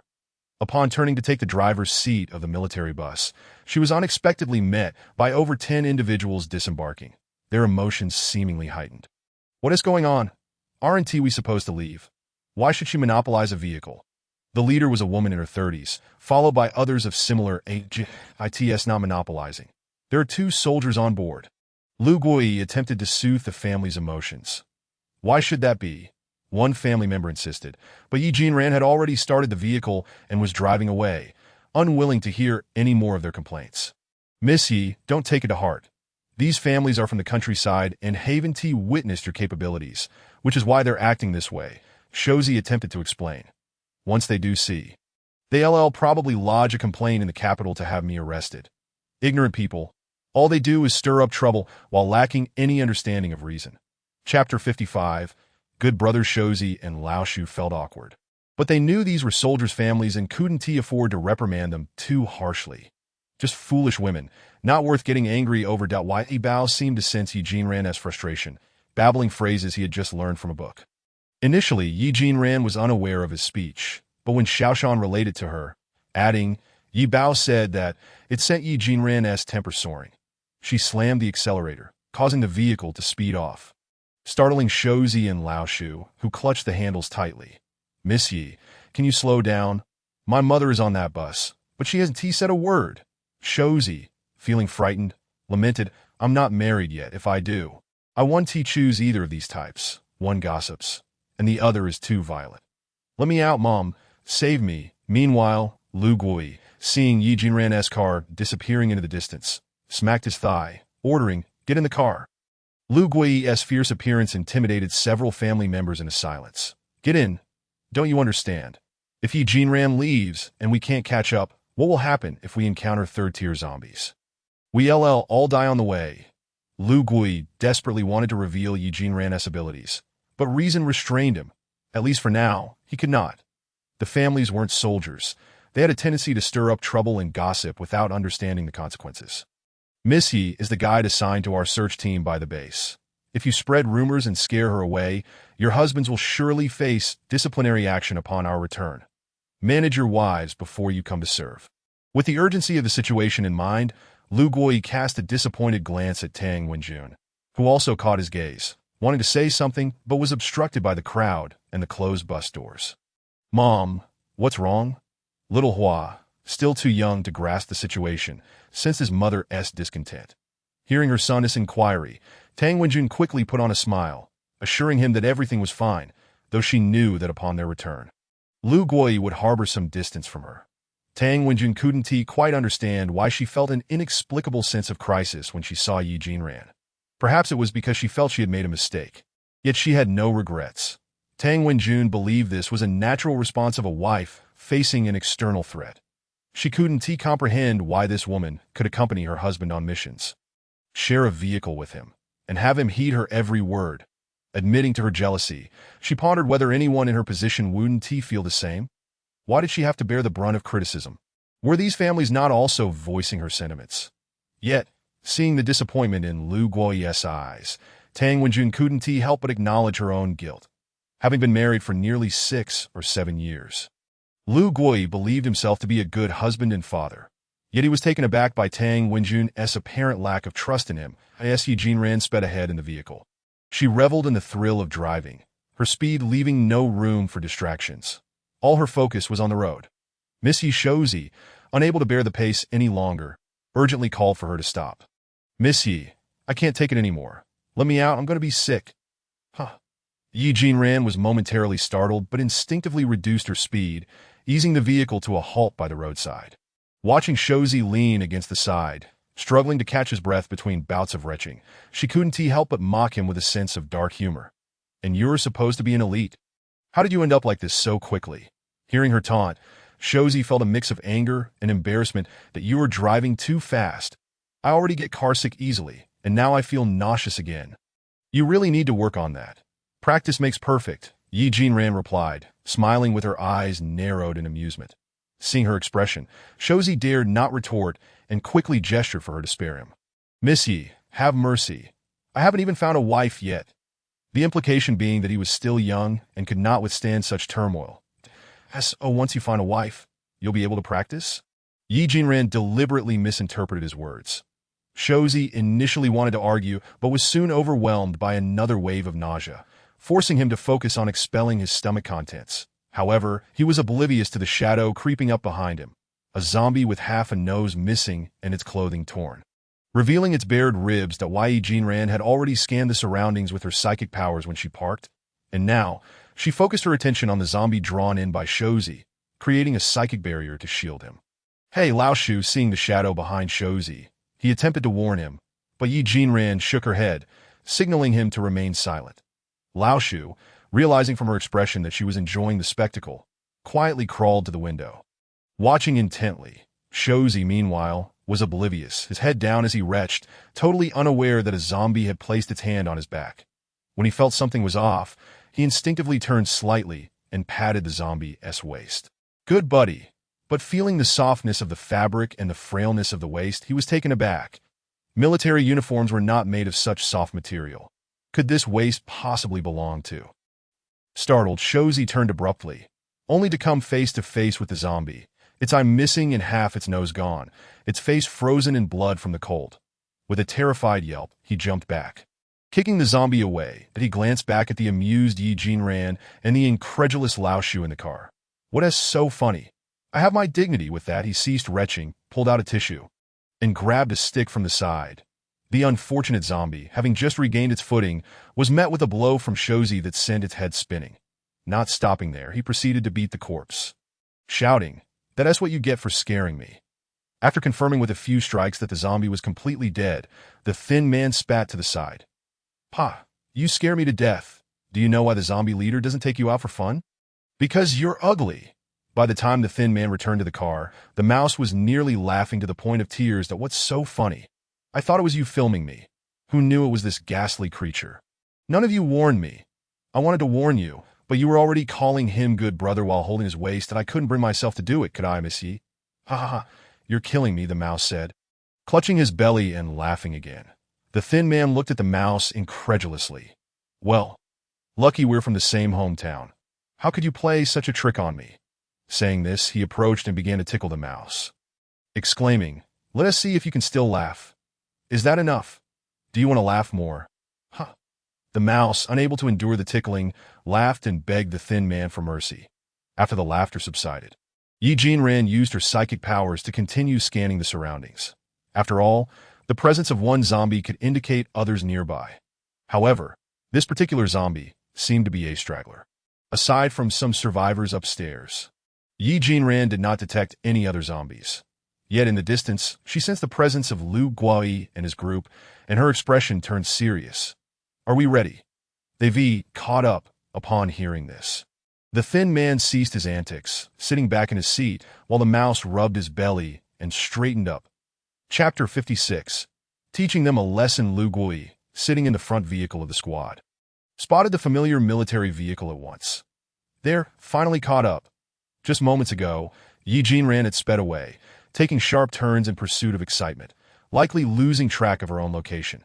After chasing for a while, without finding Yi Jinran, Lu Guoyi recalled that the vehicle was equipped with a positioning system. Logging into the military network, he finally located her.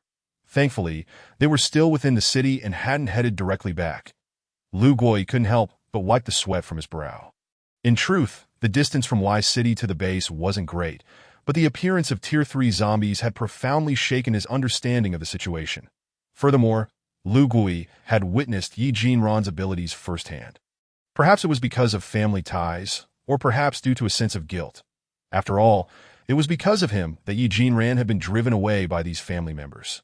If something were to happen to her, he would feel guilty, even though the likelihood of such an incident was minimal. As he drew closer to the military vehicle, Lu Guoyi estimated that Yi Jinran was aware of their arrival and was likely waiting for them.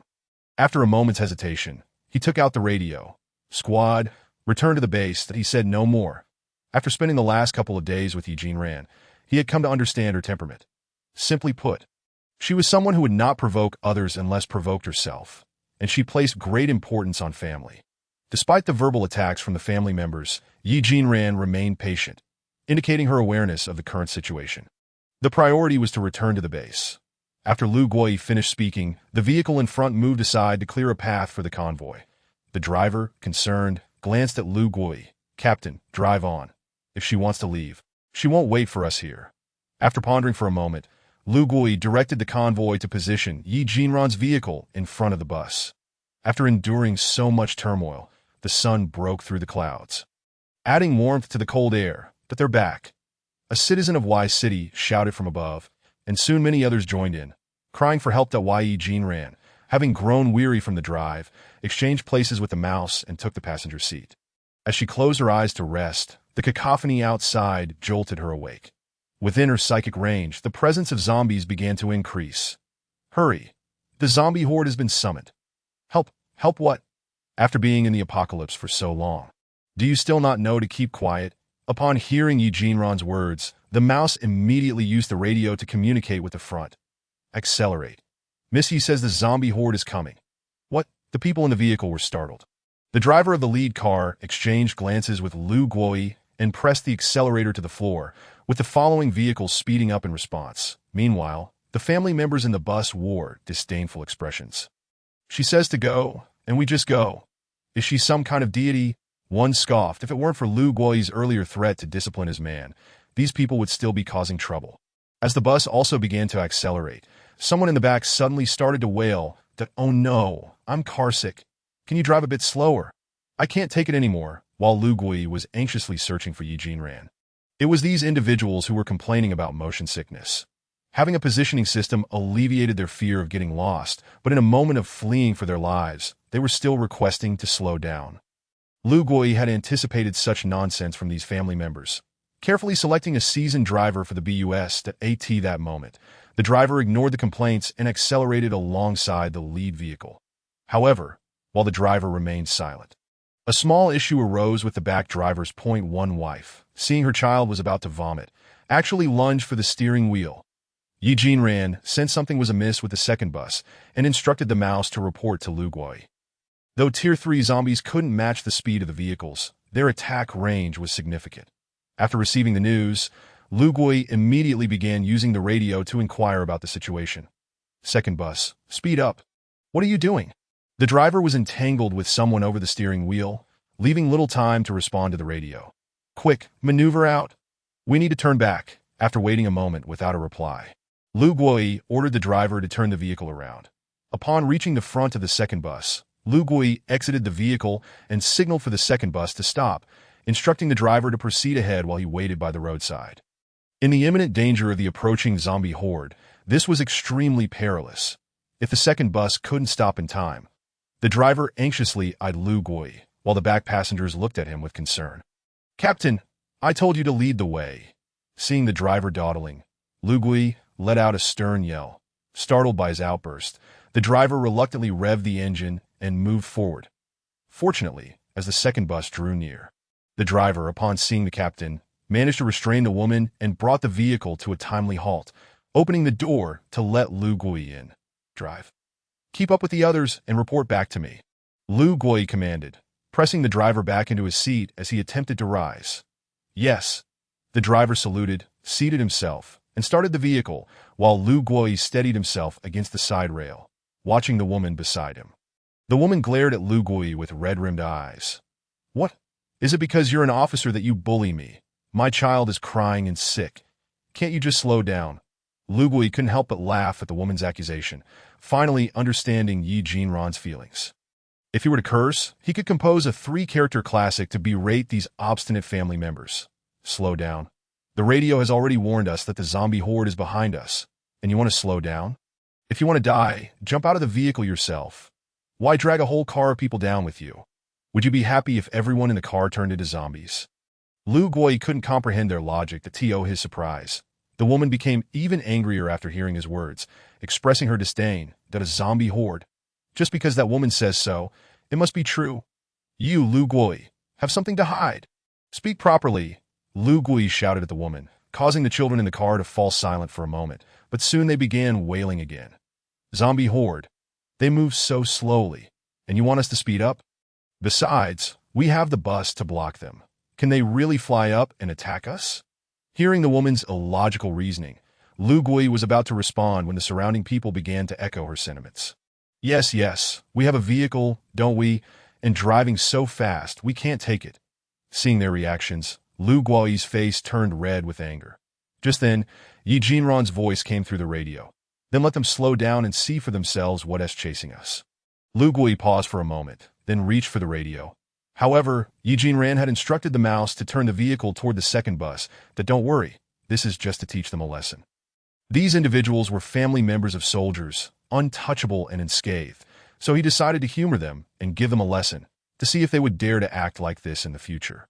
Now Yi Jinran finally understood why these people had met misfortune in her previous life.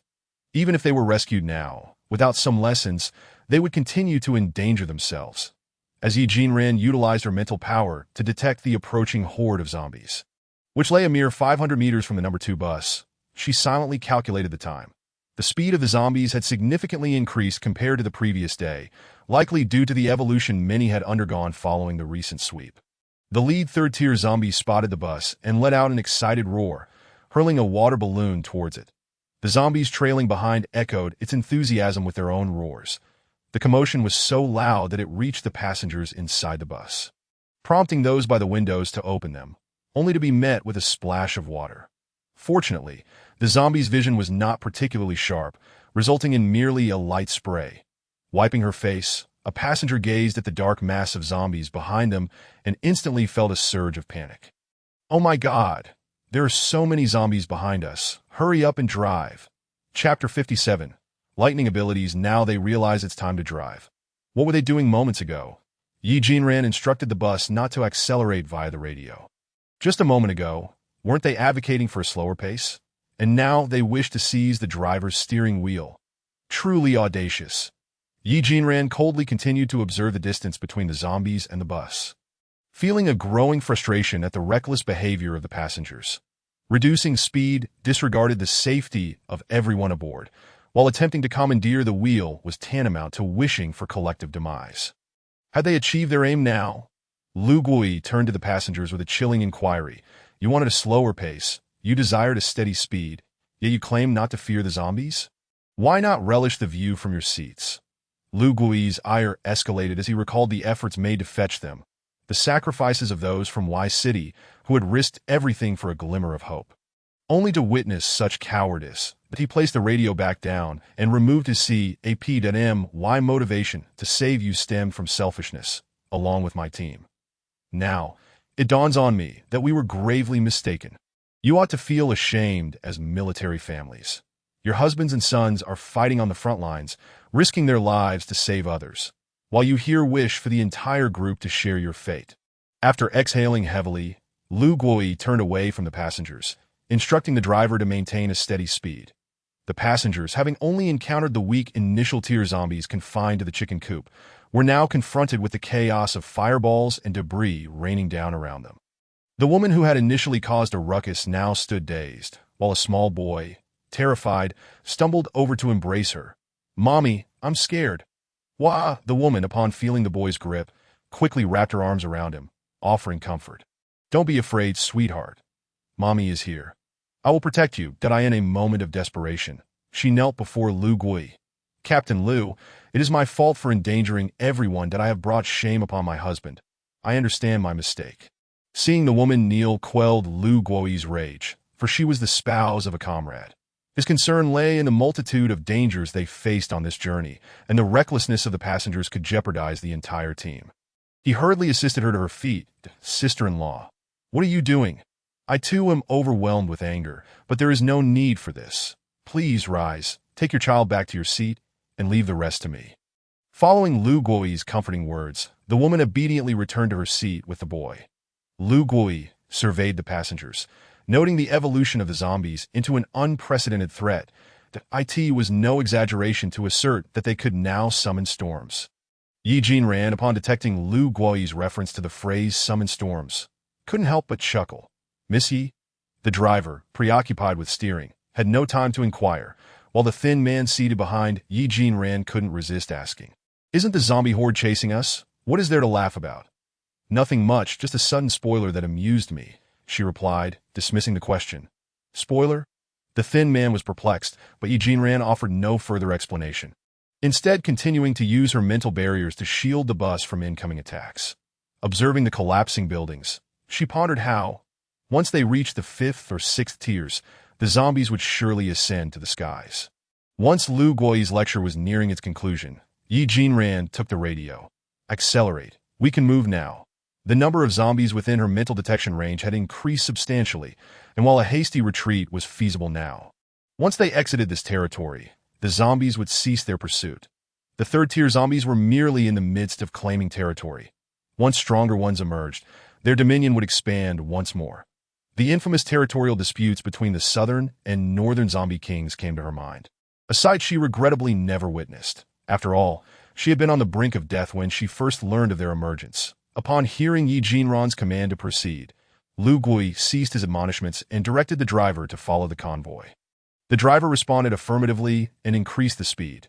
Lu Gui then cast his gaze ahead, filled with concern for the people of Y City and the search teams at the base. Previously, he had relayed a message to the base, requesting vehicles to retrieve individuals. Yet so much time had elapsed without a response. Was something amiss? Anxiety began to gnaw at him regarding the safety of the base. "You all go ahead. I will hold them back for a moment," he instructed. The bus's speed could only be marginally increased, and with so many lives at stake, the potential for trouble was unacceptable. Additionally, Yi Jinran's mental range detected another 3rd-tier zombie. It seemed they had encroached upon another's territory. If conflicts arose between the two hordes, Yi Jinran's group could pass unhindered.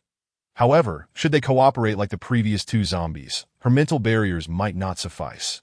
The thin man, known as Rat, maneuvered the vehicle to the side, clearing a path for the bus, which charged forward without hesitation. In doing so, Yi Jinran found herself closer to the zombie horde.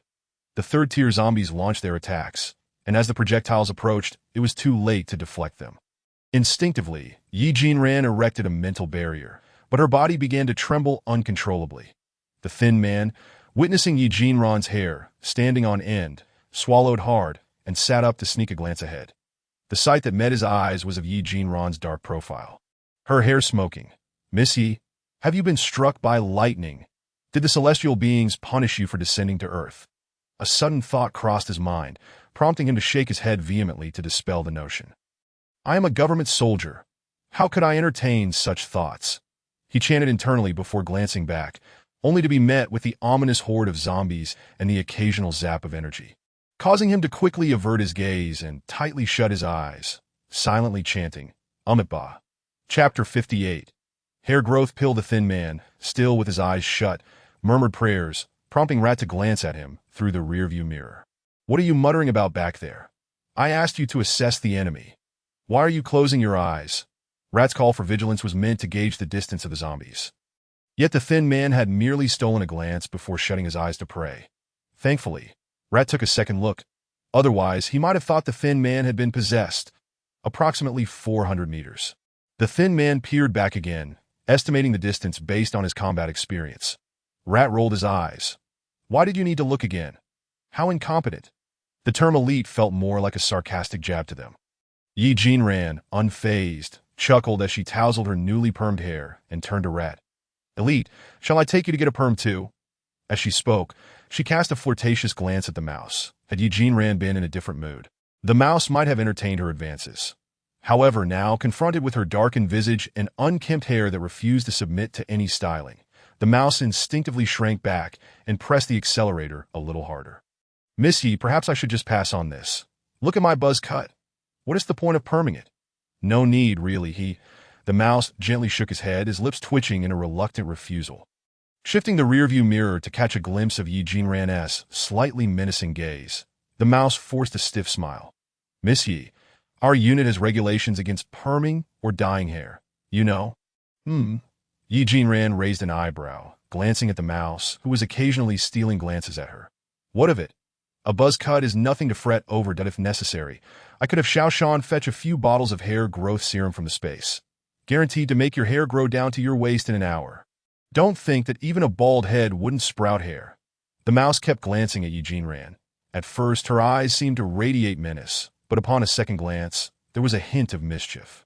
After a moment, he felt a chill run down his back as he noticed a glimmer of mischief in Yi Jinran's eyes. Miss Yi. He began, but before he could finish, her eyes, practically sparkling, had fixated on his head, leaving him feeling a chill not just down his spine, but also on his scalp. Mouse, Yi Jinran's eyes gleamed with intent. I can't possibly be the only one struck by lightning. Miss Yi, is there something wrong? My buzz cut can't be permed.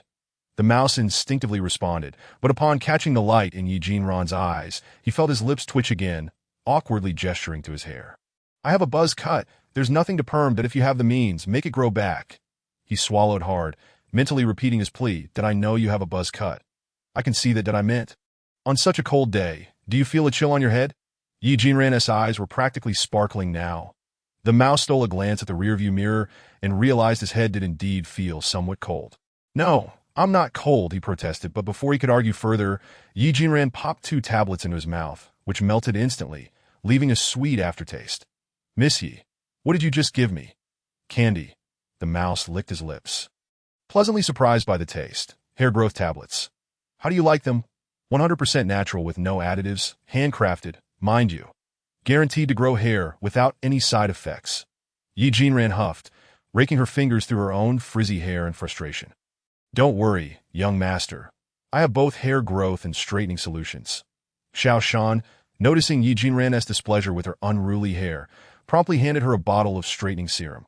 Now, that's more like it. After applying the straightening serum, Yi Jinran felt her mood lighten a bit as she turned to see the mouse's hair had grown to his shoulders, prompting her to nod in satisfaction. Isn't the effect quite remarkable? She inquired, gauging the mouse's reaction. The mouse, driving, occasionally flicked his luxurious locks, feeling a mix of despair and amusement.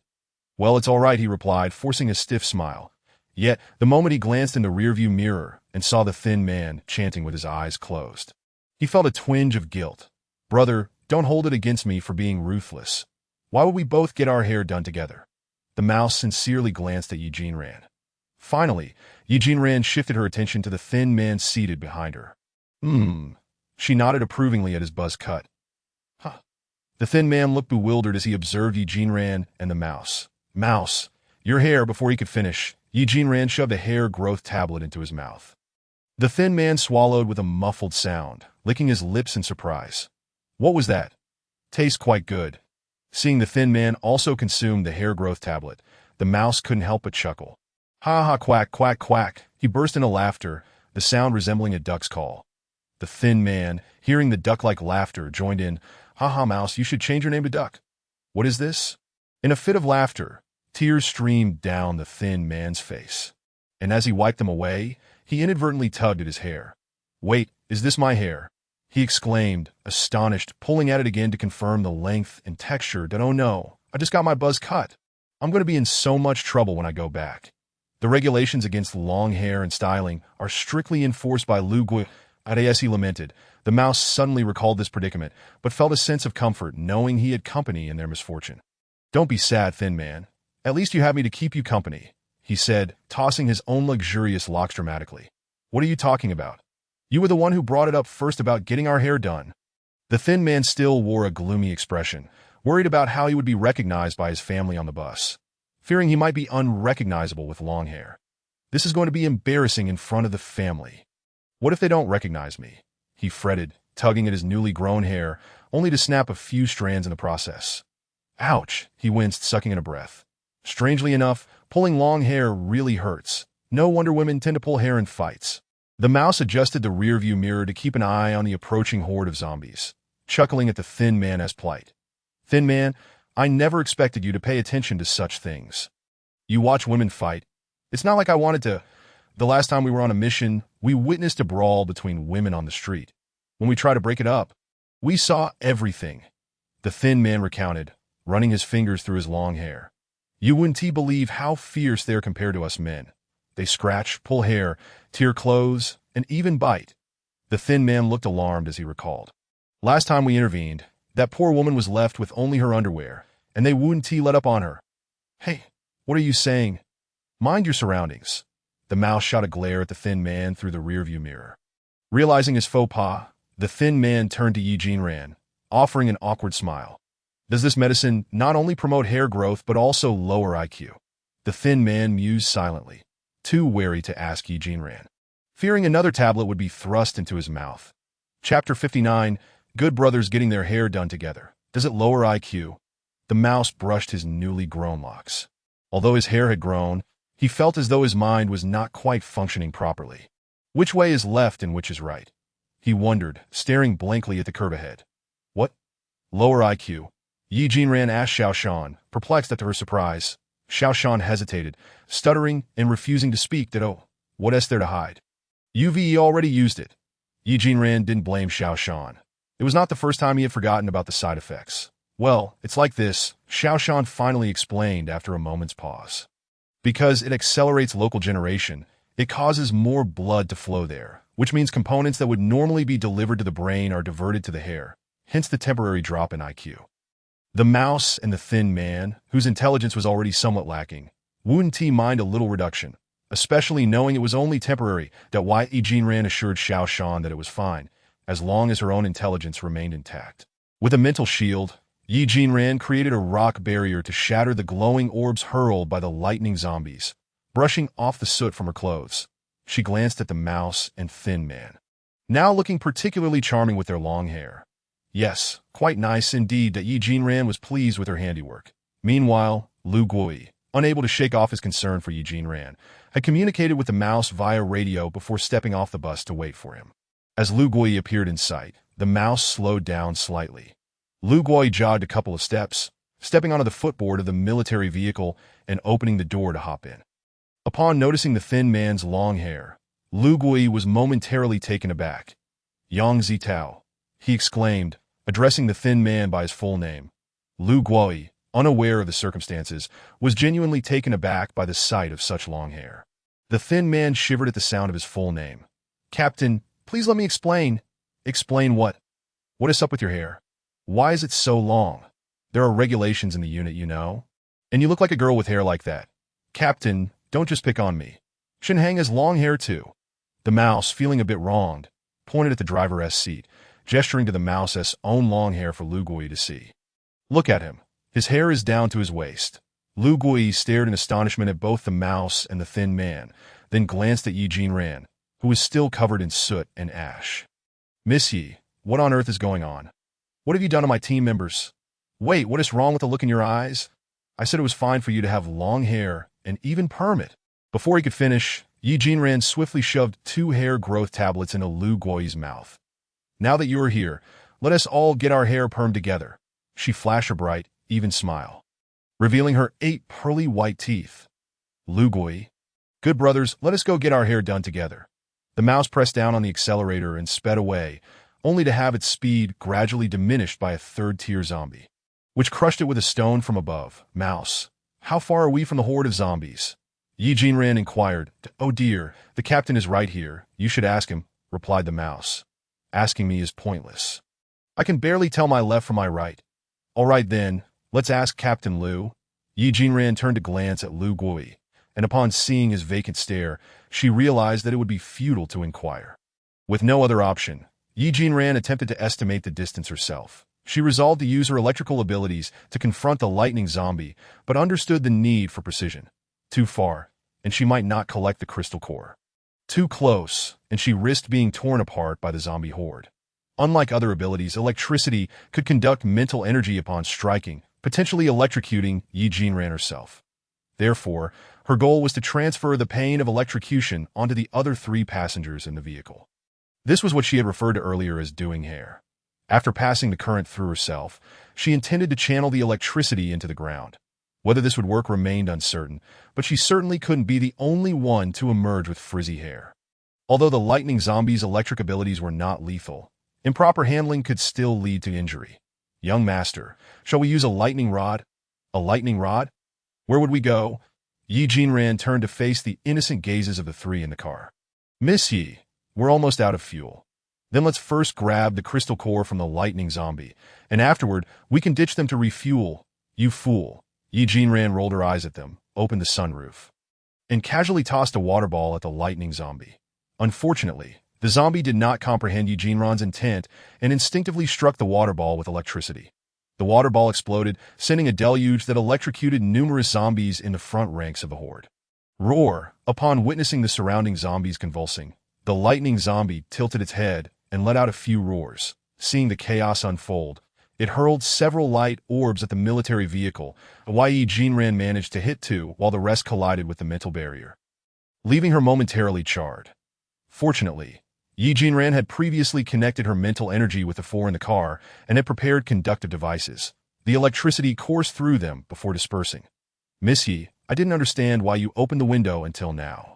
Mouse struggled to maintain control of the steering wheel, exhaling a puff of white smoke that a little warning would have been nice, Lu Gui said, shaken, as he felt the adrenaline rush.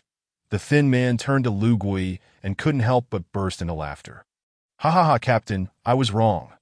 The thin man, seeing the normally fierce Lu Gui transformed into a charcoal black figure with frizzy hair, couldn't restrain his amusement, but when met with a glare, he quickly covered his mouth to suppress any further sound. Yang Zitao, yes, do you dare laugh at me? Lu Gui's brow furrowed, causing a layer of black ash to fall away. The thin man suppressed a grin, feeling the killing intent emanating from Lu Gui, who was now shedding ash. He pursed his lips, desperately trying to look elsewhere for support, as he feared laughter would escape him. Why won't you look at me? Do you really need to ask why? The thin man thought helplessly. Look at me. Lu Gui's eyes widened, and even his fierce gaze was now spewing ash. After wiping his forehead with his sleeve, Lu Gui continued to glare at the thin man. Look at me. Sigh, fine, I'll look, the mouse said, stifling a laugh as he turned to Lu Gui. The area Lu Gui had wiped appeared slightly lighter, creating a color difference that resembled a crescent moon. My goodness. The captain has truly become Justice Bao. The thin man couldn't hold back any longer and burst into laughter. Ah, Justice Bao. Captain, just as he finished speaking, another surge of electricity struck. Miss Yi, could you give us a heads up next time? I nearly lost my breath from laughing. Chapter 60. Lightning Crystal Core. A few more surges should do. Once the lightning zombie exhausts its powers, we can confront it head-on. Although its electric abilities are superior to ordinary ones, they still possess the inherent limitations of supernatural powers. Excessive use without replenishment will hinder their performance in battle. Once the lightning zombie's abilities are sufficiently depleted, it will be Yi Jinran's turn to act. Let us see if you can still shock me. I'll style your hair. Yi Jinran thought bitterly, only to be jolted by another light orb that struck the mental barrier, causing her to convulse. Ugh! The mouse, unable to endure excessive electric shocks while driving, severed the connection. Meanwhile, Lu Gui and the thin man were past the point of exhaling. Even normal breathing caused white smoke to escape their nostrils. Still laughing at me, Lu Gui clapped a hand on the thin man's completely standing hair. The thin man wiped his face with his sleeve. How could I dare, Captain? Besides, I'm nearly a justice bow myself now that he realized the car was filled with the acrid scent of burnt hair, finally understanding why Yi Jinran had opened the window. The odor within the car was unbearable. The mouse rolled down the windows, letting the wind blow away the black ash, while the thin man's freshly styled frizzy hair danced in the breeze. Roar! The horde of zombies, seemingly oblivious to the situation, maintained a steady pace behind the vehicle. Yet as time passed, the distance between them gradually diminished to 200 meters. That was also about the time the lightning zombie was nearing exhaustion. As Yi Jinran continuously provoked the lightning zombie, urging it to unleash its electrical skills, the light orb shrank, and the emitted currents diminished, when the lightning zombie could no longer ignite a spark upon striking the vehicle. Yi Jinran knew her moment had arrived. Previously, she had attempted to pierce through the lightning zombie's hard skull with her mental blade, but had failed. If I can't pierce your bones, I can at least chop your head off. Third-tier zombies instinctively protect their vital areas, fully aware of their weak points. Although the lightning zombie was nearing its limit, if it summoned all its strength to resist, Yi Jinran would still struggle to eliminate it and would only suffer the consequences of electrocution. She would first employ earth-based abilities to immobilize the lightning zombie before using her mental blade to strike from behind, severing its head. The severed head rolled twice on the ground as Yi Jinran enveloped it with her mental energy, preparing to find an object to crush it. However, even with only its head remaining, the lightning zombie could still unleash its abilities. Yet without a body, its power was far diminished. Now, it could barely illuminate a light bulb. Yi Jinran disdainfully smashed the lightning zombie's head against the ground. Deprived of its throat, it could only open its mouth in frustration, unable to voice its grievances. Once the lightning zombie's head was severed, its accompanying zombies paused, momentarily confused, and began to roar at one another. The front ranks, upon seeing the head on the ground, charged forward, eager to claim it. What on earth are these zombies doing? Have they learned to communicate? Lu Gui pondered as he watched the chaotic scene unfold outside the window. Have zombies truly learned to communicate? But then again, how else could a leader issue commands? The zombies revered strength above all, and they must be vying for the lightning zombie's head. That why Yi Jinran chose not to disclose to Lu Gui that the heads of the zombies contained power cores. After all, their supply was limited, and revealing this might lead to unnecessary distribution. That why Yi Jinran had little of her own crystal cores as well. Meanwhile, Yi Baobao gazed at the pile of beautiful and sizable crystal cores before her, still searching for an opportunity to gift one to Yi Jinran, who remained unaware that her space was already brimming with crystal cores. However, this lightning crystal core was one she absolutely had to acquire. After enduring shocks for so long, it was only fitting to claim some interest. As the zombie horde reached out to seize the head, Yi Jinran swiftly used her mental blade to sever their limbs. You second-tier zombies dare to compete with me? Go train harder, she declared, enveloping the lightning zombie's head in her mental energy and tossing it into her space. The horde, deprived of the lightning zombie's presence, exchanged confused roars before gradually dispersing. Lu Gui, having watched the zombies scatter, was taken aback. They just dispersed on their own. All right, we can contact the vehicles ahead to regroup for refueling, Yi Jinran mused as she ran her fingers through her now smooth hair. Alas, after nurturing my hair for over a decade, it's all gone in a day. However, Xiaoshan was startled by the flying head. Little master, Xiaoshan roared, sounding quite terrifying. I forgot, my apologies, that I will be more attentive next time. Yi Jinran had merely intended to show off earlier. Little did he know it would frighten Xiaoshan. Nevertheless, acknowledging one's mistakes and striving to amend them is indeed a commendable quality, Yi Jinran chuckled. Meanwhile, Yi Baobao delivered a sharp slap to the back of Xiaoshan's head. How can you speak to Ran Ran in such a manner? Yi Baobao admonished Xiaoshan seriously. You should be gentler. After all, Ran Ran is a girl. Xiaoshan, reeling from the slap, felt as if his eyes might pop out, and in his startled state, he accidentally bit his tongue. The sudden pain caused tears to well up in Xiaoshan's eyes as he gazed at Yi Baobao with a watery stare. You dare to bully me? I will confine you in the dark room. The little dark room was a space Xiaoshan had stumbled upon in the library. Originally, Yi Jinran had designated it as a tranquil reading area. But Xiaoshan had repurposed it as a training ground, leaving the room forgotten by Yi Jinran. Upon discovering this room, Xiaoshan transformed it into a punitive space for misbehaving individuals. Naturally, Xiaoshan had only one person in mind who would misbehave, Yi Baobao. In essence, this room was specifically set aside for her to prevent hurting Xiaoshan's feelings. Yi Baobao feigned fear. However, it was true that Ran was a girl, and one should not speak too loudly to girls. Gentleness is key. Where on earth did he learn such flirtatious tactics? Xiaoshan, in a fit of anger, tugged at his own hair. But I'm still a child.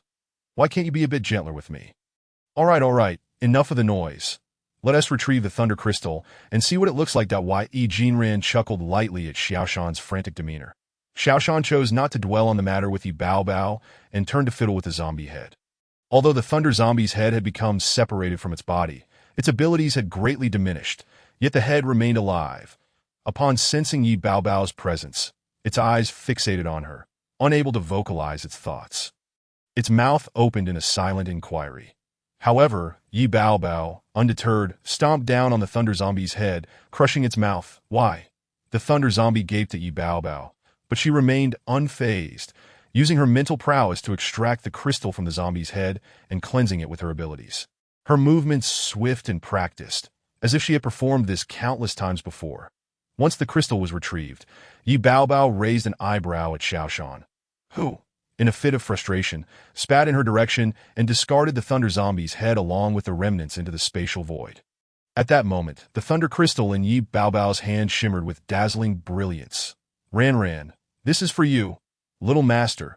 After absorbing it, you will gain the power of lightning. Yi Baobao and Xiaoshan exclaimed in unison. Chapter 61.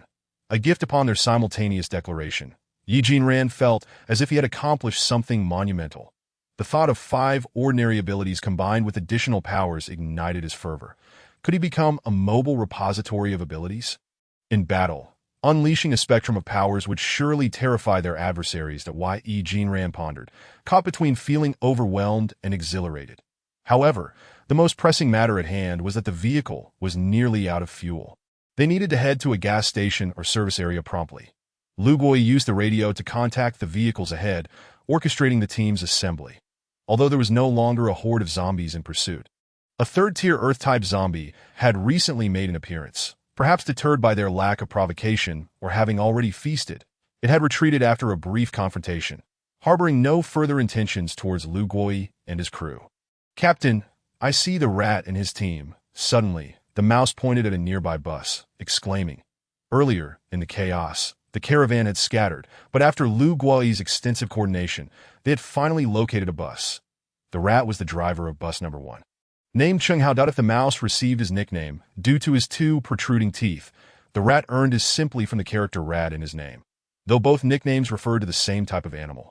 Their personalities and habits differed, yet they shared a close friendship. Chenghao, please respond. Chenghao, please respond. Lu Guoyi inquired about Chenghao's status over the radio. Meanwhile, the mouse drove closely behind. Received. Is there anything unusual? Can you rejoin us? No anomalies detected. We can return. Great. We're heading your way. Acknowledged. Following the exchange, Lu Guoyi signaled for the mouse to maneuver the vehicle in front of the bus. Initially, there had been a total of 4 vehicles, including 2 buses. Now, only 1 vehicle and 1 bus were rejoining the group. Lu Guoyi continued to use the radio to establish communication. Meanwhile, Yi Jinran could hardly contain his eagerness to absorb the crystal. He felt an itch of anticipation. However, transitioning in and out of the spatial realm would leave a brief window of vulnerability that would be hard to explain. Yi Jinran sighed, realizing he had revealed too many of his secrets to Lu Guoyi and his men. The spatial ability was his lifeline and should not be disclosed casually to at least. Not yet did he recall the commotion caused by Lu Guoyi's wife in the underground parking lot and the chaotic reactions of the family members. Alas, he would have to wait for an opportunity to enter the space once they reached the service station. After a long half-hour wait, the entire convoy finally reassembled. Fortunately, no one had been injured or left behind. Hurry up, I'm desperate for a restroom, Yi Jinran exclaimed, glancing helplessly at Lu Guoyi, who still wanted to hold a meeting. Look at you in this state. What meeting can you possibly hold? You'd only embarrass yourself. Yi Jinran rolled his eyes in exasperation. Lu Guoyi, with hair cascading down to his waist and a face smeared with soot, appeared far removed from his former fierce and stern demeanor, resembling a hapless soul just emerged from a mine. Clenching his teeth, Lu Guoyi glanced at his reflection in the rearview mirror, feeling helpless as he instructed the mouse to drive, then sheepishly asked Yi Jinran for scissors. What scissors? How could I possibly carry something like that? Yi Jinran retorted, recalling how he had searched for various items earlier, yet scissors had eluded him. Even the famous comb of Tony from the neighboring village was safely tucked away in his spatial realm, still a customized signature edition. But after all the trouble of curling their hair, it was inconceivable to cut it now. You don't even consider the sacrifices I made for you. Yi Jinran huffed, pulling out 3 butterfly-shaped hairbands from his space. Here, no scissors, but how about these hairbands? Yi Jinran offered them to the 3 men. They had no choice. Having always sported short hair, this lengthy mane was too cumbersome, getting tangled as they attempted to comb it. How could men who had never endured the trials of long hair comprehend such woes? They immediately felt discomfort. Yet even with hairbands in hand, these 3 grown men had no idea how to tie up their hair. In exasperation, Yi Jinran resorted to a makeshift lesson.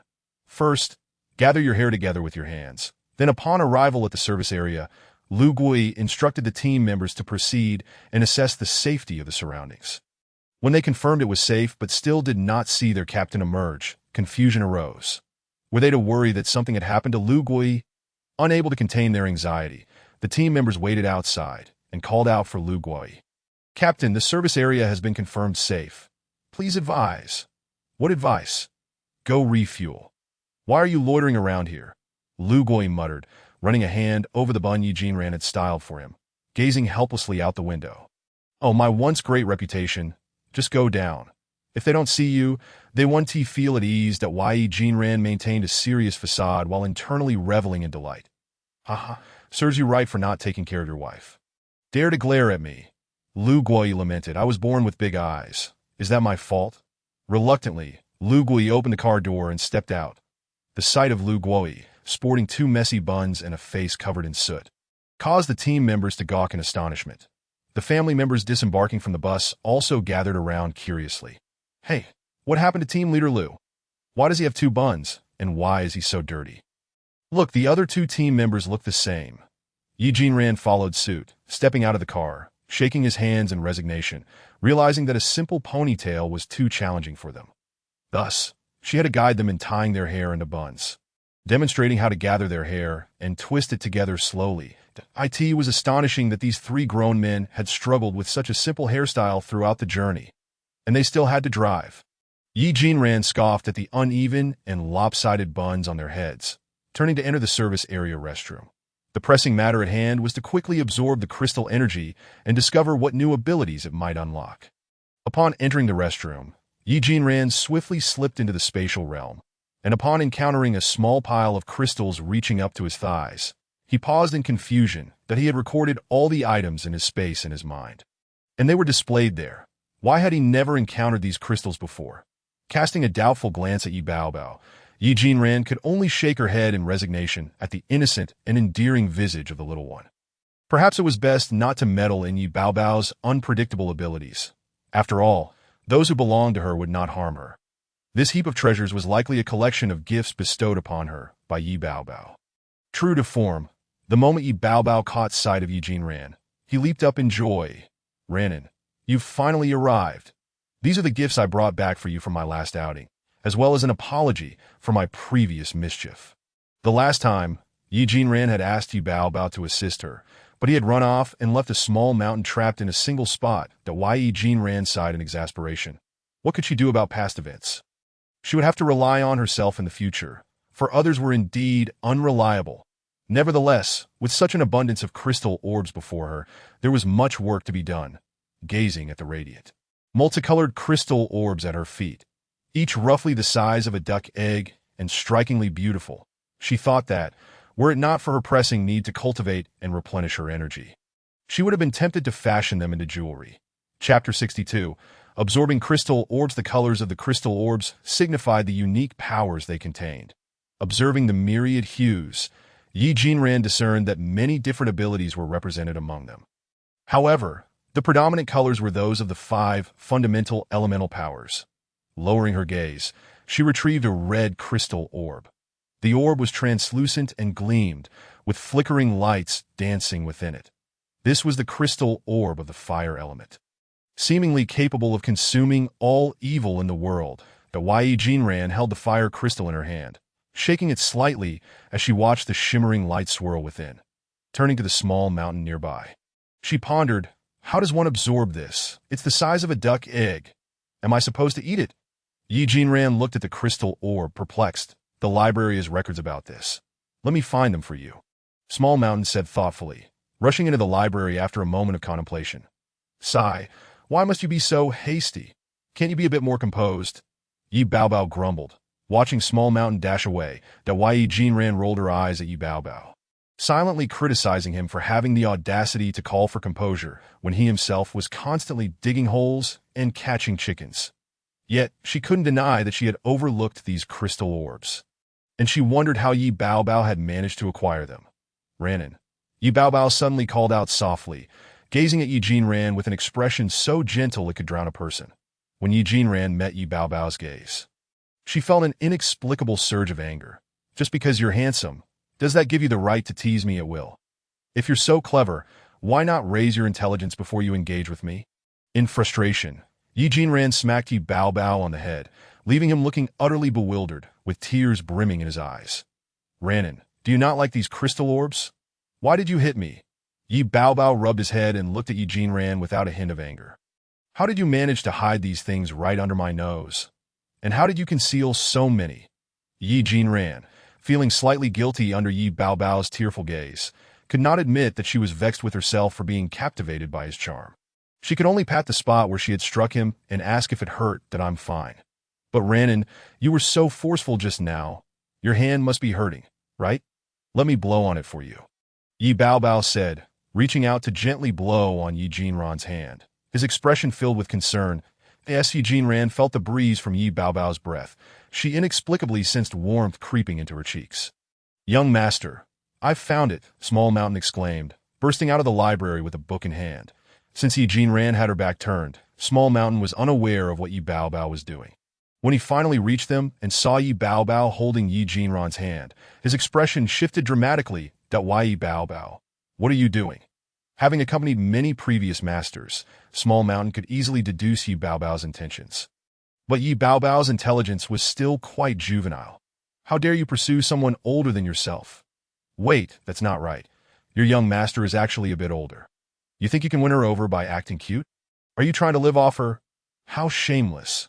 Watching Small Mountain jump up and down in agitation, Yi Jinran sighed and withdrew her hand, scooping up Small Mountain in her arms. Meanwhile, Yi Baobao remained blissfully unaware, staring at Yi Jinran with a dazed expression. All right, enough of this. Let us focus on how to absorb this crystal orb, Yi Jinran thought to herself, feeling that if she dwelled on it any longer, she wouldn't be able to look Yi Baobao in the eye. After perusing the book that Small Mountain had fetched, Yi Jinran sighed. While absorbing crystal orbs could indeed enhance her abilities and strengthen existing powers, she could only absorb one at a time, waiting until she had fully assimilated and could wield it skillfully before attempting to absorb another. Looking at the vibrant array of crystal orbs before her, Yi Jinran shook her head and used her mental energy to categorize them. Yi Baobao watched curiously, unsure of why she was separating the crystal orbs. Ranin, did I not arrange them well? Although they may appear as a jumble of odd shapes. This collection took me quite a while to assemble. From a distance, it resembled a red ribbon winding around the cluster, culminating in 5 orbs of the fundamental elemental colors. Sorting them will make things more convenient, Yi Jinran said, ruffling Yi Baobao's fluffy head. Though she was reluctant to dismantle the beautiful arrangement of crystal orbs, her priority was to enhance her abilities. She understood that the seemingly simple collection had required considerable effort on Yi Baobao's part. After reassuring Yi Baobao, she turned her attention back to the crystal orbs. Upon separating them, she discovered nearly a dozen peculiar hues among the orbs. Having been electrocuted for so long, she had only managed to acquire 1 lightning crystal orb. Yet among the collection Yi Baobao had provided, there were 4 or 5 lightning crystal orbs. Yi Jinran sighed, realizing that she need not have exerted herself so much. especially with Lu Gui and the others. This only led her to reassess Yi Baobao's capabilities, that why Yi Baobao's powers might be stronger than he let on. Although his intelligence was indeed lacking, it was gradually increasing, and the future remained uncertain. However, Yi Baobao could be considered her childhood partner, and Yi Jinran found herself looking forward to the day when Yi Baobao's intelligence would catch up. Yet, glancing at the crystal orbs beside her, she resolved to absorb one first. After all, a long journey awaited her before returning to the base, and the southern gate was likely already bustling with activity. Lu Gui would probably choose another entrance to expedite their return. But taking a detour might lead them to encounter more formidable third-tier zombies. Although she felt equipped to handle the current threats, it was prudent to enhance her abilities swiftly. Yi Jinran selected the lightning ability crystal orb from the myriad of indistinct powers. After all, she had gone to great lengths to acquire it, and was eager to experience the sensation of wielding lightning. Sitting cross-legged, she placed the lightning ability crystal orb before her, closed her eyes, and began to envelop and absorb it with her mental energy. Following the instructions in the book, as time passed, the color of the crystal orb gradually faded, and a faint purple glow began to emanate from Yi Jinran. When the orb had completely turned transparent and shattered upon hitting the ground, Yi Jinran opened her eyes. She raised her hand and directed her newly acquired lightning ability at a nearby stone suitcase. And with a single strike, it shattered into countless fragments. Yi Jinran beamed at Small Mountain, and Yi Baobao amidst the debris, that I have mastered the lightning ability. Chapter 63. Maintaining a harmonious relationship after absorbing the lightning crystal orb. Yi Jinran transported herself to her space and spent some time in the restroom before re-emerging at the sink. She encountered Lu Gui's wife, Tang Wenjun. Tang Wenjun, accompanied by Xiao Hua, looked at Yi Jinran with an apologetic expression.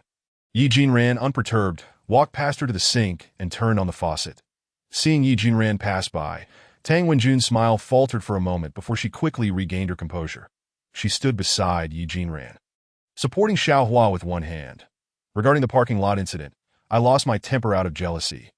Gui hasn't seen me for over 6 months, and even though I'm in the family area, he is always on missions. This time he finally gets to see me. But he is so close to you that Yi Jinran felt no stirrings of sympathy. Was it fair to drag others into her own misfortune without understanding the truth? Was it acceptable to wield public opinion as a weapon against someone before grasping the full story?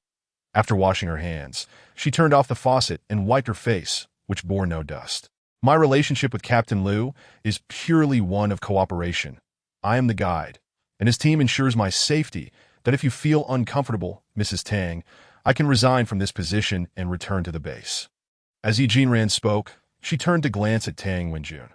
Although I cannot fathom why you married women lack faith in your husbands and instead resort to conjecture, only to enact so-called retribution without even seeking verification.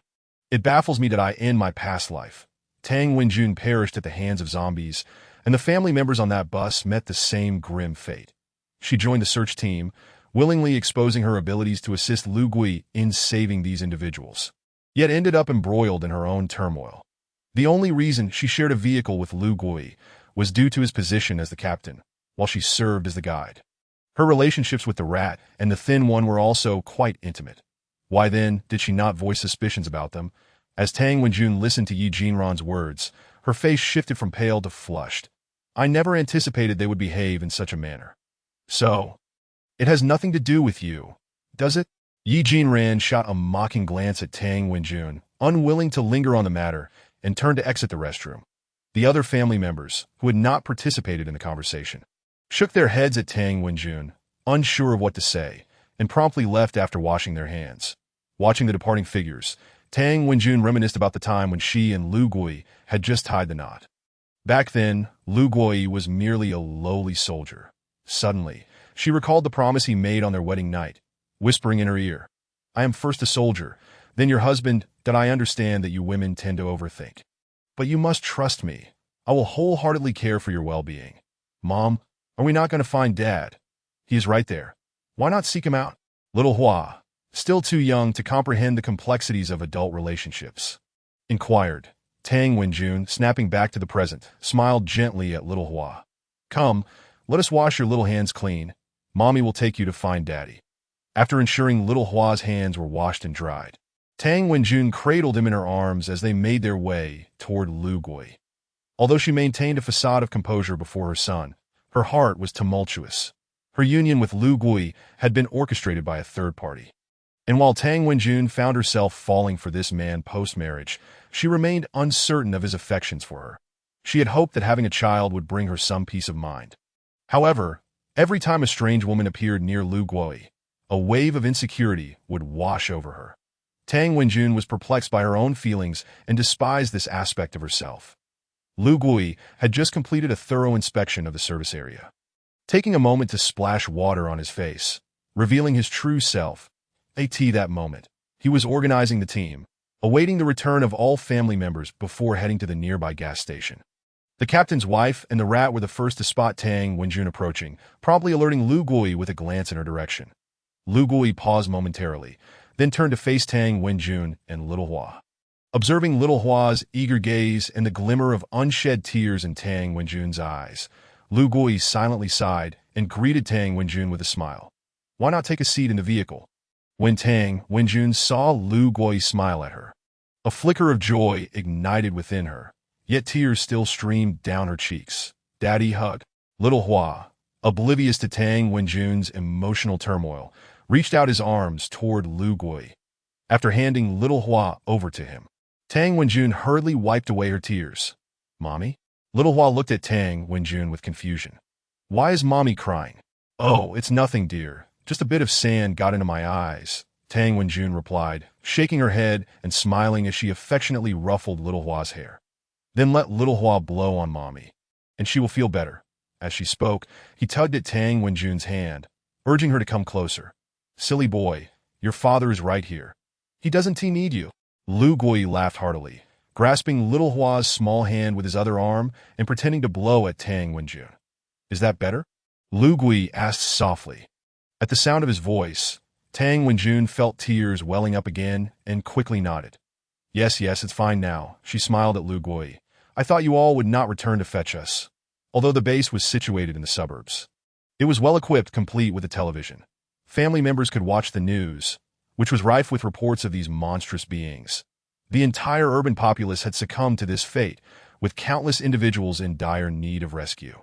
Based on past experiences, due to the safety of the base, they typically prioritized rescuing those in immediate peril before attending to the needs of family members. It was unexpected that they had arrived so swiftly. Seasoned family members speculated it would take at least a week before it would be their turn. "It was Miss Yi who proposed it," Lu Gui said, taking Tang Wenjun's hand and caressing her calloused palm. A testament to years of household labor. The directive from the base leadership was to prioritize disaster victims. However, Miss Yi had insisted that family members be rescued first. Lu Gui looked at Tang Wenjun and sighed. "Miss Yi was already aware of my marriage and the existence of our child. She insisted on coming to retrieve you." He observed Tang Wenjun's face as it morphed into an expression of guilt. "I had no idea that I saw you both," and in a moment of confusion, "I let the words of others cloud my judgment, leading me to suspect Lu Gui." Yi Jinran remarked. "Lu Gui looks rather fierce. He is hardly endearing. Unlike my dear Yi Bao Bao, I can apologize to Miss Yi on your behalf later. She is a tough nut but has a soft heart. Once you are more familiar, things will settle down." After resolving their marital discord and exchanging heartfelt sentiments, Lu Gui escorted Tang Wenjun and little Hua to the vehicle before returning to his duties. "How did it go?" Ye Vindan inhuited. Observing Lu Gui's relaxed demeanor as he took his seat, she surmised that the issues between him and Tang Wenjun had been largely resolved. Tang Wenjun's presence was of little consequence. What mattered was the reconciliation of their marital strife. Offering an apology now would merely lead to lingering discomfort later. Only with a harmonious relationship could she hope to foster good rapport with Tang Wenjun. To confront her prematurely could lead to further heartbreak. Chapter 64. An unexpected situation on the highway. With this thought, Yi Jinran sighed, reflecting on her dual role as a caretaker within the confines of the space and a mediator of familial relations outside of it. Lu Gui, hearing Yi Jinran's inquiry, sheepishly scratched his head. "It was my oversight to neglect her. When women feel insecure, they tend to indulge in unfounded thoughts. Ultimately, it reflects my shortcomings as a husband." Lu Gui paused. Then added, "Regarding the incident in the parking lot, do not take it to heart. Those who are pure of heart are clear of mind. Some family members are rather gossipy and enjoy stirring discord. Wenjun is quite naive and easily influenced by them. I will address this with her once we return. However, I must first apologize on her behalf, and I hope you can find it in your heart to forgive her." Yi Jinran nodded. "Very well. As long as you two can clear the misunderstandings between you, that is what matters. That we should set off soon. I am utterly exhausted." The prolonged tension, coupled with their recent escape, had drained her significantly. Although Yi Jinran had the space to rest, the team remained ever vigilant, not having a moment to relax. Lu Gui directed his team to rotate for rest while he kept his eyes wide open, refusing to take a break. When Yi Jinran announced it was time to depart, he prepared to drive yet again. "Enough of this. You should let someone else take the wheel." As Lu Gui fastened his seatbelt and prepared to start the engine, Yi Jinran scoffed. "Do you not understand the dangers of fatigue driving?" Yet Lu Gui gazed at Yi Jinran, insisting that the team members who could take their turns had already done so. Those remaining needed to be ready for action at all times, without half the team resting. "Come on, why are you driving so much? Get out of the car. I will drive, and you can go sit with your wife." Yi Jinran initially had no intention of taking the wheel, though she felt somewhat rested from her time in the space. She had yet to sleep for nearly an entire day and night outside. However, seeing Lu Guoyi's troubled expression, she felt compelled to relent, finding the entire situation rather burdensome. After ushering Lu Gui out of the vehicle and ensuring everyone was prepared, Yi Jinran took the lead, driving toward the gas station. The gas station was located over 1,000 meters away, with tall weeds lining both sides of the road, obscuring the team members' visibility. After employing her mental prowess to scout the area, Yi Jinran detected several lost zombies. Utilizing her lightning abilities, she swiftly dispatched the creatures and collected the pea-sized crystal cores from their brains. Originally, Yi Jinran had not anticipated finding crystal cores within the zombies' heads. However, her mental powers combined with her lightning abilities allowed her to perceive everything with remarkable clarity. From now on, please refer to me as the walking X-ray machine. Before long, the team arrived at the gas station, filling their tanks before Yi Jinran, as per usual, stored a significant amount of fuel in her space, contentedly driving away. Thin One, Rat, I must tell you, if you do not rest soon, you will miss your chance, Yi Jinran remarked, observing the two men in the back who appeared on the verge of dozing off, their eyelids drooping like fragile matchsticks. "We still have over 3 hours to the highway, plus 2 hours for base inspection. Once we return, we must report and organize the family area. Are you certain you do not want to catch a few winks?" The Rat and the Thin One had only managed a brief rest during the journey. Now, their eyes were bloodshot, and their stubble added to their weary appearance. "If we sleep now, we may not react in time should an emergency arise," the Thin One replied helplessly, looking at Yi Jinran. "Can you not take turns? Half an hour each? I can wake you." Yi Jinran insisted that the two of them close their eyes and rest. Observing their evident exhaustion, yet unwillingness to yield, she shook her head in dismay. Had she known, she would have allowed Lu Gui to remain in the vehicle. They would heed his words, yet they ignored hers. Yi Jinran understood their reluctance to rest. It was their sense of duty to protect. To them, sleeping would equate to dereliction of duty, a testament to their steadfastness. Unable to persuade them otherwise, she resorted to extracting a piano music CD from her space, a disc previously utilized to lull Grandma Lu and Lu Jueming to sleep. She had kept it, believing it effective, and now it proved fortuitous once more. Not long after she played it, she glanced in the rearview mirror to find that the Thin Man and the Mouse had succumbed to slumber. Indeed, music served as the finest lullaby, particularly when fatigue threatened to overwhelm these two. Yi Jinran gently touched her temples, feeling quite clever.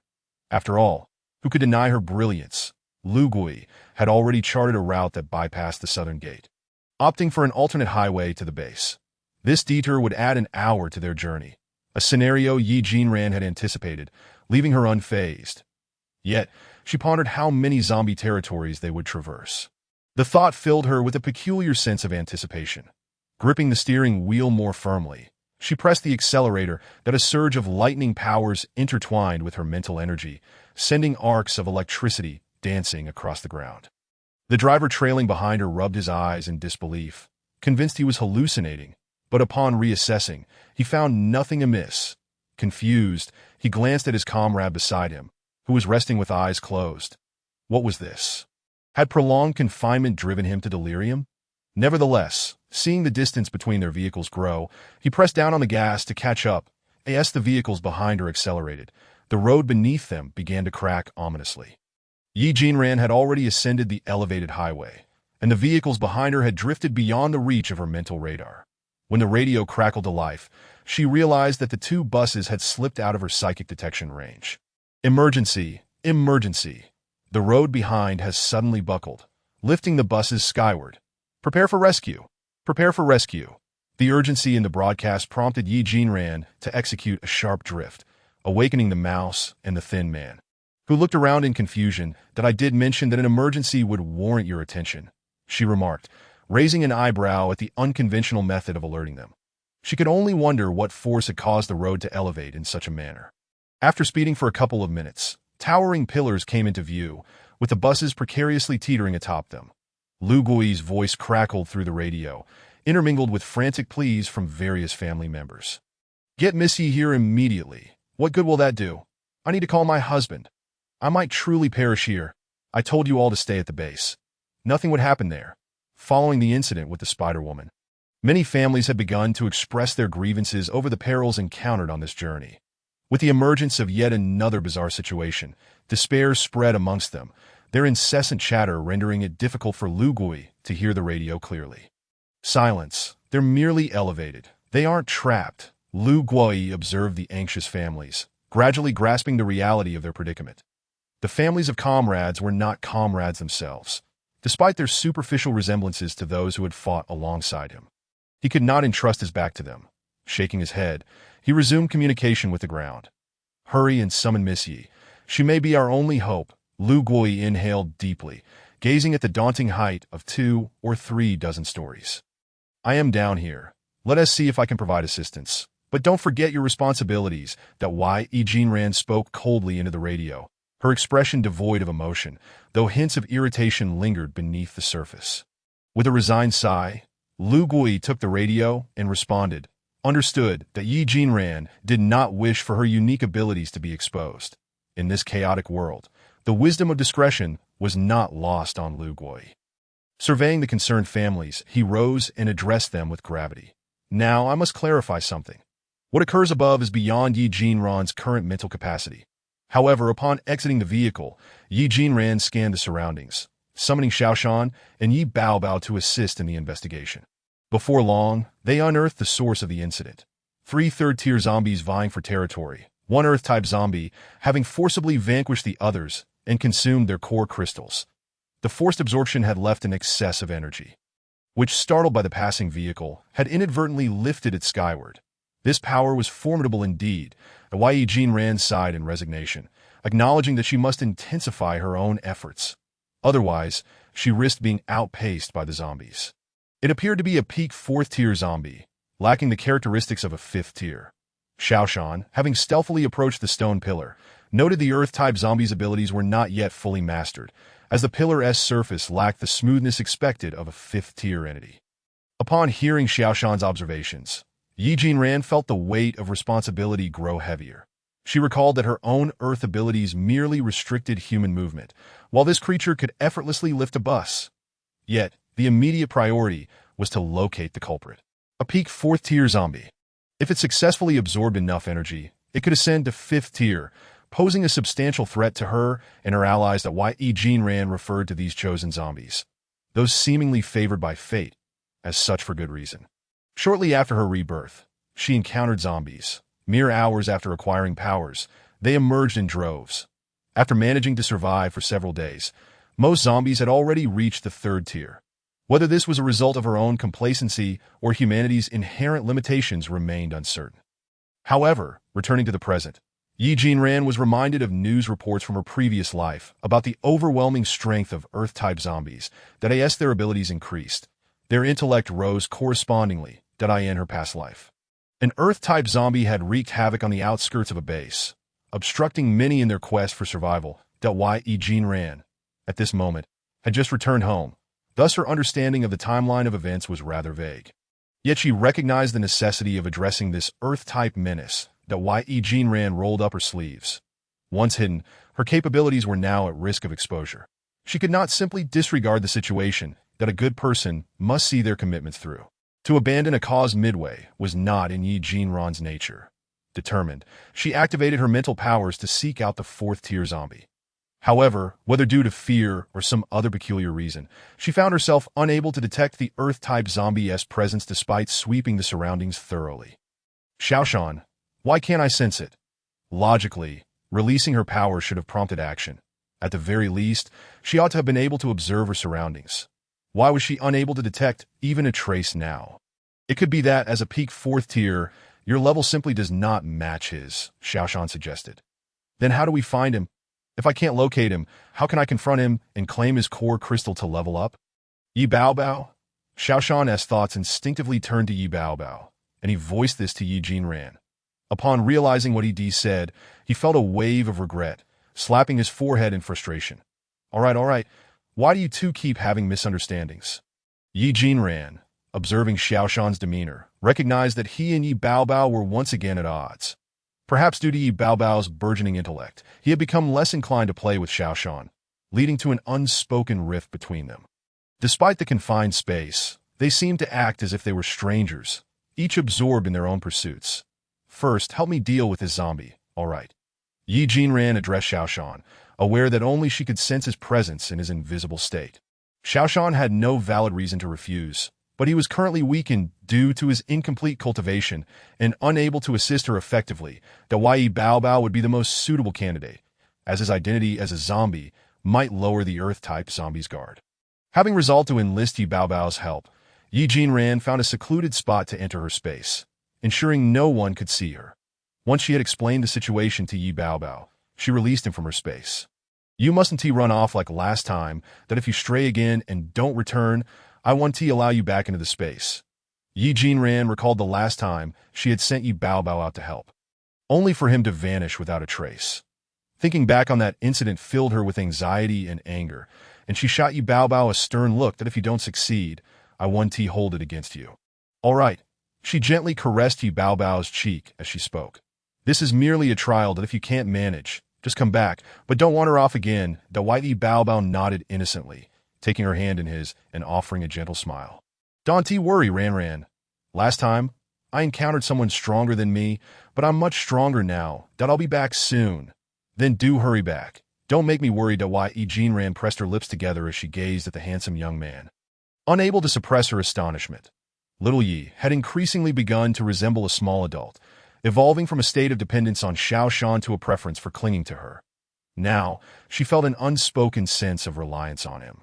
At times, Yi Ran would even question whether she was merely infatuated with good looks, gradually finding herself drawn to him, as she couldn't quite articulate her current feelings for little Yi, observing him obediently follow her out of the space. Then tragically walking away alone in search of the Earth-type zombies, Yi Ran felt a pang of guilt. When she needed little Ye's assistance, she would release him, yet during idle moments, she would confine him within the space, neglecting their interaction. Once little Ye's intellect was sufficiently restored, she resolved to bring him in her small team to fight alongside her. Yi Ran silently made this decision, while little Ye's previously obedient expression gradually turned cold as he walked away. After turning a corner, he twisted his neck and forcefully stomped on a protruding rock nearby. Roar! Yi Ran likely had not anticipated that this zombie was lurking beside the haystack, which she had swept through 3 or 4 times with her psychic abilities. Moreover, she had passed by this very haystack earlier. Little Yi coldly regarded the zombie whose spine he had broken, thinking, good fortune, and you dare to obstruct my path. Roar! I did not block your way. I merely lost control of my power. Since you cannot control it, then it shall be mine. Ran has need of it. In that moment, little Yi was no longer the innocent little angel. Instead, with a hint of a sinister smile, he resembled a messenger of hell, capable of ensnaring souls. Chapter 66. Did I crush it? Yi Ran had failed to detect the zombie with her psychic sweep as she passed by, despite being in close proximity. Had it not been for the overwhelming aura of strength emanating from Yi Ran, the zombie would have lunged at her, seeking to bite her. through the shared abilities with Xiao Shan in the space. Little Yi could witness everything happening around Yi Jinran, and his own powers could extend outward. When Little Yi saw the Earth-type zombie hiding there, he had already sentenced it to death the moment Yi Jinran's mouth opened as she passed by. The zombie, with its spine crushed, understood that Little Yi sought its life, and despite its underlying fear of the powerful, it summoned its abilities to fight back desperately. The Earth-type zombie opened its mouth wide, staring at Little Yi's feet, and upon raising its head, numerous spikes suddenly erupted from the ground around Little Yi. Yet, with a disdainful laugh, Little Yi withdrew his foot from the zombie's body and lightly stomped the ground, causing the spikes to retract. Once he regained his footing, those spikes, which were meant to pierce Little Yi, instead impaled the zombie right through. The spikes, composed of rock and metal, indicated that this zombie, having consumed crystals of different attributes, possessed dual abilities. You have indeed reaped the benefits of consuming two ability orbs, enhancing your original powers, and even acquiring metallic abilities. The Earth-type zombie, undeterred, began to gather flying stones, propelled by its clenched hands, which soared rapidly toward Little Yi, each harboring immense power that could shatter a human's internal organs upon impact. Unfortunately, standing before the zombie was another zombie, one whose abilities were superior. Just as the flying stones approached, Little Yi deftly maneuvered them aside, redirecting them to smash into the zombie instead. Witnessing his second attack thwarted, the zombie screamed in frustration. "Roar, we are of the same kind. Why do you treat me this way? How could I ever be akin to a filthy creature like you? Have you not gazed into a mirror?" Indeed, Little Yi and the zombie were vastly different. The zombie virus could only repair the brainstem. Other organs would gradually decay and fall away, ultimately leaving behind a skeleton with a functioning brainstem. Even high-level zombies must exert considerable effort to maintain their body's freshness. In contrast, Little Yi, nourished by the spiritual water provided by Xiao Shan, had awakened the organs throughout his body. While he was labeled a zombie, his body was very much alive. The only distinction lay in the fact that Little Yi's brain had once perished, only to be revived by the virus, allowing him to rise again. Meanwhile, the spiritual energy revived his other parts, granting him the ability to speak, breathe, and even possess a heartbeat. You wretched beings, with your vocal cords rotting away and no power to speak. How could you compare to me? Their bodies having succumbed to death, their vocal cords incapable of sound, they rotted from within. Little Yi, observing the struggling zombie whose brain had not perished, bowed his head and used his water abilities to cleanse his shoes. "All right, I must swiftly deal with you, lest Ran think I've vanished." With that, Little Yi raised an eyebrow. "I expected more of you, but it seems you are nothing special." Upon finishing, he callously used his psychic powers to crush the zombie's skull, extracting the crystal from its brain. Little Yi also employed his water abilities to create a protective shield around the zombie's brain, preventing any brain fluid from spilling during the process. After extracting it, he cleaned and dried it with his water powers, inspecting himself with satisfaction. His movements were fluid and seamless, not a trace of battle or dirt marring his appearance. Meanwhile, Yi Jinran awaited Little Yi's return, smiling with relief upon seeing him reappear. Using her psychic abilities, she scanned the area around him as she approached. "Did you find it?" Yi Jinran had intended for Little Yi to help her locate the zombie, after which she would devise a plan to confront it. To her surprise, Little Yi innocently approached from behind, revealing a large, round orb. Staring at the earth-toned and golden-white crystal, Yi Jinran was momentarily taken aback. While the space contained many single-colored crystals, this was the first time she had seen one with two colors. This a dual attribute ability crystal? Yi Jinran took the orb from Little Yi and examined it. The orb emanated a faint golden glow in the sunlight, appearing remarkably beautiful. "How did you acquire this orb?" The colors within the orb were pure and abundant, though it was referred to as an orb. There was a distinct fold around it, indicating that it was not a crystal from a third-tier zombie. The zombie, believing it could conceal itself underground without being discovered, had indeed hidden well. She had only stumbled upon it by accident when she crushed it. Little Yi, with his innocent white eyes, earnestly recounted his tale. "What? You accidentally crushed it?" Yi Jinran exclaimed in horror. "You can step on zombies while walking and kill them." Yi Jinran began to doubt her grasp on reality. But Little Yi nodded solemnly. "That I knew where it was, but when I arrived, I couldn't see it. That I in my anger, I stepped down hard and crushed Yi Jin Ran. With a puzzled expression, Yi Jin Ran regarded little Yi, who looked at her as if seeking praise. Ran, did I not do well? Why do you not commend me? Staring at the utterly innocent little Yi Jin Ran felt her face twitch in disbelief. She almost spat out a mouthful of old blood. The zombie's skull was exceptionally hard, requiring her psychic abilities to be at least between the 4th and 5th tiers to accomplish such a crushing feat. Moreover, this zombie was a pinnacle 4th tier zombie, possessing the awareness to protect itself, making it even more challenging to kill. Yi Jin Ran found it hard to believe little Ye's claims of crushing the zombie, but as she looked at the dual attribute crystal in her hand, she sighed, contemplating saying something but ultimately refraining. Forget it.